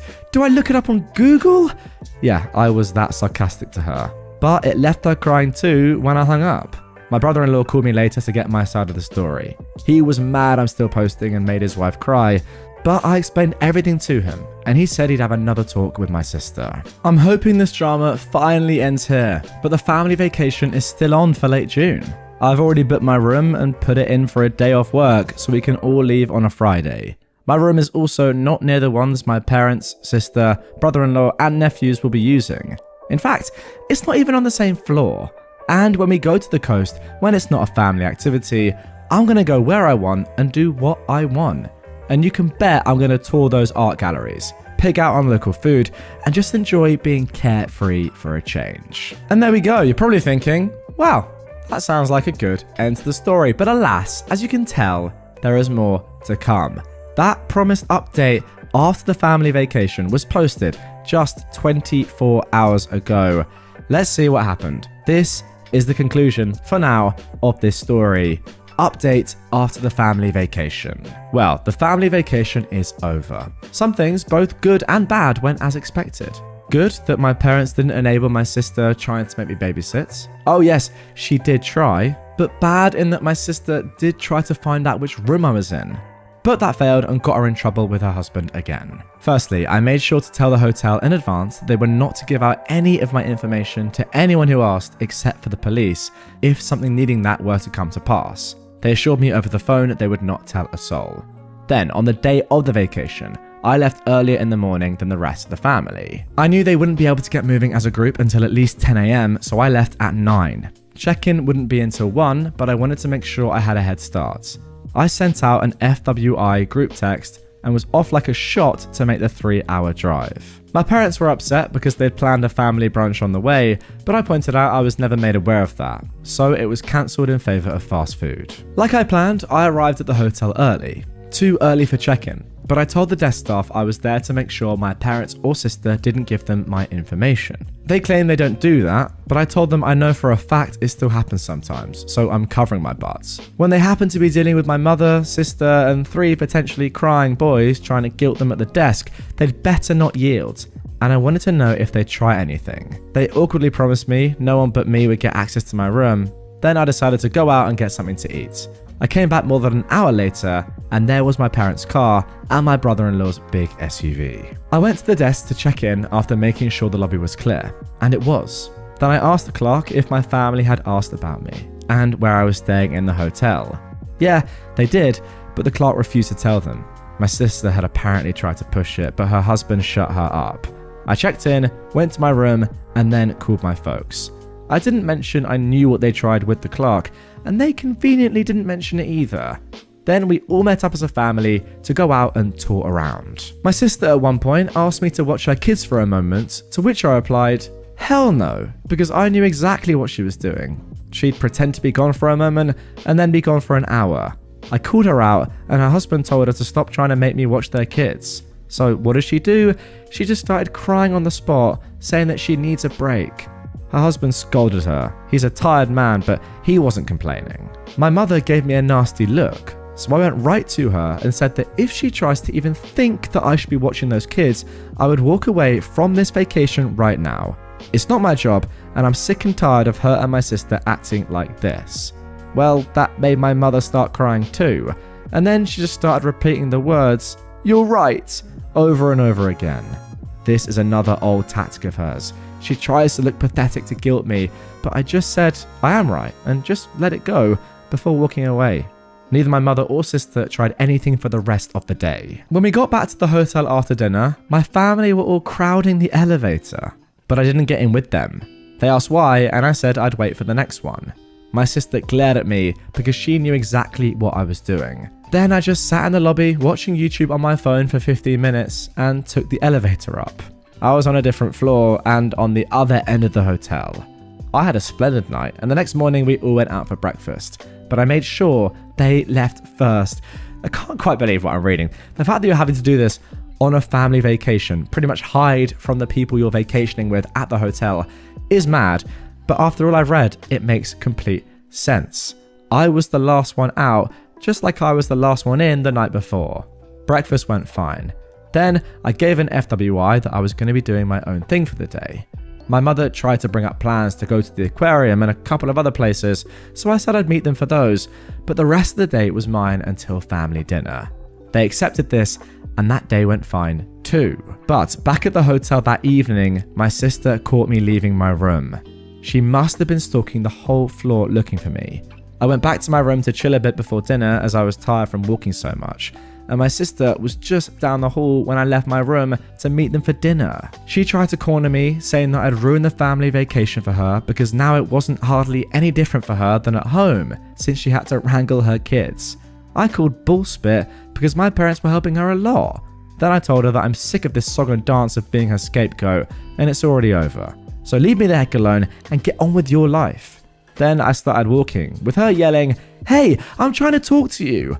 I told her I don't care and was going to dinner. She followed me to the elevator and we both said nothing to each other. I didn't stay silent and I told my parents and brother-in-law that my sister had stalked me to find my room. She was scolded like a child. She had a pity party. I told her to stop milking it and grow up. The old days when she could force her will on me were over. And then I walked out of the lobby and to my car. This time, I was the first one to dinner. When everyone else arrived, my sister looked depressed, but not a dang thing was said about what happened, and that was just fine with me. My sister refrained from eye contact with me the entire evening, and this time, I didn't care about riding in the elevator with the rest of them. And I told them bluntly that unless it was an emergency, nobody is to come knocking on my door. I had a do not disturb sign for a reason. The final day, everything went swimmingly. Neither my sister or mother bothered me at all. They'd fully surrendered at this point. Yes, during the whole vacation, I did play with my nephews a bit. I'm not a complete jerk. I didn't stonewall them. I kept up being the fun uncle, just not the babysitter uncle. The kids didn't even seem to care. They just wanted to play. I even bought each of them one of those little baggies of crystals and polished stones to take home as a souvenir. There was a bit of mild drama between my sister and her husband, but that was just some small disagreements that I didn't bother to pay attention to. All in all, I'd call the vacation a win, because it finally hit home for my mother and sister that the old way they did things involving me is over, and I have my own life. And there we go. That is the culmination of that story, I guess, so far. The amazing thing about this post is that these 4 posts that I've just narrated are actually the only 4 posts on this entire account that OP has made on this account anyway. Now, they said right off the bat that it was a throwaway, but nonetheless, all the posts that have ever been made are those. And that's it. Pretty cool. Pretty great to see that one story can traverse a couple of subreddits. I don't know exactly what the title of this is going to be. Maybe AmIThejerk / Entitled People. You don't get too many collaborations on episodes of mine between subreddits, but hey, there you go. I just noticed that post and thought, okay, let's have a look back at what's been going on here. And everything seemed to align and be good enough for just one episode. So there you go. I hope you guys enjoyed it. If you did, and you want more episodes and stories like this, where it's more of a deep dive of a family in particular, or a character, or one individual story that goes on for a longer period of time across different subreddits, you know, kind of updates. I guess in many ways this was very similar to a best of Redditor updates video. Then let me know by dropping a like on this one, commenting down below that you enjoyed it. The more comments and just general feedback I get, the more likely I am to do a video similar to this in the future, so that is the best way of letting me know. Am I the jerk for pressing charges on a former friend for shaving my head in my sleep? For context, a relative of what used to be a close friend of mine, whom we'll call Gary for this story, contracted cancer. I, a mid-20s male, was sympathetic and even contributed $100 to a donation pool for their treatments. But Gary came to me one day and took his hat off to reveal a freshly shaven head. He told me that everyone in his family was doing it in support of his relative, and so were a lot of our mutual friends. Then he asked that I get on the bandwagon. I told him I didn't want to shave my head because I like my hair. My hair is black, regularly combed and well styled. He said I could just get a wig or something, and had actually brought his shaver kit. He was unboxing it when I told him this was not happening. I don't even really know his relative that he's doing this for, so I'm not doing it. End of discussion. He called me a jerk and left angry. We didn't speak for a week. Then last Saturday, I got invited to a party at another close friend's house. There I found out that Gary had tried the same thing on several other friends, and only a couple of them actually did shave their heads. Gary wasn't at the party, so I had a blast hanging out, playing video games, listening to rock music. But I had way too much to drink and I couldn't drive home, so they said I could just sleep upstairs. I passed out on a bed, and it was a blissful sleep, till I was shaken awake by another friend who told me that Gary had showed up late at night and they caught him shaving my head while I was passed out. I saw what I looked like in a mirror and wanted to scream like I was in a horror movie. Gary even shaved off one of my eyebrows. Gary was still there and acting proud of himself, saying, "Now you're gonna have to shave off the rest, just like me, lol." I was furious though and called the cops. When they got there, Gary fully admitted to what he'd done to me and even said he was justified. The police didn't seem to think so, as this classified as a form of assault. They asked me if I wanted to press charges, and the first words out of my mouth were, "Hell yes." Gary cussed me out while they took him away in cuffs. I tried getting my hair restyled into something presentable, but there was no saving it. And now I'm bald too. Now, a bunch of Gary's family are telling me to drop the charges because Gary was off his meds and didn't mean to do it. I was like, what the frick? I never knew he was on meds, but I still refuse to drop the charges. It will take months to grow my hair back the way it was. But all of the calls and messages from Gary's relatives are starting to get to me. Just about everyone else in our friend group has cut Gary out though, and they say that I'm doing the right thing by not dropping the charges. So now I'm divided. Am I the jerk for pressing charges on a former friend for shaving my head in my sleep?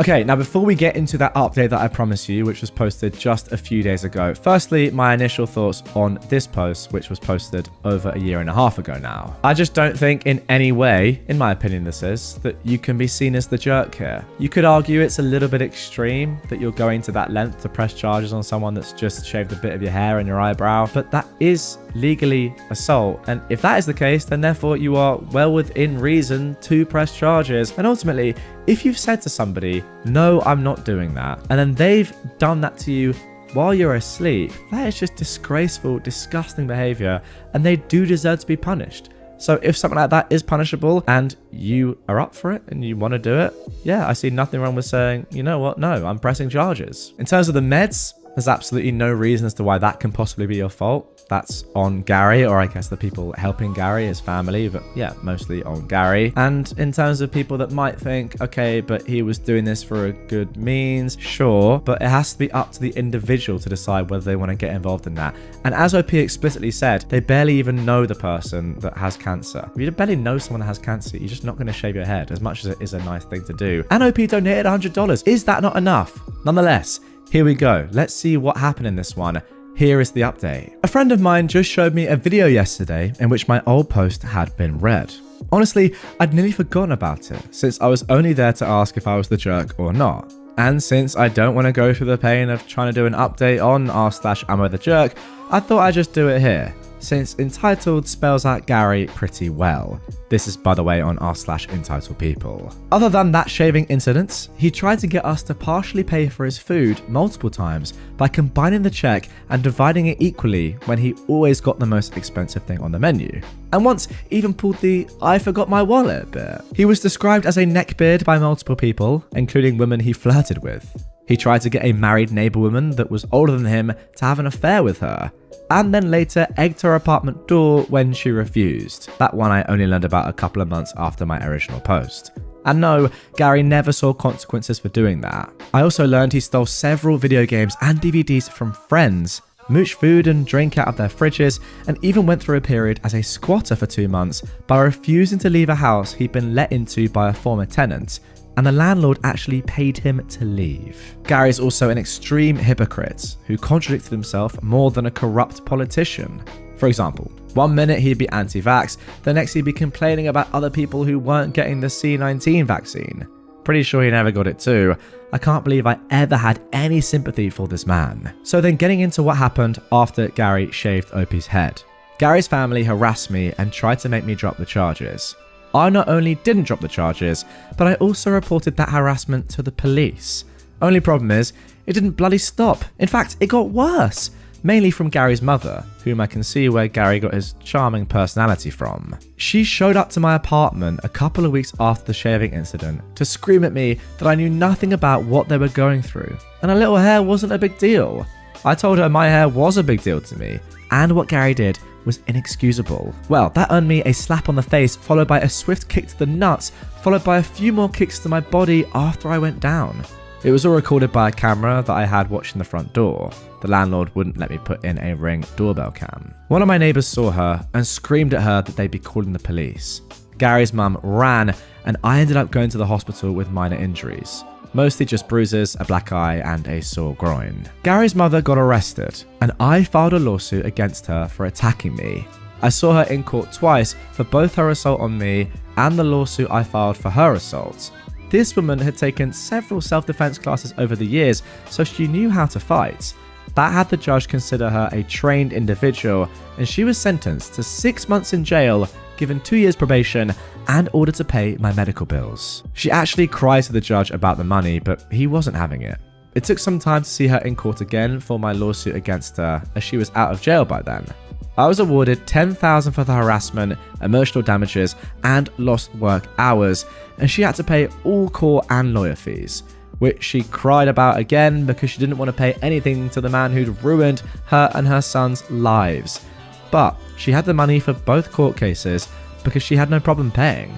But around that time, I heard Gary's relative with cancer passed away.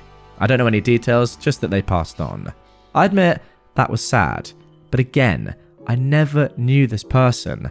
But Gary made their condition his hill to die on when he tried to make an example out of me. Gary got some probation and community service for what he did to my hair, and he cut contact with our entire friend group and eventually moved away. Where to? I don't know. I don't care either. As for my hair, well, it grew back just fine. Took nearly half a year to get it back how it was. My boss had me put it out of sight for a while, and I was wearing a hat everywhere for at least a month. I did take that $10,000 I got in the lawsuit and combine it with my savings for a down payment on a house, so I've since moved into a much better abode. I also have a girlfriend now that's living with me. It was a bit soon for her to move in, but there were extenuating circumstances. We're making it work though, and I'm happy. So there we go then. Good to see some proper justice for something that, yeah, you could say is a little bit innocuous, you know, just shaving someone's hair. But hair makes up such an important part of someone's life, right? Hair gives you confidence. For people with great hair, they can see it as one of their best attributes. So to remove that from somebody for literally no reason when they're asleep against their will, yeah, I mean, it is assault. And I'm glad to see, as I said, that there was some proper justice done to big old Gary. What I love as well, that this became a family affair. Gary's mum, I presume that this is one of the reasons why Gary acts this way right now. His mum, clearly so protective and so enabling, saying, no, come on, it's fine. And by the way, I'm trained in some sort of combat, and I'm going to kick you in the balls. Like, good. Really good. Yeah, good to see them both having some charges put against them. And that $10,000 going to good use. Great story. Love the update. It's very rare that we get a Redditor come back after almost 2 years to give us an update on the situation. But OP, thank you very much for doing that and concluding this story.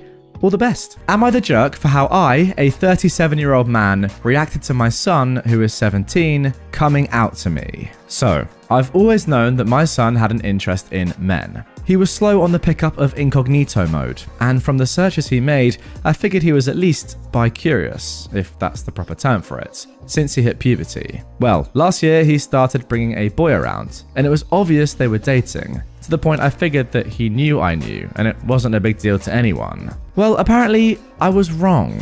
After school yesterday, he and his boyfriend came up to me and said there was something really important they needed to tell me. My son said that they were dating and had been for a year. Well, I was surprised that he wasn't aware I knew and was a bit thrown off. My mouth moved faster than my brain and I said, well, that's pretty freaking gay. Now, I thought it was peak comedy since it is in fact gay.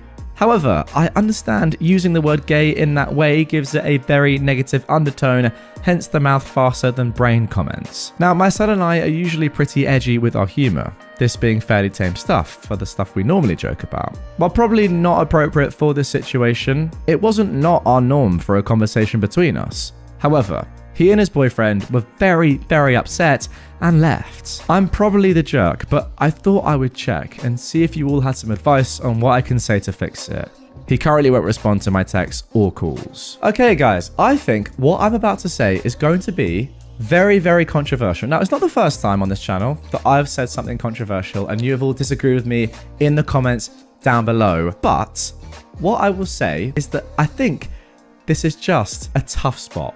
I don't think that this man, OP, has necessarily acted maliciously or has done something on purpose to hurt his son or anything like that. I genuinely think he's just made a very, very bad mistake in this one instance. And I don't think that he's understood his son really as much as he probably thinks he has. Now look, stay with me on this, and by all means, get in the comments down below and tell me that I'm just barking up the complete wrong tree and that what he's done is terrible. I'm not saying it's not, by the way. I'm just saying, with the context of knowing this son's relationship with his dad, or this relationship entirely, and knowing that it's, you know, pretty tongue-in-cheek, they like dark humor, they seem to have a lot of banter together in general, I can understand why in that split second it just came out. You know, the fact of the matter is, his son being gay is so obvious to his dad that he was just like, what, why are you even telling me that? And I think that is why he did this. Now, obviously, it's a terrible thing to have said, and just not the right moment to have done this at all, or even made a joke about this. And given everything we know, the history of homophobia and the fact that the word gay has just been used very, very poorly for generations over the years, yeah, it's an awful thing to have said, but I just think it's just come out. I don't think it necessarily says anything about this man and that he's homophobic or is against his son being gay or anything like that. I just think it's just come out. And do we have to hammer him for that? I don't know. It's not great, and I'm not on his side here. I'm just saying I can kind of understand why in that split second he just said it, because he has that sort of rapport and chat with his son. He's like, what? Yeah, obviously I know you're gay. It's been obvious to me for over a year, for years. But yeah, obviously, if he could have that moment again, I'm sure he wouldn't do this sort of thing. And for his son and his boyfriend, yeah, it's absolutely shocking. I'm not saying that's not. But hey, listen, you get in the comments down below. Tell me I'm just barking up the complete wrong tree. But yeah, it's a controversial opinion. Now, I may not be phrasing this exactly how I'd like to. And again, like, I don't even need to say that it's a terrible thing to have said. And like, you know, we're past that point. Obviously, this is not how this kid wanted his dad to react when he came out to him. Like, it's a shocking thing to have said. And I'm not surprised that he's in a terrible mood and is not speaking to you, ignoring your calls, etc., etc. That is, there's not even any point of even, you know, wondering why that is the case or saying, is that the right reaction? It's obvious. However, let me get this comment up on screen because I think this kind of explains a little bit better what I'm trying to say. So this user has said, "You're the jerk for the wording. I won't lie, as someone who's been out and proud for years, that joke made me laugh my butt off, but your son needed support more than humor. In the grand scheme of things though, I was expecting much worse from the title. Okay, fair enough. So I think if you just apologize and explain that you meant it in a humorous way and that you fully accept him and his partner, you and your son will be fine." You know, there it is. I think that's fine. What I'm trying to say is, I don't think it's like a crazy homophobic sort of slur. And I know I'm going on here, but yeah, this can be resolved for sure. It looks like you have a little bit of a jokey relationship with your son in any way, and it's just not the moment to do it, but it's not the end of the world. Have a sit down with the lad and tell him, look, son, I'll be honest, I did have my intuition that I thought you probably were gay, and that's why I said this. I do apologize though, and I support you so much, and I fully am behind the fact that you're gay, or, you know, whatever sexuality you subscribe to. It's completely fine with me. I'll love you forever. I mean, clearly I'm not a dad, but yeah, just make sure he knows that you support him. That's all you need to do. Am I the jerk for telling my wife off after getting our daughter to cut her hair off, even after being told not to? My wife is currently battling cancer, and one of the things she's told me she's struggling with the most was losing her hair. She's been given a near 100% chance of survival since we caught her early, but the chemotherapy has destroyed her hair anyway, and she had to shave what was left of it off a few weeks ago. Not long after that, she suggested we attempt to get our 17-year-old daughter, Anna, to do so as well. Now, Anna has very long hair that she puts a lot of care into, so I felt it was appropriate to ask her in private if she wanted to or would be willing to do such a thing. She told me that she didn't want to cut her hair, and I figured that was the end of that. However, yesterday they came home from a girls' shopping trip, something they do every so often, and Anna had a buzzed haircut. That struck me as odd after what she'd said, so after dinner, I talked to her, and she told me that my wife had said she would never forgive Anna if she didn't show her support by buzzing her head. I asked her if she was happy about it, and she said that she wasn't. When I went to bed, I brought it up with my wife, and she said it was Anna's choice to or not. I just told her how I'd see the situation. I told her off, saying she needed to respect Anna's personal choices, and that a 17-year-old girl being against shaving her head wasn't exactly out of the ordinary. However, my wife simply said it was to show support for her. I've been sleeping on the couch since. Yeah, I love my wife and I understand that she's going through something traumatic. However, her attitude comes off as very manipulative to me, and that's not behavior that I feel I can personally accept. I'm not sure if I can move past this to continue the relationship. So, am I the jerk? Okay, this one a little bit more cut and dry than the last one. I'm really interested to see the comments from that. Nonetheless, this is yeah, obviously just your wife's just done something terrible. Like, fine, going through cancer, obviously pretty bad, but you can't guilt trip your 17-year-old daughter to chop her entire hair off, something that she loves so much. Think about how that's going to affect her in life. I mean, who knows what that effect could have. I don't even necessarily think it matters if she's been given a near 100% chance of survival or whatever. The decision of chopping off your hair has to be down to the person who the hair belongs to, surely. Anna's not even happy with this. I don't want to call it selfish because, look, going through the chemotherapy and having cancer is clearly a terrible thing, and of course you want support in that moment and throughout that period, but it's not ideal, is it? Anyway, OP, you're obviously not the jerk for telling your wife off. Okay, now for our third post. Am I the jerk for telling my brother it's pathetic that he can't do the basics of what his wife did? I love my sister-in-law and brother. They have 2 kids, and my sister-in-law Rachel was a kind of stay-at-home mum. She worked from home part-time, but also took care of the kids and all the chores. I was over multiple times and the house was spotless. Really, I thought she was just extra cleaning when she had guests, but no. When I had my kid, she showed me her schedule. She'd be up at 5 for meal prepping for the whole day. Like, she never stopped, and a lot of her tips helped me with my own home. Now, my brother lost his job, and it was decided that Rachel would go back to work full-time and he would stay at home. The kids are in kindergarten and 1st grade. He has this on easy mode. I've been over to help sometimes since he just sucks at it. The house is always a mess, the kids are usually late to school, he asked me to drive them after the school talked to him, and he doesn't cook. It's just sad. He got in a huge argument with his wife since dinner wasn't done and she had to make it. He was ranting about how it's unfair and that he's trying. I told him it's pathetic that he can't do the basics of what his wife did. He has 8 hours free and he can't keep the house clean. I told him she'll divorce him if he doesn't stop being lazy and figure it out.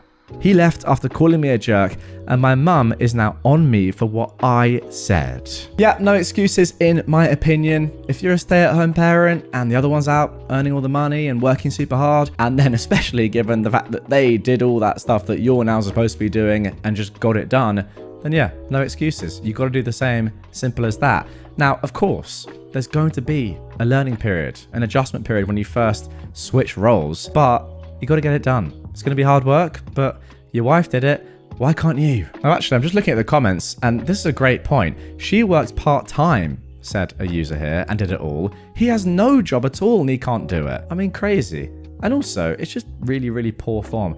If you can't do it in the 8 hours of a day, then your wife has to do it after doing all her work, and then coming back and probably being knackered and expecting to just like chill out.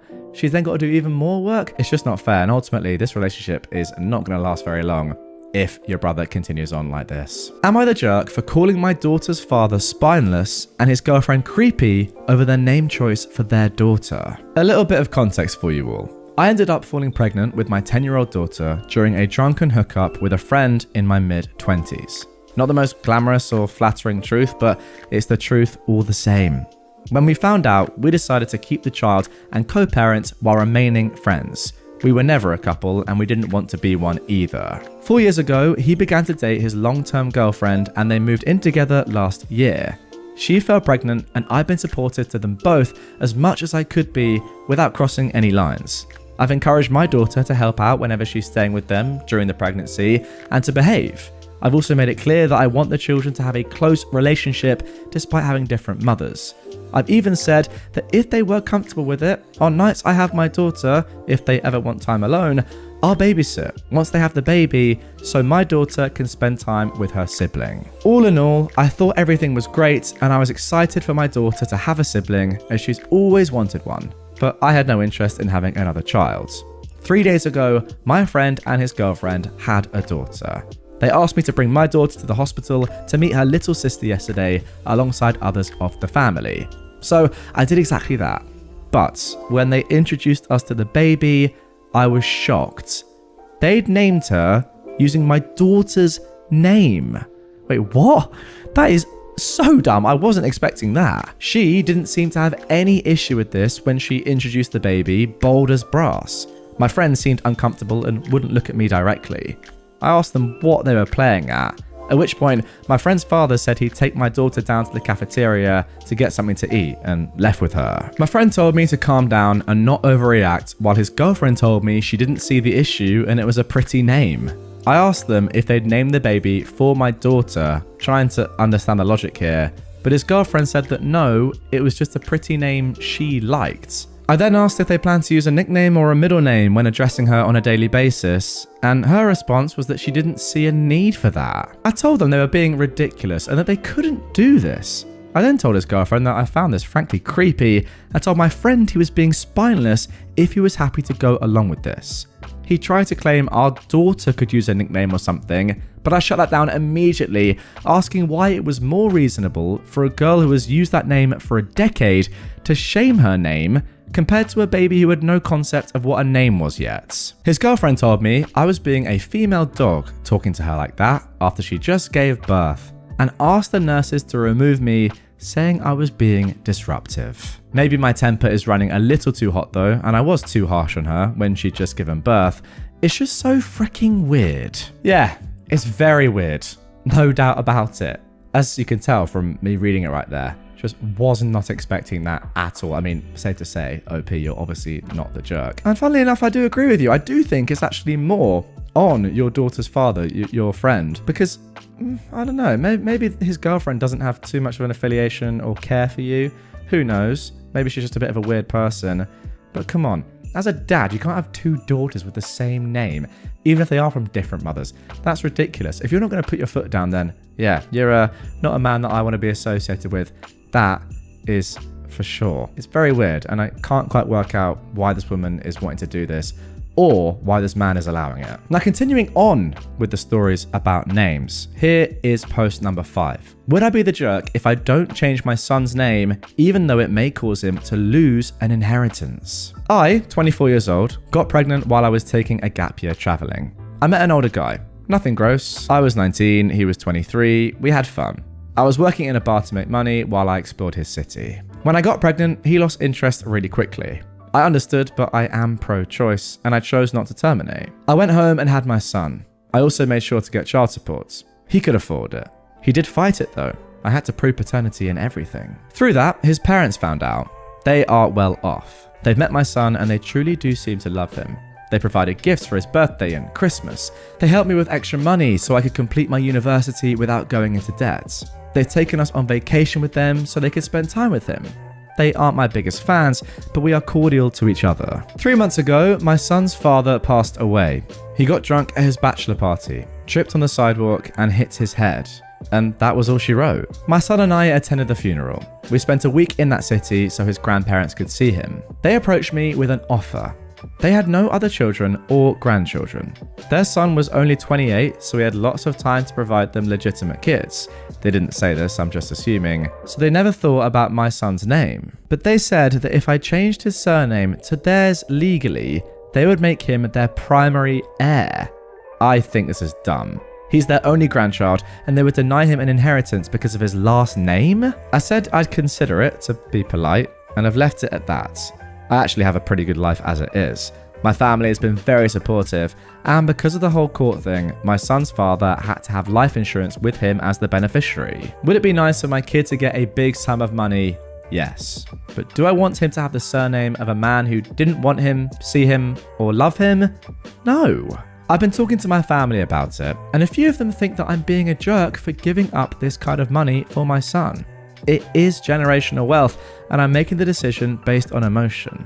But I think they're jerks for thinking money is the only thing that matters. I think I'll tell my son's grandparents that they can talk to him about it when he is 16. He'll be old enough to understand the implications, but young enough not to be tied professionally to his last name. You know what? Fair play, OP. I think that last sentence, or that last paragraph, is actually very sensible, because I'm not going to lie, if I was in this spot, I'd probably just say, no. Shut up. What are you doing? I'm not changing my kid's surname just to get a bit more money, even if it is generational. I don't care. Like, life's not all about money. If you are changing your name to get money, there's something just gross about that.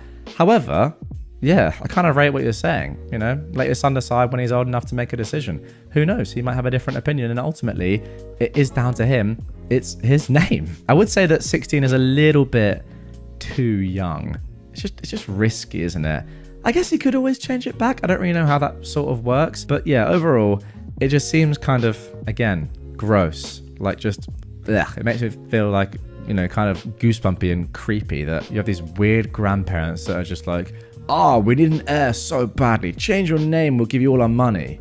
Like, there's something so horrible about that I don't like.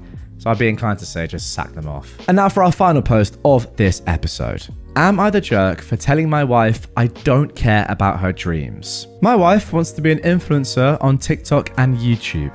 She's been creating mummy content and content about her day-to-day life. When she told me this is something she wanted to do, I didn't have a problem with it. I only said that I don't want our children, who are 4 and 2, in any of her content. I didn't monitor her channel as it didn't really seem necessary. I recently had a look because I thought it would be cute to see what she does in her day-to-day life. And I found our children's faces in almost all of her content. I told her she straight up needs to remove all of her content. She said that she knew I wouldn't agree, but she doesn't think it's a big deal. Now, I don't like children content. I feel like a lot of the time, when you see that children make profit, they become less of your kids and more of a product, and your interactions become more performative. And I can see the same thing has happened in her because she posted a video of her getting our 2-year-old out of a tantrum and how she deals with that. But how is your first instinct to record and hold a camera while our baby is crying? She started crying, saying that she built this up and this is her dream and deleting her content will ruin it. And I said I simply don't give a dang. If you don't delete it, I'll consider a divorce. I know a lot of people have children on their social media, and I don't mind an Instagram or Facebook post, but to make videos seems too intimate to share. She told her friends and even hinted on her social media accounts that she has an over-controlling and narcissistic husband that doesn't want her on social media. I'm currently being ridiculed by her friends. So, am I being over-controlling or narcissistic? No. Obviously you're not. Need I say more? Need I say more? If you have explicitly said, I don't want our kids on your videos, that's up to you. It's not one of those things where it's like one person does, one person doesn't. I'm sorry, but if one parent doesn't want their kids on videos, I mean, I agree with you. Instagram, Facebook is different. Photos are different. But videos like parenting and kind of like, you know, Ace Family sort of vibe content, then you just can't do it. I'm sorry, you just can't. I mean, let's be honest. What do we think of parents that make profits from their children? Personally, I think it's pretty disgraceful. One of the most disgusting ways to make money. Actually, I would put it as, you know what? I don't know. It's not awful, is it? Like, there can be some really nice, wholesome content. It's when it gets to the stage which it's got to with your wife, where she is filming first and then actually parenting later. That is when it's actually disgusting. Just again, like the last post, very, very gross behavior. But yeah, do something else with your life, I would say. Or just do some more wholesome content. Not, this is how I deal with my kid when they're in a really bad mood. Oh, I get my phone out first. Pretty poor if you ask me. Am I the jerk for giving my son non-vegan food behind my wife's back? I am 32 and my wife is 33. We've been married for 8 years and have a 12-year-old son together. About 6 years ago, my wife decided to go vegan. She was sent the documentary Dominion by a vegan friend of hers, and ever since has said that non-vegan food is revolting and refuses to eat it. After a long conversation, I agreed to go vegetarian and be vegan in the house and around her, which she was happy with. She also decided our son should be vegan, which after seeing a dietitian, I also agreed with. Things have been fine with this arrangement until a few months ago, when I began finding wrappers from non-vegan candy and even burgers from McDonald's in my son's school bag, which he'd been buying with chore money. I had a conversation with my son, and he confessed he felt lonely and excluded eating vegan around his friends, and that they always had much better candy than he did, and it wasn't fair. I decided I didn't want him spending his pocket money on snacks and throwing out the vegan snacks that we actually buy him instead of buying games, etc. It just made no sense. But I also know the way my wife feels about non-vegan products. So I began buying my son what he wanted on our way to football practice instead. Long story short, my wife recently found out what's been going on and completely flipped out. She called me an animal abuse enabler and a few other names, and said that I was corrupting our son. Now she's not speaking to me. Our son panicked and told her that I had bought the snacks for him and he didn't know they weren't vegan. I don't blame him for that. He just doesn't want to be in trouble with mum. So, am I the jerk here? Oof, this is a tough one to start with. First of all, I will say 100% I don't think that you, OP, the dad, are in the wrong here at all. Like, it's a tough spot. I get that. And as much as you really want to, support your wife and you yourself have subscribed to going veggie and respecting your wife being vegan and having a vegan household, it's really tough when you see that your kid's life is being negatively impacted. I think we can all agree on that, by being vegan. Like, it's affecting him in school. He's having to spend his own money to get food on top of the food he already has. Who knows, it may also be affecting his relationships in school with his classmates. I don't know. He says he feels isolated. That is tough. I think, to be honest, it gets to a stage with your kids, and you're probably at that right now, where you and your wife have to sit down and think, really, although your wife probably doesn't want to admit this, your son doesn't want to be vegan. And he's at that age now where it's up to him to decide if he wants to continue being vegan or not. Maybe he does. Maybe he wants to be veggie like you. I mean, you don't want to be vegan. You said that. You want to be veggie, vegan in the house, but you don't want to be fully vegan in your everyday life. I think you've openly admitted that. Maybe his son's the same. Or maybe he just doesn't want to be vegan or veggie at all and eat, every food. But I think at this stage now, it has to be up to him, really. So yeah, you're not the jerk. It's a conversation to be had as a family. Am I the jerk for embarrassing someone by pretending to be Japanese? Backstory. I am a 20-year-old woman, and I have a Japanese name, even though I am not ethnically Japanese. My mum is Korean and my dad is British. They met and fell in love while studying in Japan and had me there after marrying. We lived there until I was 14 before moving to the States. This will be important later. Today, a group of my roommate's friends came over to study with her, and I happened to be in the living room when they arrived. They were introducing themselves to me, and when I said my name, I have a pretty common Japanese girl name, so it's pretty hard to be mistaken about the origin. One of the girls made a disgusted face and laughed at me, saying that was so dumb. She said that she was Japanese American and I was culturally appropriating her country as a white person. I tried to explain that I lived in Japan for a while and that was why, but she kept insisting I was lying and that if I was telling the truth, I'd be able to speak the language. Since she put it like that, I started talking to her in Japanese, basically explaining where I lived there and asking which prefecture her parents were from, etc. She then ends up stuttering through a sentence in an awkward manner before leaving in a half. Later, my roommate told me I embarrassed her by pretending to be more Japanese than an actual Japanese person and appropriating the culture, and that her friend expected an apology. So, am I the jerk? You know what? Even if you weren't Japanese, I would say you're not the jerk here. Even if you had nothing to do with Japan, I would say you're not the jerk. If you make this person understand that they are being racist, every ist you can possibly think of, realistically. Like, they just are, aren't they? I mean, come on. That is good enough in my opinion. Like, this person needs to be called out on this sort of stuff. Somebody's name they were given at birth, not by them, doesn't mean that they are guilty of cultural appropriation. I mean, that's just ridiculous. So if you can call that person out and say you are being stupid, even if you're not Japanese, I don't care. Call them out. And also, that just takes away from the fact that you're obviously not pretending to be Japanese. At no point did you say, oh, by the way, I am Japanese. You just spoke in Japanese because you can speak Japanese because you lived in Japan. Really, really stupid from this person, but yeah, good on you, and do not apologize, obviously. Am I the jerk for suggesting my wife lower her standards so that she'll be less overwhelmed? My wife and I have 3 kids who are 12, 10, and 8. She is in a constant state of overwhelm and very easily irritated, constantly complaining how it's all too much.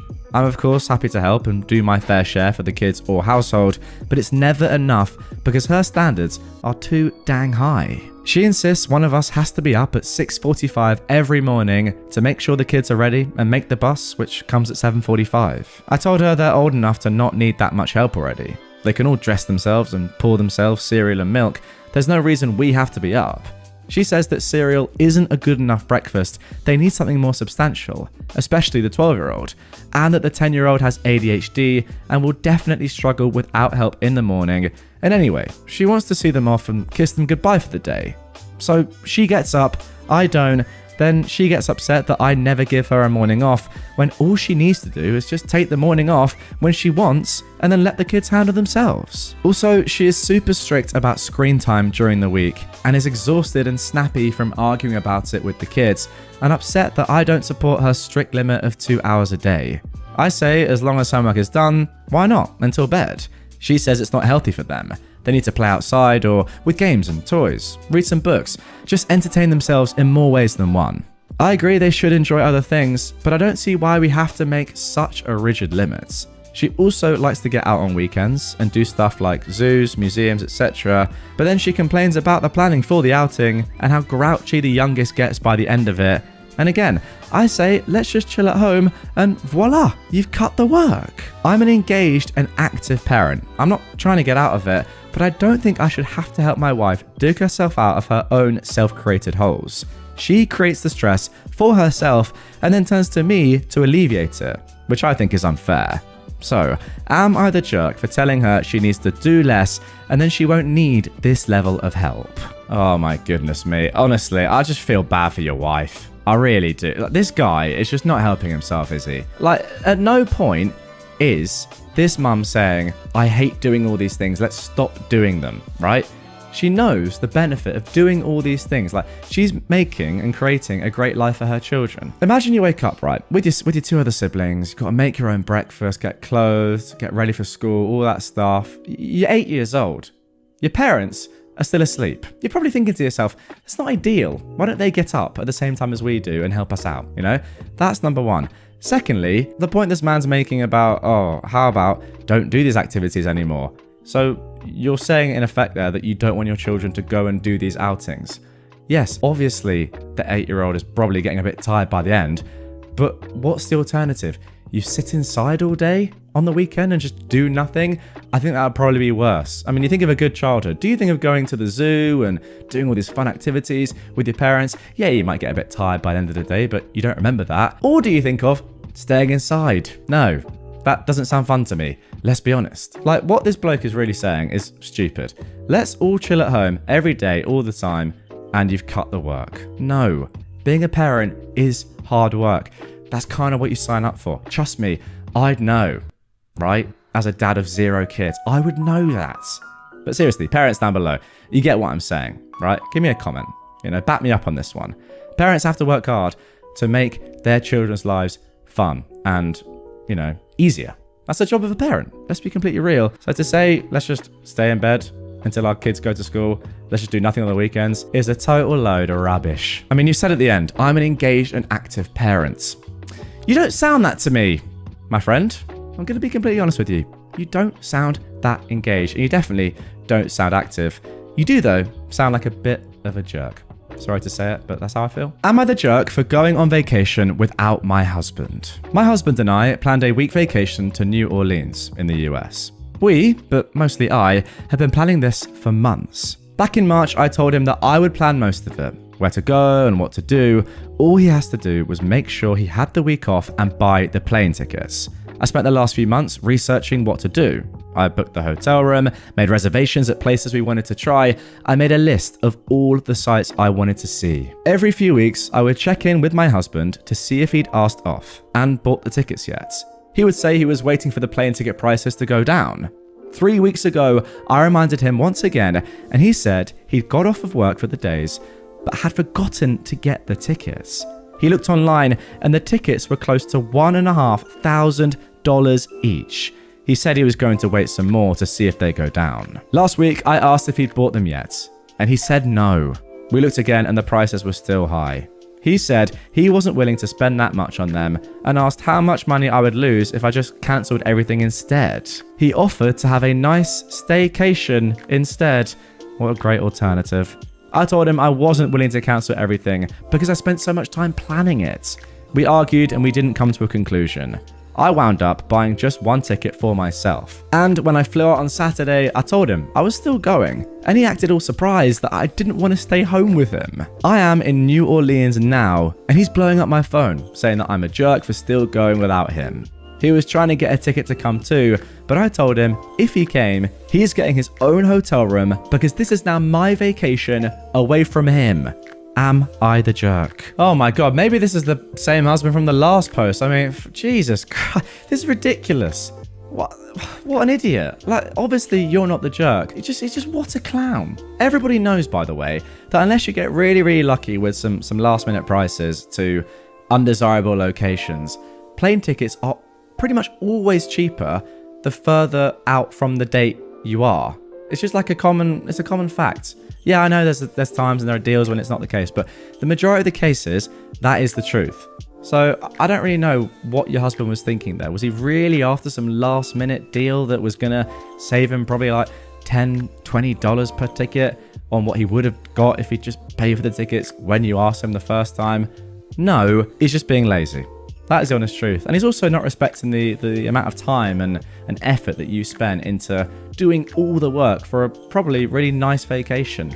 He's a clown, and absolutely enjoy the holiday on your own. Am I the jerk for telling my sister it's her fault her son is being bullied? My sister, who is 33 years old, has two sons, Bracken, who is 13, and Neville, who's 11. My husband and I went to a basket raffle at our local library this past weekend with my sister, Bracken, Neville, Bracken's girlfriend, and my sister's husband. This raffle is held every year and has many local businesses and organisations donate baskets to help raise funds for the library. There are all sorts of baskets, from free messages to gift cards to sports jerseys and so much more.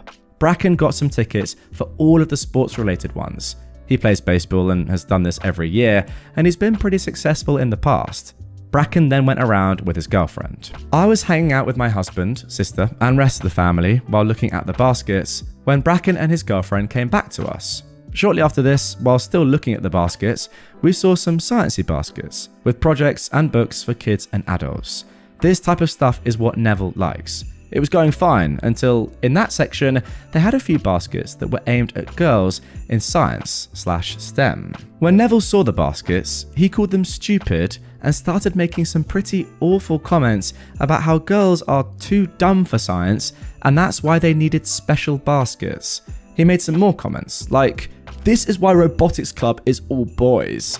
My husband and I just dismissed it, but we could see a few people giving us looks. And Bracken made a comment telling his brother Neville to shut his mouth. The raffle happened. Bracken won a lot, the rest of us didn't. On the car ride home, my hubby and I were asking each other where Neville could have learned that language, and we were stumped. Last night, I got a call from my sister, and she seemed stressed. She was telling me about how horrible Neville's first month of middle school was. She was telling me he was being targeted and bullied. I asked her to explain what happened, and she was just crying. I asked if she could give the phone to someone else. She gave it to Bracken, who told us that she wasn't telling the truth. He said that the kids were mocking Neville for what he'd said at the raffle. Bracken admitted that he had told his friends about it, who then spread it around to the 6th graders. Some of the kids in Neville's grade were calling him creepy and weird, and were doing it to his friends as well, who defended his comments. My sister quickly grabbed the phone from him after. After she calmed down, she asked me what to do. I told her that this was on her, and her fault for not correcting Neville's behaviour. She said that she didn't know why he said it, and said that she can't just take away his phone or friends, when I mentioned both as a possible source. She just doubled down and said she needed to teach Bracken and his friends not to gossip. I told her she was being ridiculous and hung up. She tried calling back, I didn't pick up, then I got angry texts. So, am I the jerk? Yeah, look, I completely agree. You're definitely not being the jerk here, and it is definitely on your sister to teach her sons to not say stuff like that, not believe stupid, archaic things like this. I mean, I think we can all agree on that.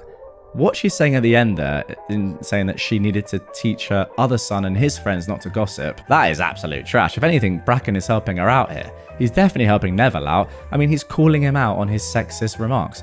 That's what you want a brother to do.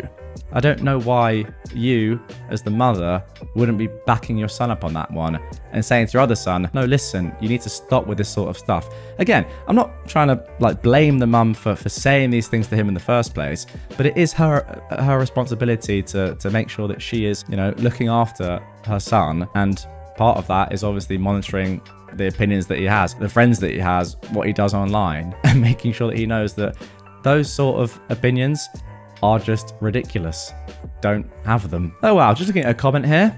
I thought this was going to be about bullying because she named her son Bracken. I mean, it's completely irrelevant to the post entirely, but yeah, fair enough. Any Brackens out there? Get in the comments. Big respect to you and your name. And now for our final story of this episode. Making my senior parents homeless. I am a 30-year-old woman, and me and my father, who is 64, have historically had a rocky relationship. My parents divorced when I was 5, and he married the woman he cheated on my mother with. I was an only child, and she had 4 kids from a previous marriage. During my childhood years, I spent most of the allocated time dedicated to my father in the divorce with my paternal grandparents. Every 2 weeks and 42 days in the summer, they lived in a different state. I cherished the time I had with them, and they would always go to bat for me. There was some tension caused early in my dad's new marriage due to my stepmom demanding that my grandparents go back to the store one Christmas and get equal amounts of gifts for all her children, even taking some from me, gifting them to her youngest. I spent many times waiting on my mum's sofa for my dad to pick me up, and he never did. I'd later find out he was on family vacations with his new family. Look, I could spend all day telling Cinderella stories, but I need to keep focus on this story. My grandparents picked up his slack. We spent summers learning how to make baskets, gardening, camping, and various different activities. Their home was a second home to me. When I was 13, I went to go and live with my dad after some methodical brainwashing, and I then would rarely see my grandparents. My grandma would call and they'd ignore it. It would hurt my heart to see it on the caller ID, knowing they were just on the other line, but my dad and stepmom would not allow it unless I sat at a table with them while on the call. So fast forward to summer of my freshman year, we went to visit my dad's side of the family. On the last night, my aunt and uncle, who lived next door, asked if I could stay the night with my cousins. My stepmom wanted her youngest daughter to be included. They declined because my stepsister was actually a thief. A fight then ensued in the front yard that night, resulting in physical altercations. My stepmother shoved my 74-year-old pap to the ground. He had a hip replacement in the 90s and already had a stiff walk. I was utterly terrified and distraught. As the chaos ensued, I packed my belongings because they said we were leaving. I vowed then that this would be the last straw and I would never forgive them. We missed their 50th wedding anniversary because my stepmom was still upset over what his family did to her that night. The next spring, my pap had a stroke and it was never the same. The man that helped raise me during his son's shortcomings didn't remember my name. He died in 2014. Later, I left home when I was 18 to go to college, where I met my husband. He's been my rock and helped when my dad throws fits in the last few years when he doesn't get his way. He showed me nothing but unconditional love and support, and is the father to our child mine never could muster to be. I go no contact with my dad every couple of years because of his behavior. There's an old saying that time heals all wounds, but I don't believe that to always be true. I maintained a relationship with my mammy, my paternal grandmother, until her death in December. She was a cheeky one who left notes for us to find after death. The woman never forgot a thing when she felt slighted, and that also reflected in her will. So I inherit the house that's been deeded to me since 2001. My dad knew they'd give it to me, but I honestly think he thought he had a chance of fighting me for it. Since 2012, he and my stepmom have been living in an RV that is now starting to fall apart. He is retired military and has no savings. Right after the funeral, he stashed his belongings in closets. I discovered this after I changed the locks and added cameras, as I live out of state and wanted security for the home before I sell my house and move into my childhood home. I put his stuff and what was owed to him in storage, and my uncle gave him the keys. After learning this, he's been furious. My step-siblings keep reaching out telling me I'm heartless for keeping him out of his parents' home. He called crying, and I coldly told him that if they wanted him to have it, they would have left it to him. I also told him he should have treated his parents better when they were alive. I have the deed in my hands and there's nothing left for him to do about it. The estate is almost settled, and what land he does get will also have my name on the deed. I would rather share my childhood home with my daughter and all the whimsical things it had to offer, even if my dad ends up homeless. I mean, there we go. That sentence alone does sound pretty tough, isn't it? Even if my dad ends up homeless. But given everything that I've just read there, yeah, it makes sense, and I can't argue with that at all. If anything, let his stepkids take care of them. I mean, these guys are just horrible, aren't they? Your dad and your stepmom. Just, again, another pair of horrible entitled parents. Look, ultimately, he cared way more for your stepmom and her kids than he ever cared for your mum and you. So he's made his bed. Got to lie on it. Well, to be fair, it might be quite tough if he's homeless and doesn't have a bed, but that is on him. Entitled sister-in-law wants custody of my baby. First of all, some background. I am a 36-year-old woman and my sister-in-law is 40 years old. I've been married to her brother for over 10 years and there's always been some jealousy and resentment from her. She's always felt like I had the life she wanted, not necessarily with her brother, but the marriage, family, job stability, etc. I have 3 kids, a 10-year-old girl, an 8-year-old boy, and a 3-month-old girl as well. She got married last year and they decided to start trying for a baby, but she was unfortunately told that she can't have children naturally. She was, understandably, devastated, and the family comforted her as best we could. We recently had a family dinner, and in the middle of it, she says, "OP, I think it's really unfair that you got to have 3 kids, and I can't have any. Your baby is my last chance to raise a child, so I think you should give her to me during the week so I can create a motherly bond with her, and you can have her on weekends." Now, before I could respond, the entire table erupted with everyone talking at once, so I took my older kids upstairs. When I got back to the dining room, her husband was asking what the heck is wrong with her, and why would she even think to ask that? She was trying to justify herself when I asked them to leave. I also said that she's no longer welcome at my house or around my children until she gets help. She started screaming that I don't deserve my life or my children and that I stole her baby from her. Her husband and my mother-in-law kept apologizing and dragged her out of the house, still crying and screaming. Now my kids want to know why their aunt wants to take the baby. Now OP has also added a few points onto the end here. 1. We have a security system and cameras already installed and nobody else has keys to our house. Wow, I guess thinking about whether this aunt comes and tries to actually steal her kid. Number 2, I will not be able to get a restraining order as this one incident isn't enough to justify it. 3, my husband and I spoke to the older kids about it the same night and will be having another talk with them to reinforce that my sister-in-law is not a safe person anymore. 4, our country does not have the right to bear arms and I also have no interest in getting a gun. And finally, 5, I'll be informing the school and daycare of the issue and giving them her photo. Now, for those questioning the validity of the post, I completely understand, says OP. If I'd heard about this last week, I wouldn't believe it either, but it's unfortunately the situation that I'm currently dealing with. Well, there we go, a crazy situation to start off today's episode, but thankfully we actually have an update. This was posted just a couple of weeks after the original. Here we go. So, my sister-in-law has been admitted to a psychiatric facility. In the comments of my previous post, I mentioned that her husband was seeking out counselling for them to deal with the infertility prior to this incident. After the incident, he sought out a psychiatrist rather than a counsellor, and they had their first session last week. I didn't get the specifics of what happened, but basically she made some statements that the psychiatrist felt indicated that she was a danger to others, namely my baby and me, and she was placed under involuntary hold. My brother-in-law has been nothing but apologetic through this entire ordeal, and he kept her away from us since the incident. My mother-in-law has been staying with them to keep an eye on my sister-in-law. She tried to leave the house in the middle of the night to see her baby. Also, my brother-in-law found her researching how to induce lactation, and she said it was to make sure she can feed the baby properly when I come to my senses and give her up. From what my brother-in-law has said, seeing me breastfeed is apparently what triggered the entire episode. It was the first time my sister-in-law was around the baby for any length of time, and she was holding her when she got fussy because she was hungry. Naturally, I took her to feed her, and this made her feel inadequate because it triggered the thought that she would never be able to do that, which led to the events of the last post. I'm grateful for all the advice that was offered on my last post, as some of it was really helpful. We won't be moving as it's not feasible for us at the moment, but we have taken extra steps with security both at home and at the kids' school and daycare. This whole thing is taking a toll on the family, but my mother-in-law, father-in-law and brother-in-law are taking care of my sister-in-law, and my husband and I are focused on ensuring the safety of our immediate family and minimizing the effect on the kids as much as we can. Well, there we go. No time to warm up in this one, guys. Straight into the thick of it with someone that is just completely mental.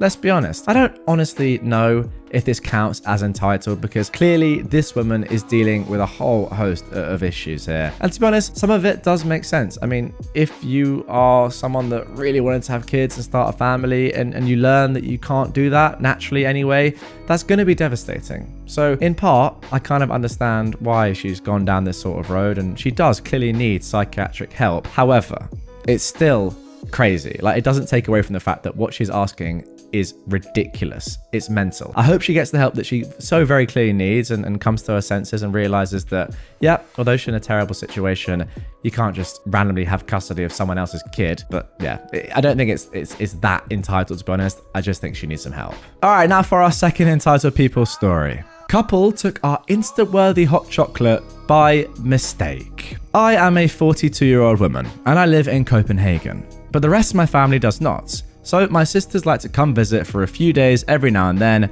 to hang out and enjoy some sightseeing and good food. This happened in December 2019, so before 2020, which means lots of people everywhere and no restrictions of any kind. My little sister, who is now 38, was here for a Christmas visit in December, and we were enjoying the lights, the sights, and some lovely Christmassy delights. It was a cold day, and we decided that we would visit a smallish cafe that makes really tasty and very beautiful all things chocolate, and have some of their seasonal hot chocolate, which was kind of pricey, but well worth the price tag. It was a salt caramel and clementine hot chocolate, lavishly decorated, by the way. You could get 2 to 3 kinds of pretty but regular hot chocolates too, but this one was their Instagram hot chocolate, if you know what I mean. My sister finds us a table, and I get in line to order 2 of these chocolate wonders. There's a bit of a queue, but it moves along fairly quickly. I get to the counter, order, and the chocolate goddess at the counter asks me my very feminine name to call when my order is up and informs me that it will be about 10 minutes. I go and sit down and wait with my sister at the other end of the cafe, but very much still within hearing distance. So just about 10 minutes later, the male half of a couple orders and goes to sit down with his girlfriend, 2 tables away from the counter, at the same time that my name is called. Now, I cannot see their table as it's behind me, but my sister told me later that the girlfriend pointed at our chocolates immediately and the man more or less sprinted up to get them when the woman, who made the hot heavenly drinks, had her back turned. I walk up there and my drinks are of course gone. One of the chocolate goddesses comes over with the next order and calls a name. I ask where the order for my name is, and she said that when she looked over her shoulder to check, she assumed that I'd gotten them because they were gone. A chocolate god interjected that he saw a man take my order and pointed to the table with the thieving couple, who were busy taking lots and lots of photos of the drinks. The goddess went over with me in tow and asked what they'd ordered. They had ordered regular hot chocolates, but the girlfriend had wanted these when she saw them in all their glory, just sitting on the counter with no one to claim them for at least 5 minutes. And so she thought it didn't matter if they took them instead. They were unclaimed for 5 friggin' seconds, lady. The goddess explained that the drinks were not theirs and to wait for their order. No, they are ours now, the girlfriend claimed, and pulled the finder's keeper's card, all while looking triumphantly at me. The goddess asked the guy which name he gave at the counter, and he claimed he gave the same as my name, hence the mix-up. So I asked him, what name was called then? Surprise, surprise, he couldn't answer. Now his girlfriend's getting upset and is sat there saying, no, no, no, over and over again, while the guy asked if I could just not order new ones, since clearly they'd made a mistake and the drinks were already on their table. Why? So you can steal those too? The goddess asked if I wanted those specific 2 drinks, or could she maybe make me some new ones? I asked if the couple would be allowed to keep the mouth-watering morsels of goodness if I wanted new ones, and she said yes. Well, then of course I wanted those specific drinks, and now the girlfriend was visibly crying. The goddess took the drinks away and gave them to me. As we were walking away, I inspected the drinks and told her she'd better pour these away and make new ones, because 1, they were now cold, and 2, there were tears in one of them, and though I enjoy salt caramel, this level of salt was a bit much. She grinned and took them away and made me new ones that were served at the table. My sister and I agreed that these were the best hot chocolates we've ever had. We enjoyed them loudly while the thieving couple stared daggers at us. And there we go. Unlike the woman in the first story, who I thought, to be honest, was a little bit more kind of mentally ill than entitled, although she still was entitled, don't get me wrong. These 2 are just entitled.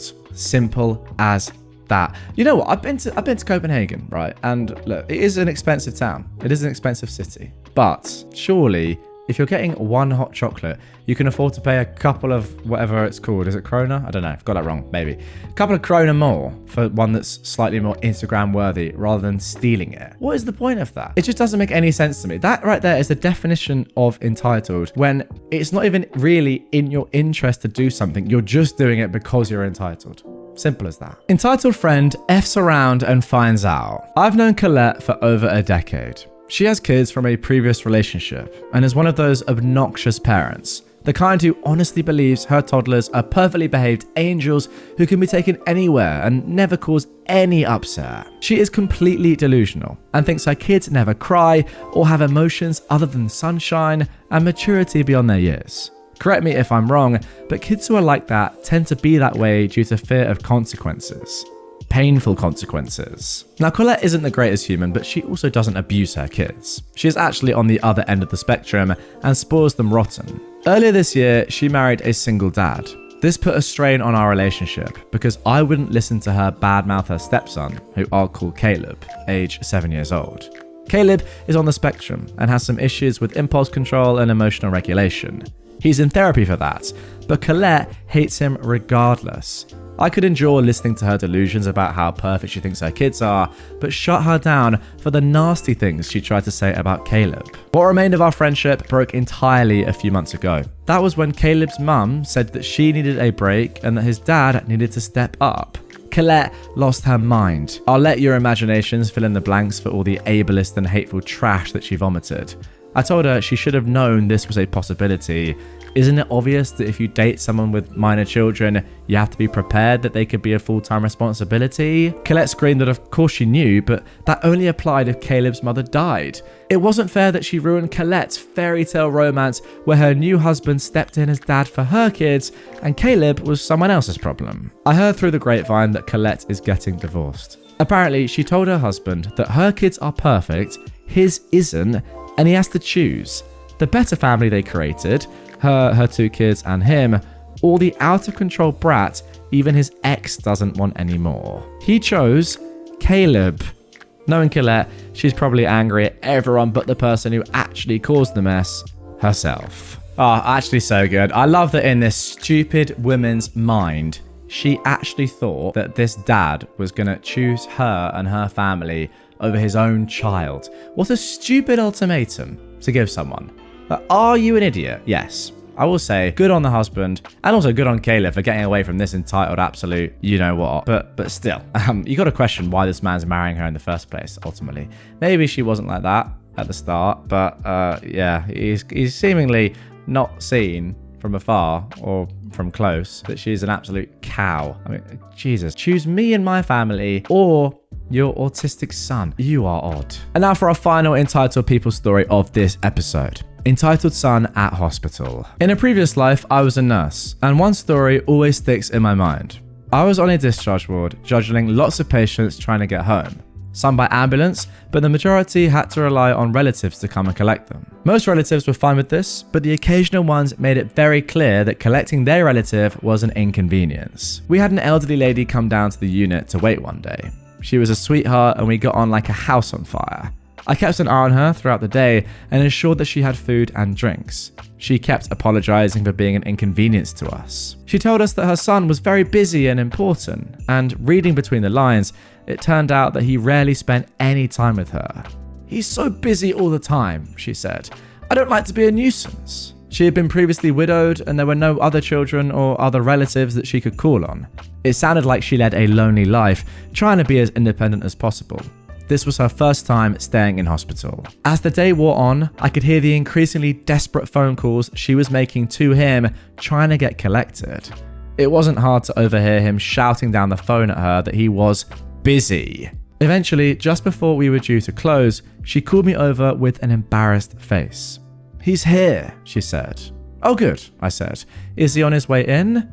Her face reddened and she said, he's waiting in the car and told me to get to him, but I don't think I can walk that far. She looked exhausted and like she wanted to cry. Give me a sec and I'll take you to him, I said. I grabbed a wheelchair, and while she nipped to the loo, I tucked a packet of sandwiches and crisps in her bag, as I didn't trust that he was going to look after her at home either. We got down to the entrance, and she pointed out a supercar. I can't remember the type. I saw the boot open, but no one emerged from the car. I pushed her to the door and heard a gruff, "Get in," from the guy in the driver's seat. I helped the lady into the car, carrying on a cheery conversation to help cover her embarrassment, but also to make a point to the son. He didn't say a word or move a muscle as I wrestled with the wheelchair and his mother and deposited her things in the boot. I said goodbye to the lady, and he closed the boot with a button, revved the engine in apparent impatience, and roared out of the car park. It's not a very interesting story, and there was no comeuppance for the son, but even 20 years later, I often think about that lady and wonder how she got on. I know that we don't always know what's going on in anyone's lives, but he seemed so hard on her. Oh my word, what a poor lady. I mean, I just don't like to see this sort of thing. This guy is a terrible, terrible bloke. And yes, we don't know the inner workings of his relationship with his mum, but still, awful bloke. I mean, at least open, like, get out the car, go inside, you know, collect your mother who is ill. I hope that when she passes on, I mean, she probably has now, 20 years on, she gave all her money, all her, you know, estate to charity and not her absolute clown of a son. And I also hope not only that when her son dies, there's no one by his side, no one by him, you know, in the hospital saying, "Oh my God, I'm going to miss you so much," because no one cares because he's a horrible person. But secondly, that he dies soon, ideally before his own mother. But, you know, maybe that's a little bit too harsh. Entitled kid tries sending his police officer dad after me in a pro-revenge attempt. His plan backfires. From the mid-90s through early 2000s, I've spent my summers working as a counselor at a Boy Scout summer camp. I've worked in several different program areas, but this story happened when I was the director of the rifle range. Every week, we would get a new group of campers, and when they came up to the range for orientation, I would go over all the safety rules. I would finish by telling the kids, "You all get one warning on this range, and this is the warning. There are only 2 safe directions to point your rifles: up in the air or down range. It doesn't matter if your gun is loaded or unloaded. If you break this rule and deliberately point your rifle in any other direction, you will be kicked off this range and will not be allowed to shoot here for the rest of the week." I would go over all of these rules again for the kids on the first day of merit badge classes to satisfy the safety rule requirement for the badge. And there were plenty of posters hanging around the range with all of the safety rules on them. In other words, there were no excuses to break them. One day, the scouts in my merit badge class were practicing shooting for the test they had to take at the end of the week. One scout, the entitled kid of this story, thought it would be funny to point his rifle at another scout and spout off some random action movie line. I ran up and snatched the rifle from his hands and yelled, "What the heck are you doing?" The entitled scout responds, But the gun wasn't loaded." "Recite the safety rules now." The entitled scout recited them all, including the part about pointing the gun in an unsafe direction. I told him to hand over his shooting ticket. I tore it in half and said he was done on my range for the rest of the week. Later that afternoon, the range was open for free shooting. Everything was going smoothly, until I noticed the entitled scout walking up the trail towards the range with his father, an assistant scout master who was built like an NFL linebacker. After the round of shooting ended, I called a ceasefire and told my assistant to keep an eye on the range while I handled the situation that was about to happen. As I approached the entitled scout and his father, he jumped up and down, pointed at me, and yelled, "That's him! He's the one who tore up my ticket and kicked me off the range! You're gonna get it now. My dad's a cop, and you're going to be sorry for what you did." Before I could get a word out, Cop Dad gets in my face and started chewing my butt out, drill sergeant style. Now, this story happened so long ago that I don't remember exactly what Cop Dad was shouting. I mostly remembered the poop-eating grin the entitled scout gave me as he watched his father tear me a new one. I just stood there quietly and patiently, waiting for my turn to respond. Finally, Cop Dad said something along the lines of, "So, what do you have to say for yourself?" "Yes, I did tear up your son's shooting ticket and I kicked him off my range," I replied. "But did your son mention why I did that?" Cop Dad's face went from angry to inquisitive. He blinked in rapid succession as he said, No, now that you mention it, he didn't tell me why." We both turned our attention to the entitled scout. His smile faded and he shrunk in our presence as he realized that his plan had just backfired.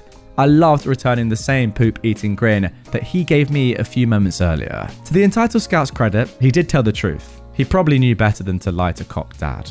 And if looks could kill, the look on Cop Dad's face would have killed his son several times over. After a moment of silence, he finally said, in one of the most intimidating voices I've ever heard in my life, "Go back to camp and wait for me at your tent. I'll deal with you soon." The entitled scout left to the tune of Dead Man Walking. Cop Dad turned to me and apologized for getting angry and chewing my butt out before knowing all the facts, to which I accepted his apology. For the rest of the week, Cop Dad would come to the range every day during open shoot my rifles, and would hang out and talk with me. Turned out he was actually a pretty cool guy. At the end of the week, he told me that when they got home, he will finish his son's rifle shooting merit badge, and he'll make sure that his son will never disrespect a firearm ever again. You know what? I actually rate this dad quite a lot. How many stories have we seen over the years now of entitled parents just doing exactly what their kid says, or not even listening to any other context or anyone else involved, just saying, "Oh no, my angel is in trouble, therefore I'm going to completely take their side." But to be fair to this dad, once he actually learned the context of what had actually happened, he switched. Good man. I mean, let's be completely honest. This is very, very serious. It's a very, very serious situation. Even if the gun wasn't loaded, I mean, who really cares? Who knows, right? First of all, it definitely could have been. Second of all, it's just a terrible thing to do anyway, especially given the fact that he knows the rules, but is just probably trying to show off. Yeah, his dad needs to let him know to never do that again. But once again, fair play to the dad for not just completely going crazy at you when you realise what had actually happened. Entitled ex-landlord demands I leave behind the washer and dryer I paid for.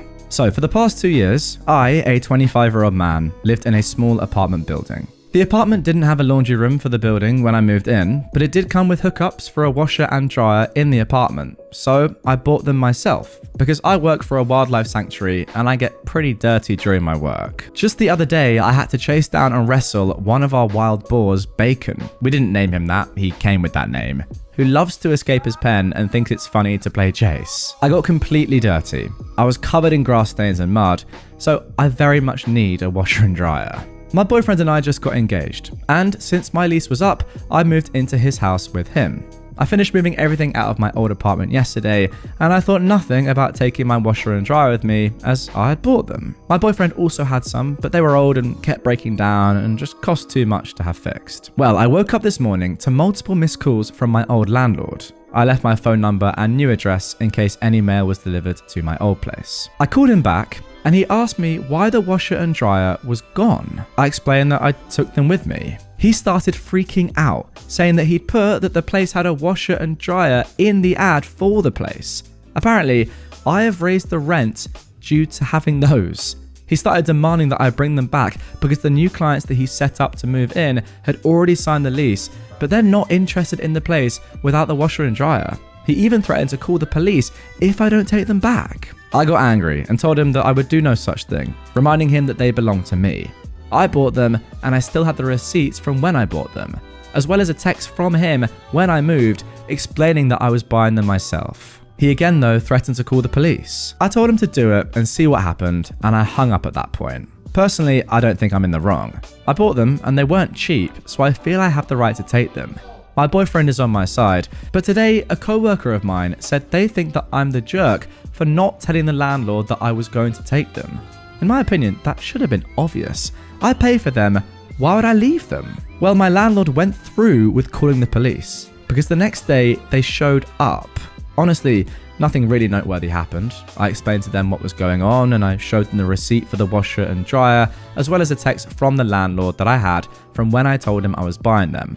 The cops took my statement and left. My boyfriend's father is a lawyer, and he's going to be contacting my landlord and sorting everything out. He advised me not to respond to said landlord anymore for the time being. Yeah, this is completely and utterly ridiculous, and to be honest, I actually understand why the landlord is so angry, because he knows he's clearly effed up here. If he genuinely thought for some stupid reason that you were going to leave the washer and dryer, then it does make sense to advertise the place as having a washer and dryer, and then yeah, you can probably raise the rent a little bit due to having those appliances. But why has he done that in the first place? It's so dumb. He's messed up so badly, now he's realised it, and he's coming after you. just to try and intimidate you, I guess, into letting him keep the washer and dryer. But, you know, as you said, they are legally yours. You bought them with your own money. You can obviously do what you want with them, and you have the receipts. Simple enough. You shouldn't even need a lawyer here. Just, you know, you gave the police the statement and you showed them the receipts. You're completely fine. The landlord, though, is an absolute clown. Patient's boyfriend is mad that he has to pick up his own Uber Eats. I work in a high-level hospital as an ICU nurse, and my managers are fantastic with staffing. Meaning, if you have a crashing, heavy workload patient, they'll make the other patient you have an easier one so you can focus on the sick one. For background, ICU nurses have 2 patients, and we specialize in critical thinking, whereas the tele floor is the normal part of the hospital that people think about and holds less sick people who don't need as much attention. So these nurses have 6 patients and specialize in tasks and prioritization. So the beginning of my shift after the report, I show my face and say hi to my less sick patient who is doing fantastically and is just waiting for transport to take her to her telebed. I say I'll be back at around 9 PM in 2 hours, unless she needs me for something. So this gives me time to stabilize the sick patient next door. Unfortunately, the sick patient in room 1 starts coding and the team is actively doing CPR. Crash cart in the hallway, 3 docs here, the whole team trying to save this young dude. My team is working on meds, intubating, keeping compressions going, etc., while I'm talking with doctors about what could have caused it. And I'm halfway outside the room for the healthier patient in room 2. She sees me through the window, presses the call light, and I ignore it, because I have, what should have been obviously, very pressing matters. Her boyfriend ends up opening the door and standing in the doorway to just stare at me with his arms crossed. Just to give them the benefit of the doubt that she could be concerned about her health, I say, "Is everything alright?" And he goes, and tries to lead me inside. Of course, I only pay attention to him when the docs go into room 1 to brainstorm on their own and assess where to go if we get the guy back. I look back through the window of room 1 and realize I can give them 5 seconds to make sure nothing funky is going on. So she says, "Can you get my Uber Eats order? It just said it arrived downstairs." I swear I could have had a stroke from high blood pressure at that moment. So I kindly say, "I'm sorry, I'm busy with another critical patient. Could you?" I looked at the boyfriend who's plopped in the recliner with his feet up, watching Netflix again on his phone. "Go and get it for her?" And he goes, "I'd rather not." Oh, good sir, you don't want to? You saw the mess next door through the window, me talking seriously with 3 docs, and the hot mess of people outside your room as we try to save a dang life. So I tell him, I can't. The entire team is actively trying to save someone, and none of us are available to leave. So either you get it, or I can have someone get saltines for you instead. He sighs, gets up slowly, and then says, "Fine, I guess I'll go get it then," as I turn to head back into room 1. The dude literally has to turn his shoulders to slide through the massive group of people. Still angry, he has to take 1 elevator down. When they get moved to another room at around 10 PM, he's speaking loudly on the phone to someone, saying things like the nurses are rude, they won't even get food for their patients, etc. The icing on the cake? She had just gotten off an insulin drip for being in a diabetic coma. Never met a more entitled person who put having to walk and get their own food delivery above someone else's life. Well, there it is. That is definitely the most ludicrous story that we've had on this episode so far. I mean, that is an absolute disgrace. I don't even care, right? And I don't mean this in a rude way to the guy that was obviously in a very life-threatening condition. I don't care if somebody is in a life-threatening condition. You can't ask a nurse at any hospital ever to go and get your food for you that you've ordered. That is just so dumb. Even if they're dealing with just, you know, standard patients that are sick enough to be in hospital but are doing fine. Why would you ever ask a nurse to do that? Unless you are literally on your own with no one else around to help you, and perhaps you've pre-agreed with them that you're going to order some food. Could someone go and get it for you? Ideally not a nurse. Then it's fine. But if you've got someone there in the room as well and they can't be bothered to go downstairs and get you your food, what's the point? And also, why are they even there in the first place? Are they not there to kind of give you support, look after you when you're in hospital? Go and get your food perhaps that you've ordered? Who knows? Absolutely crazy. Get your comments down below for that one, guys. Just insane. Now for our final story of this episode. This one I'm looking forward to. Thanks to Reddit, I stood up to an entitled Karen. What a title that is. I've been following various communities on Reddit for a few years now. To name a few, r/AmITheJerk, entitledparents, and of course, r/entitledpeople, as well as the website Not Always Right. wondering if people like that really exist or if it was mostly creative writing. I also wondered how I would react if I ever witnessed something like that myself. Well, now I know. A few weeks ago, on a bright Sunday morning, I was on my way to the zoo with my daughter, who is 2, and my niece, who is 2.5. I stopped by the grocery store for a picnic. I don't know what it's like where you live, but here, foods and drinks in amusement parks and other places are far too expensive. Yes, that is true in England and America, to be fair. I had the girls in the trolley and got in line to the cashier. The lines were long, but hey, life, right? The cashier was doing her thing while chatting with the clients, and I was minding my own business, talking with the kids and patiently waiting. Suddenly, I hear shouting and see an irate woman yelling at the poor cashier, who was visibly getting more and more upset. The client, an older woman with no distinctive features, was yelling like a banshee because the cashier dared to wish a good day to the previous client and basically be nice and friendly. And because of that, our dear Karen was running late. Again, it was around 10:30 to 11 on a Sunday morning. FFS. That's when I remembered all those stories. Those poor workers who were basically not allowed to talk back and have to take the abuse. And I decided to intervene. I have a very strong voice that carries loud when I want to. I asked loud enough for the entire store to hear, "What the heck is your problem? What kind of behavior is that?" I think the Karen was not expecting someone to dare to stop her tirade. She recovered and tried replying. I stopped her and told her that she was the only one holding back the line and that the cashier was doing her job and doing it well. In the meantime, the manager had arrived and had replaced the cashier, who was crying, with another worker and came to ask what was going on. Karen starts again. I let her rant for a few seconds and then gave my version of what happened in the most calm and sane voice possible.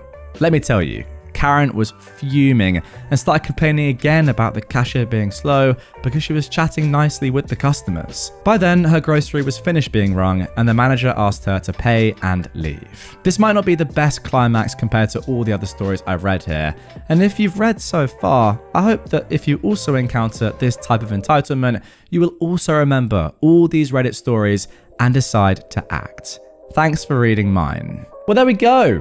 If you thought that me reading out all these stories every day was pointless, then you're wrong, as we can see. I jest, of course, but you know, maybe that is the learning from all of us here. You know, if you see someone that's actively doing or wronging someone, and there's no reason for it, jump in. We've seen so many stories, again, over the years, where people haven't done that, and it's a shame, isn't it? Because just one little act of intervention, like we've seen here from OP, can have a massive difference. Who knows? This woman, right, having a lovely day, this cashier, she could have really thought to herself, you know what, I'm done with this. If it's going to take just one person to ruin my day like that and cause me to cry, I don't want to do this anymore.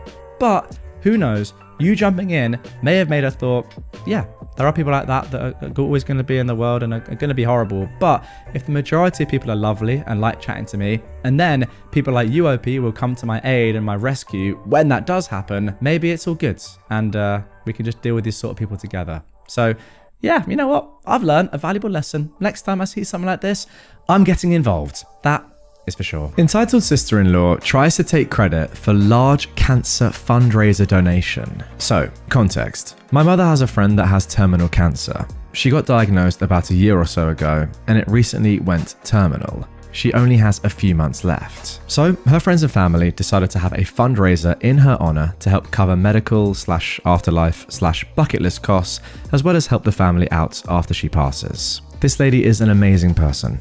Everyone in town knows and loves her. She's a hairdresser and has been doing my mum's hair for ages. My mum has been a big part of the planning and fundraising for this event. There are a handful of this woman's friends and family taking part in it.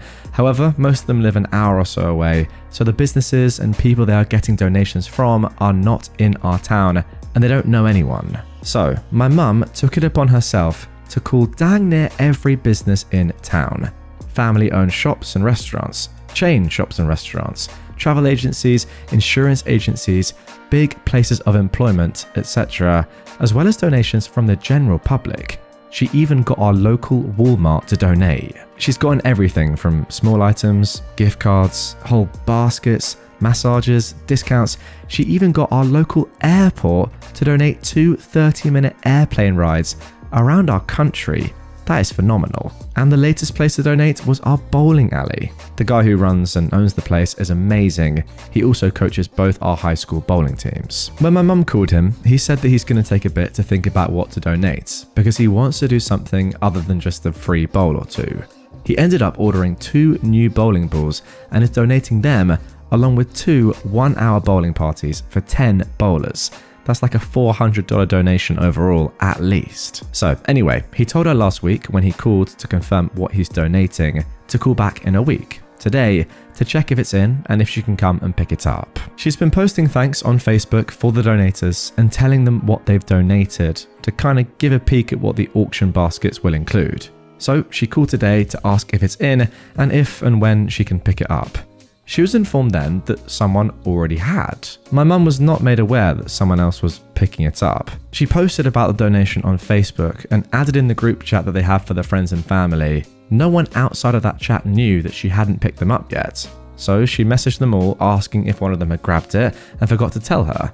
But they had no clue what she was talking about. We thought maybe some jackwagon saw the post and decided to take it for themselves. I called the owner and asked if he knew who picked the stuff up, and he said Janet. He said that since she was family, he thought that we'd sent her. My mum texted the group chat asking if anyone knew who she was, and it turns out that she is the woman's husband's sister.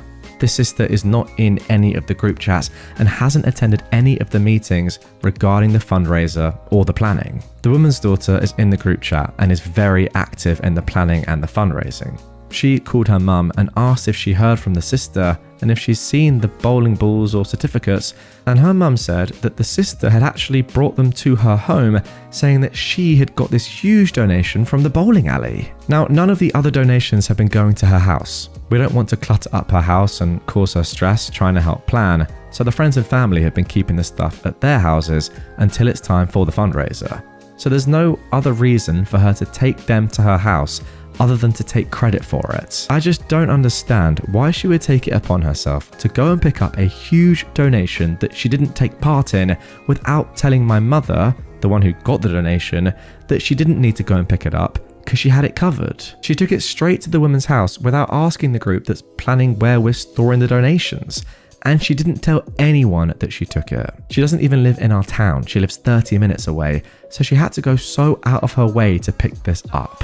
She took it to her sister-in-law's house, trying to take credit for this huge donation when she hasn't put in a lick of work for this fundraiser, and left us worried that someone else had just taken our donation and ran off with it. Honestly, after reading this, I kind of would have rathered it be someone just steal the donation and keep it for themselves. This, if anything, is worse.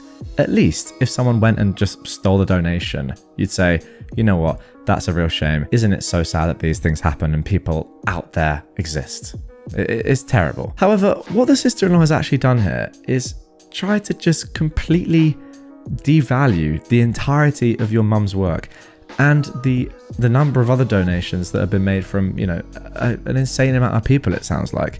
If she is claiming this as her own, what does that then mean for everybody else who's actually done the work? Do you kind of get what I'm saying? So yeah, although I'm sure you'll get the donation back and that's unbelievable, the fact that she has put this doubt perhaps into the woman's mind, into everyone else's mind about who's actually raising the money or what's going on here is crazy. It's so much more selfish than if some randomer had just stolen the donation in the first place.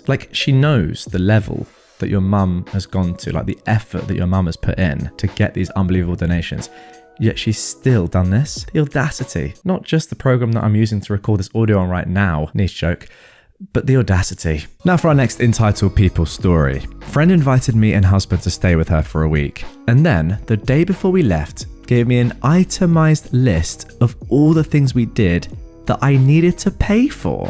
Okay, look, I get helping to pay for some things when you're staying with someone, but I was just blown away when she gave me this rundown list for things we did. She was my best friend. I'd known her since I was 8 and we're now 50. Sure, we've grown apart since then because now she lives in another country and I rarely see her, but she kept begging us to come and visit her and her husband. They'd put us up for our entire stay and even offered to throw my husband a 50th birthday party because we'd be there during his birthday. Quite honestly, if I invited someone to stay with me, there's no way I'd be asking for any money from them. I can't imagine doing that. I was going to give her some money for things like the room they paid for when we went to another city and stayed over, but there were other things that I was like, wow, really? But she didn't simply ask for some money, she actually gave me an itemized list of what I owed her. Half of everything we did. My best friend, and she listed things down to the dime of what we owed her. So here is the list. $152.10 for a stay at a hotel room in another city. Okay, this I get. $105 for gas, for them driving us around town and out of town during our stay to show us the sights. $90 for birthday food for my husband's birthday party. This I get as well, I guess. But if you offer to throw a party for someone, you don't usually expect them to pay for half of it. Yeah, sorry, I disagree with you there, OP. I do not get that at all. They've offered to throw the birthday party. That's like they're offering to pay for it as well. That's kind of what that means, no? $136 on car rental. When we flew to another island with them for a couple of days, I get this as well. All right, that seems reasonable. $21 gas, I guess for around town driving. Wait, so that's on top of the gas that they've already charged you for, what? $6.50 for parking. For freaking parking the car in the city for one day. Really? And then $27 for airport parking, when we parked the car at the airport before taking a flight to the other island for 2 days. Really? So in total, that is $537.80. I was just blown away by this. I would have given them a couple of hundred to cover the hotel room and birthday food, but actually asking us to pay for the gas to drive us around and parking is ridiculous. Especially the measly $6.50. And the fact that it wasn't just $500, but $537.80. They asked us to come visit, and then unbeknownst to us the whole time, they were tallying up all these things that we did to split the cost of everything. They came and stayed with us a few years earlier, and I certainly didn't give them a tally of the groceries they owed or the gas spent driving them around. You ask someone to stay with you, then you pay for things. I mean, what can I seriously add to what I've already said? It's just so painfully obvious. This is just not the way to treat someone ever. If you were inviting someone to stay with you, it's pretty much just kind of a given that everything is on you, right? Now, a nice person in that situation would definitely offer to pay for things and would pay for things. I think that's accepted. You know, at least pay for a nice meal out or pay for a trip somewhere or whatever. Contribute to what you're doing, the activities.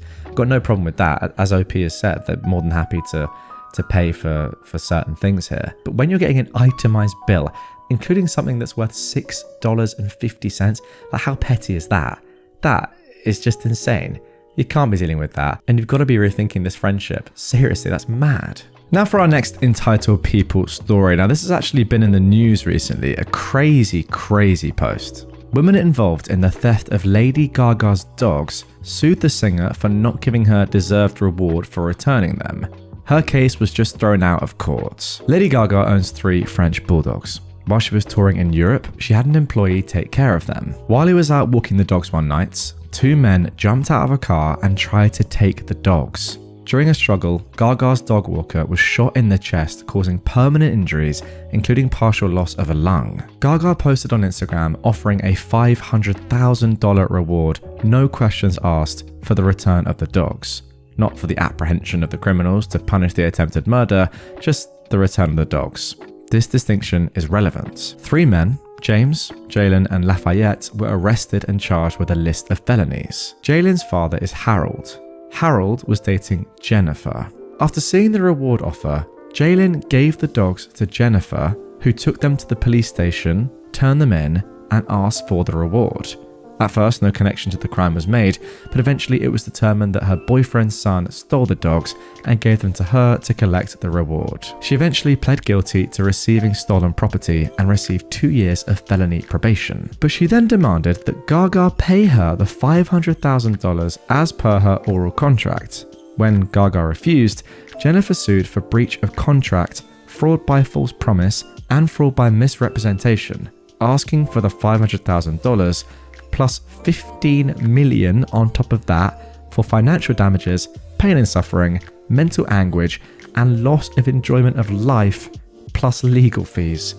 Wow. Her claim is that she would not have returned the dogs if not for the promised reward, and therefore was defrauded because she ended up with no dogs. To keep or to sell, this is unclear, and no reward. Wow, what a lovely person.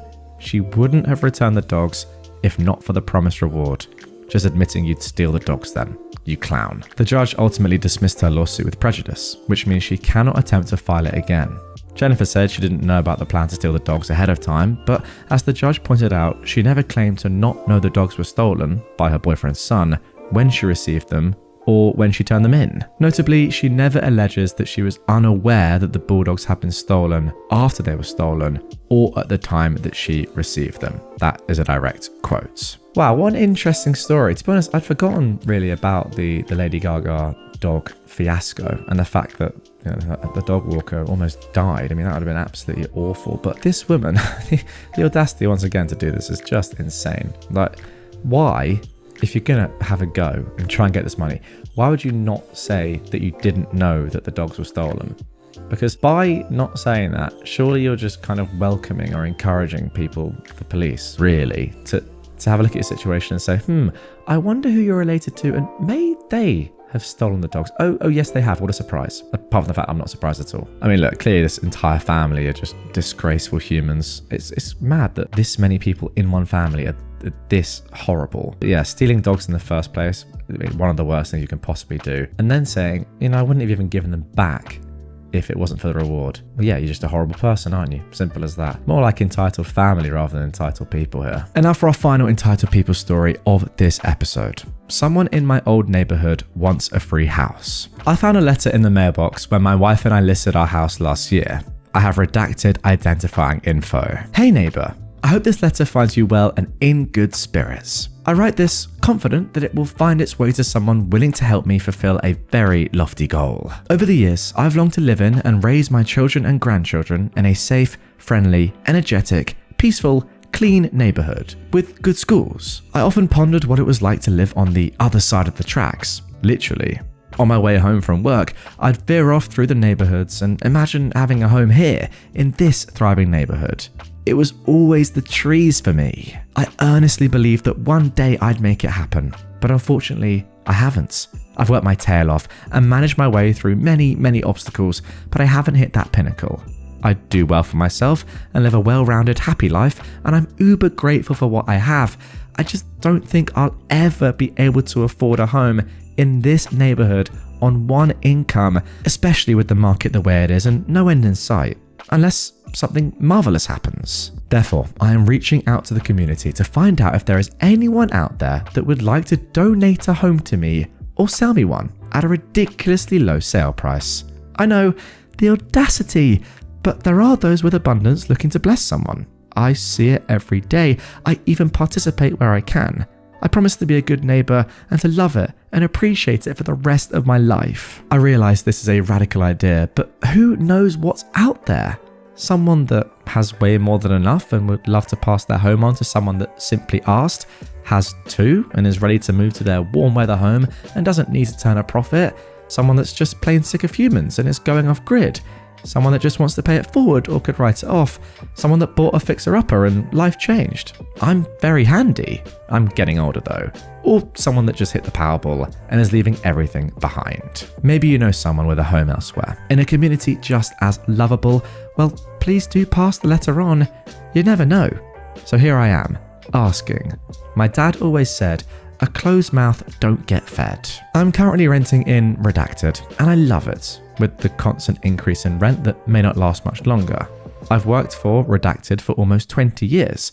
Well, when I started passing out this letter I did. Unfortunately, I was part of their layoffs this week. I've attended a women's group in the area for 15 years as well. All reasons that I've intentionally left my name out of this. I'm hoping to save face for now. I made an email for responses to this letter. Please, no hurtful or hateful messages. I've seen the nasty comments on the forums, and I assure you that I am a good person with a good heart and good intentions. I'll provide you with my full name, address, references, background check, no resale contract, you name it, should you find interest in my request. Otherwise, thank you for simply reading my letter. So long for now. Turns out there are roughly 15,000 homes in this area, so I have a lot of work to do. Serious inquiries only, and then they've put the email address. You know what? I'm going to give a controversial opinion here. I see absolutely nothing wrong with this. In fact, I quite like it. And I know the voice that I used there when narrating this was a little bit silly, a little bit entitled as I tend to do. But genuinely, what's wrong with this? It's not harming anybody. This person shot their shot, and I say fair play. Who knows? If they have the time and the money and the effort level to print out a piece of paper with these words on and put it in the letterbox of 15,000 homes, then fair play. Maybe they'll get lucky. Who knows? I mean, what are the chances? You might find someone, I mean, sad though it may be, an elderly person that is on their way, for want of a better saying, has no family. I mean, this is quite sad actually, but go with me on this. Has no family to really let their house to. And they just say, you know what, yeah, sure, have it. And what do? We work all our lives to be able to buy lovely houses in lovely neighborhoods. If you can circumvent that and shortcut that by doing this, I say power to you, my friend. You know, this is the sort of sideways thinking outside the box that has amazing results. Now, that being said, it probably won't, let's be honest. But if there's a 1% chance that this comes off, even if there's a 0.1% chance, what are you really losing apart from a little bit of time? You're not losing your face, as you said, because no one knows who you are. Personally, I love it. I don't even think it's that entitled. I think it's just a fair request. I know a lot of you guys in the comments will disagree with me.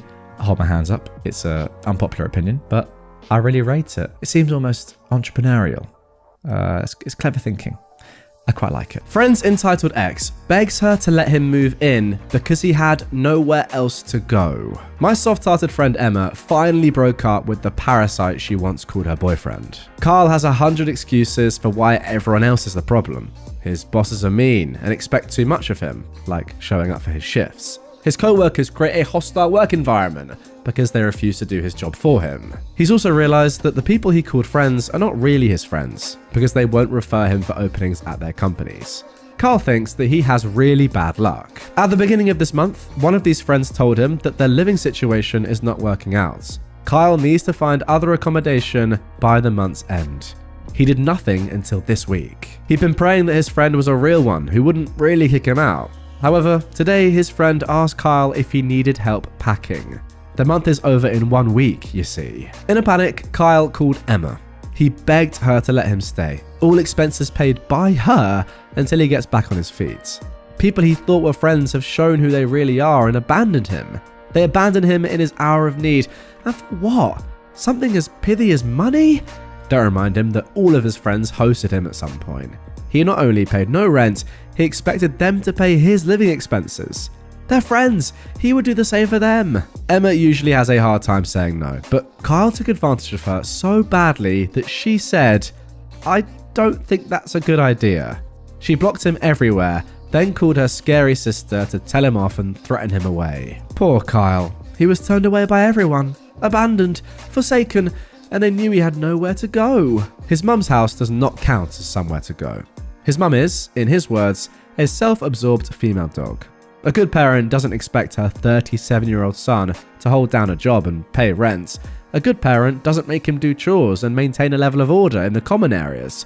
A roommate wouldn't even expect this. Dropping the sarcastic tone, I am so proud of Emma for not falling for this. I hope he gets his life in order now, but even if he doesn't, at least it's not my friend's problem. Well, it sounds to me, guys, as if this man is just more of a child than a man, really. He's 37 years old, he can't look after himself and expects everyone else to do things for him. I mean, the point about him not even being bothered or not even seeing it as his duty to help with communal areas in a house is crazy. I mean, who says that sort of stuff? Who believes that? But I will say fair play for Emma for standing up for yourself, because I can imagine if you are, I don't want to be rude, but someone that is a bit of a doormat a little bit sometimes, as in someone that, likes to please other people. A people pleaser is a better way of putting it, especially when you're in a relationship with somebody that, you obviously were in love with at some point. It can, I imagine, be extremely hard to say no to somebody, even if you've broken up with them and you're moving on, because that's just the sort of person that you are. On the whole, a positive trait, by the way. I do like those sort of people, but sometimes they can be a little bit too, naive or kind of welcoming of other people when they shouldn't be, perhaps too trusting. Who knows? Nonetheless, fair play to her for saying, you know what, no, at this point, it's gone too far. You're done. Get out of my life, you man-child. Let's move on. Now moving on to our second Entitled People story of this episode. Now this one is actually quite a similar topic to the first. Entitled X ghosted my friend then demands a room in our house. This isn't my ex, but my best friend's ex. She and I have been friends for years and live together now. And now we live with my parents, who adore her like their own daughter. I got her permission to post this. So, my friend, who is 30, came to the US from Latin America at 19 as a student. She also started dating her ex, who is 29, after many years of hanging with each other, both during vacations and online. I've known them both since high school, and they seemed good together. She tried to convince him to move in together a few years before their breakup. He was living with his parents, who wanted him to leave. At this point, she'd already finished college and had a job in the US that granted her a visa. He'd quit college and worked part-time. From what I can gather, he didn't want to leave his parents' place because free food and no rent. So instead, she asked me if I wanted to move with her so we could afford a bigger place. I said yes, and we moved together, adopted a cat and a dog, and pretty much became Grace and Frankie, whoever they are. Let me know in the comments down below. Clearly a cultural reference that I don't get. Not for the first time. Around the start of the pandemic, things got bad for them. This is what I was told and what I saw. They never talked or hung out or anything. I was in a breakup at the time myself, so I wasn't really on top since I had my own issues, but my friend cried so much. She didn't even get a happy birthday. After a year of no contact, she assumed the relationship was over. She changed all her social media to single, which you could see, took him off her emergency contacts at work and at her doctor's, and just moved on with her life. Wait, so he ghosted her for a year? That is mad. You ghosted his own girlfriend. What? This year, my stepdad's health has gone downhill, and my mum needs help caring for him. She works full-time as a therapist. I work from home and my job is very flexible. So I put in the idea of all of us living together and I'll care for my dad. Eventually my mum too. My mum loved the idea and asked my bestie if she wanted to move with us too so we could all be together, and also because at this point I can't see myself not being in the same house as her. We've come to terms as being single ladies. Heck, we've joked that one of us should adopt and we'll become a parent/aunt dynamic. And now the joke is more serious since I'm considering it and she's incredibly supportive. No, we're not dating, she's straight, I'm bi, we're just incredibly close after all the BS we've lived through together. We found a perfect house. 4 bedrooms, 2.5 bathrooms. Enough space, a yard, everything we need. And we got it after a bunch of difficulties and arrangements. Since I don't have immediate plans for adopting yet, I have a ton of paperwork and years of planning ahead. We made the extra room into our office/gaming hub. We both work at the same place. Totally not on purpose. They were hiring and we both needed visas. And as proud first-time homeowners, we posted pictures. Her ex, who by this point has been MIA for 3 years, messaged her saying he was so excited to move into the new house. She told him this was her house with me and my parents. He said since they were a couple, she should kick me and my parents out so that he could move in. I want to point out that my parents bought the house. We, my friend and I, will pay them our parts over the years, and if she decides to move out, I'll finish paying and I'll buy her part out. This is all in paper and signed. So she obviously told him that he was not moving with us and that he ghosted her, so there was no relationship. He went on a tirade that he never broke up with her, that she was abandoning him, that she never cared about him, etc. That made me angry. I took the phone from her and I told him that he could live in a bear cave for all I care, but to leave my friend and our house alone. He went ballistic and began calling us some names, referring to the LGBTQ+ community that would probably get this post flagged, so I'll leave that to your imagination. My friend started crying and I was absolutely done with him. I never thought he was abusive, but my friend confessed to me that this was not new. He always had issues with the two of us living together and accused her, often, of cheating on him with me. We ended the call and I told her that she needed to block him for her own sanity's sake. She deserves so much better than this man-child. She got me to leave my abusive ex when I was in high school. She took me to the hospital when he beat me up and called my parents. My friend is my family, and I'll be dead before I let some idiot with commitment issues make her suffer. Since then, he's gone on a major campaign in our friend group to say that my friend abandoned him and left him homeless, since apparently he cancelled his lease after he saw we bought a house. Okay, so he's just a complete idiot then. He also claims that we're lesbian Satanists that probably abuse our pets and are mooching off my parents. Most of my friends know the story and know that my friend and I moved together first out of necessity, then we just don't see ourselves not living together. So yeah, my friend's ex is a nutcase, and if he ever gets close to her again, I will personally give him a free vasectomy. Alright, now interestingly, we actually do have an update from OP. Let's get into that straight away. Hey everyone, a bit quick on the update, but some people asked if our friends knew where the ex was hiding for 3 years, and I was actually curious. Since I was down for the count at work today, I had time to check with my friends and find out more. Apparently, my bestie did ask them, but they didn't know. From what they tell me, he kind of got back into everyone's life in the last year or so, but he was part of the group because they were besties' friends, not really his. I don't personally know many of his own friends, to be fair. I did track down the ex's sister thanks to social media, and I poked her for info. She's actually very nice and has always treated my bestie right. I told her what our brother did, and her response was very interesting. Apparently, the ex was dating other girls until his parents decided to move outside of the US. He's now living on a friend's couch. The last she heard was a couple of days past when they went out for coffee. He was saying he's got this brand new house and was going to be moving in this week. As far as she knew, my bestie begged him to take her back and let her live in his house. I did correct her and said that no, the bestie is living with me and my parents in our new house. Her reaction was, of course he lied, and she just thanked me for letting her know he was BSing. Aside from that, I do want to report that we're safe. He doesn't know where we live, and most people don't because we're not really ready to open Pandora's box and have friends come over.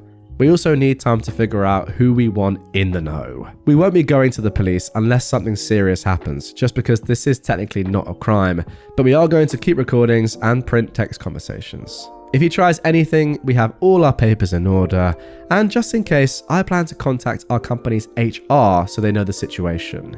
The company we work for can provide us free legal counsel if things get bad. Now this one is a little bit like the first story, but just a bit more insane if anything. I mean, ghosting someone for 3 years and then saying, wait, what do you mean it's not my house? We're together, right? Like, you've not contacted them for 3 years. How has that come into your head as a genuine thought? That's insane. I mean, I thought the first story was pretty mad, but this is just another level.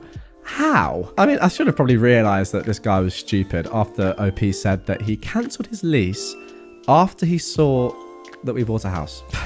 It's two things that don't really, go hand in hand there, to be honest with you. But I mean, fair play. I mean, I kind of rate this guy's delusion. It's just a crazy level of belief, or just, I don't know, being mental. Really? 3 years of ghosting and then saying, can't wait to move in. Fair play. I want that sort of courage. I really do. I admire it, if anything. Let's carry on. Entitled neighbor leaves a note on my car every single week. I live in an apartment building with no parking, so I have no choice but to park on the street. My street also has a school on it that prohibits parking on its side Monday to Friday until 6 p.m.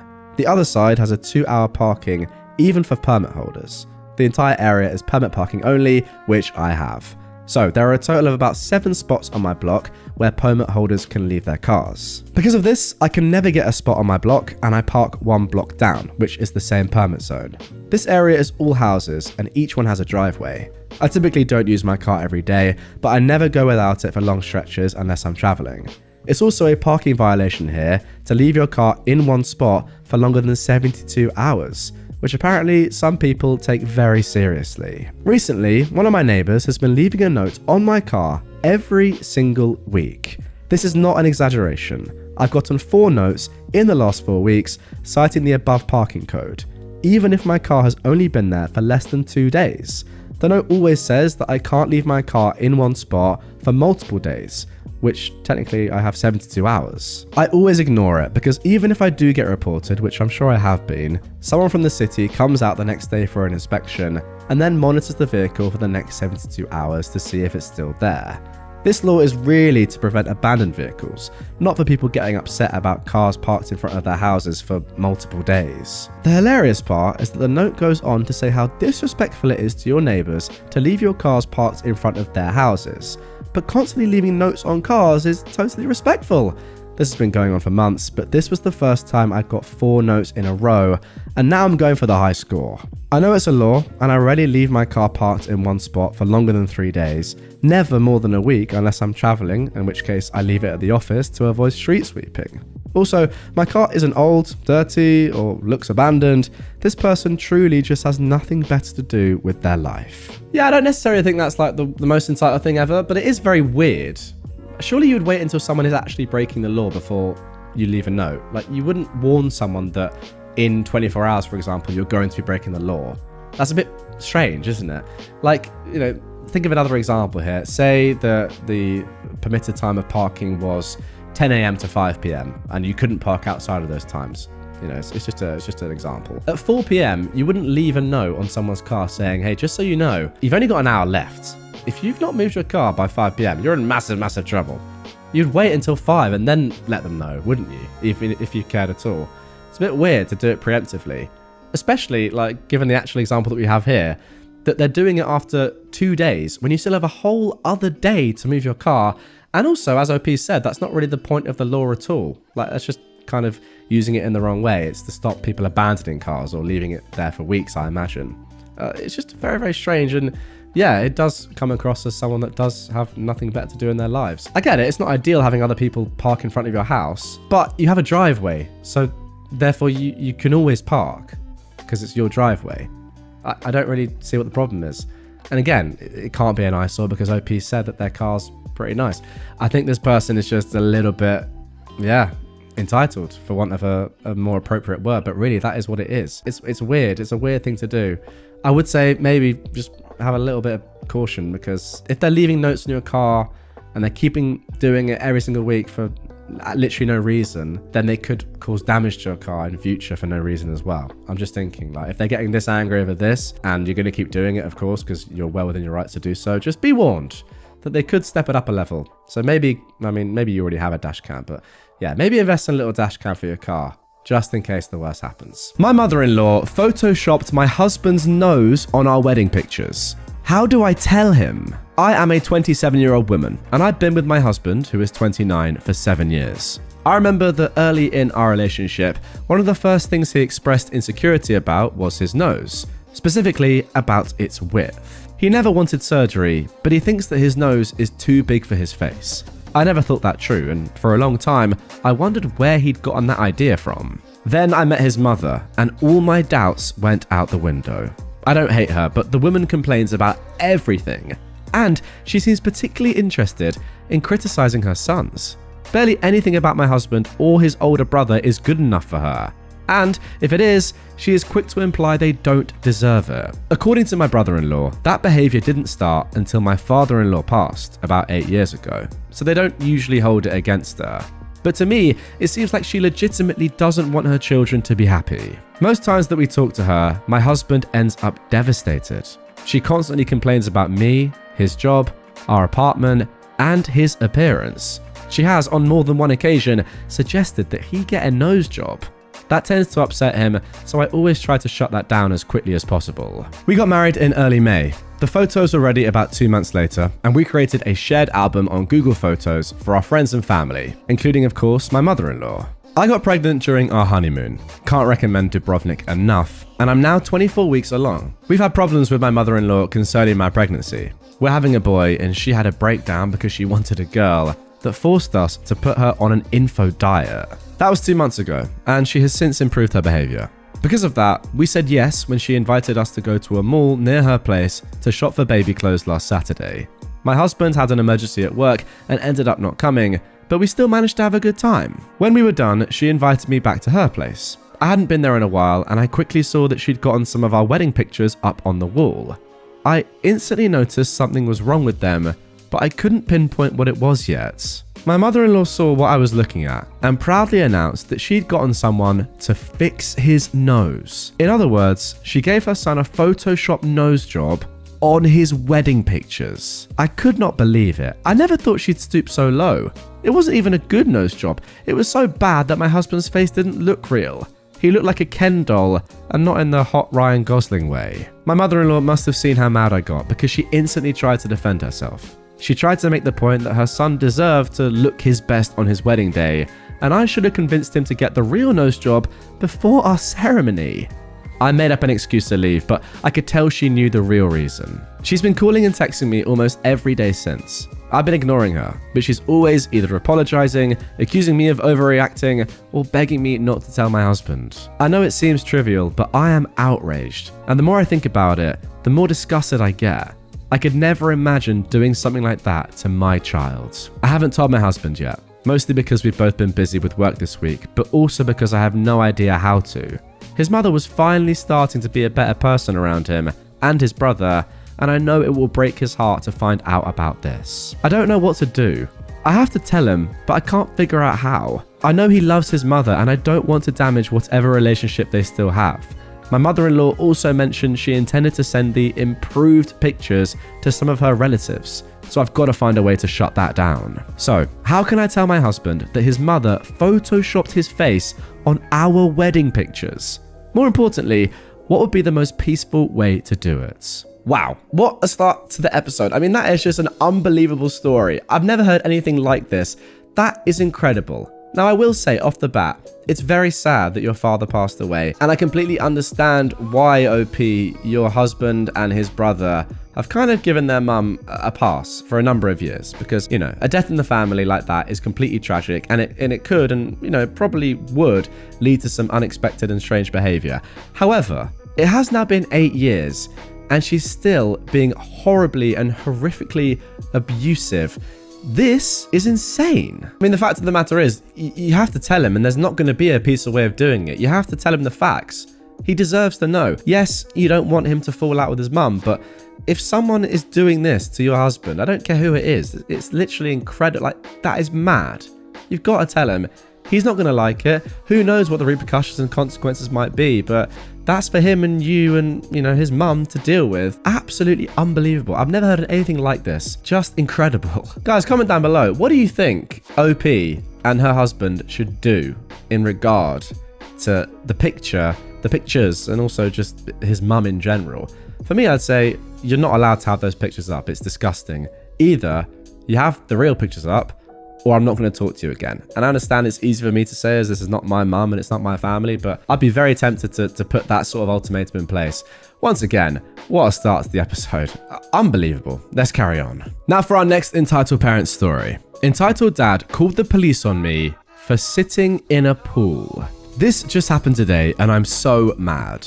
I am a 28-year-old man and I'm autistic, and I just wanted to spend some time relaxing in our local swimming pool. I had black goggles and I like to swim underwater. I also like to simply rest against the poolside and chill.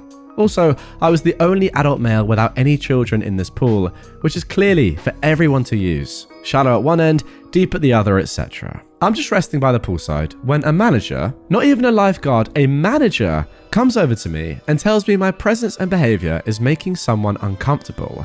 He explained that somebody had complained that me diving underwater and simply sitting by the side of the pool was apparently unacceptable, because I was apparently doing this to peep on children. He told me this in a non-accusatory tone and seemed to sound as confused as me about this. Okay, well that's good at least. At first I thought I was upsetting some over-worried parent, and being a parent myself, I felt horrible. I explained that I was just relaxing by the poolside. I offered to take off my goggles to put them at ease, and I even wanted to apologize to this person. The manager seemed to accept this and presumably went back to the parent to let them know I was sorry for upsetting them. About 10 minutes passed and the manager was back, telling me the police had arrived. I was shocked and asked if it was about me. The manager said yes, and that they wanted to talk to me. This is when I meet the entitled dad for the first time. Big guy, maybe early to mid 30s, and pretty buff looking. This is the only time he spoke to me, and all he said was, "You better go quietly or I'll tell everyone here you're a pedophile." He walked away before I could reply, and the manager led me out the pool. I felt tempted to flip this Kevin the Bird as I walked by, but I kept my cool and just left. I get to the locker rooms and 2 policewomen were waiting. Fortunately for me, they were really nice and friendly with me the whole time. After grabbing a towel, they started asking me what happened and what I was doing. I was honest and told them I was just trying to relax and had no idea that I was upsetting this person just by being there. I even told them I was autistic, which led to one of the officers telling me they had a family member who was also autistic. They then asked me for my details to run me through their database. While that went on, the entitled dad walked by and one of the officers asked to talk with him. He agreed and they went elsewhere. I got changed back into my clothes, and as I was coming out of the changing room, the entitled dad was in my way with his back to me. I couldn't quite hear what he was saying over the other people in the room, but I did hear him rather loudly order his kids to stay put while he went to get changed. He walked off without seeing me and I left the locker room. The police stayed with me in the lobby until their database came back. Of course it came back that I had no history of crime, and the gym staff had told the officers that I had no history of disturbing other people, and I was free to go. However, the entitled dad was hanging around near the back of the lobby watching me. The police saw this too and offered to give me a ride home since I'd walked to the gym. I accepted since I was pretty shell-shocked by the whole ordeal, and I was worried that this guy would try something on my way home. In all, this was a really scary experience, and I'm still shaking typing this. I'm just glad the manager and the police were professional enough to let me speak my piece. I should mention there were other parents in the pool who didn't care about my presence. Another dad and his kids were playing right next to me, and he didn't care. Now, good news on this one is that we do have an update. I went back to the gym today to see if the same manager was on duty. Thankfully he was, and he took me aside to explain his perspective on things. I'll call him Mike. Apparently, that Kevin seemed to be trouble from the start, being very irate with Mike as well as other staff members. The only reason it wasn't the lifeguards dealing with him was because they were scared of him. Being 17, 18 years old, this guy was an early 30s looking buff man. Even Mike, roughly the same age as the Kevin, was concerned with his behaviour, thinking if he got near me, we'd end up throwing hands. When Mike first told him that I'd offered to leave my goggles off so I wouldn't dive underwater, that apparently wasn't good enough. Then when the police arrived, Mike had actually just told them he was concerned for my safety, nothing about the pedo accusation. No wonder they were so nice. I then asked Mike if at any point he thought I really was a threat to the kids. He laughed and said no, saying that when I'd mentioned I had kids of my own, the fact that I'd offered to apologise and attempt to de-escalate things, he could tell I wasn't dangerous. He was thinking more about me being safe than whether or not I was a threat, and the police seemed to think that way too. At one point after I left, the Kevin got mouthy again, and a receptionist chewed him out for his actions. I wish I could have seen that. Then Mike asked if I'd made it home okay, and I told him about the police giving me a ride. Their car wasn't inside the building. He was relieved and hoped that this event hadn't put me off coming back. I do plan to come back to this gym now, since I can count on the staff to have my back. But yeah, everything is cool now, and everybody knows what an idiot that guy is, so I don't think I'm in any further trouble anymore. Oh, and to answer why I left, I was given the choice as to whether to go or not. Nobody actually told me to leave. I was planning on leaving a few minutes before this encounter anyway, so I didn't mind too much. It was only when the police officer caught the Kevin staring at me that they offered to give me a ride. Okay, so let's be completely honest here. Realistically, this man is wasting police time, right? OP has not committed a crime or been anywhere near to committing a crime. What they're doing is completely within the rules of not just society, but also, you know, the pool and the gym, and yet he's had the police called on him. If that's not wasting police time, I don't really know what is. There's not even a semblance of a crime going on here. He's just swimming in a pool. Simple as that. Like, he's not being creepy either.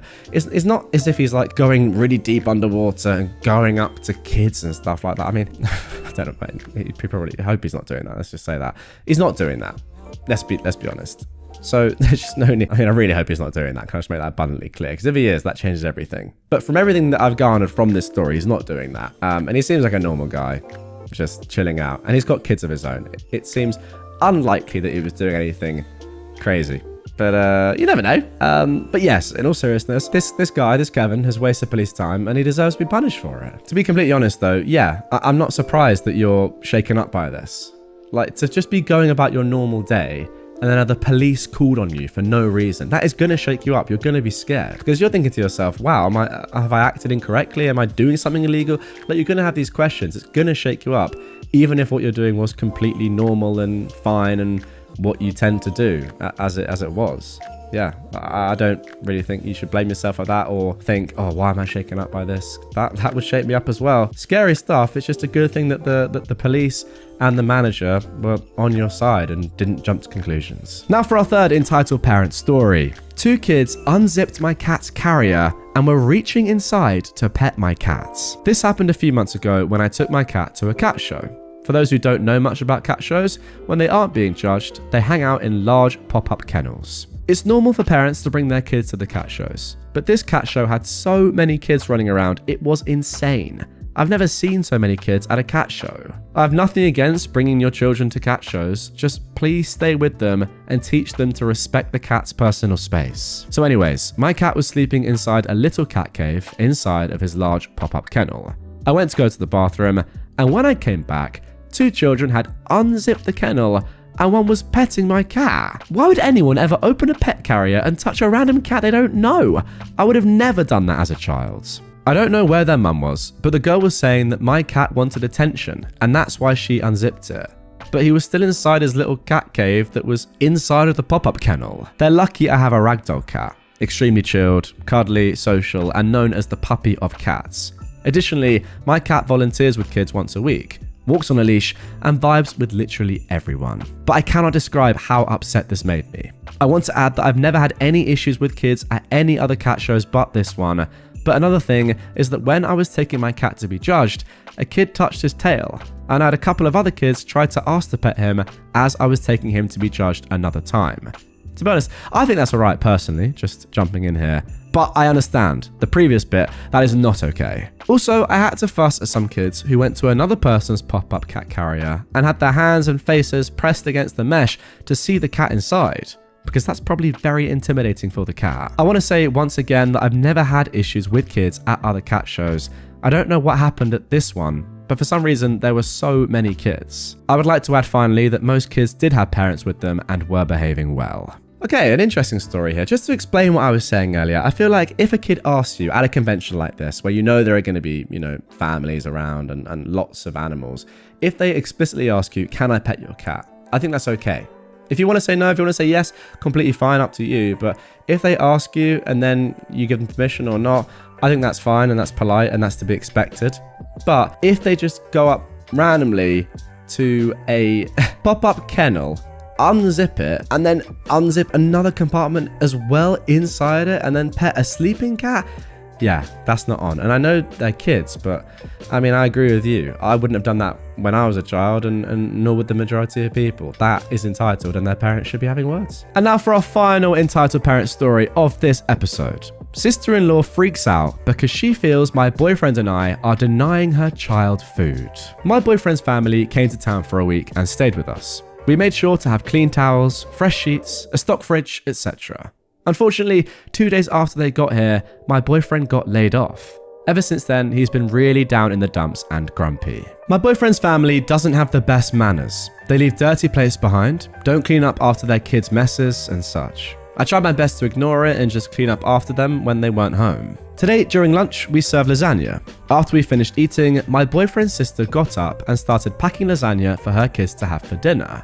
She packed what her kids left over and was adding more on top. They weren't going to be spending the night with us, so she wanted to have a quick and easy dinner ready for them. I told my boyfriend that if there wasn't enough lasagna left, I can order him dinner and to not worry. My boyfriend got up and asked his sister how much she was taking because he wanted to make sure that him and I also have enough food for dinner. Again, he's been very stressed about money since getting laid off. I mean, that is understandable. She screamed at him, "How dare you deny food to my child?" and picked her things up and left. Everything escalated out of nowhere. She packed her things and went to another rental. She felt like we were denying her child of food. I began crying and ran to my room because, unfortunately, I don't do well in these types of situations. I grew up around an emotionally abusive family, and these events are really triggering for me. She told my boyfriend that she did not feel welcome, and she felt like we were being rude to her. So am I at fault for making her feel unwelcome? Or is she just an entitled parent? She said that I was super rude for making that initial comment in the first place. The one where I told my boyfriend to not worry if we do not have enough food left. A simple conclusion for me here is that your boyfriend's family simply sucks. I don't think I need to say anything else other than that. Am I missing any details here? You guys let me know in the comments down below. For me, that is the conclusion. There's nothing more to say. We can get into we can nitpick through the story, but we don't need to. It's just, she's a joke of a woman. Simple as that. Parents brought screeching baby to Five Nights at Freddy's. This happened a few hours ago and I am still fuming. I went to see Five Nights at Freddy's last night since it was sold out on Friday and at every theatre by me during the daytime. I found a theatre by me that was showing Five Nights at Freddy's well until 11 PM, so I figured it would be dead.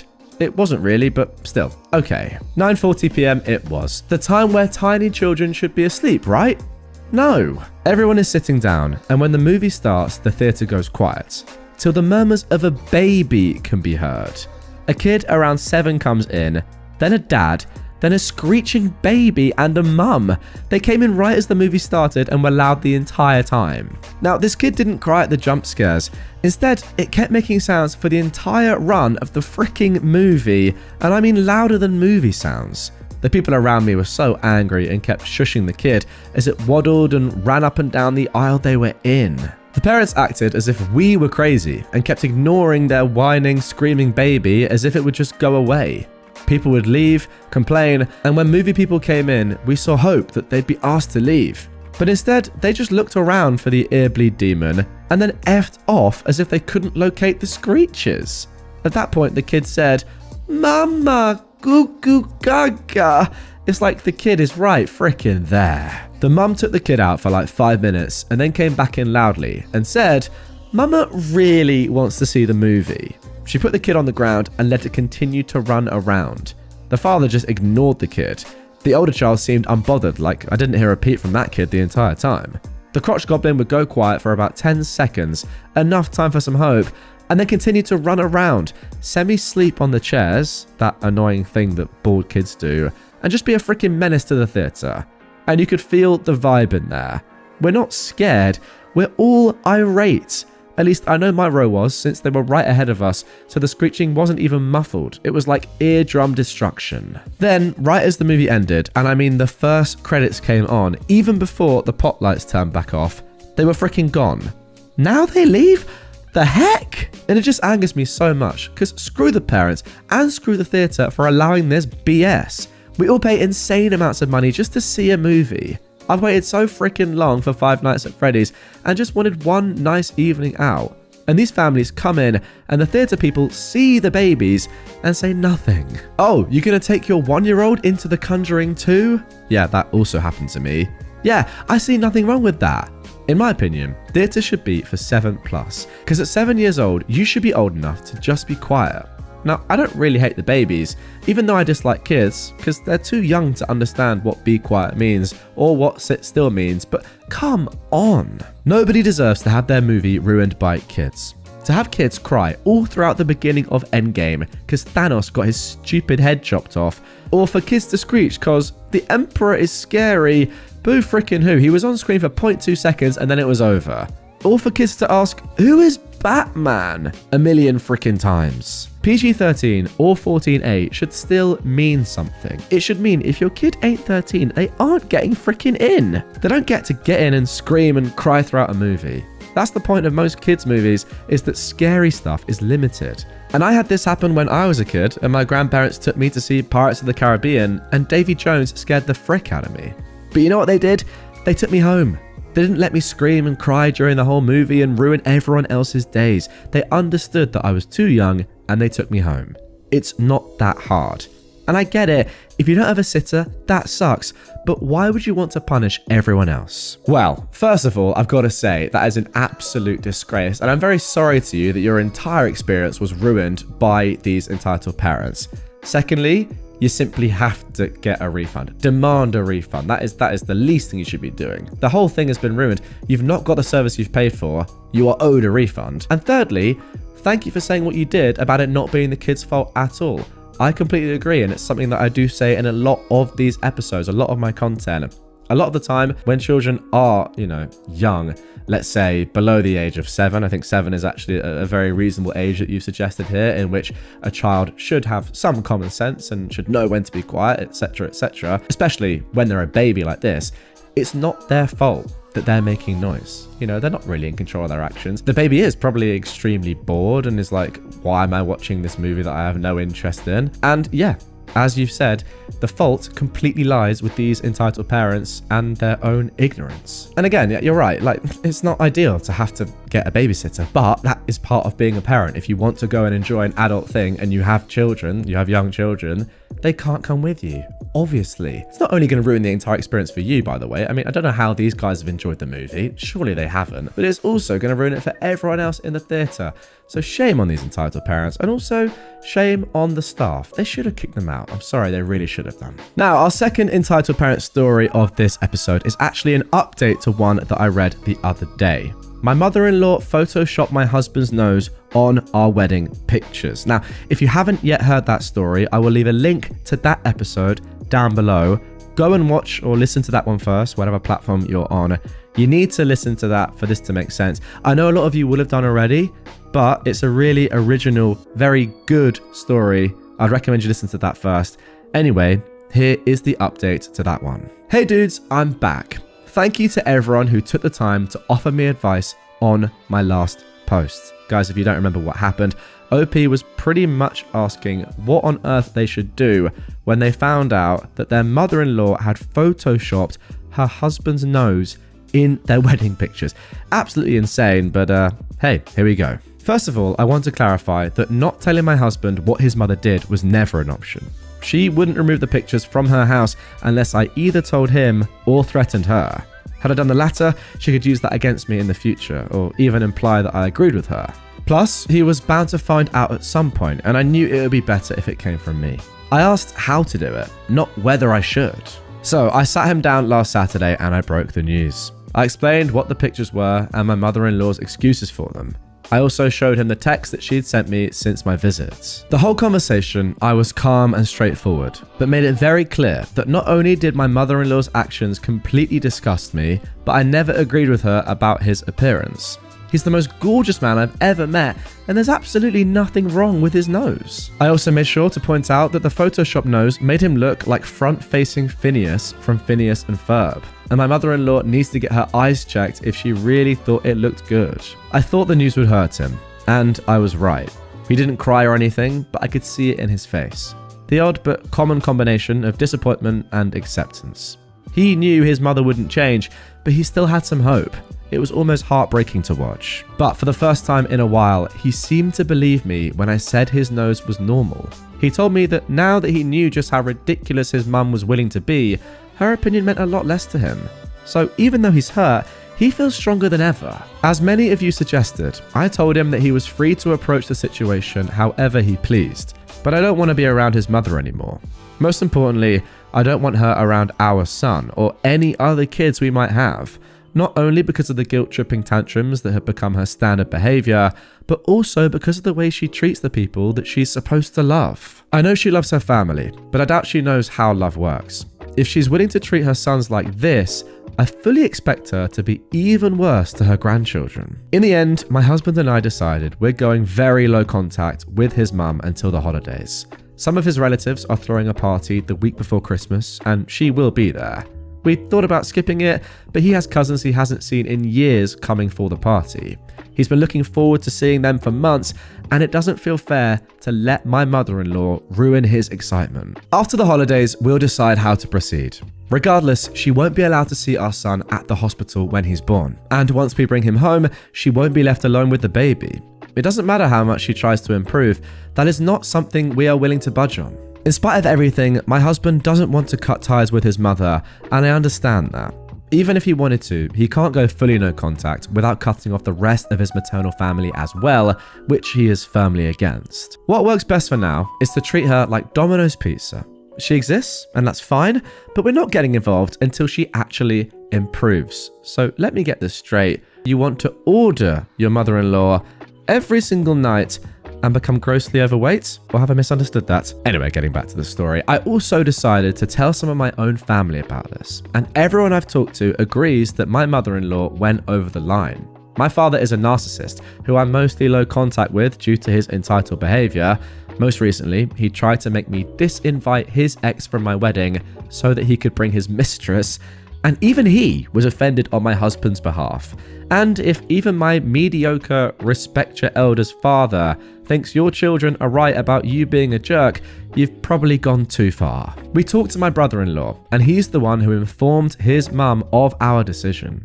She didn't take the news well. She's now trying to call both me and my husband and keeps texting apologies and promises to take the pictures down. We're ignoring her. My brother-in-law visited her yesterday, and apparently the pictures are gone. She believed that was enough for us to forgive her, but he clarified that there is still a lot of work that needs to be done. Before anyone calls us dramatic, this isn't just about the Photoshop. This is about the damage she's caused in both her sons' lives. I was abused in a similar fashion in my teens by my dad's ex, and I refuse to allow my child to grow up believing he's anything less than beautiful.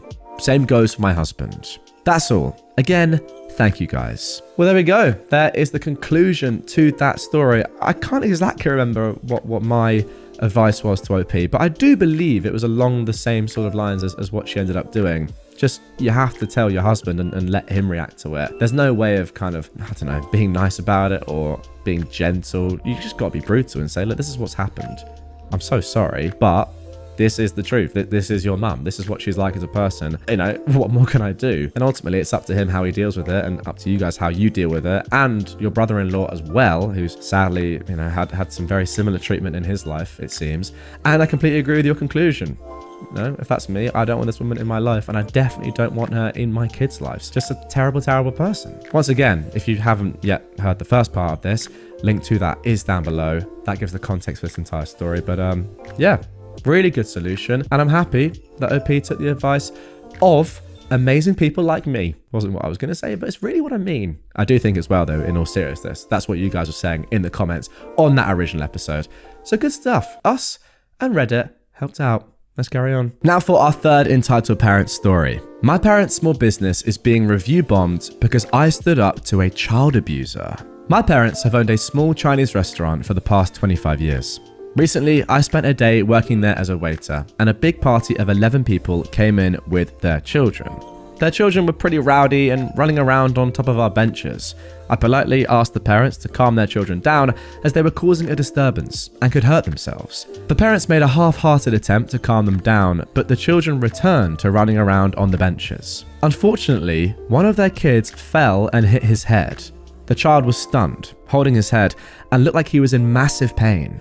Others came to his care as well as his mother, but the father told his child to get over it and to suck it up when the child started crying, all while he attempted to rush out the door. He didn't even try to look after his kid when he got hurt. I watched all of this silently until the father was pushing his kid to get out of the restaurant. At that point, I had enough and told the father he could try being more empathetic to his child. He told me to mind my own business, and I continued to repeat how his child had just hurt himself and that he needed attention rather than neglect. The father just kept repeating, "Mind your own business," as his friends and family were holding him back from approaching me. I was behind the front counter the whole time. I spoke sternly and never swore. I tried to be as professional as I could while trying to make my point. Now they're review bombing my parents' restaurant, and I can't help but think it was all my fault. I've tried responding as the business with context, but they keep deleting their review whenever I respond, and they keep writing new ones, saying that I deleted their reviews. Is there anything I can do to prevent review bombing? I don't want my parents to suffer because of my actions. Thank you for any responses. Now here is the context that I replied with for their reviews. So in quotation marks, some context. This customer's child fell and hit his head. He was stunned and was holding his head. He looked like he was in a lot of pain. The father's response was to tell his child to get over it, suck it up, and to rush out of the door because he wanted to go home, all while the child was not responding to him and others were coming to his care instead of his own parents. The mother did rush over. Our waiter asked the father to be more empathetic to his child, who had just hurt themselves, in a confrontational but in no way physical or aggressive manner. Yes, our waiter did become confrontational, but in no way was he physical or aggressive to the customer. Our waiter stood behind the counter at all times and didn't swear. He spoke sternly to the man, asking him to be more empathetic to his child. The man in turn had to be held back by his friends and family from approaching our waiter. The customers were also previously warned by our waiter not to let their kids run around on top of our benches as it could be dangerous. The parents made an attempt to tell them to stop, but sometime later, the children were back to playing on the benches, and one unfortunately hurt himself. Now then, this I think is actually, I think this is a really, really tough spot. What do you do here? I think there's just like so much that we need to unpack off the rip. First of all, I don't actually like quite a bit of the word. Well, I mean, the word confrontational, I just don't think you should put that in your review or in your context reply to the review. It's just not ideal, I don't think. Nor do I think as well that you should ever really admit that a child has been hurt in your restaurant. I think, instead of saying confrontational, you could say something instead that was just, you were verbally direct. Or confrontational has negative consequences, right? It sounds aggressive. I wouldn't do that. And yeah, I just don't think that even with context, you should ever say that a child has hurt themselves in your establishment. But apart from that, I don't really know what you can do. If someone is review bombing you, this can't be an uncommon thing, right? This must happen in places. I don't know what really you can do other than say that, look, this has been a successful restaurant for, a quarter of a century. You have lots of other positive reviews, I hope. Ideally, these, a small amount of negative reviews won't drown out the whole host of positive reviews and kind of, feedback and love that there is for the restaurant that there has been over the past 25 years. I don't know. I don't know. If you guys are in the restaurant business or just in sort of, have a shop or work in a shop or deal with kind of negative reviews like this or review bombing in the past, what do you do? Like, is there something you can actually do? Can you ban someone or block an IP from posting reviews of your establishment? Can you report it to the website on TripAdvisor or Trustpilot, wherever it is? I actually don't know. I don't know. It's a really tough one. I don't know what to do, because part of me is also thinking that you have kind of intruded. Is it your job? Is it your responsibility? As much as you might want to say that you should be empathetic to your kid, he's not your child. It just isn't. And is it your role? You're not just kind of getting in someone else's business there, telling them how to parent their child. Ultimately, the mum is looking after the kid. Other family members are looking after the kid. The dad just has his own way of doing things. I don't think that's abuse, by the way. I think it's a very, very strong word. I think it's perhaps a little bit neglectful, but I don't know. I don't know if it's even that, to be fair. It's just his way of parenting. The kid's being looked after, and ultimately it was their own fault that they got hurt. It's a tough one. It is a tough one. I don't know. Again, I'm not entirely sure. I think I need to go through your comments on this one, guys. Enlighten me. Help me out. Clearly, you can see that I'm all over the place there. So get in the comments, let me know your thoughts, and yeah, let's discuss this more openly, because I clearly am struggling. Karen demands I drive 24/7 to bring water to their rental house. I own a hot tub repair and maintenance company, and one of the services we offer is hot tub water refills, where we truck in the water to fill the tub if the well at the house can't produce enough or if there is a requirement. One of the wells at a home I service went dry. This happens, and it is a backup 500-gallon cistern. So the property manager asked if I could fill their tank. I said, yep, no problem. By the way, the well does still produce water, it's just not as much as needed. So usually if you can augment the tank, then the well will recover and you're good. At the time, my truck was in the shop, so I borrowed my parents' SUV, hooked up my water trailer, filled up the tank, then transported it to their house. I would have normally declined, but the property manager was desperate and I'm the only company in town with water transport equipment. The house is then all good to go, and the Karen of this story, who is renting that property, is set to arrive that evening. Just a day and a half later, the house has run out. The property manager called me and asked if there was anything I could do, if I could just take a look. It's Sunday, the bulk water fill location is closed, and I had no truck or ability to tow. For what it's worth, the property manager offered a new house for them to stay at, but the entitled parents didn't want a different house. So I took a small load of water over with my 1958 Jeep. I filled my small tank and trailer at my house and brought over 275 gallons. This was a total pain in the butt. Once I arrived, the entitled grandmothers come out and immediately start asking why I didn't bring 500 gallons and when I'm gonna go and get them some more, because apparently they had 18 people staying there and they all needed showers. It's a pretty big mountain house. She told me that they expect me to drive round the clock delivering water for their entire stay. By the way, when I can't fill at the bulk station and I can't use my full-size trailer, this is all a total pain in the butt. It takes 40 minutes to fill the tank at my house, 20 minutes to drive, and then 40 minutes to transfer.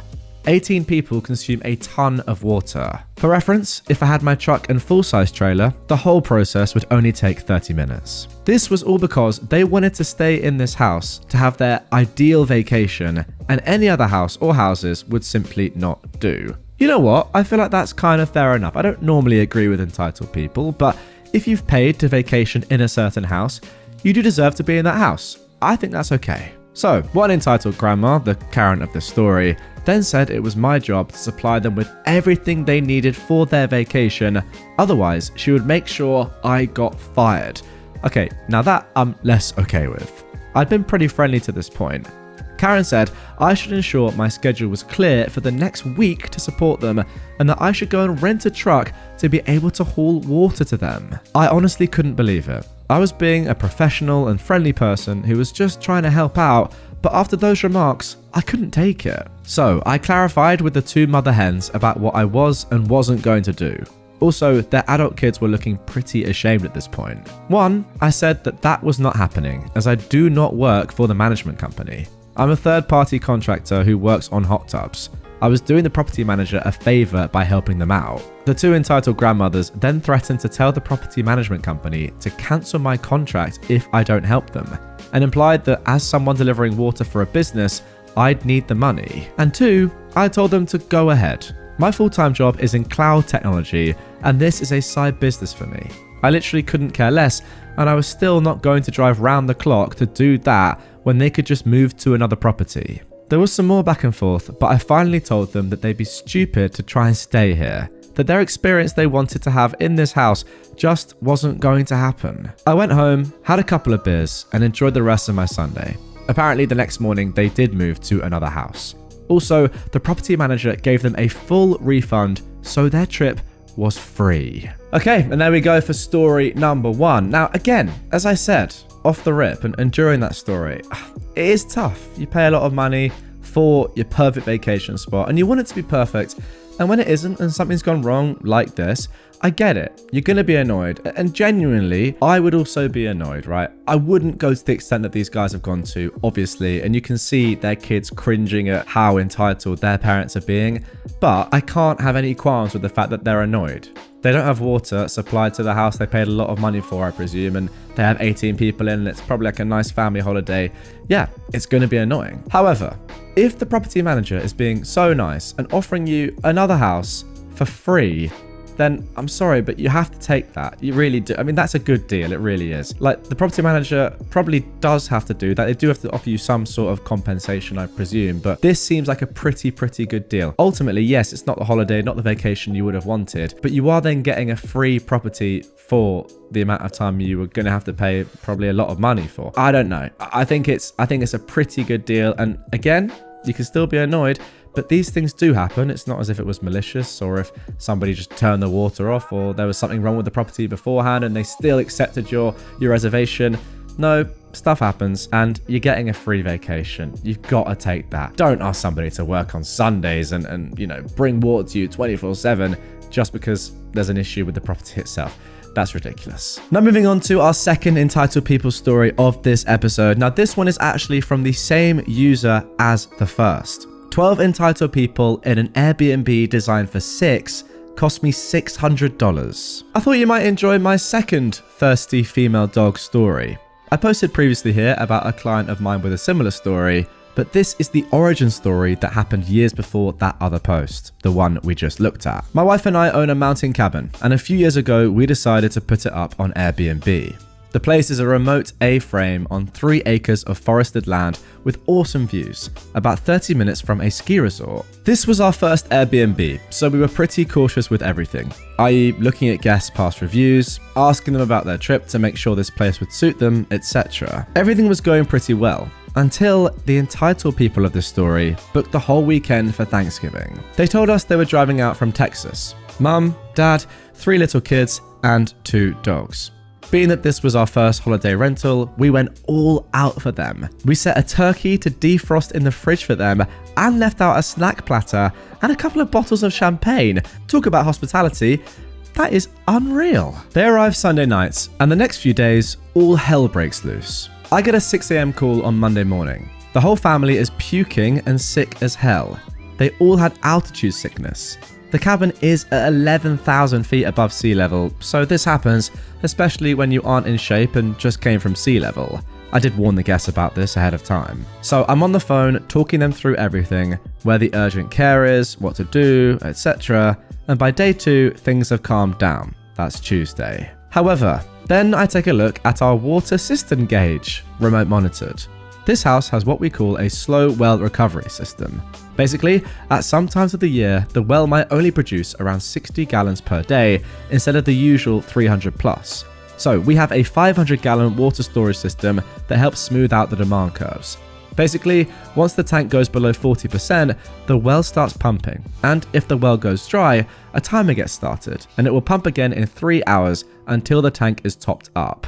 Full description in listing and guidebook. This system is more than adequate for 6 guests. Also, the house only has 1 bathroom and a 40-gallon hot water tank, so it's not like anyone can take long showers.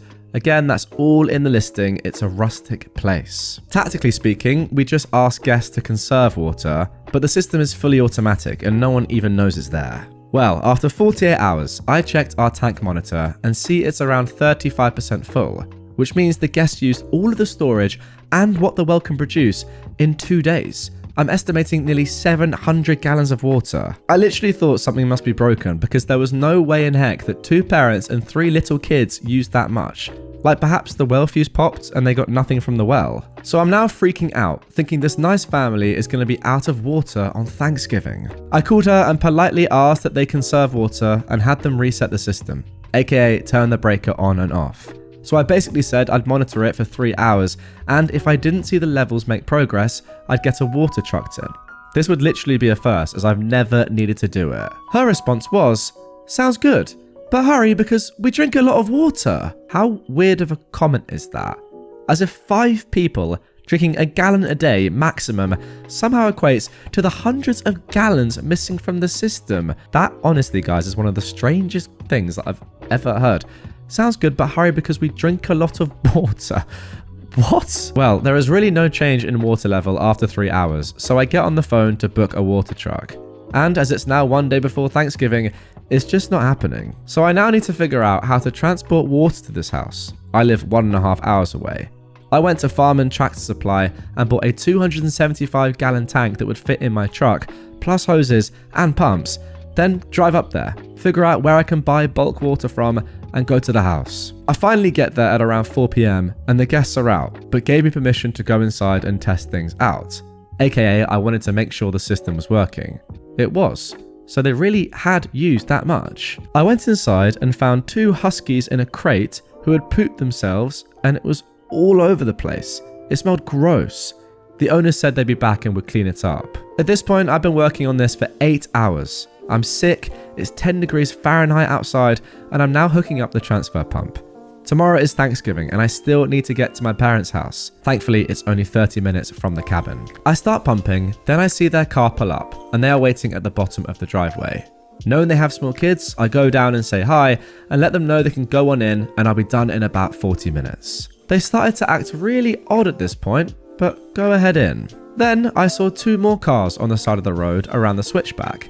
Big steep S-bend in front of the house, and it clicks. The reason I just did all of this work and spent nearly $600 on supplies is because these people had 12 people staying there. If you're all curious as to how I didn't notice when I went inside, I didn't snoop around, I just went straight to the breaker box and then went to the crawl space where the tanks are. Also, the smell from the dogs was just horrid, so I got out as fast as possible. At this point, I went up to the front door, knocked, and said, "Be honest with me. How many people do you have staying here?" 9? I could see she was lying. But even that number was over our legal capacity base on our permit. You realise that this listing is for 6 people? Well, there are beds for more people, and the kids have a crib, and we didn't know our family wanted to come when we booked it. The loft does have a pull-out couch, so best case there is sleeping for 8 adults, but I'm guessing people were sleeping on the couches as well. I just spent $600 plus a full day to solve a problem that was actually not a problem, I said. Well, the house should have water. No, the house system was designed and tested for 6 people. The stated number on the listing. I don't know how you think it's okay to have this many people here. Look, we could leave, but it would have to be tomorrow, and we expect a refund because we don't want to drive down these roads in the dark with our kids. It's maybe 6 PM at this point. There's no cell service at the cabin, so I went into town and got on the Wi-Fi at a local bar and called Airbnb. At this point, I'd been hosting for 3 months and I had no idea how to handle this situation. But now I was more afraid that they'd damaged something in the house. So Airbnb cancelled their reservation and asked them to leave. I was able to recover around $200 for a deep cleaning on the house, and they didn't get a refund. On a funny note, at the beginning of this year, I started a hot tub service company, and water trucking is a service we offer, and I used some of that equipment to get started. Oh wow, that is interesting, and it kind of makes sense now. And there we go, that is the end of the second story. On that one, I've got to say, it's one of those. It's kind of glamorized, I think, in my head. And I don't know if you guys have seen the adverts in whatever country that you live in, but here in the UK, the adverts for Airbnb are now targeted at people that are homeowners. And when they go away on holiday, for example, the advert is targeted at them saying, if you're away, why don't you also rent out your house for a little period of time, just like a week or so, or even a weekend on Airbnb. So you're making money from your property when you're spending money on another property when you're on vacation or whatever. However, although it is kind of glamorized, seeing stuff like this, I just don't know how I could ever risk that. Sure, you can make good money from doing it, but ultimately, if there's a risk of people like this being in your home, then no amount of money would ever warrant that stress and potential disaster that we've just seen has happened in this one. So yeah, it sounds great and all, I just don't think I could ever do it. Guys, if you've ever put your property on Airbnb and rented it out, get in the comments down below. Have you ever had any terrible renters like these people, or has it been pretty seamless and easy and you've made decent money from it? I'm genuinely quite interested because it's something that I would have considered in the past, but hearing horror stories like this, I'm just not sure now if I ever could. Now moving on to our next story. This one originally from r/relationship advice, and there are a lot of updates to come. My husband and son both lied to me. I am a 34-year-old woman. My husband is a 36-year-old man. We've been married for 12 years. A few weeks ago, my husband said that he has seen another woman handle situations that he didn't think I would be able to handle. I tried to talk to him about why it bothered me, and he just told me it was a passing comment and that I shouldn't take it so seriously. He said he'd meant to simply compliment her by saying she was handling so much on her own and that he was impressed by it. But I told him it was completely unnecessary and hurtful to compare her to me to compliment her. He told me I was being unreasonable and jealous and that he didn't mean anything by it. After that, he didn't say anything else about it, so I dropped it. Then yesterday, when I came home from work, I saw a pair of women's Fendi sunglasses on our kitchen island, kind of hidden by our fruit bowl. I picked them up and I asked my husband whose they were. He looked confused and was like, "Aren't they yours?" And I said, no. Our older son, 11 years old, is sitting at the kitchen table and goes, "Oh, those are my friend Alison's. I took them home by accident." I was immediately suspicious. These are very expensive sunglasses. I know Alison's mother, and she doesn't seem like the type to let her child bring something worth that much money into school. My son kept insisting they were hers, and that he'd just taken them home accidentally on the bus, and that he'd return them to her tomorrow. But I said no, that I'd return them to her mother in person so I could make sure they got to them safely. When I spoke to Alison's mother, she confirmed that they weren't Alison's, and that neither she nor her daughter owned sunglasses like that. When I told my son and my husband, they both feigned ignorance. My son went from saying that he could have sworn they were Alison's to, well, maybe not, maybe I don't know whose they are. And then my husband said that he does remember taking the sunglasses out of our son's backpack when he was getting out his lunch stuff. My younger son, who is 9, just came home and recognized the sunglasses. They are Noelle's, the woman my husband helps out sometimes, the one who he told me to not be upset over comparing me to her. I'm going to confront him when he gets home. I don't know what to say to him. I feel as though I'm going to immediately burst into tears. Can someone please give me advice as to what to say? And also just general advice, please. I never thought I'd be in this situation. Well, before we get into the update and we get the reveal of what exactly is going on here, I'm gonna be honest, I don't have too much confidence. I feel like OP is in a world of trouble, and yeah, ultimately, it's very likely that you're being cheated on. As much as it pains me to say it, and it's gonna be a horrible experience for you, I think that's what's going on here. The thing that's absolutely mental to me and that I can't quite work out is why your son is covering for your dad. Like, to do that, to actually lie about something like that, in the knowledge that you are lying, right? Normally, you just say, oh yeah, I don't know whose they are, but you're lying for a reason. There's no other reason to lie than to cover up for your dad. Why are you doing that? You're 11. It makes me think that surely the dad has been in the 11-year-old's ear and told him that which is even more crazy. Imagine cheating on your wife and then telling your son to help you out and cover up your infidelity. Is that really what's going on here? That's the thing that I can't get my head around, but nonetheless, let's get into the reveal. Okay, so this was posted just one day after the original. When he got home, my husband admitted they were Noelle's. She's been over there while I was at work. My husband had not realized they were hers. He thought they were mine, which is why he didn't move them.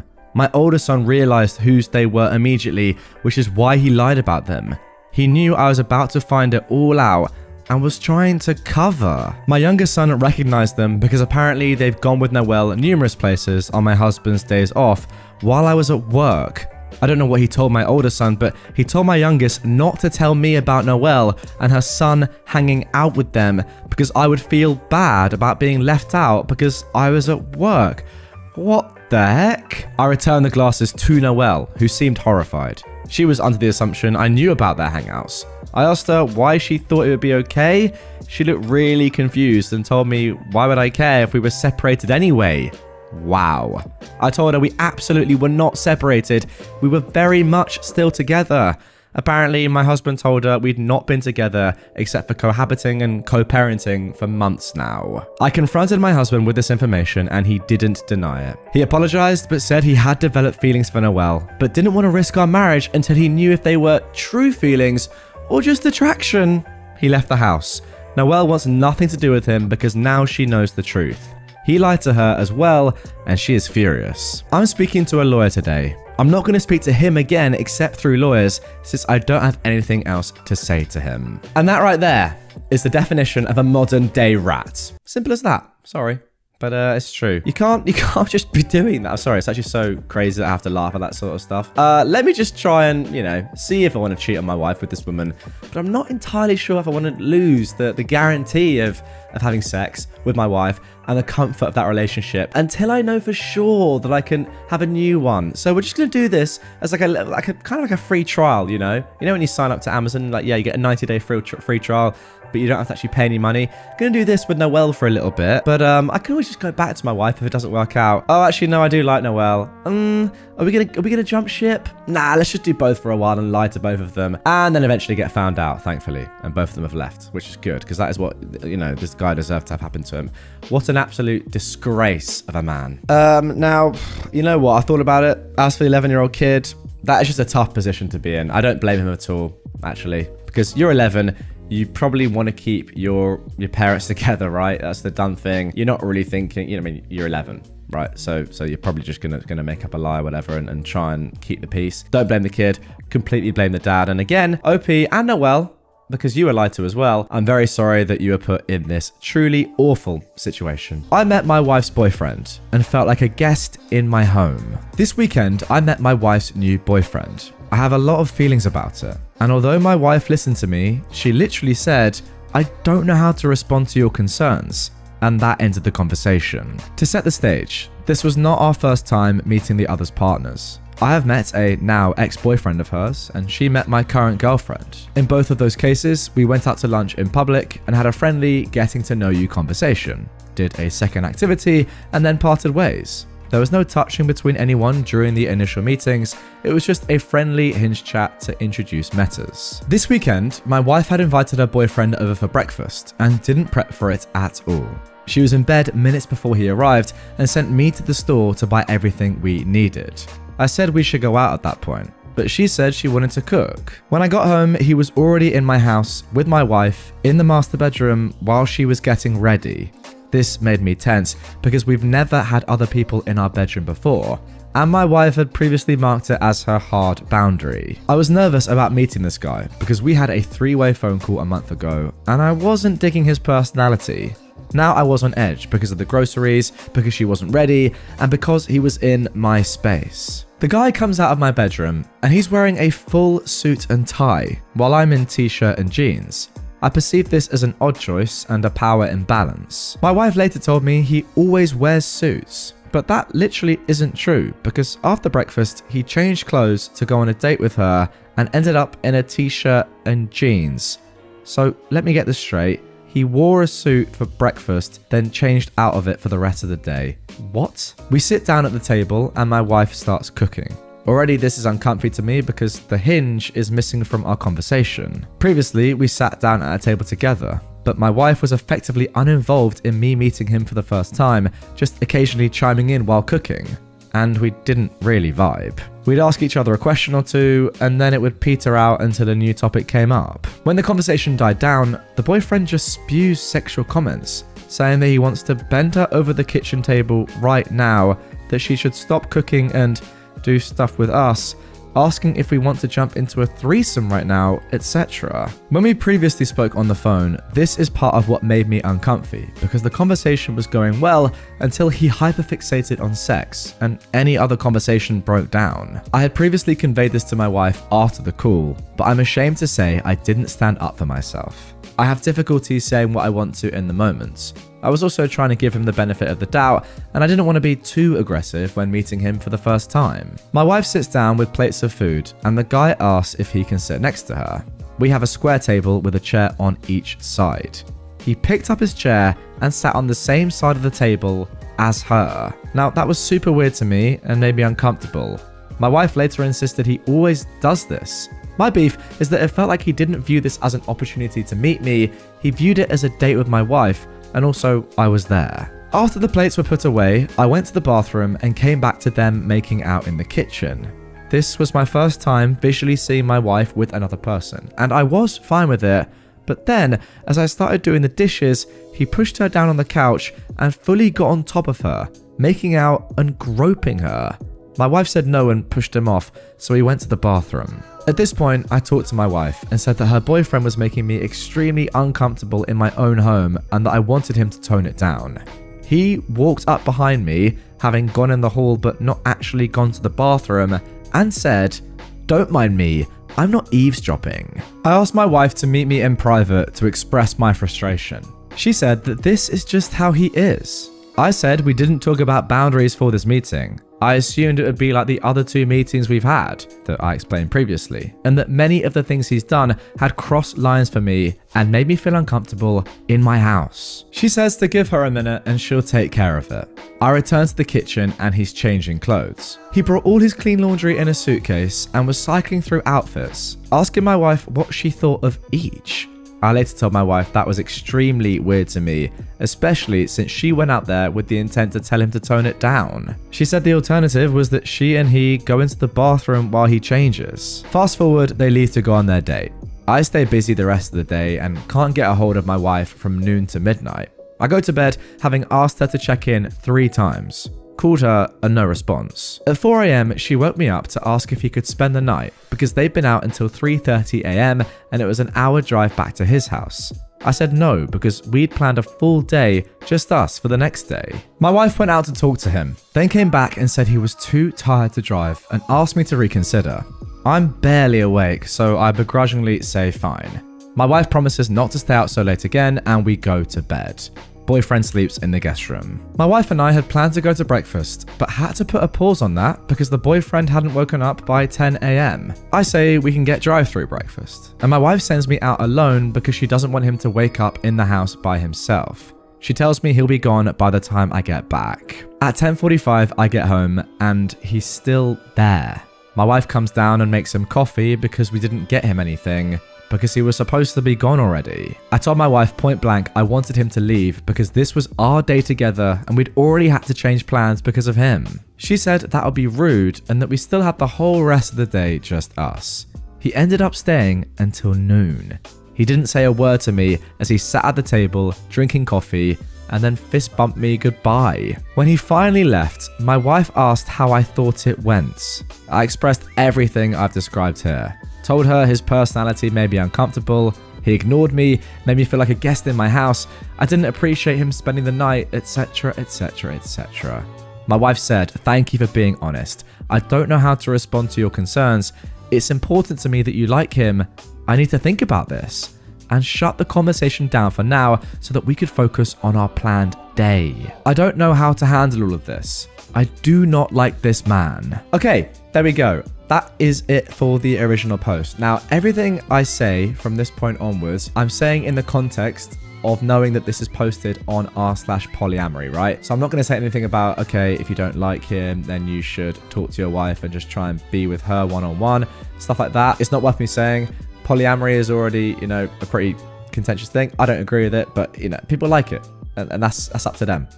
OP and his wife seem pretty content with that, and I'm not going to argue against that. So just want to make that abundantly clear before we focus on this post. Now, in terms of advice that I could give OP just off the rip, I don't know. This guy just seems like an awful bloke. But if your wife's into him, I don't really know what you can say other than she's being extremely disrespectful by not really listening to your opinion at all. I don't know exactly how polyamory works. Maybe one day I will. I doubt it. But all I will say is that surely if you are married to somebody, even if you are polyamorous, they're the person that you have to respect the most. I don't know. Anyone watching or listening that loves a little bit of that, let me know in the comments down below if that's how it works. Maybe I'm wrong. However, where this story really takes a turn for the worst is in the update. I mean, not saying it's not weird already, but just a month later, we got this update with a truly terrifying title. Everyone met my wife's boyfriend and fears for her safety. So, a lot has happened since my last post. Using the advice I got from r/polyamory, I set a clear boundary with my wife that I did not want to interact with her boyfriend again and that he wasn't welcome in the house while I was there. I expressly stated how uncomfortable he made me with specific examples. I used a lot of the advice folks gave here and I came to an understanding. True to form, I have not seen the boyfriend since then. But then things got worse. I was out of town for the weekend and my wife had the boyfriend over for 2 whole days. In that time, he met our 2 housemates and made them both extremely uncomfortable. He met my girlfriend's parents as well and made them extremely uncomfortable. And he and my wife had loud sex in the guest room at 2 a.m. and kept our roommate awake when she had work the next day. The roommate actually interrupted them because it was keeping her awake. And this was after they'd set a house rule that they'd not do this, as it's already happened once before. On Sunday morning, while I was away, I woke up to angry text messages from both our roommates, describing what they called serial killer behavior. Both said they were furious and extremely uncomfortable. Interesting to me is they both described the same pretend to go to the bathroom to cover eavesdropping in the hallway thing that I described previously. This made me upset, as I obviously want my housemates to feel safe. On my way home on Sunday, my mother-in-law called to say she had Father's Day brunch with my wife and her new boyfriend, and he made the whole extended family extremely uncomfortable, such that they don't want to interact with him again. This was extremely irritating because my wife did not tell me that she intended to introduce the boyfriend to her family at all, which is also my family because of marriage/estrangement to my bio family. At this point, I say enough is enough. I'd been texting my housemates and called a house meeting as soon as I got home. My roommate, who was kept awake, started by saying, "I hate this man. I never want to see him again.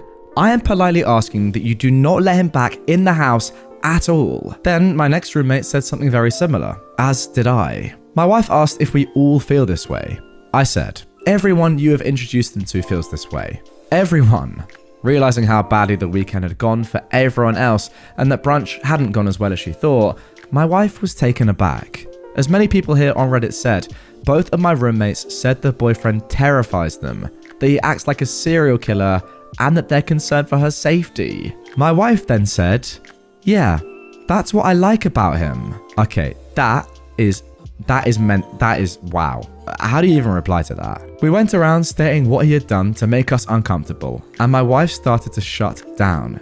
She didn't try to defend him, she didn't say anything, she stopped responding, until finally one of our roommates asked if she had anything to say. She didn't try to defend him, she didn't say anything. She stopped responding, until finally one of our roommates asked if she had anything to say. She said she wished we had told her this sooner because she had just said "I love you" to him earlier that day, which was news to me. She asked why nobody had told her sooner, and the answer was that he was attached to her hip for 2 days and he looks over her shoulder to read all her phone messages. After a lot of discussion, my wife agreed that she would not bring her boyfriend around if anyone was at the house. She said that probably means he won't come back to the house at all. She also said she wouldn't ask anyone to leave so he could come over and that he wasn't invited to parties, except that she'd already invited him to an upcoming party at our house next weekend, and she wasn't strong enough to uninvite him, but also that she is afraid everyone at the party will hate him and be made uncomfortable your wife has no backbone. Moreover, she told me that she's going to continue seeing him.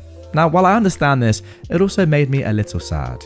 2 weeks ago, she'd said that if I ever hated one of her partners, then she and that person could not be compatible. At this point, her best friends, her husband, and her parents were saying that they never want to see this man again and that they're afraid for her safety. And she no longer seemed bothered. I don't know what is going to happen next. I'm sincerely hoping he does not come to the party next week. And my roommates and my mother-in-law have each individually shared that they're afraid he is going to try to kill either my wife or me. Now, yeah, I mean, sometimes, okay.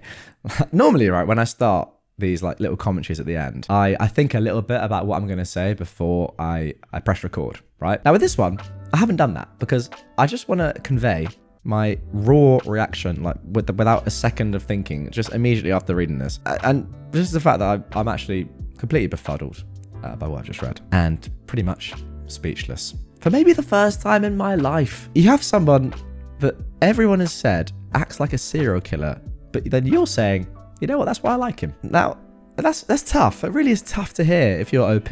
What I genuinely would say to OP, if you're watching, mate, I know we go a long way back and we're both I'm not going to take the mick out of polyamory. Sorry, I won't do that. What I will say to you, OP, is, and I'm leaving that in, by the way. Do you really want to be with somebody who acts like this and says, oh, why didn't you guys tell me earlier? Like, are you stupid? She must be stupid. It's so obvious. I mean, maybe, unless she was just completely transfixed by this guy. I don't know. If someone is hated that much by literally every person you know in your life, that should be obvious. Like, unless you are an ostrich and your head is in the sand, run that back. That's what I say. Come on, man. We're not living in the dark age anymore. Get your head out the sand.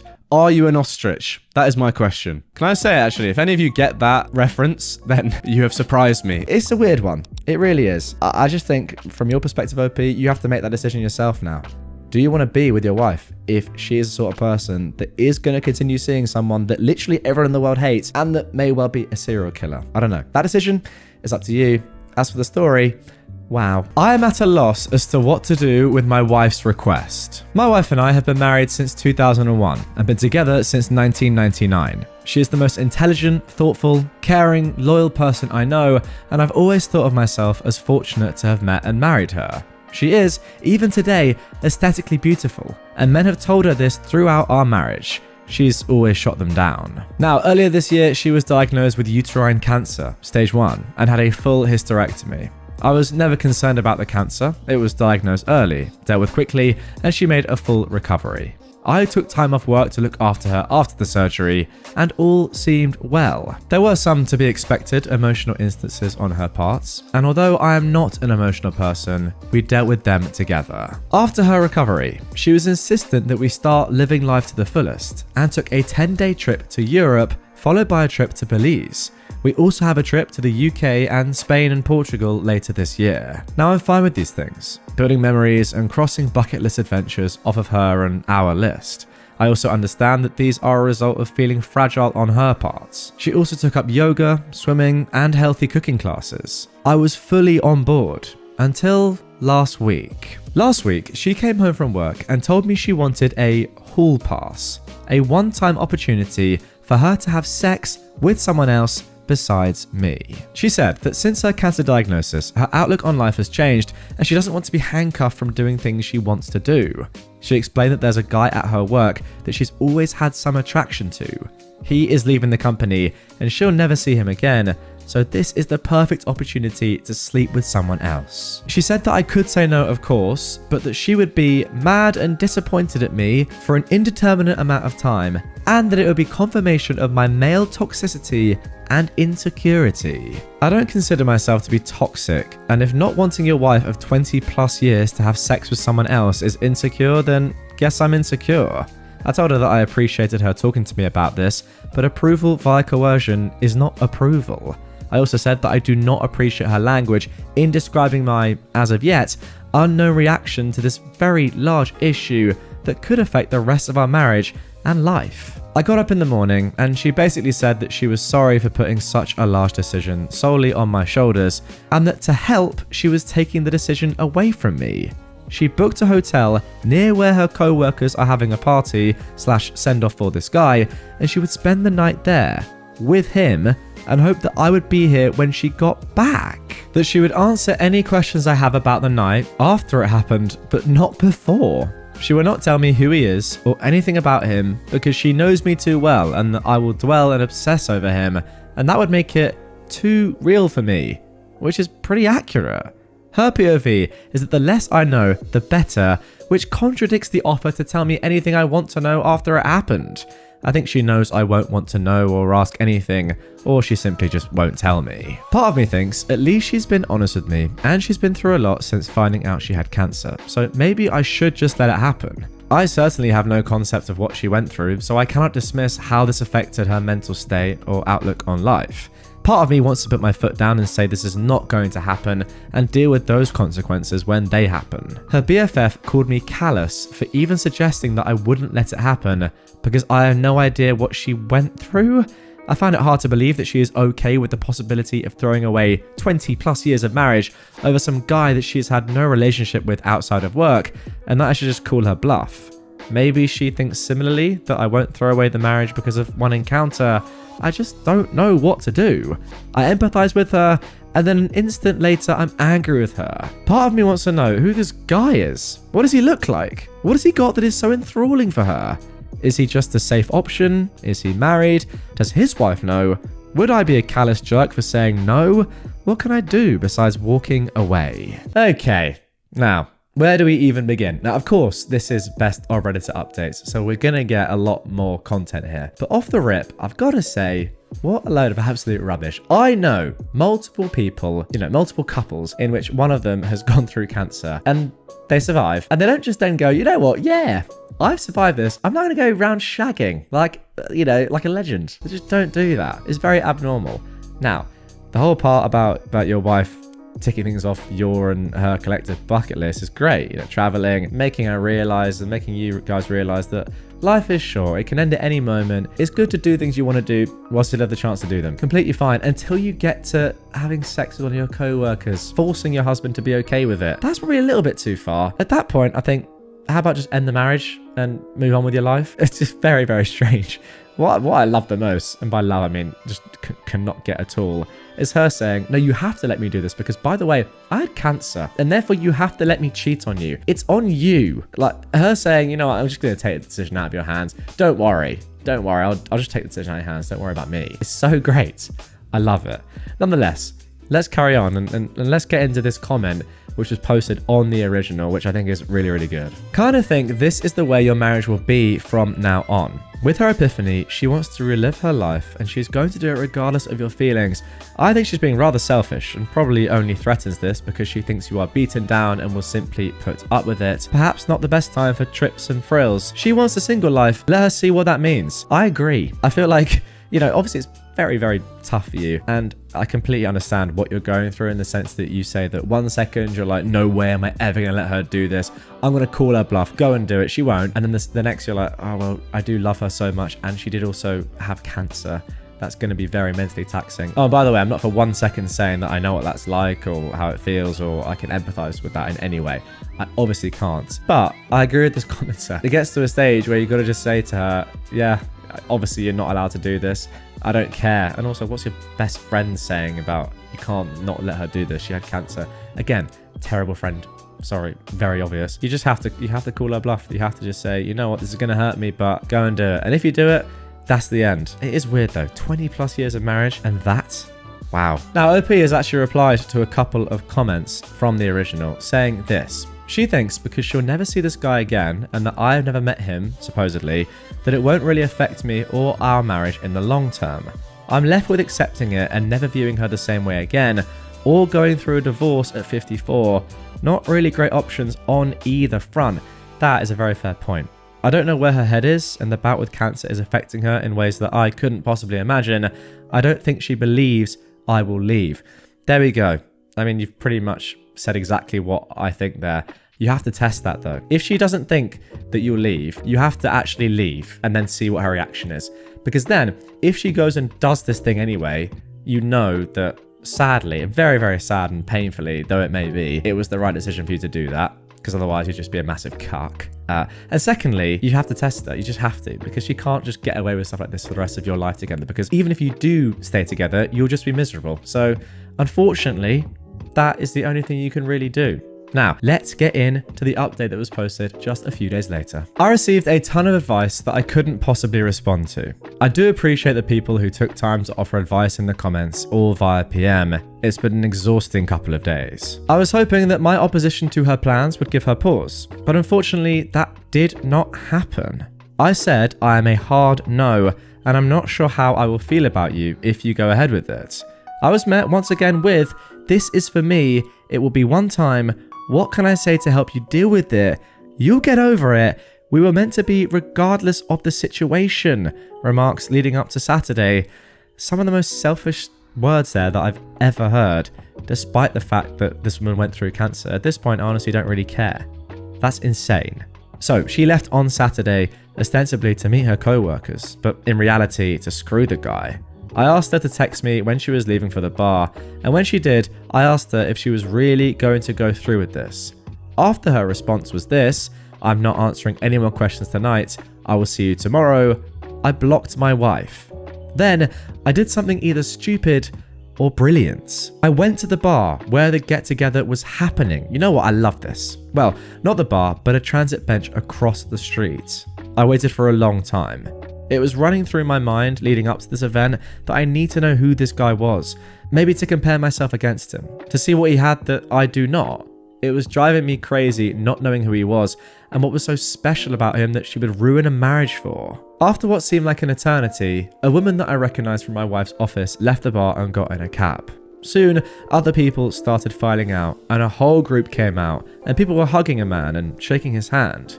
I assumed that I had my guy. I didn't see my wife, and I had a brief thought that maybe she had called it off. I unblocked her, but there were no messages. Everyone said their goodbyes and left. The dude was standing outside for a few minutes, and then my wife came out. She looked around, took his hand, and they started walking away together. Of all the emotions I went through, trepidation, sadness, anger, it was disgust that really encapsulated the event for me. This guy was short, fat, and bald. All the things I cannot compete with. Ultimately, I felt like a pervert for watching from a distance. I followed until they got to the hotel and then turned around and went home. I woke up Sunday morning and put a lock on the master bedroom door. I moved her things to the spare room and left a note asking her to find another accommodation as quickly as possible. I visited another friend who's a lawyer and he gave me some sage advice and a couple of recommendations for divorce attorneys and made the introductions. My wife has been calling me numerous times since around 11 or so. Once blocked, the calls go to voicemail. I listened to the first couple but felt nothing but some satisfaction when she couldn't get through to me, and she was obviously becoming concerned. I didn't want to go home, but I left in such a hurry that I didn't plan an overnight properly. I got home around 9 and as per my buddy's advice, I recorded the interaction. I was halfway up the stairs when she came up from the family room asking what was going on. Could we talk? I thought we talked about this. I just answered with, "I am not interested in discussing this tonight," and went to bed. After not getting a response from me through the door, she left me alone. I feel kind of like a child for not talking with her and shutting the door on her, but I just couldn't look at her. Monday, I got up and ready for work. She was waiting for me and asked if we could discuss getting back to normal. I said, "You've been doing all the talking for the both of us for the last week. Why don't you just continue?" And I left for work. I have an appointment with the attorneys that my friend recommended for this week. And there we go, guys. That is the end of that one. I don't really know quite what to make about this story because I feel like we've just encountered one of the most stupid women of all time. She is surprised when her husband of 20 years is annoyed at her because she cheated on him, not just with anyone, but with a short, fat, bald man. I mean, does it get any worse? Look, I'm all for short kings and bald kings and also fat kings. What a trifecta that is. Listen, if you're short, bald and fat, get in the comments down below. Are you this bloke? I want to know. Now, one thing I will say before getting myself in trouble is that there is another comment here that I want to highlight because I think it's a very good comment that kind of, in all seriousness, encapsulates my thoughts. Here it is. I can only hope that you've decided to do what's best for you. At the end of the day, you're the one that has to live with your decisions. From the previous post, it's obvious that your wife, and I use that term merely as a placeholder, has made her decision. I know that having something that has been such a huge part of your life end can be daunting, but sometimes it's for the best. And yeah, I think this time it absolutely is for the best. You clearly made the right decision. Your wife's dumb, and she's also unfaithful. What a terrible, terribly potent combination. Good stuff, OP.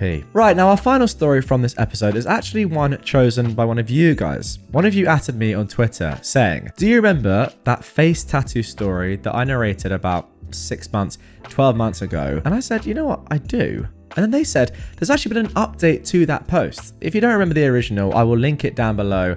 It's probably on screen right now as well, the thumbnail, or behind the I button. Pretty much, this woman gets a face tattoo and then wonders why her fiance is annoyed at her.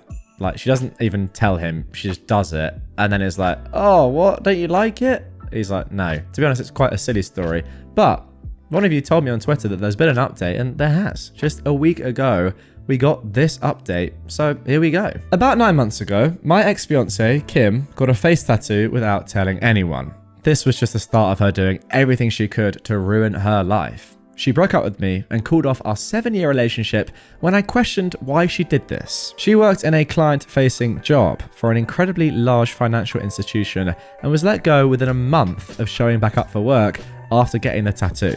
I kept in contact with Kim's sister, hoping for some news. They tried to get her help as they thought she was having some kind of psychotic break. However, she eventually called the police on her own family, claiming they were harassing her. After that, I decided to just walk away. Now, Kim didn't just destroy her own life. When she broke up with me, I felt numb. I knew this wasn't Kim doing this. I wanted to believe deep down that Kim was always like this. Always this impulsive, crazy, who would ruin her life by getting a face tattoo. I tried to convince myself that I'd not lost the wonderful woman who I'd spent 7 years of my life with. However, clearly the person who made these choices was not Kim. The woman who told me over the phone she hated my guts for not supporting her. The woman who wrote she hated me and only ever stayed with me out of pity. That was not the woman I asked to marry. That was not Kim. That was someone who I came to find out was having a mental breakdown. That resulted in months of bad decisions that will affect the rest of her life. The day I walked away and told her sister I could not deal with it anymore was the worst day of my life. It hit me like a train. The numbness and denial of what I lost hit me all at once. I almost quit my own job and moved back home to my parents. I can only thank my boss for being so understanding that she let me take 4 weeks off to deal with what happened. She and the rest of my team went far beyond what should ever be expected of co-workers and management, that it makes me realize how close I was to leaving a job I actually enjoy. I never moved on from Kim, but I came to accept what had happened. I thought I was okay until 2 weeks ago. I got a call from Kim. She'd blocked my number and done everything she could to remove me from her life. My mind just blanked when I saw it was her calling. I picked up and it was actually her. We didn't talk. I didn't know what to say to her. We decided she would come over to my place and then we talked. The tattoo is still there, but she's covering it up now with makeup. She says when she has the funds, she's going to look into getting it removed if possible. She's lost a lot of weight since I last saw her. She's not been able to find a new job. She'll probably need to move to a new city for that. She wasn't the Kim I'd fallen in love with. She was like a shell of herself. Something just wasn't there anymore that used to be. Kim told me what had happened. The year leading up to the tattoo was awful for her. The stress of everything seemed to pile up more and more. I respect her and keep much of what she told me secret. However, the thing that's important is that she secretly started doing methamphetamines to keep up her performance at work and to deal with everything. And one day, she just out of nowhere decided she hated everything about her life. She explained why at the time she wanted the tattoo. It doesn't really make much sense, but a lot of what she was thinking at the time didn't. And from there, she just lost control of everything. I won't talk about what happened after she disappeared, but it's not pretty. These are things that she did that will follow her for the rest of her life. It explained a lot, but it didn't make things any better. We talked for nearly the entire night. She didn't leave my place until almost 4 a.m. Since then, she said that she wants to try and get back together with me. She admitted she knows things cannot be the same, yet she wants to try. I haven't talked to anyone about what I'm about to say yet. I've held off on talking to Kim about it because it feels selfish. But there's something about the way Kim acts, about the way it affected my life, that irks me. When we talked that night, she said that I was lucky she cut me off. I was lucky I didn't get put through any of this. I was lucky that my crazy ex wasn't at my door screaming or showing up to my work and causing a scene. She acts like my life wasn't affected at all. I told her what happened after she left, how much it hurt, how I almost quit my job and moved across the country. Her response was dismissive. Like, because I didn't go through with that, I don't get to complain. She acted like because I wasn't the one with a tattoo on her face, I don't get to act like it had long-lasting effects on me. She didn't even apologize for the explicit and hateful note she left with my things when she returned them. Or for the phone call where she called me a manipulative, selfish jerk who only wanted her for her body, or even just for breaking up with me.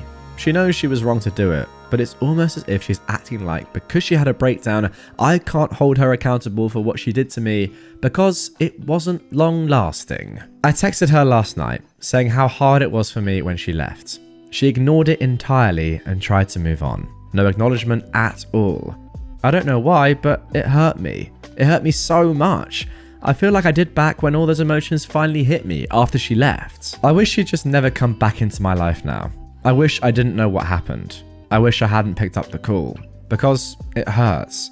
But a part of me feels like I'm being selfish or complaining too much, that I don't get to feel this way because I'm not the one who had the mental breakdown. But there we go, a pretty similar story to the first one, truth be told. Both stories have a man who's been so deeply saddened, or I guess kind of even traumatized by their ex-wife now, or wife or fiance's past doings or current doings, you know what I mean? But then even when that woman has come back into their life and you feel like both these men might just say, you know what, despite all the trauma, I still love you, I'm gonna get back with you, we can get through this. They both, in my opinion, make the correct decision and say, you know what, no, I can't do this anymore. What you did is truly ridiculous, it hurt me so much, and that's the end. And to both men, I have to commend them because I think they made the right decision, and I know in that position how hard that decision would be to make. So fair play to these guys. It takes a lot of courage and bravery to do that, and yeah, I would just say put yourself in their position if you can for a moment and think about how hard this would actually be. Obviously, for someone like me or you looking at this objectively, you can think, okay, these women are just crazy and stupid. But if you actually love that person, then that is a totally different conundrum. But yeah, as I said, I think they made the right decision. What do you guys think? Get in the comments down below. I think my friend's clumsy boyfriend is purposely hurting her. So, I am a 26-year-old woman, and my friend Kay, who's also 26, has been dating Andrew, a 25-year-old guy, for almost a year now. Honestly, until these last months, I really liked them together, and he has assimilated into our friend group really well. He's been easy to talk to and is someone who I thought could be the perfect match to Kay. In the beginning, Andrew was always known for being clumsy, occasionally spilling on himself, tripping, and sometimes just being an overall goof. We joked he was the poster child of a himbo. It started with a simple mistake: Andrew spilling wine on Kay's outfit. He seemed so apologetic and genuinely sorry. Then a couple of days later, out of pot luck, Andrew bumps into Kay while she was bringing out a salad bowl, causing it to fall on her foot and giving her a pretty nasty bruise. Again, apologetic, but this time just rubbed me the wrong way. It seemed awkward the way he'd bumped into her. Then there were just more of these accidents, like ripping a dress when he was falling, trying to catch his balance, dropping a bowl of chocolate ice cream on her shoes, and spilling an ashtray that landed all over her hair. All of this just gave me a weird feeling, like why does it feel like his clumsiness is getting worse? Recently we were having a movie night. Kay was sitting on the floor and I'd gotten up from the couch to get some more popcorn when I heard Andrew walking over with hot tea. I'm thinking, no way I'm gonna have her get piping hot tea spilled on her by accident. So I get up and say, "Oh, thanks for grabbing this. Do you mind grabbing me popcorn since you're closest?" He kind of gets a defensive tone with me, saying, "Yeah, but let me give this to Kay first." I said, "No, it's not a problem. I'll give it to her," as sweetly as possible, and took the mug out of his hands and gave it to Kay. He seemed kind of distant the whole rest of the evening. I talked with one of my friends in our group just about the tea drama, and she said that Andrew might have been angry, feeling like I was babying him. I think that if he's been prone to hurting his girlfriend, wouldn't he want to avoid situations that could get her seriously hurt? Wouldn't you want a friend to help you? Am I just overthinking this? I want to talk to Kay about my concerns soon because I'm really scared for her. I just want to be wise in how I speak to her. I don't want her to take anything I say the wrong way. Any advice would be so helpful. Okay, so that was the original post, posted on the 5th of August, 2023. In fact, the first update comes just a day later. But off the bat, let me know in the comments, what do you think? Me, personally, something is definitely up here. I'm sorry, you don't do this sort of thing a number of times. Especially, what was the last example that OP gave? Spilling an ashtray that landed all over her hair. I mean, I don't know. Has that ever happened to anyone ever? Not that I can think of. It's just too many things happening that are accidents. But in reality, I mean, these things sort of don't happen. And yeah, it did seem kind of ominous when he was walking over with the tea. Now, at this stage, we're not sure, but as I said, let's get into the first update, which was posted just a day later. OP saying as a little edit before we get into this, that she's going to reach out to Kay and chat with her about all of this. Okay, so it's now August the 6th, the next day. Hi all. This evening, I got a text from Andrew. It seems my friend, who I'll be referring to as Sarah, had told him about the tea situation. He texted, "Hey, just wanted to reach out and let you know that I wasn't angry with you. I played it cool and just replied, 'Hey, no problem man, just wanted to make sure all was good with you.' He messaged me back that, 'Lol, yeah, why wouldn't I be?' I left it alone after that. I reached out to Sarah and asked her how the story was relayed to him, and she explained that it sort of came up in conversation. She had told him that I hadn't meant to baby him and hoped I didn't make him angry by taking away the teacup. Sarah is a fixer, and I think she just wanted any conflict between us to be resolved. While I know she was coming from a good place, I'm a bit frustrated to have my words twisted into what she believes happened. I messaged Kay and we are still hanging out either early Monday or Tuesday. She seems to be fine with me. We had a quick call, but she seemed less talkative, which has me nervous. I really hope I didn't screw everything up. After a lot of comments, I've decided I'm going to be careful with my wording. A lot of you have pointed out Andrew could have a medical condition. Now, yes, while I'm a bit skeptical, I will keep this in mind. Hopefully, my concerns can be addressed in a way that flows with our conversation. Thank you all for your feedback, even if some was harsh. And to all who have shared DV, I presume that's domestic violence stories, I'm so sorry you'd ever received any mistreatment. You deserve happiness and safety. I'll be posting an update as soon as we have our talk or anything changes. Yeah, it's a tough one in OP's spot. Obviously, you want to err on the side of caution, because imagine you said, oh, it's probably just a few accidents, and then something serious happened, you know, really serious. You can never forgive yourself. So I understand what OP is going through here and that she thinks she has to do something, and I appreciate it, really. Better to be safe than sorry, is what I'm trying to say. Okay, now we're going to have a look at a few comments that OP left below this post, kind of in replies to other Redditors, which I think shed more light on the situation. So the first thing that OP said was, he's only being clumsy with her.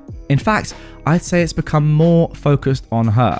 I mean, that right there is eye-opening, and I think that that is the reason why OP is so concerned, right? If Andrew was just being clumsy with everyone and in general, then perhaps you could say, yes, he's just a clumsy individual. Or you could go down the line of maybe he has a medical treatment or needs some sort of help. Because it's just focused on his girlfriend, that is concerning. OP continues, sorry, should have been more clear in my writing. Andrew's clumsiness, while apparent, was always self-inflicted, like a small spill or mostly tripping a bit over his feet. It's only been recently with his behavior that it's become more pointed towards Kay. Like, it's rarely been him being the injured or spilled on party. It's now only been Kay. Someone asked, does he do it when she's particularly proud of or happy in an outfit? I see, maybe hinting at jealousy there. OP replies, the dress he ripped was one of her favorites, and she had to go home early because it ripped in the cleavage area and she was more embarrassed. The ashtray being dumped on her hair was when she was wearing her hair natural, curly, when she mostly straightens it, but she'll have her hair natural randomly and nothing happens. Also, he totally ruined her white heels with the chocolate ice cream. Now it's at this point, guys, where OP realizes that something might be up. She's put two and two together and realized that there actually might be a pattern in Andrew's behavior. Take a look at this comment on screen. There's something I've been thinking about, and writing it all down, I just realized all the accidents have to do with her looks. Spilling on her outfit, bumping into her when she's wearing a dress, chocolate ice cream on her shoes, those were white heels. Yes, I know that's just speculation. Someone else said it could be a Munchausen by proxy situation, which is pretty much where someone pretends to be ill. Overall, just solidifies that I just need to talk to her, which I will be doing this week. There we go. What do we think? I mean, now that it's been put on paper like that, I kind of agree. It does seem to be all with her looks, which we didn't know at first, but yeah, something is definitely going on here. There's no way that Andrew is just clumsy. OP continues. Also, her reaction to these accidents is always quick to try and move on. She is somewhat introverted and doesn't like attention, so she's just quick to say she's fine and move on from it. She'll tell Andrew that she forgives him and just to be careful. Now, people in the comments were saying that seems a little bit sinister, right? It seems like he's trying to see what he can get away with. And OP replies, that's what's been hard. I felt like I've been the only friend to notice. Like, no one else seems to want to believe that Andrew's doing this on purpose because we've known him to be this clumsy guy. I mean, who wants to believe that someone's doing this on purpose? And then one final question, does this happen in front of others or also with just the two of them? From what I understand, replies OP, he's always had these accidents in front of friends, not when it's just the two of them. And whenever it happens, he gets really apologetic and he's never laughed about it. But it just feels so weird. Like he's being so over the top. Like once he said, I would hate myself if I seriously hurt you. I don't know, that just came off so odd to me for his usual character who's typically a silly guy. Yeah, that is very weird. That is almost projecting or foreshadowing that you will seriously hurt her and that, oh, I didn't mean to, and because I'm now saying it in the present that, oh, wouldn't it be such a shame if I did, it kind of is allowing it when it eventually does happen, even though, let's be honest, it seems as though Andrew would do this on purpose. I don't know, I'm getting a weird picture of this guy. Right then, let's get into the next update from August the 8th, 3 days from the original post. Hi all, sorry for the delay, a lot has gone on. So I talked to Kay this morning. I started off the conversation normal. When Kay says, hey, why were you concerned about Andrew bringing me tea? I just say, I'd noticed he'd been more clumsy lately, and I wanted to avoid either of you getting hurt. She was quiet for a bit, then asked me, do you think it's odd how he's been acting? Now, considering all your, Reddit's, advice, I respond with, I care about you and want you to be safe. I don't want to hurt you or Andrew, but I do feel like most of the accidents have come at your expense. I don't want it to get to a point where you have a worse injury. This is when Kay bursts out crying like I've never seen. After composing herself enough to talk, she says she's been so suspicious of how these accidents have been centered around her and how validating it was to have someone feel the same way. It's been causing her a lot of anxiety and she felt so relieved when I took the teacup away from him. She's tried to suggest to Andrew that he should just go to a doctor, but he says he's perfectly fine. Now, Kay is not confrontational, so she just drops it. She said how recently Sarah, Andrew and her were all hanging out together. Sarah told Andrew I was so upset about how he was hesitant to hand me the teacup. A completely different story from what Sarah told me. Now, I've been more open with my emotions in my post due to my anonymity, but in person I was very casual about the situation. I said something along the lines of, hey, did you think I upset Andrew by taking the tea when I asked him to get me popcorn? I hope I didn't come off rude. Then Kay told me something really disturbing. How during this conversation, Andrew and Sarah started joking about Kay being a battered wife. How ridiculous the idea would be if Andrew was really abusing her, and some really dark jokes. This had Kay feeling like she was crazy to think that these accidents might be on purpose. Also, they said some things about me that made her so upset that she couldn't even tell me. Kay said she's felt trapped, living with him, and how he's intertwined in our group. She felt like she needed to wait to have proof that he was faking it to make it worth a bunch of drama. I feel horrible that she's felt so alone in this. I was pretty blunt and I just asked, do you still love him? She responded, I don't. I think I don't even like him anymore. So we talked about the best way for Kay to leave Andrew, being as safe as possible. Kay called in sick to work and we went over to her house and talked with our friend, Leah, her roommate. Andrew was out at work, so we quickly moved all their things into Leah's room. She has a key to her door. Anything that was super sentimental to either of them, we packed in my car. Kay is going to stay at my house and Leah wanted to stay with a family member who lives not too far away. Kay has written a letter to Andrew ending things. She's going full no contact. She set a date that she expects him to leave. He moved in with them, so he doesn't have his name on the lease.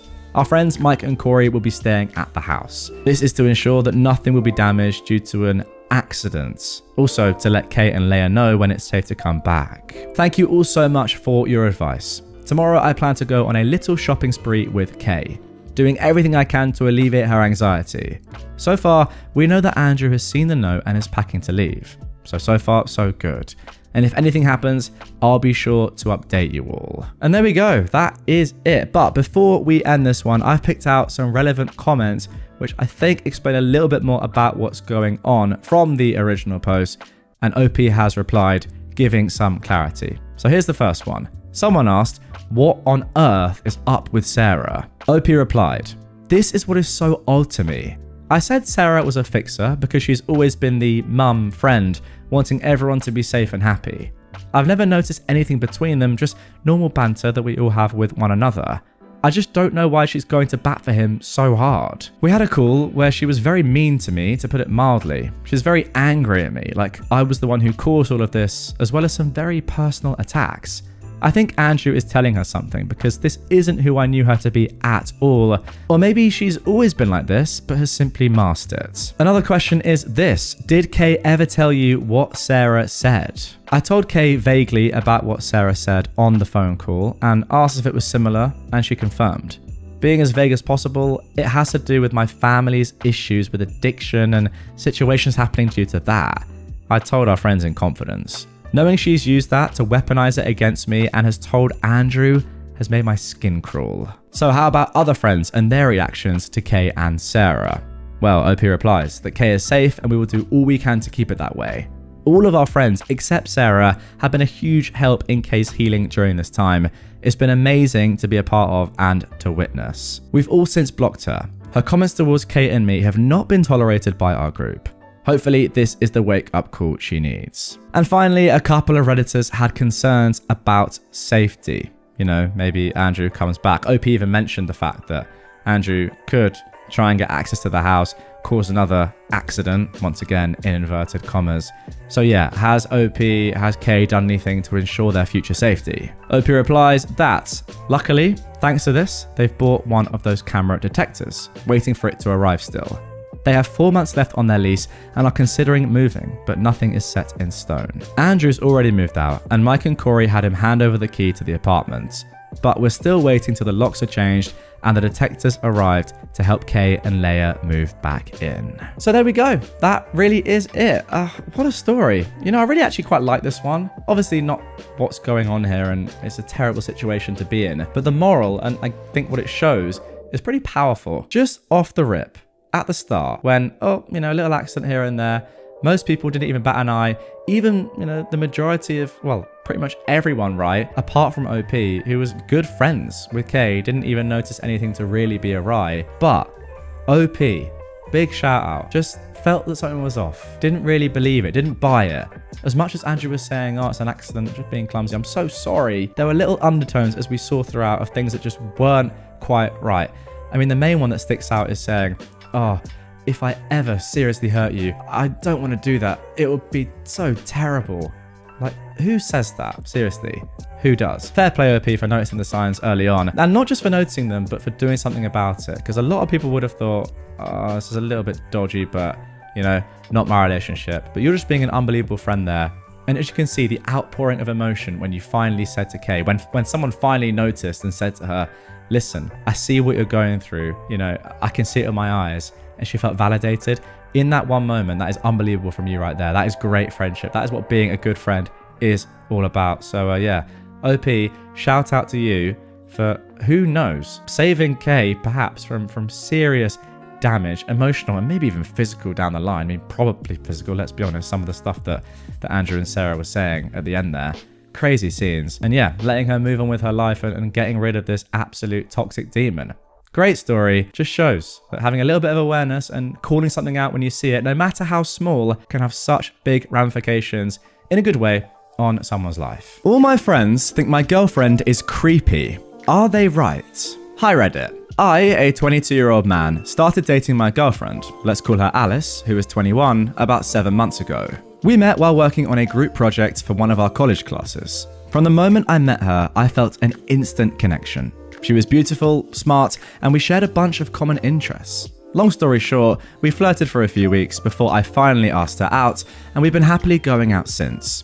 Now, here comes the problem. About a month ago, my friends and I were planning to hang out, and I invited Alice. While me and Alice are from the same hometown, we met during college, and a majority of our relationship has been during the school year. While we know each other's college friends, we'd never met each other's hometown friends. I know that Alice has really bad social anxiety, so I was hesitant to invite her at first, but when I did ask, she seemed nervous, but really excited. The party seemed to go really well. Alice was smiling and laughing the whole time, and even got to go on a rant about a topic she really liked. When it was over, she even told me while I was taking her home how much she liked my friends. When I asked my friends what they thought of Alice, they all said she seemed nice. All except my best friend, Ruben. When I asked him, he told me that he hated her. I immediately questioned why, hoping it was them not mixing well, as I can acknowledge that Ruben and Alice are complete opposites when it comes to interests and personality. But no, Ruben told me he hated her because of how creepy she is, and I was better off dumping her. Now, this threw me off, because never once have I considered Alice creepy. She's actually the cutest girl I'd ever met, and I'd never felt more comfortable around someone as I do around her. Before I could even ask what he meant, he went off on a rant about how uncomfortable she made him and started citing stories I told him about our dates during college. Stuff like how she'd stare at me without saying anything and just enjoyed looking at me. How she'd eat the same meals whenever we went to dinner. How unjealous she was when a girl came up and flirted with me, or about her deep knowledge of poisons and love for murder mysteries and true crime. Both of which she could talk about for hours, but neither of which she actually talked about at the party. He said that while he wrote them off before, since they didn't seem to bother me, which they don't, after meeting her in person and seeing how weird and flighty she was, he can tell that she's a secret psycho and will end up either breaking my heart or physically hurting me. I tried to explain to him how any weirdness was probably just because she was nervous about meeting them for the first time. But no, he insisted that we've had friends SOs have anxiety before, and it was just that she was plain weird. I blew him off at first because he sounded freaking crazy. Alice isn't perfect, but she's far from creepy. But after 2 weeks of him telling me to dump her and me getting tired of telling him to drop it, I reached out to a few of our friends to prove him wrong. But to my surprise, they all agreed that Alice was creepy. Most of them said that the way she spoke really threw them off, which is fair since Alice can be weirdly formal sometimes, but I didn't notice her doing that at the party at all. And typically, it's much more funny than unsettling. Most of my friends told me it wasn't enough to break up with her, since they still genuinely found her sweet and fun to be around, but I did have one other friend say it was worth breaking up over, and he was just too embarrassed to tell me at first. I have no plans of breaking up with Alice, because all the stuff they're calling creepy, I actually find cute when she does. But are they right? Is it creepy that she does that stuff? Should I talk to her about it? Should I just tell my friends to F off and ignore their concerns? I feel bad for even questioning about this, but with all my friends agreeing, it's starting to gnaw at me. And I just need some clarification. Is it actually creepy, or are they just being dramatic? Okay, really interesting post here. I mean, off the bat, to answer your initial question, OP, no, I don't see any point there in which Alice is being creepy at all. Your friends are obviously being dramatic. I just can't work out why. What has she done that's creepy here at all, apart from showing interest in some niche things? Oh wait, everyone does that. If you didn't do that, you would be weird because of how normal you are. I mean, Ruben is listing things like interest in murder mysteries and true crime as weird. Some of the most popular things currently in kind of online culture. If anyone's weird, it's definitely Ruben here for taking this big of an interest in Alice, and I don't really know what his agenda is. Ultimately, even if Alice was like completely creepy, weird, abnormal, just like a disgusting human, if you're happy with her, that is all that matters. But the fact of the matter is that she's not. She seems pretty normal to me, so I don't quite know why this has happened in the first place. But of course, let's without further ado get into the update. That is the entire point of this subreddit. This was all resolved a little bit later on. Okay then, let's move on to the update posted 9 days later. Wow, thank you all so much for your helpful comments and validation. I'm glad you guys all agree that the stuff Alice is doing wasn't really creepy. Anyway, let's get into the meat of this update. Since I posted originally, I've spoken with each of my friends individually and talked to them about what they said. Pretty much all of them apologized, and some even offered to apologize to Alice herself, which at the time I said no to, since I didn't really want them interacting with her, but we'll get back into that later. The only one who didn't apologize, as I'm sure you guessed, was Ruben. I want to address some comments suggesting that Ruben could either be attracted to me or maybe even Alice. I don't think either of those are true, as Alice is the first girlfriend Ruben has ever acted like this with, even though I've dated plenty of girls, and Alice isn't his usual type. He may still be attracted to her, I mean she is freaking gorgeous, but I've known the guy since 3rd grade, so I know he's pretty picky about the girls he's with. I don't think it's that, I think he's just a major POS. I've known Ruben literally my whole life, since our mums were college friends and moved close to each other when we were young. With so much history, I tried to give him the benefit of the doubt by just asking him to drop it, since I really didn't care if he found her creepy. I really liked her, he'd just have to deal with that if he wanted to continue being friends. But he didn't apologise or even say he was wrong, although he did agree to stop commenting on it. Of course, that isn't perfect, but it works for now, as I consider if I really want to continue to be friends with him. Yesterday, I met up with Alice for a casual date. It wasn't anything fancy, just a home picnic. I have really bad allergies, so we couldn't do it outside. We had some candles and our favourite foods, and we watched movies and dissected our favourite tropes. About halfway through our 3rd movie, Alice brought up Ruben, since she heard about an upcoming car show / auction her dad told her about, and she remembered me saying that he loved vintage cars and suggested the 3 of us and a friend of hers who was also into cars could go together so that she could get to know him better. It felt crazy that she suggested this days after mine and Ruben's fight, and it made me feel sick with how sweet she was being to such a jerk. I gave some weak excuses about how she hates car shows and doesn't have to do that, or how Ruben wouldn't be comfortable doing that, but my girlfriend, being the angel she was, said she could tough through it, or even just let me and Ruben go together if he wasn't comfortable with her yet, and she'd even pay for the tickets because it was a private showing. Oh my goodness, Alice is unbelievable, by the way. This was the point I broke and told her everything that happened. She took it really well, just calmly listening while I rambled through my explanation, and even ended up apologizing to me about weirding out my friends. I tried to explain that it wasn't her fault and she didn't need to apologize. As a lot of you suspected, she ended up telling me how she believed she was autistic, but since she hadn't gotten an official diagnosis, she wasn't comfortable telling people. After a lot of guilty back and forth between the 2 of us, she told me she didn't want me cutting off my friends since they did apologize and didn't say anything cruel, just pointed out her neurodivergent tendencies, which aren't an insult to her. But I put my foot down. I for sure will not be bringing her around Ruben anymore, and I plan to distance myself from him and my other friends for the time being. She agreed this was fair. She also wants to meet up with my friends who want to apologize to her since they seem genuine in their regrets. Overall, things turned out pretty well, and thank you all so much for your inputs. Okay, there we go. Great conclusion. I was a little bit concerned there when all your friends started saying, no, actually, I didn't want to hurt your feelings, but yeah, we actually all think she's creepy. I was really hoping that wouldn't turn your head, but to be honest, I've got to put myself in that position. If all my friends who I had a lot of trust in were saying that the girl I was seeing was creepy, it would 100% make me think twice, and I guess that's the reason why OP has posted this in the first place. But really, I think that Ruben, he's got some form of agenda, as I said earlier. I think he is the one that is perhaps telling your group of friends, don't you think she's so creepy, Alice? Oh, we need to tell OP that he's got to dump her. Again, I've got no idea why, but I'm glad that you've come to that conclusion that Ruben is a POS, because to me, as an outsider looking in, that is the only reasonable conclusion I can come to as well. Like, if anything, as I said halfway through that story, Alice sounds unreal. She sounds great. I mean, what a kind person to just take all that you're saying and be like, you know what? Okay, how do we sort this? How do we fix this? Like, obviously, it's not on her. If anything, she's been really horribly treated. But no, she is so sweet and kind that she's saying, okay, I'm really sorry this has happened. What can we do?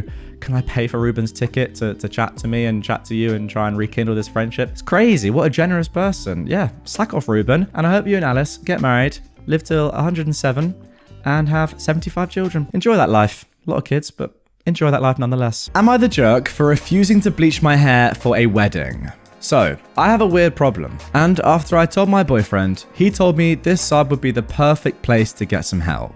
So I, a 25-year-old woman, am meant to be in the bridal party of my friend Zoe's wedding in December 2024. A couple of days ago, she met with me and the rest of the bridal party to discuss what the plan was for hair, makeup, dresses, etc. At first, it seemed reasonable. She's going for a winter wonderland type of theme, so blue dresses, all in different shades, lined up as a gradient, with silvery accents, snowflake jewelry, and soft makeup.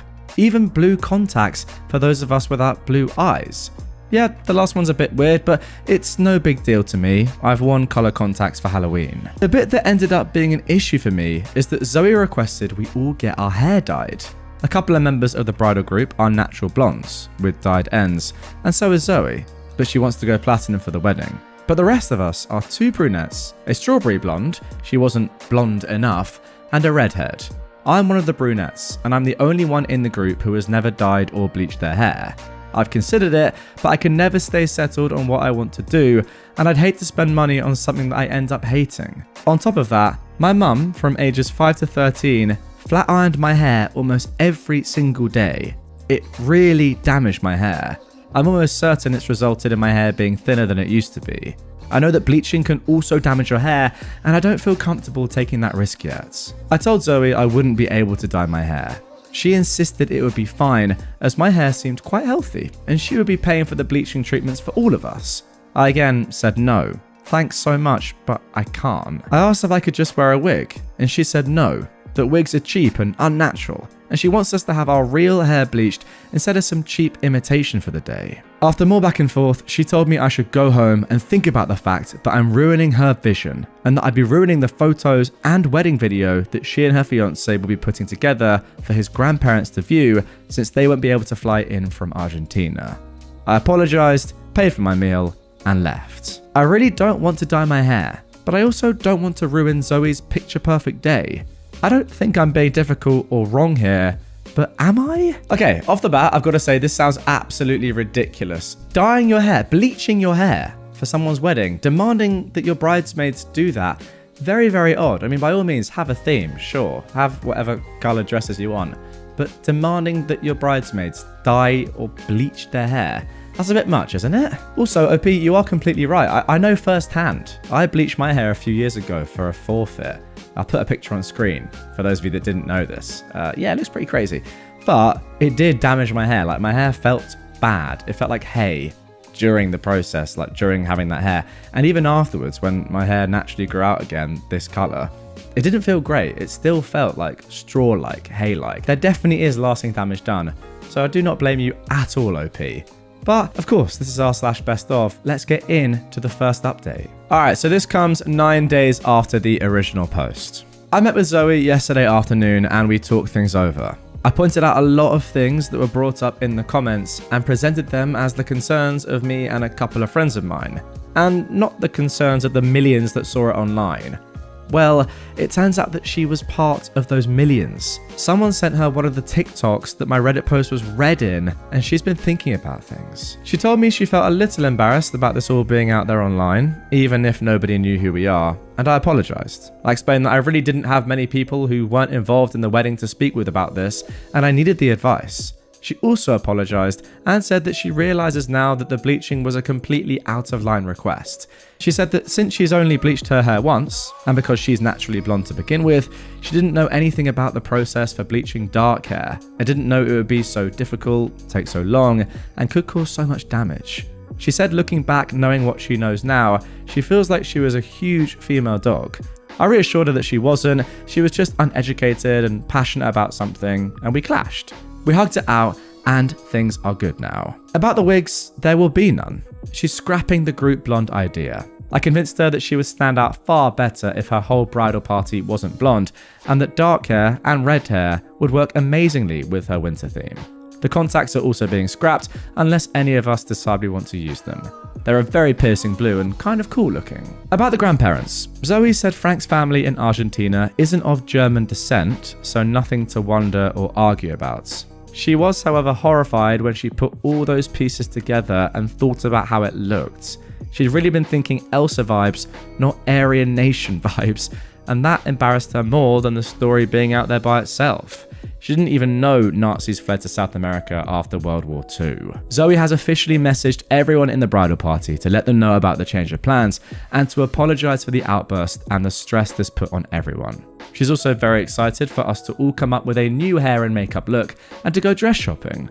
Also, those who asked if the groomsmen were being held to the same standard, I don't know. And after finally getting this whole fiasco over with, I didn't care to ask. Zoe and I have made up and everything is fine now. sorry if this update wasn't the crazy story everyone was looking forward to. Okay, seems like a pretty standard ending, right? Well, you'd be wrong. Because although that is the end of the updates, there was one more edit that was posted at the start of this month, October, and it might just blow your mind. Let's get into that. So here is that edit. I considered whether or not I should post this because I feel genuinely freaking awful, but I think I need to just get it out there.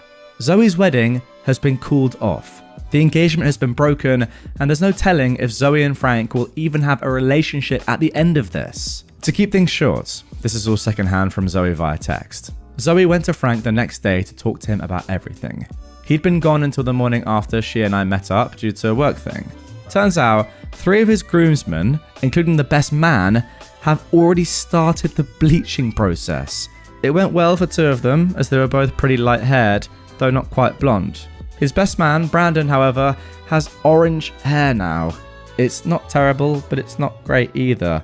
In addition, it's patchy because he did it at home with a buddy while they were both drinking, and now he has to go into a salon to get it fixed, plus his hair already feels fried. Frank told Zoe that since half his side has taken the plunge, and because it effed up Brandon's hair, for the moment, that the rest of the bridal party, and he apparently singled me out by name, need to suck it the frick up and get it done. This resulted in a huge argument. Zoe called off the wedding and Frank ended the engagement. Zoe is sleeping at her parents' place and they've not spoken since. I feel awful. I know I have a right to boundaries and autonomy and stuff. I know this isn't my fault, but I feel like if I'd never made such a big deal out of things and just gone through with it, this never would have happened. Well, just when I thought we were going to have a couple of chilled updates there, no. It's actually an edit this time, which destroys everything. OP, I do have to say though, don't for one second think that any of this is your fault. If these people, this couple, Zoe and Frank, were gonna break up because of dyeing their hair or bleaching their hair, then I'm pretty sure they would have broken up eventually anyway. I mean, come on, if they're that fragile in their relationship, then it wasn't going to last. I wouldn't blame you. If anything, you've probably done them both a favor, because if you're breaking up over someone dyeing their hair and not liking it, then yeah, it's not looking good for your future. Let's be completely honest. But there we go. What a start to this one.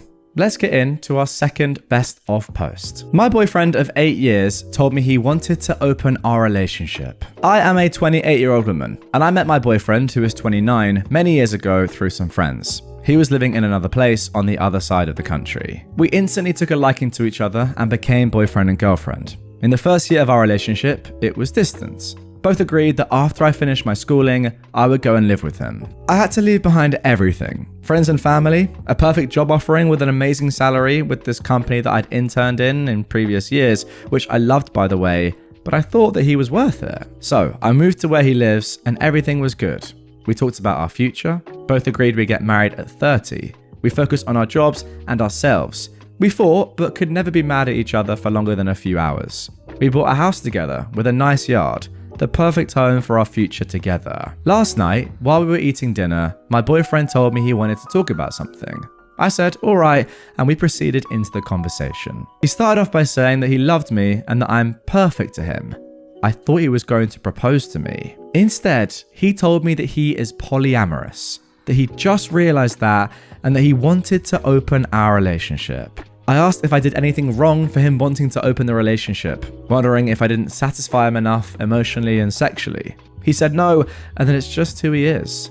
I told him that I only believed in monogamy. I can't personally see myself with anyone but him. He told me that I was being ignorant when I told him I only wanted him. I backtracked into what I was saying and asked him if he'd already thought of another woman that he wants instead of me. He tried to deny it, but he said there was a woman that he'd met, that she's also poly, that they never did anything and that I shouldn't worry about it. But I couldn't believe it. I didn't know what to say, so I finished dinner in silence. That night, I chose to sleep in the guest room. I couldn't bear to look at him. I started thinking of all the things and opportunities I'd missed, like my dream job, my friends, missing life achievements of my nieces and nephews, and not spending enough time with my mother before she passed away. All of the 8 years I had just went away. They left a sour taste in my mouth. I regret the life I had in the past 8 years. I keep thinking of who would have been, what I would be doing. This morning, he didn't go to work because he felt like trash because I slept separately. So we talked about everything, and I told him that I cannot be with someone like him, that I didn't want to enter an open relationship. I told him I wanted to leave. He started crying and said he couldn't change who he is. Why would I say that I regret our time together? I told him because he'd wasted it and our future together has just disappeared. I told him it would take me time to learn to not love him anymore. I thanked him for the past 8 years together. He said he takes it all back and that he'll stop talking to the other girl, that he doesn't want our relationship to end, but I can't do that to someone I love. I cannot hold someone back from becoming who they are. If he is poly, I don't care, but it's just not who I am. I've packed all the things that I own. I'm gonna move back home, live with a friend. I applied for a job that I actually like. I'm sort of embarrassed to admit to family and friends why our relationship ended because it feels like I wasn't good enough for him. I feel like I wasted my 20s for him. Okay, that is the original post. Now, before we get into the update, first of all, here are some relevant comments that are very pertinent to the story. Someone asked, I wonder if he is also okay with you seeing other people. And OP replied, when I asked him how he would feel if I saw others and bringing other men into our home, he said he wouldn't mind and that we wouldn't bring a new person into our bedroom, but into a guest room, which felt super icky. Another comment, which to be fair is quite a obvious one, but maybe they didn't actually ever have this conversation. Someone said, did you never have the monogamous first poly talk? OP replied, the only talk we had was about us, marriage and children only. I never had the desire to pursue anyone in 8 years. It was only him. I know what poly is. I understand it, but it's not for me. Yeah, you know what? I kind of agree with that. I think it's a pretty niche thing to be polyamorous. The majority of people aren't polyamorous. So surely if you're talking about children, marriage, the future with just you two, yeah, it makes sense that you wouldn't outright ask that question. It's kind of implied, monogamy in general, right? So then let's get on to the update. This was posted a month later, the beginning of this month again, October the 1st. I thought I'd give an update of what happened. It's been well over a month since my ex-boyfriend wanted to open our relationship. I've moved away and now I have my own place. My new job is much better than my last one. Everything's been good for me, spending a lot of time with family. When we told our mutual friends and our families why we ended our relationship, they thought it was a trashy situation and they just joined my side. About the house that I've recently purchased with my ex, we decided to put it up for sale and split everything evenly. I haven't talked to him since we broke up, but I've heard that he started dating the girl he told me about, which I knew was coming, so I wasn't really surprised. I'm not really in the mood for dating at the moment. I'll probably take more time for myself. In the end, I'm happy. I've learned a lot and everything has been good. You know, sometimes I wonder with these stories, right? How can you be with someone for 8 years and then suddenly out of nowhere, they just do this, they just spring this surprise on you? Surely after 8 years of being with someone, you must be able to feel as if you really know them. Yet, how can you if they end up doing something like this? It's insane to me. I also do think, or kind of worry/wonder, whether this guy is even polyamorous at all, or he just used it as an excuse because he was emotionally cheating on you with this woman, kind of proven by the fact, well, at least the fact that he was emotionally cheating on you, that very soon after you guys break up, after you leave, he's dating the woman. I mean, normally after an 8-year relationship, you'd have a little bit of time off, right? They say that it takes half the length of a relationship to get over that relationship, but no, he's straight back on the horse. I think that shows his true intentions. Also, I need to just kind of remind myself here. He called her ignorant because she identified as monogamous and wasn't happy that he was poly. What? That's the sort of bloke that we're dealing with here. Really? So in that case, yeah, I kind of understand why OP is saying at the end that she is happy, because you're never really going to be happy with that bloke long term if you stay with him for sure. And at least now you know and you can move on with your life. Yeah, it's tough. I wouldn't see it as wasting your 20s or those 8 years, but it's crazy. Out of nowhere, yeah, I get it. It does feel like those 8 years, or at least that 8-year relationship, was for nothing. I want to call off my wedding because my husband is embarrassed about my culture. Hi, I really need some advice. I'm 26 years old and I'm getting married to my husband who is 28. I'm from a small village and I moved to the US 5 years ago. That's important because in such a short amount of time, I'm not assimilated to the US culture and I'm still very involved in mine. When I met my husband, a few weeks into us dating, he told me he was going to marry me, as a joke. But I told him how marriage works in my culture and he praised how beautiful it was. Fast forward to now. We agreed on doing 2 weddings, one in my culture and the other an American wedding. In my village, when you get married, both spouses get a gold bangle sort of thing, equivalent to a wedding ring. There's a ceremony and party for that as well. It's molded onto your wrist and it can't come off unless you use like a saw or something like that. During my traditional wedding, I received a gift of these fruits that I ate back home that are truly my favourite, but I haven't been able to find them in the US. My husband joked that he was not looking forward to smelling them every day, which is fine because I hate the smell of sausages, but it's something he loves. I stayed back home for a week because I'd missed it, and my husband came home early to prepare for the American wedding. I came home on the Monday, but didn't see my husband since he had work, and by the time he finished, I was sleeping. We had dinner last night, and I saw that he didn't have his bangle on. He told me he thought it was just for the party. I explained to him again how important it is to me, and he said that I couldn't seriously expect him to wear it all the time. I asked him why not, and he told me it made him look unprofessional. I got upset with him and left. He ended up calling me to explain how it holds no cultural significance to him, so I rebutted, asking him if he was fine with me not wearing a wedding ring as it holds no cultural significance to me. He got a bit upset and gave me a lecture on how if we were in my country, he'd wear it. I feel so turned off and uninterested in this relationship that I am now thinking of calling off the wedding. Now, just a quick edit as well before we get into some relevant comments. OP has said that he did know he'd have to wear it permanently. We talked about this in the early stages of us dating, and several times leading up to now when I've had family members get married and when he proposed. Also, he works from home with occasional in-person meetings. Oh wow, so even if you were saying it's unprofessional because you don't want to wear it in front of clients or something, which is completely ridiculous anyway, you're at home most of the time. You could just not put it on Zoom. Unbelievable. Right, so here are some comments from people on the original post. Someone said, "How did your husband remove his bangle?" OP replied, "He went to a shop and they cut it off." Someone else asked, "Is there any compromise here? Like a smaller or thinner golden bracelet that can be more easily hidden under a shirt sleeve instead of a bangle? Or him wearing an American wedding ring only while you only wear the bangle? I feel like in most cross-cultural relationships, you have to bend and find ways to compromise." OP said, "I don't mind compromising, but when we had the discussion of what the marriage process would be like, he was fully on board. They take mine, the bangle I already have that was given to me by my parents. The gold then gets reused to make for the one that my husband gives me. Had I known he wasn't okay with it, I would have just preferred to keep the one I already had. But he reassured me he was okay with it and was excited throughout the whole process." And then one final comment. "We don't have context on your whole relationship, so I'm not going to jump in and give a strong opinion one way or another, but I'm less concerned about the bangle itself and more concerned that he pretended to be into the idea and then changed his tune once it was too late." Yes, that is the entire point. I completely agree.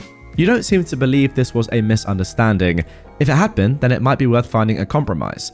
But pretending to be on board with a thing, then pretending not to have understood that it was important to you and downplaying it while insisting he gets his way, that reeks of some really unhealthy conflict resolution dynamics. Look back over your relationship and see if you can spot a pattern of this behavior. The gaslighting, the "I didn't think it was a big deal," and especially any "well, really, my hurtful behavior is your fault or problem." Those are serious red flags, and if there are more instances of them, then I think it's worth following your instincts. OP replies, "I wish I could pin this comment because this is literally it. Throughout all of the years we've been together, he knew about this, and he was always so happy about it and complimented many things about my culture. He was excited before the ceremony and even after. When they left, he kept sending me pictures of it. Like I was fully convinced he was happy. Had he even talked to me about removing it, I would feel a bit different. But he went and did it himself and didn't even think to mention it when he saw me, and I had to notice it for myself. Above all, he told me how I couldn't have seriously thought he'd wear it." Like, what? And there we go. That is it for the original post. But then, just 11 days later, we got this update. So, I ended up texting him that morning that I was ready to talk, and he came to my hotel a few minutes later. I explained to him how I felt about him cutting off his bangle without talking to me, and especially after he told me he would wear it. Now, just to explain this a little bit further, in my culture, parents cut off pieces of theirs to mold together for their children. This bangle then gets reshaped for my husband, so it's generations and generations that got passed down to mine that is now destroyed.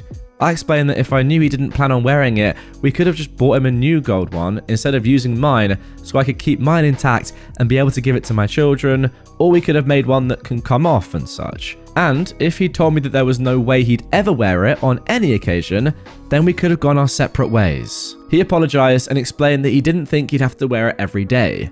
I reminded him that he'd known this for years, and I also reminded him the countless times that I've reassured him it was fine if he didn't want to, yet he told me he would. I'd like to note here that he got to design his, and we made it really thin and small where he could wear his watches and it wouldn't show. I asked him to show me the bangle, so we ended up going to his house. I don't know if the person he went to was bad at his job or what, but they literally melted it. It was cut in several different pieces, so my original design is completely ruined. It probably doesn't make sense to you guys, but that is really upsetting to me. No, it makes complete sense. That is just awful to hear. I did entertain the idea of maybe he was teased or something, but he assured me it wasn't that, and he just didn't think it was that serious. I explained that he was basically divorcing me, and he said that I don't have to wear mine either. He got angry with me and kept insisting that I was making a big deal out of nothing. I explained how, bangle aside, he lied to me about something for 4 years and then undermined me right after we got married. He failed to communicate to me something so important and doesn't see how hurtful that is to me. That, in my opinion, guys, is the whole point. He ended up going on a tangent about how unprofessional it looks when I reminded him that he's been in the same job this whole time and it's something he never brought up. Also, not to mention he works from home and only has biannual in-person meetings where obviously it's formal so it wouldn't be seen in the first place. There was a lot of back and forth. Wow, biannual in-person meetings. I thought it would be like once a week or something, not twice a year. He got angry with me and kept insisting I was making a big deal out of nothing. I ended up taking an Uber home, and the same day, I went and got mine removed. I returned it to him, since he bought it along with his ring, and I took my bangle with me. I called my parents to see if they can make me another one. It's not the same because I've had mine my whole life. My dad called my husband and wanted an explanation for what he'd done. I guess the conversation didn't go well because my father immediately started mourning my marriage with my mother and agreed to send me a new one. I told him that we'd have to pause on the American wedding, which after trying to change my mind, he did give into, because I wanted to talk more about what other things he doesn't think are serious. I left to come back to my house. I live in a different state, only 4 to 5 hours away driving. He was supposed to take me, but he wouldn't respond to my texts all of the night before, and since I needed to be home for work, I called his friend, who couldn't get in contact with him either, so he ended up buying me a ticket home and drove me to the airport the next day. He drove over to my house 2 nights ago, and he kept apologizing for everything. He told me that he would rewear it and will get it fixed, but honestly, all of the designs are ruined, and if he wore it now, it wouldn't really change the fact that I know how he truly feels about it, so I can't even enjoy it anymore. I had a list of things that we talked about in the past and agreed to, and I just wanted to revisit them. I asked for full honesty, and we did end up taking some things off that he agreed to in the past and admitted to not fully agreeing to, which just didn't make me feel better like I hoped it would, because now I'm rethinking our whole relationship as if everything else might have been a lie. He's insisted that he's not going back home until we fix this, but I'm not optimistic. I feel like I've said everything I needed to say, and now I've got nothing else to say. He's staying at a hotel nearby and has been coming down every day trying to talk, but he's not really saying anything new, and he just keeps repeating the same thing. My dad posted pictures of me with my old bangle, implying that I was single. He's been sending me numbers of men that he wants me to talk to. I have removed pictures of my traditional wedding from all of my social media. I don't expect people to understand, since many of you have been stuck on just the bracelet alone, but I did receive some good feedback, and writing this makes me feel a bit better, since there isn't really anyone I can talk about this to. Also, in the same way that if he had a problem and waited this long and then tried to secretly remove it without talking to me, imagine he had a big problem with me in the future and then lied to me that everything is fine, only to randomly get divorced, even though I didn't know there was an issue to begin with up until then. Okay, that is the end of the post. Let's finish things off with a couple of comments. Someone asked, so do you guys not live together? OP says no. I wanted to wait until we were fully married to do any marriage things, you know? We live in states a few hours away from each other and we visit each other a lot. We did plan on moving in together after the American wedding as we already got a house. And then one final comment. You mentioned that he lived 4 to 5 hours from you, but also worked from home and only had to go to in-person work meetings biannually. Was it an option for him to move to your state? OP replies, I used to live in his state. I moved to my current state for work. I planned on moving to his state after we're married. Our house was being built there, so it made sense for him to stay and handle that. And plus, I don't want to live together until marriage, so it didn't make sense for him to move here and have to find himself another place. So, there we go. That is the end of that one. Wow. I mean, yeah, the whole point, I think, as I was saying and agreeing with OP and some of the comments going along, is that if your husband can lie about something like this and say, oh, what? I didn't know this. I didn't think I'd have to wear the bangle. Come on, you can't really have expected me to wear this bangle for the rest of my life, even though we've talked about it for the previous 4 years and I've openly admitted, or maybe really lied about really appreciating your culture and saying, yeah, I can't wait to do this. Oh, I can't wait to have a wedding, you know, for me and then a wedding for you in my culture and then your culture. What else may happen in the future? What else could he lie about? That is, I think, the main takeaway here. How can you trust somebody, the man that you're going to marry, the man that you have married, by the way, well, you've had half of the marriages, who is just blatantly lied to your face for the previous 4 years and then has actually said, you know what, no, I don't want to do this. Again, I completely agree with your final point here. It's not just about the bracelet. It's about other things that could come up in the future. How do you know if he even likes you at this point? Like, you're going to have so many questions going through your head. I don't know how you ever trust him again, and I don't know how you move forward. Do you agree with me, guys? Get in the comments down below. But that is my overarching conclusion. I mean, the main thing that sticks out is saying, he told me it looks unprofessional, but then he goes into work twice a year. I mean, that's just clear BS. That argument, that whole kind of sentence makes zero sense. If he's coming up with absolute trash and just rubbish like that to try and kind of make an excuse as to why he doesn't want to wear it, then once again, what other stupid excuses is he going to make up for other things that he doesn't want to do? Like, oh, I cheated on you, but my excuse was, I was actually really hungry at the time and a woman offered to make me some food and then I ended up accidentally having sex with her. You know, that's the level here. Really, that is a level. Because if you think that a bangle looks unprofessional on a Zoom call where you never put your hands in a screen, I mean, imagine I did this in a video. Oh, tell you what, that watch is a bit unprofessional. Can't be wearing that anymore. Then you're just an idiot. I'm sorry, you just are. I am an 18-year-old woman, and I've apparently been dating my best friend, a 19-year-old man, for an entire year, but I didn't know until today. I need help asking him about it. This is going to be such a suffering from successful post, but bear with me for a second. I've known him for 5 years, different classes and courses, but the same friend group. Over time, he's genuinely become one of the best people I know, and it's only getting better every day. I can't lie and say he's not my type. Nerdy, charming, sweet, funny, flirty with the right amount of awkward. He comes to pick me up from class, plays hockey without being a douchebag to the skaters, and most importantly, gets treats for my cats. Multiple strangers have mistaken us for a couple, even close people like our friends, professors, and worst of all, my family. He's kind of perfect, but I've never even thought of putting the moves on him. He's never shown romantic interest in me.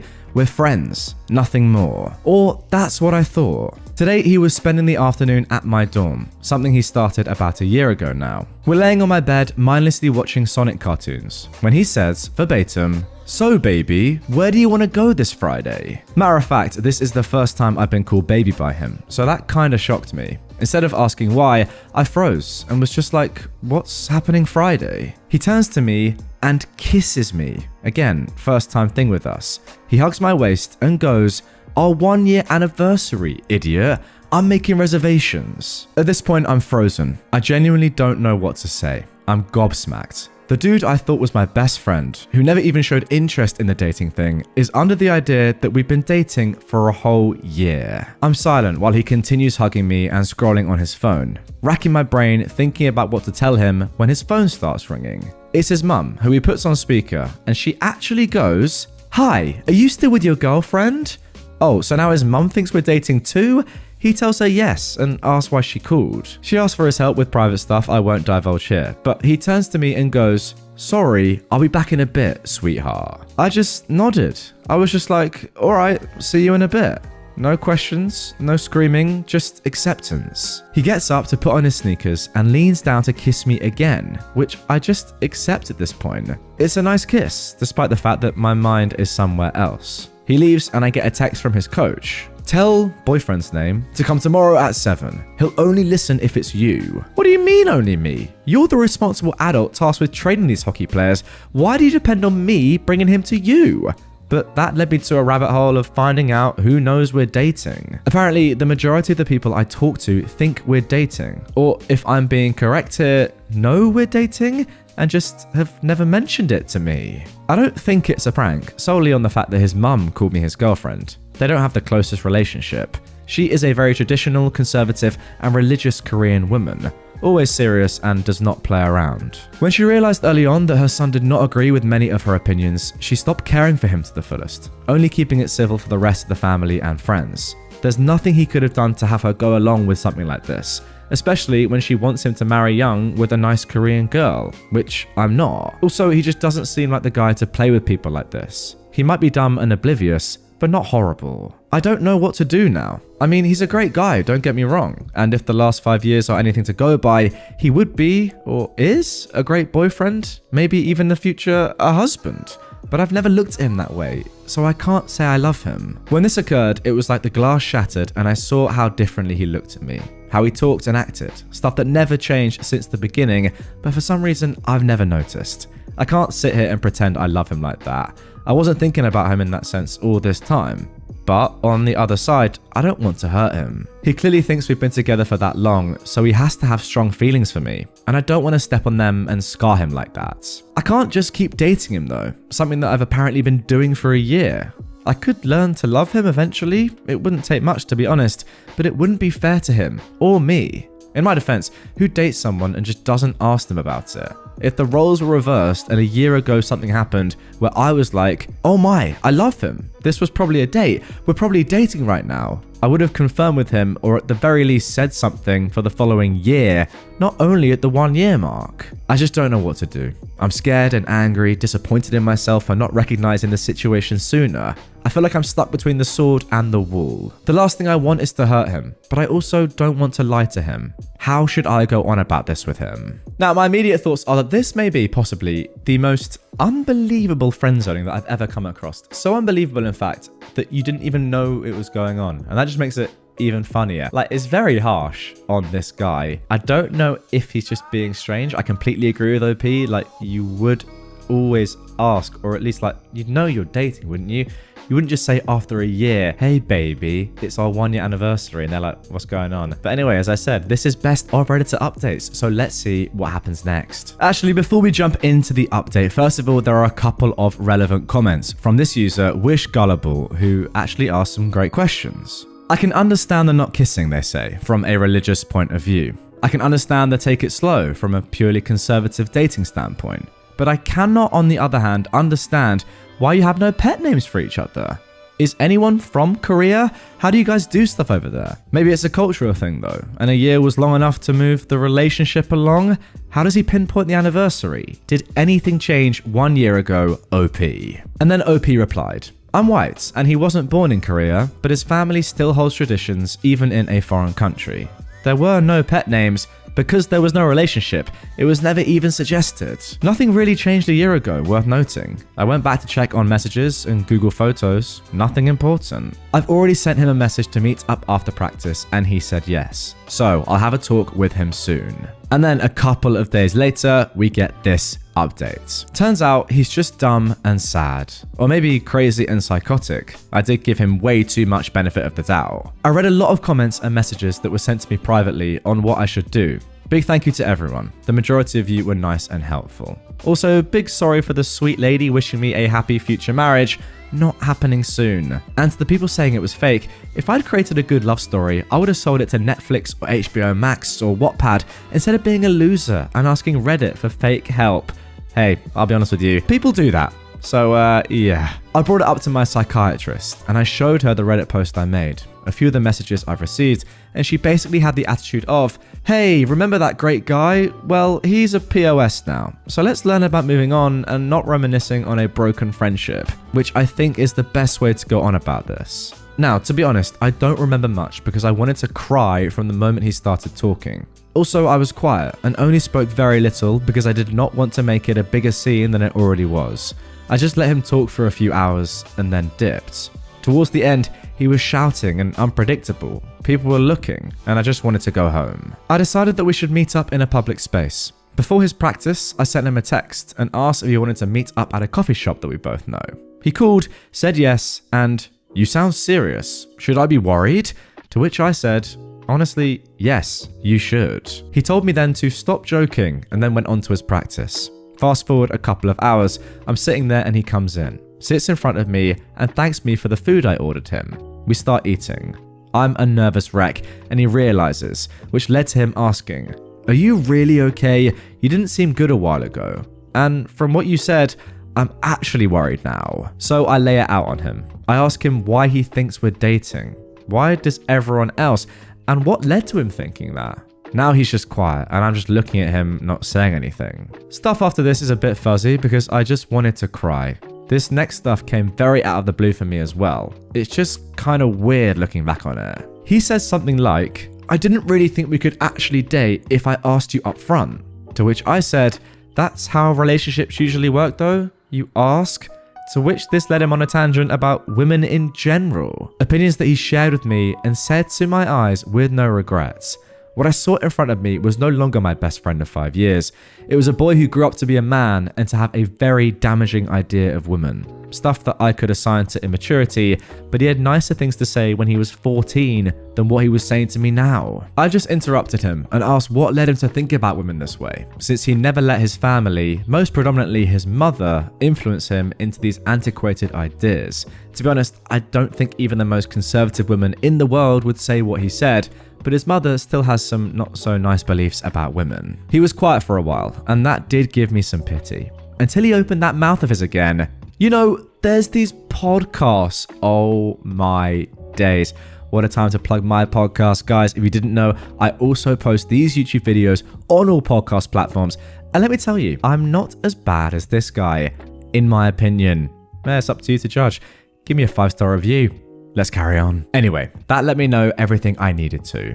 "Oh, so you're a Tate fanboy now?" He starts arguing and yelling that it's not him, but that they know what's right and wrong, how things should be, and to be honest, I'm not really listening to him at this point. I just want to get out of there and cry. I'm listening, but nothing is registering. Some of the milder things he started yelling are about women and our relationship with food and how we should have a limited amount, how we're so vulnerable and emotional, ready to blame men for everything, and how we start yelling at every minute inconvenience, which is funny in hindsight.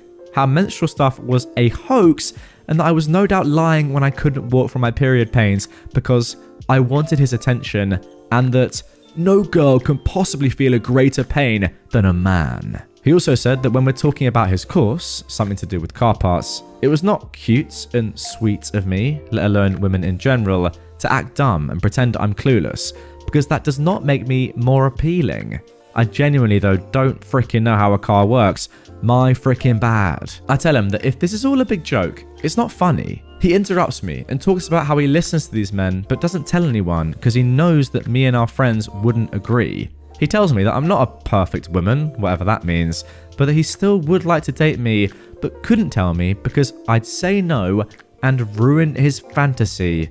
I'm crying now and people are noticing, so I just want to get out of there immediately. I tell him, not verbatim, but along these lines, "You're so freaking stupid. You genuinely could have dated me if only you'd asked. You could have had everything, but you started listening to opinions of guys who have nothing. How sad can you be to pull a stunt like this instead of asking like a normal person?" He starts yelling that I'm wrong and they know what is right, starting a whole rant that I don't have the strength to listen to. I stand up, start walking, and he grabs my arm. More people are staring. I tell him to let go, and he only does when I threaten to call the police. I left telling him to never speak to me again. I'm now home. I've blocked him on everything and told some friends what happened. They were all shocked by how he acted and what he said. One guy did tell me he was always easy to influence though.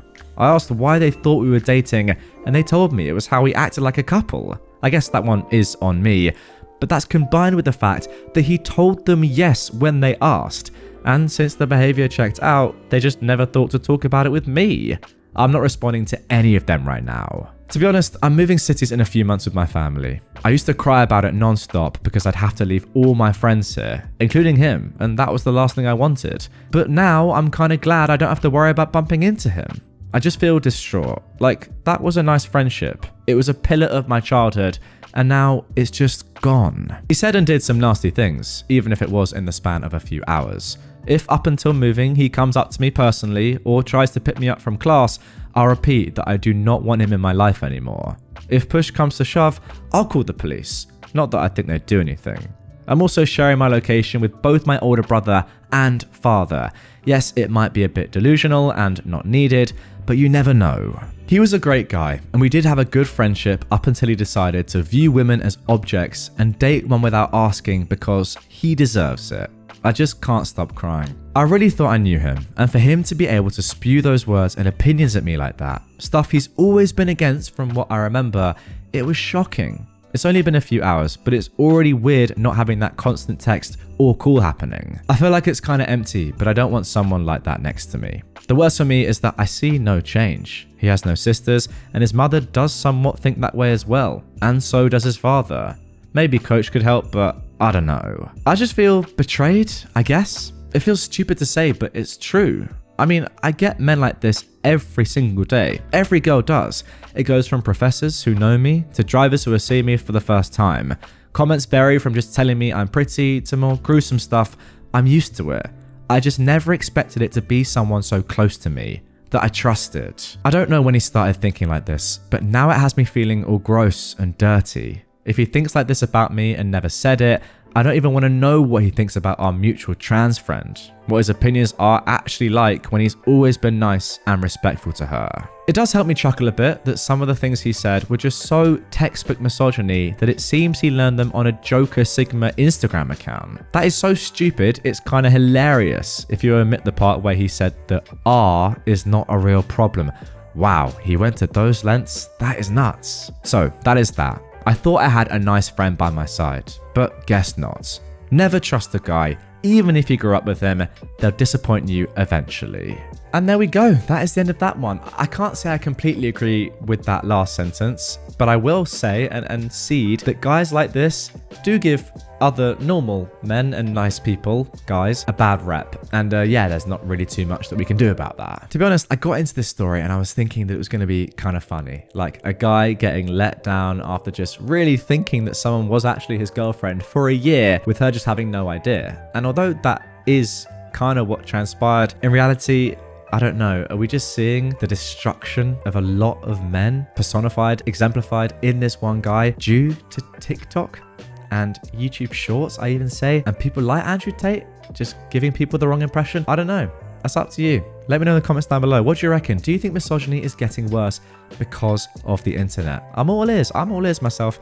Personally, I probably think it is. Petty revenge on my abusive mother turned into 9 years of torment. She never knew it was me responsible for the clink. This happened in 2004 when I was 14. A bit of backstory before I begin. My mother is not a good person. She was abusive verbally for most of my life until I was 14, when her abuse turned physical. Because of her abuse, I came up with creative ways to punish her in my own petty ways, like tampering with her food and dunking her toothbrush in the toilet every day.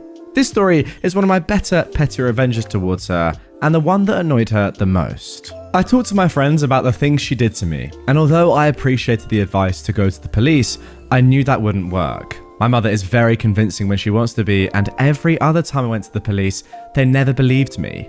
One of my friends, who we'll call Tom, gave me a brilliant idea that would annoy her to no end, but wouldn't get me in trouble. His dad is a mechanic, so Tom knows his way around a car. After school that day, I went with him to his house. He showed me a place underneath the car, between the top of the front wheel and the side of the engine, and told me what to do. Bring on the pettiness. I had to wait a few days to enact my revenge, but the day finally arrived. My mother and my sister left the house to ride their horses, which gave me plenty of time to do what needed to be done. The next day I went with my mum and sister to do grocery shopping, and I was elated to hear the product of my labour as the car started to drive down the driveway. Clink, clink, Clink. Yes, dear readers, I attached a rock to the end of a string inside the car that made a loud clink sound every few seconds when the car was moving. What the heck is that? Asked my mum. No idea. Maybe you should get the mechanic to have a look at it. Remember how I said that Tom's dad is a mechanic? Well, he's the only mechanic in the town we lived in, and Tom made sure to tell his dad about the things my mother did to me.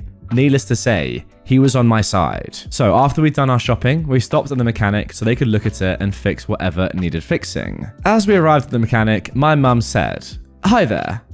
Well, my car is making a weird noise when I'm driving. Can you look at it for me?" "Sure thing. How about you take a seat inside and I'll give it a drive and see what the problem is," said the mechanic. He got in the car and drove it around the block. When he returned, the noise had miraculously stopped. He charged my mum for the check and we were on our way. But not before Tom's dad subtly handed me the rock back and gave me a wink and a smile as I left. That night I put the rock back in place and left it to do its thing for the next day. And oh boy was this satisfying. The next day the noise was back, so mum was back at the mechanic. But this time the mechanic couldn't find anything wrong with it and couldn't hear any noise. I never bothered taking the rock out after that, and neither did the mechanic. He'd experienced her entitlement firsthand and had heard many stories from other people around town about her. The rock wasn't damaging the car or affecting its performance, so there was nothing that actually needed fixing. I moved away to live with my dad when I was 16, but before I moved, the clink was still there, tormenting my mother every time she drove the car. I lost count of the number of times she took it back to the mechanic and the amount of money she spent on getting rid of the clink. Now here is where my petty revenge turned pro out of sheer good luck. The last time I saw my mother, I was 23, back in 2013, and she still has the same car. Now I'd expected the rock to have fallen out by then, but the car still has a clink. Thanks, Tom. And there we go, saving the best till last. Yeah, it's not the most severe revenge, but that is the exact point of this subreddit. The whole point is that it's escalating. Can you imagine the daily torment that your mum, OP, had to go through or has been through for how long? What, a decade? Sorry, you're saying that this first started when you were 14 and when you were 23 it was still going on. That's in 2013. Who knows? We're 10 years on after that now. OP is now 33. Who knows, the clinks could still be there to this day. That is the literal definition of escalating revenge. Doing literally nothing else to the car, but still ruining your mum's life, or at least affecting it negatively every single day. That is sheer brilliance. Now disgraced physician gets what's coming to him. Again and again and again. Thanks for killing my wife. This really happened to me, and due to the sensitive nature of it all, including court appearances, licensing ramifications of the accused, and just out of respect for the unnecessarily short life of my first, I will change all names and locations, and enough of the details that don't matter, like what state, etc., so that privacy is kept. Either 10, 20, or 30 years ago, I married my high school sweetheart, Betty. I just graduated high school, and she was staying in high school, pregnant with our first child, Frankie, at age 18-19. Throughout her pregnancy and our dating, I was informed of Betty's condition of epilepsy. She had infrequent seizures, and I've seen her have a grand mal seizure twice before the incident, once while eating and once on a family hike. The light flickering through the trees triggered it, we think. So later down the road, we have our second child, living on our own in a trailer park in Bloxnart. My wife has always been a little bit punk, dyeing her hair many times over and over, and now having to shave her head as a result of her extremely damaged hair. She dyed what was left of her hair pink. She was a belly dancer, had a style of her own, and really had a don't F with me vibe that she gave off to anybody but me and our two boys, Frankie and Sam. These aren't just nostalgic details, they're important to the slowly increasing plots. That being said, one afternoon, while Betty is getting ready to drop the boys off at Grandma's to hit the mall, she had another seizure, a bad one. It's hard to be too descriptive without choking up right now, but she knew it was coming the second before. She hits the ground. I do my part to put her on her side and sweep the mouth. I know this is frowned upon now for some reason, but it's what her parents trained me to do. I call an ambulance, telling them, "Help, my wife is having a grand mal seizure, a bad one," whilst trying to instruct my frightened 3-year-old to go to mummy's bedroom. Sammy was hardcore napping at 11 months, literally inches away. The ambulance shows up and takes her. I stay back because grandma isn't there yet for the kids. I called to make sure she'd be there soon, otherwise I'd have to drag the kids with me to the local hospital. Grandma gets there and I drive to the hospital as fast as possible. I get there pretty quick and talk to the doctor within a few minutes. The ER physician we'll call Dr. Thorough, steeped in irony, whose mercy I was at, told me that we're going to put her under to do a CAT scan / MRI / something having nothing to do with her epilepsy. In my naivety, not understanding that I can tell him what I want him to do, I just said, okay. I did tell him, however, that she had a seizure and has had seizures in the past, etc. But he didn't believe that the seizure was epileptic in nature. He asked me about drugs she's taken, alcohol, etc. And I told him, no, she doesn't do that, but she did have a drink a couple of nights ago. He was super convinced, based on her appearance I presume, that this was drugs and that she just needed to get it out of her system. Toxicology comes back. No drugs in system. Dr. Thoreau says, this doesn't test for all drugs out there. Wow, doc. So she's put under now, kept in that state. In the meanwhile, no EEG machine, which measures brainwaves, to determine that, yeah, she's having a seizure, Dumbo, give her some phenobarb or whatever. I didn't know the importance of all this at the time, so we're just waiting for this test and that test and for her to come out of the underness or whatever. This takes a day and a half. They finally allow / acquire an EEG machine with an EEG tech, and come to find out I was right, that all along she was having seizures the entire time. Now she is brain dead. Now I'm signing DNRs and hospice and neurologists are asking me about Buddhism and if I've tried it. Nice try. So she died days later. Then something called 9/11 happened, which not only was 5 days after what would have been my wife's 23rd birthday, but exactly my 25th. Let's just say it was a rough year. My father-in-law tries to go to one of those law tigers with the case, but they say it needs to come from the husband. At first, I didn't want to go through this process, despite knowing that this mofo's arrogance caused my wife's demise. But I eventually lawyer up, get referred to a great attorney on contingency, and begin the lawsuit process. Revenge is starting. EEG techs, hospitals, various entities involved in Betty's care, all separately settled out of court for unspecified amounts. Well, specified to me, obviously. This, though, is just the beginning of the revenge. Of all the entities that bowed out of the fight and handed over a check, the arrogant doc wasn't having it. He wanted a trial. He really wanted me to have to relive the pain that I've been going through the past couple of years just to protect his or her name. So we take it to court. Revenge by jury. 7-2 in favor of the plaintiff. Dr. Thoreau fell below the standard of care. Judgment for umpteen $1 million. Goodbye money. Civil suit done, enter fallout in the medical community. Ultimate revenge is that the doctor had his license suspended for a time and didn't practice medicine for a long time. Then he tried his or her hand at different types of professions, unemployable in the medical field, to this day. Right now, that doctor is broker than I ever was. So there we go, guys. That is going to do it for 12 hours of Reddit stories on Christmas Day. Now, this was set as a premiere. If you watched this live and sat through the entire thing, then actually, no, there's no way. There's no way that any of you did that. It's literally impossible. You can't have done that for 12 hours. I don't believe it. But if you have done, then get in the comments down below and comment banana. And that is how I'll know that you've stuck around to the outro. With that all being said, I hope you've all had a phenomenal Christmas day. Thanks for spending a little bit of it with me. Have a good one. And I'll see you tomorrow with some more Reddit content.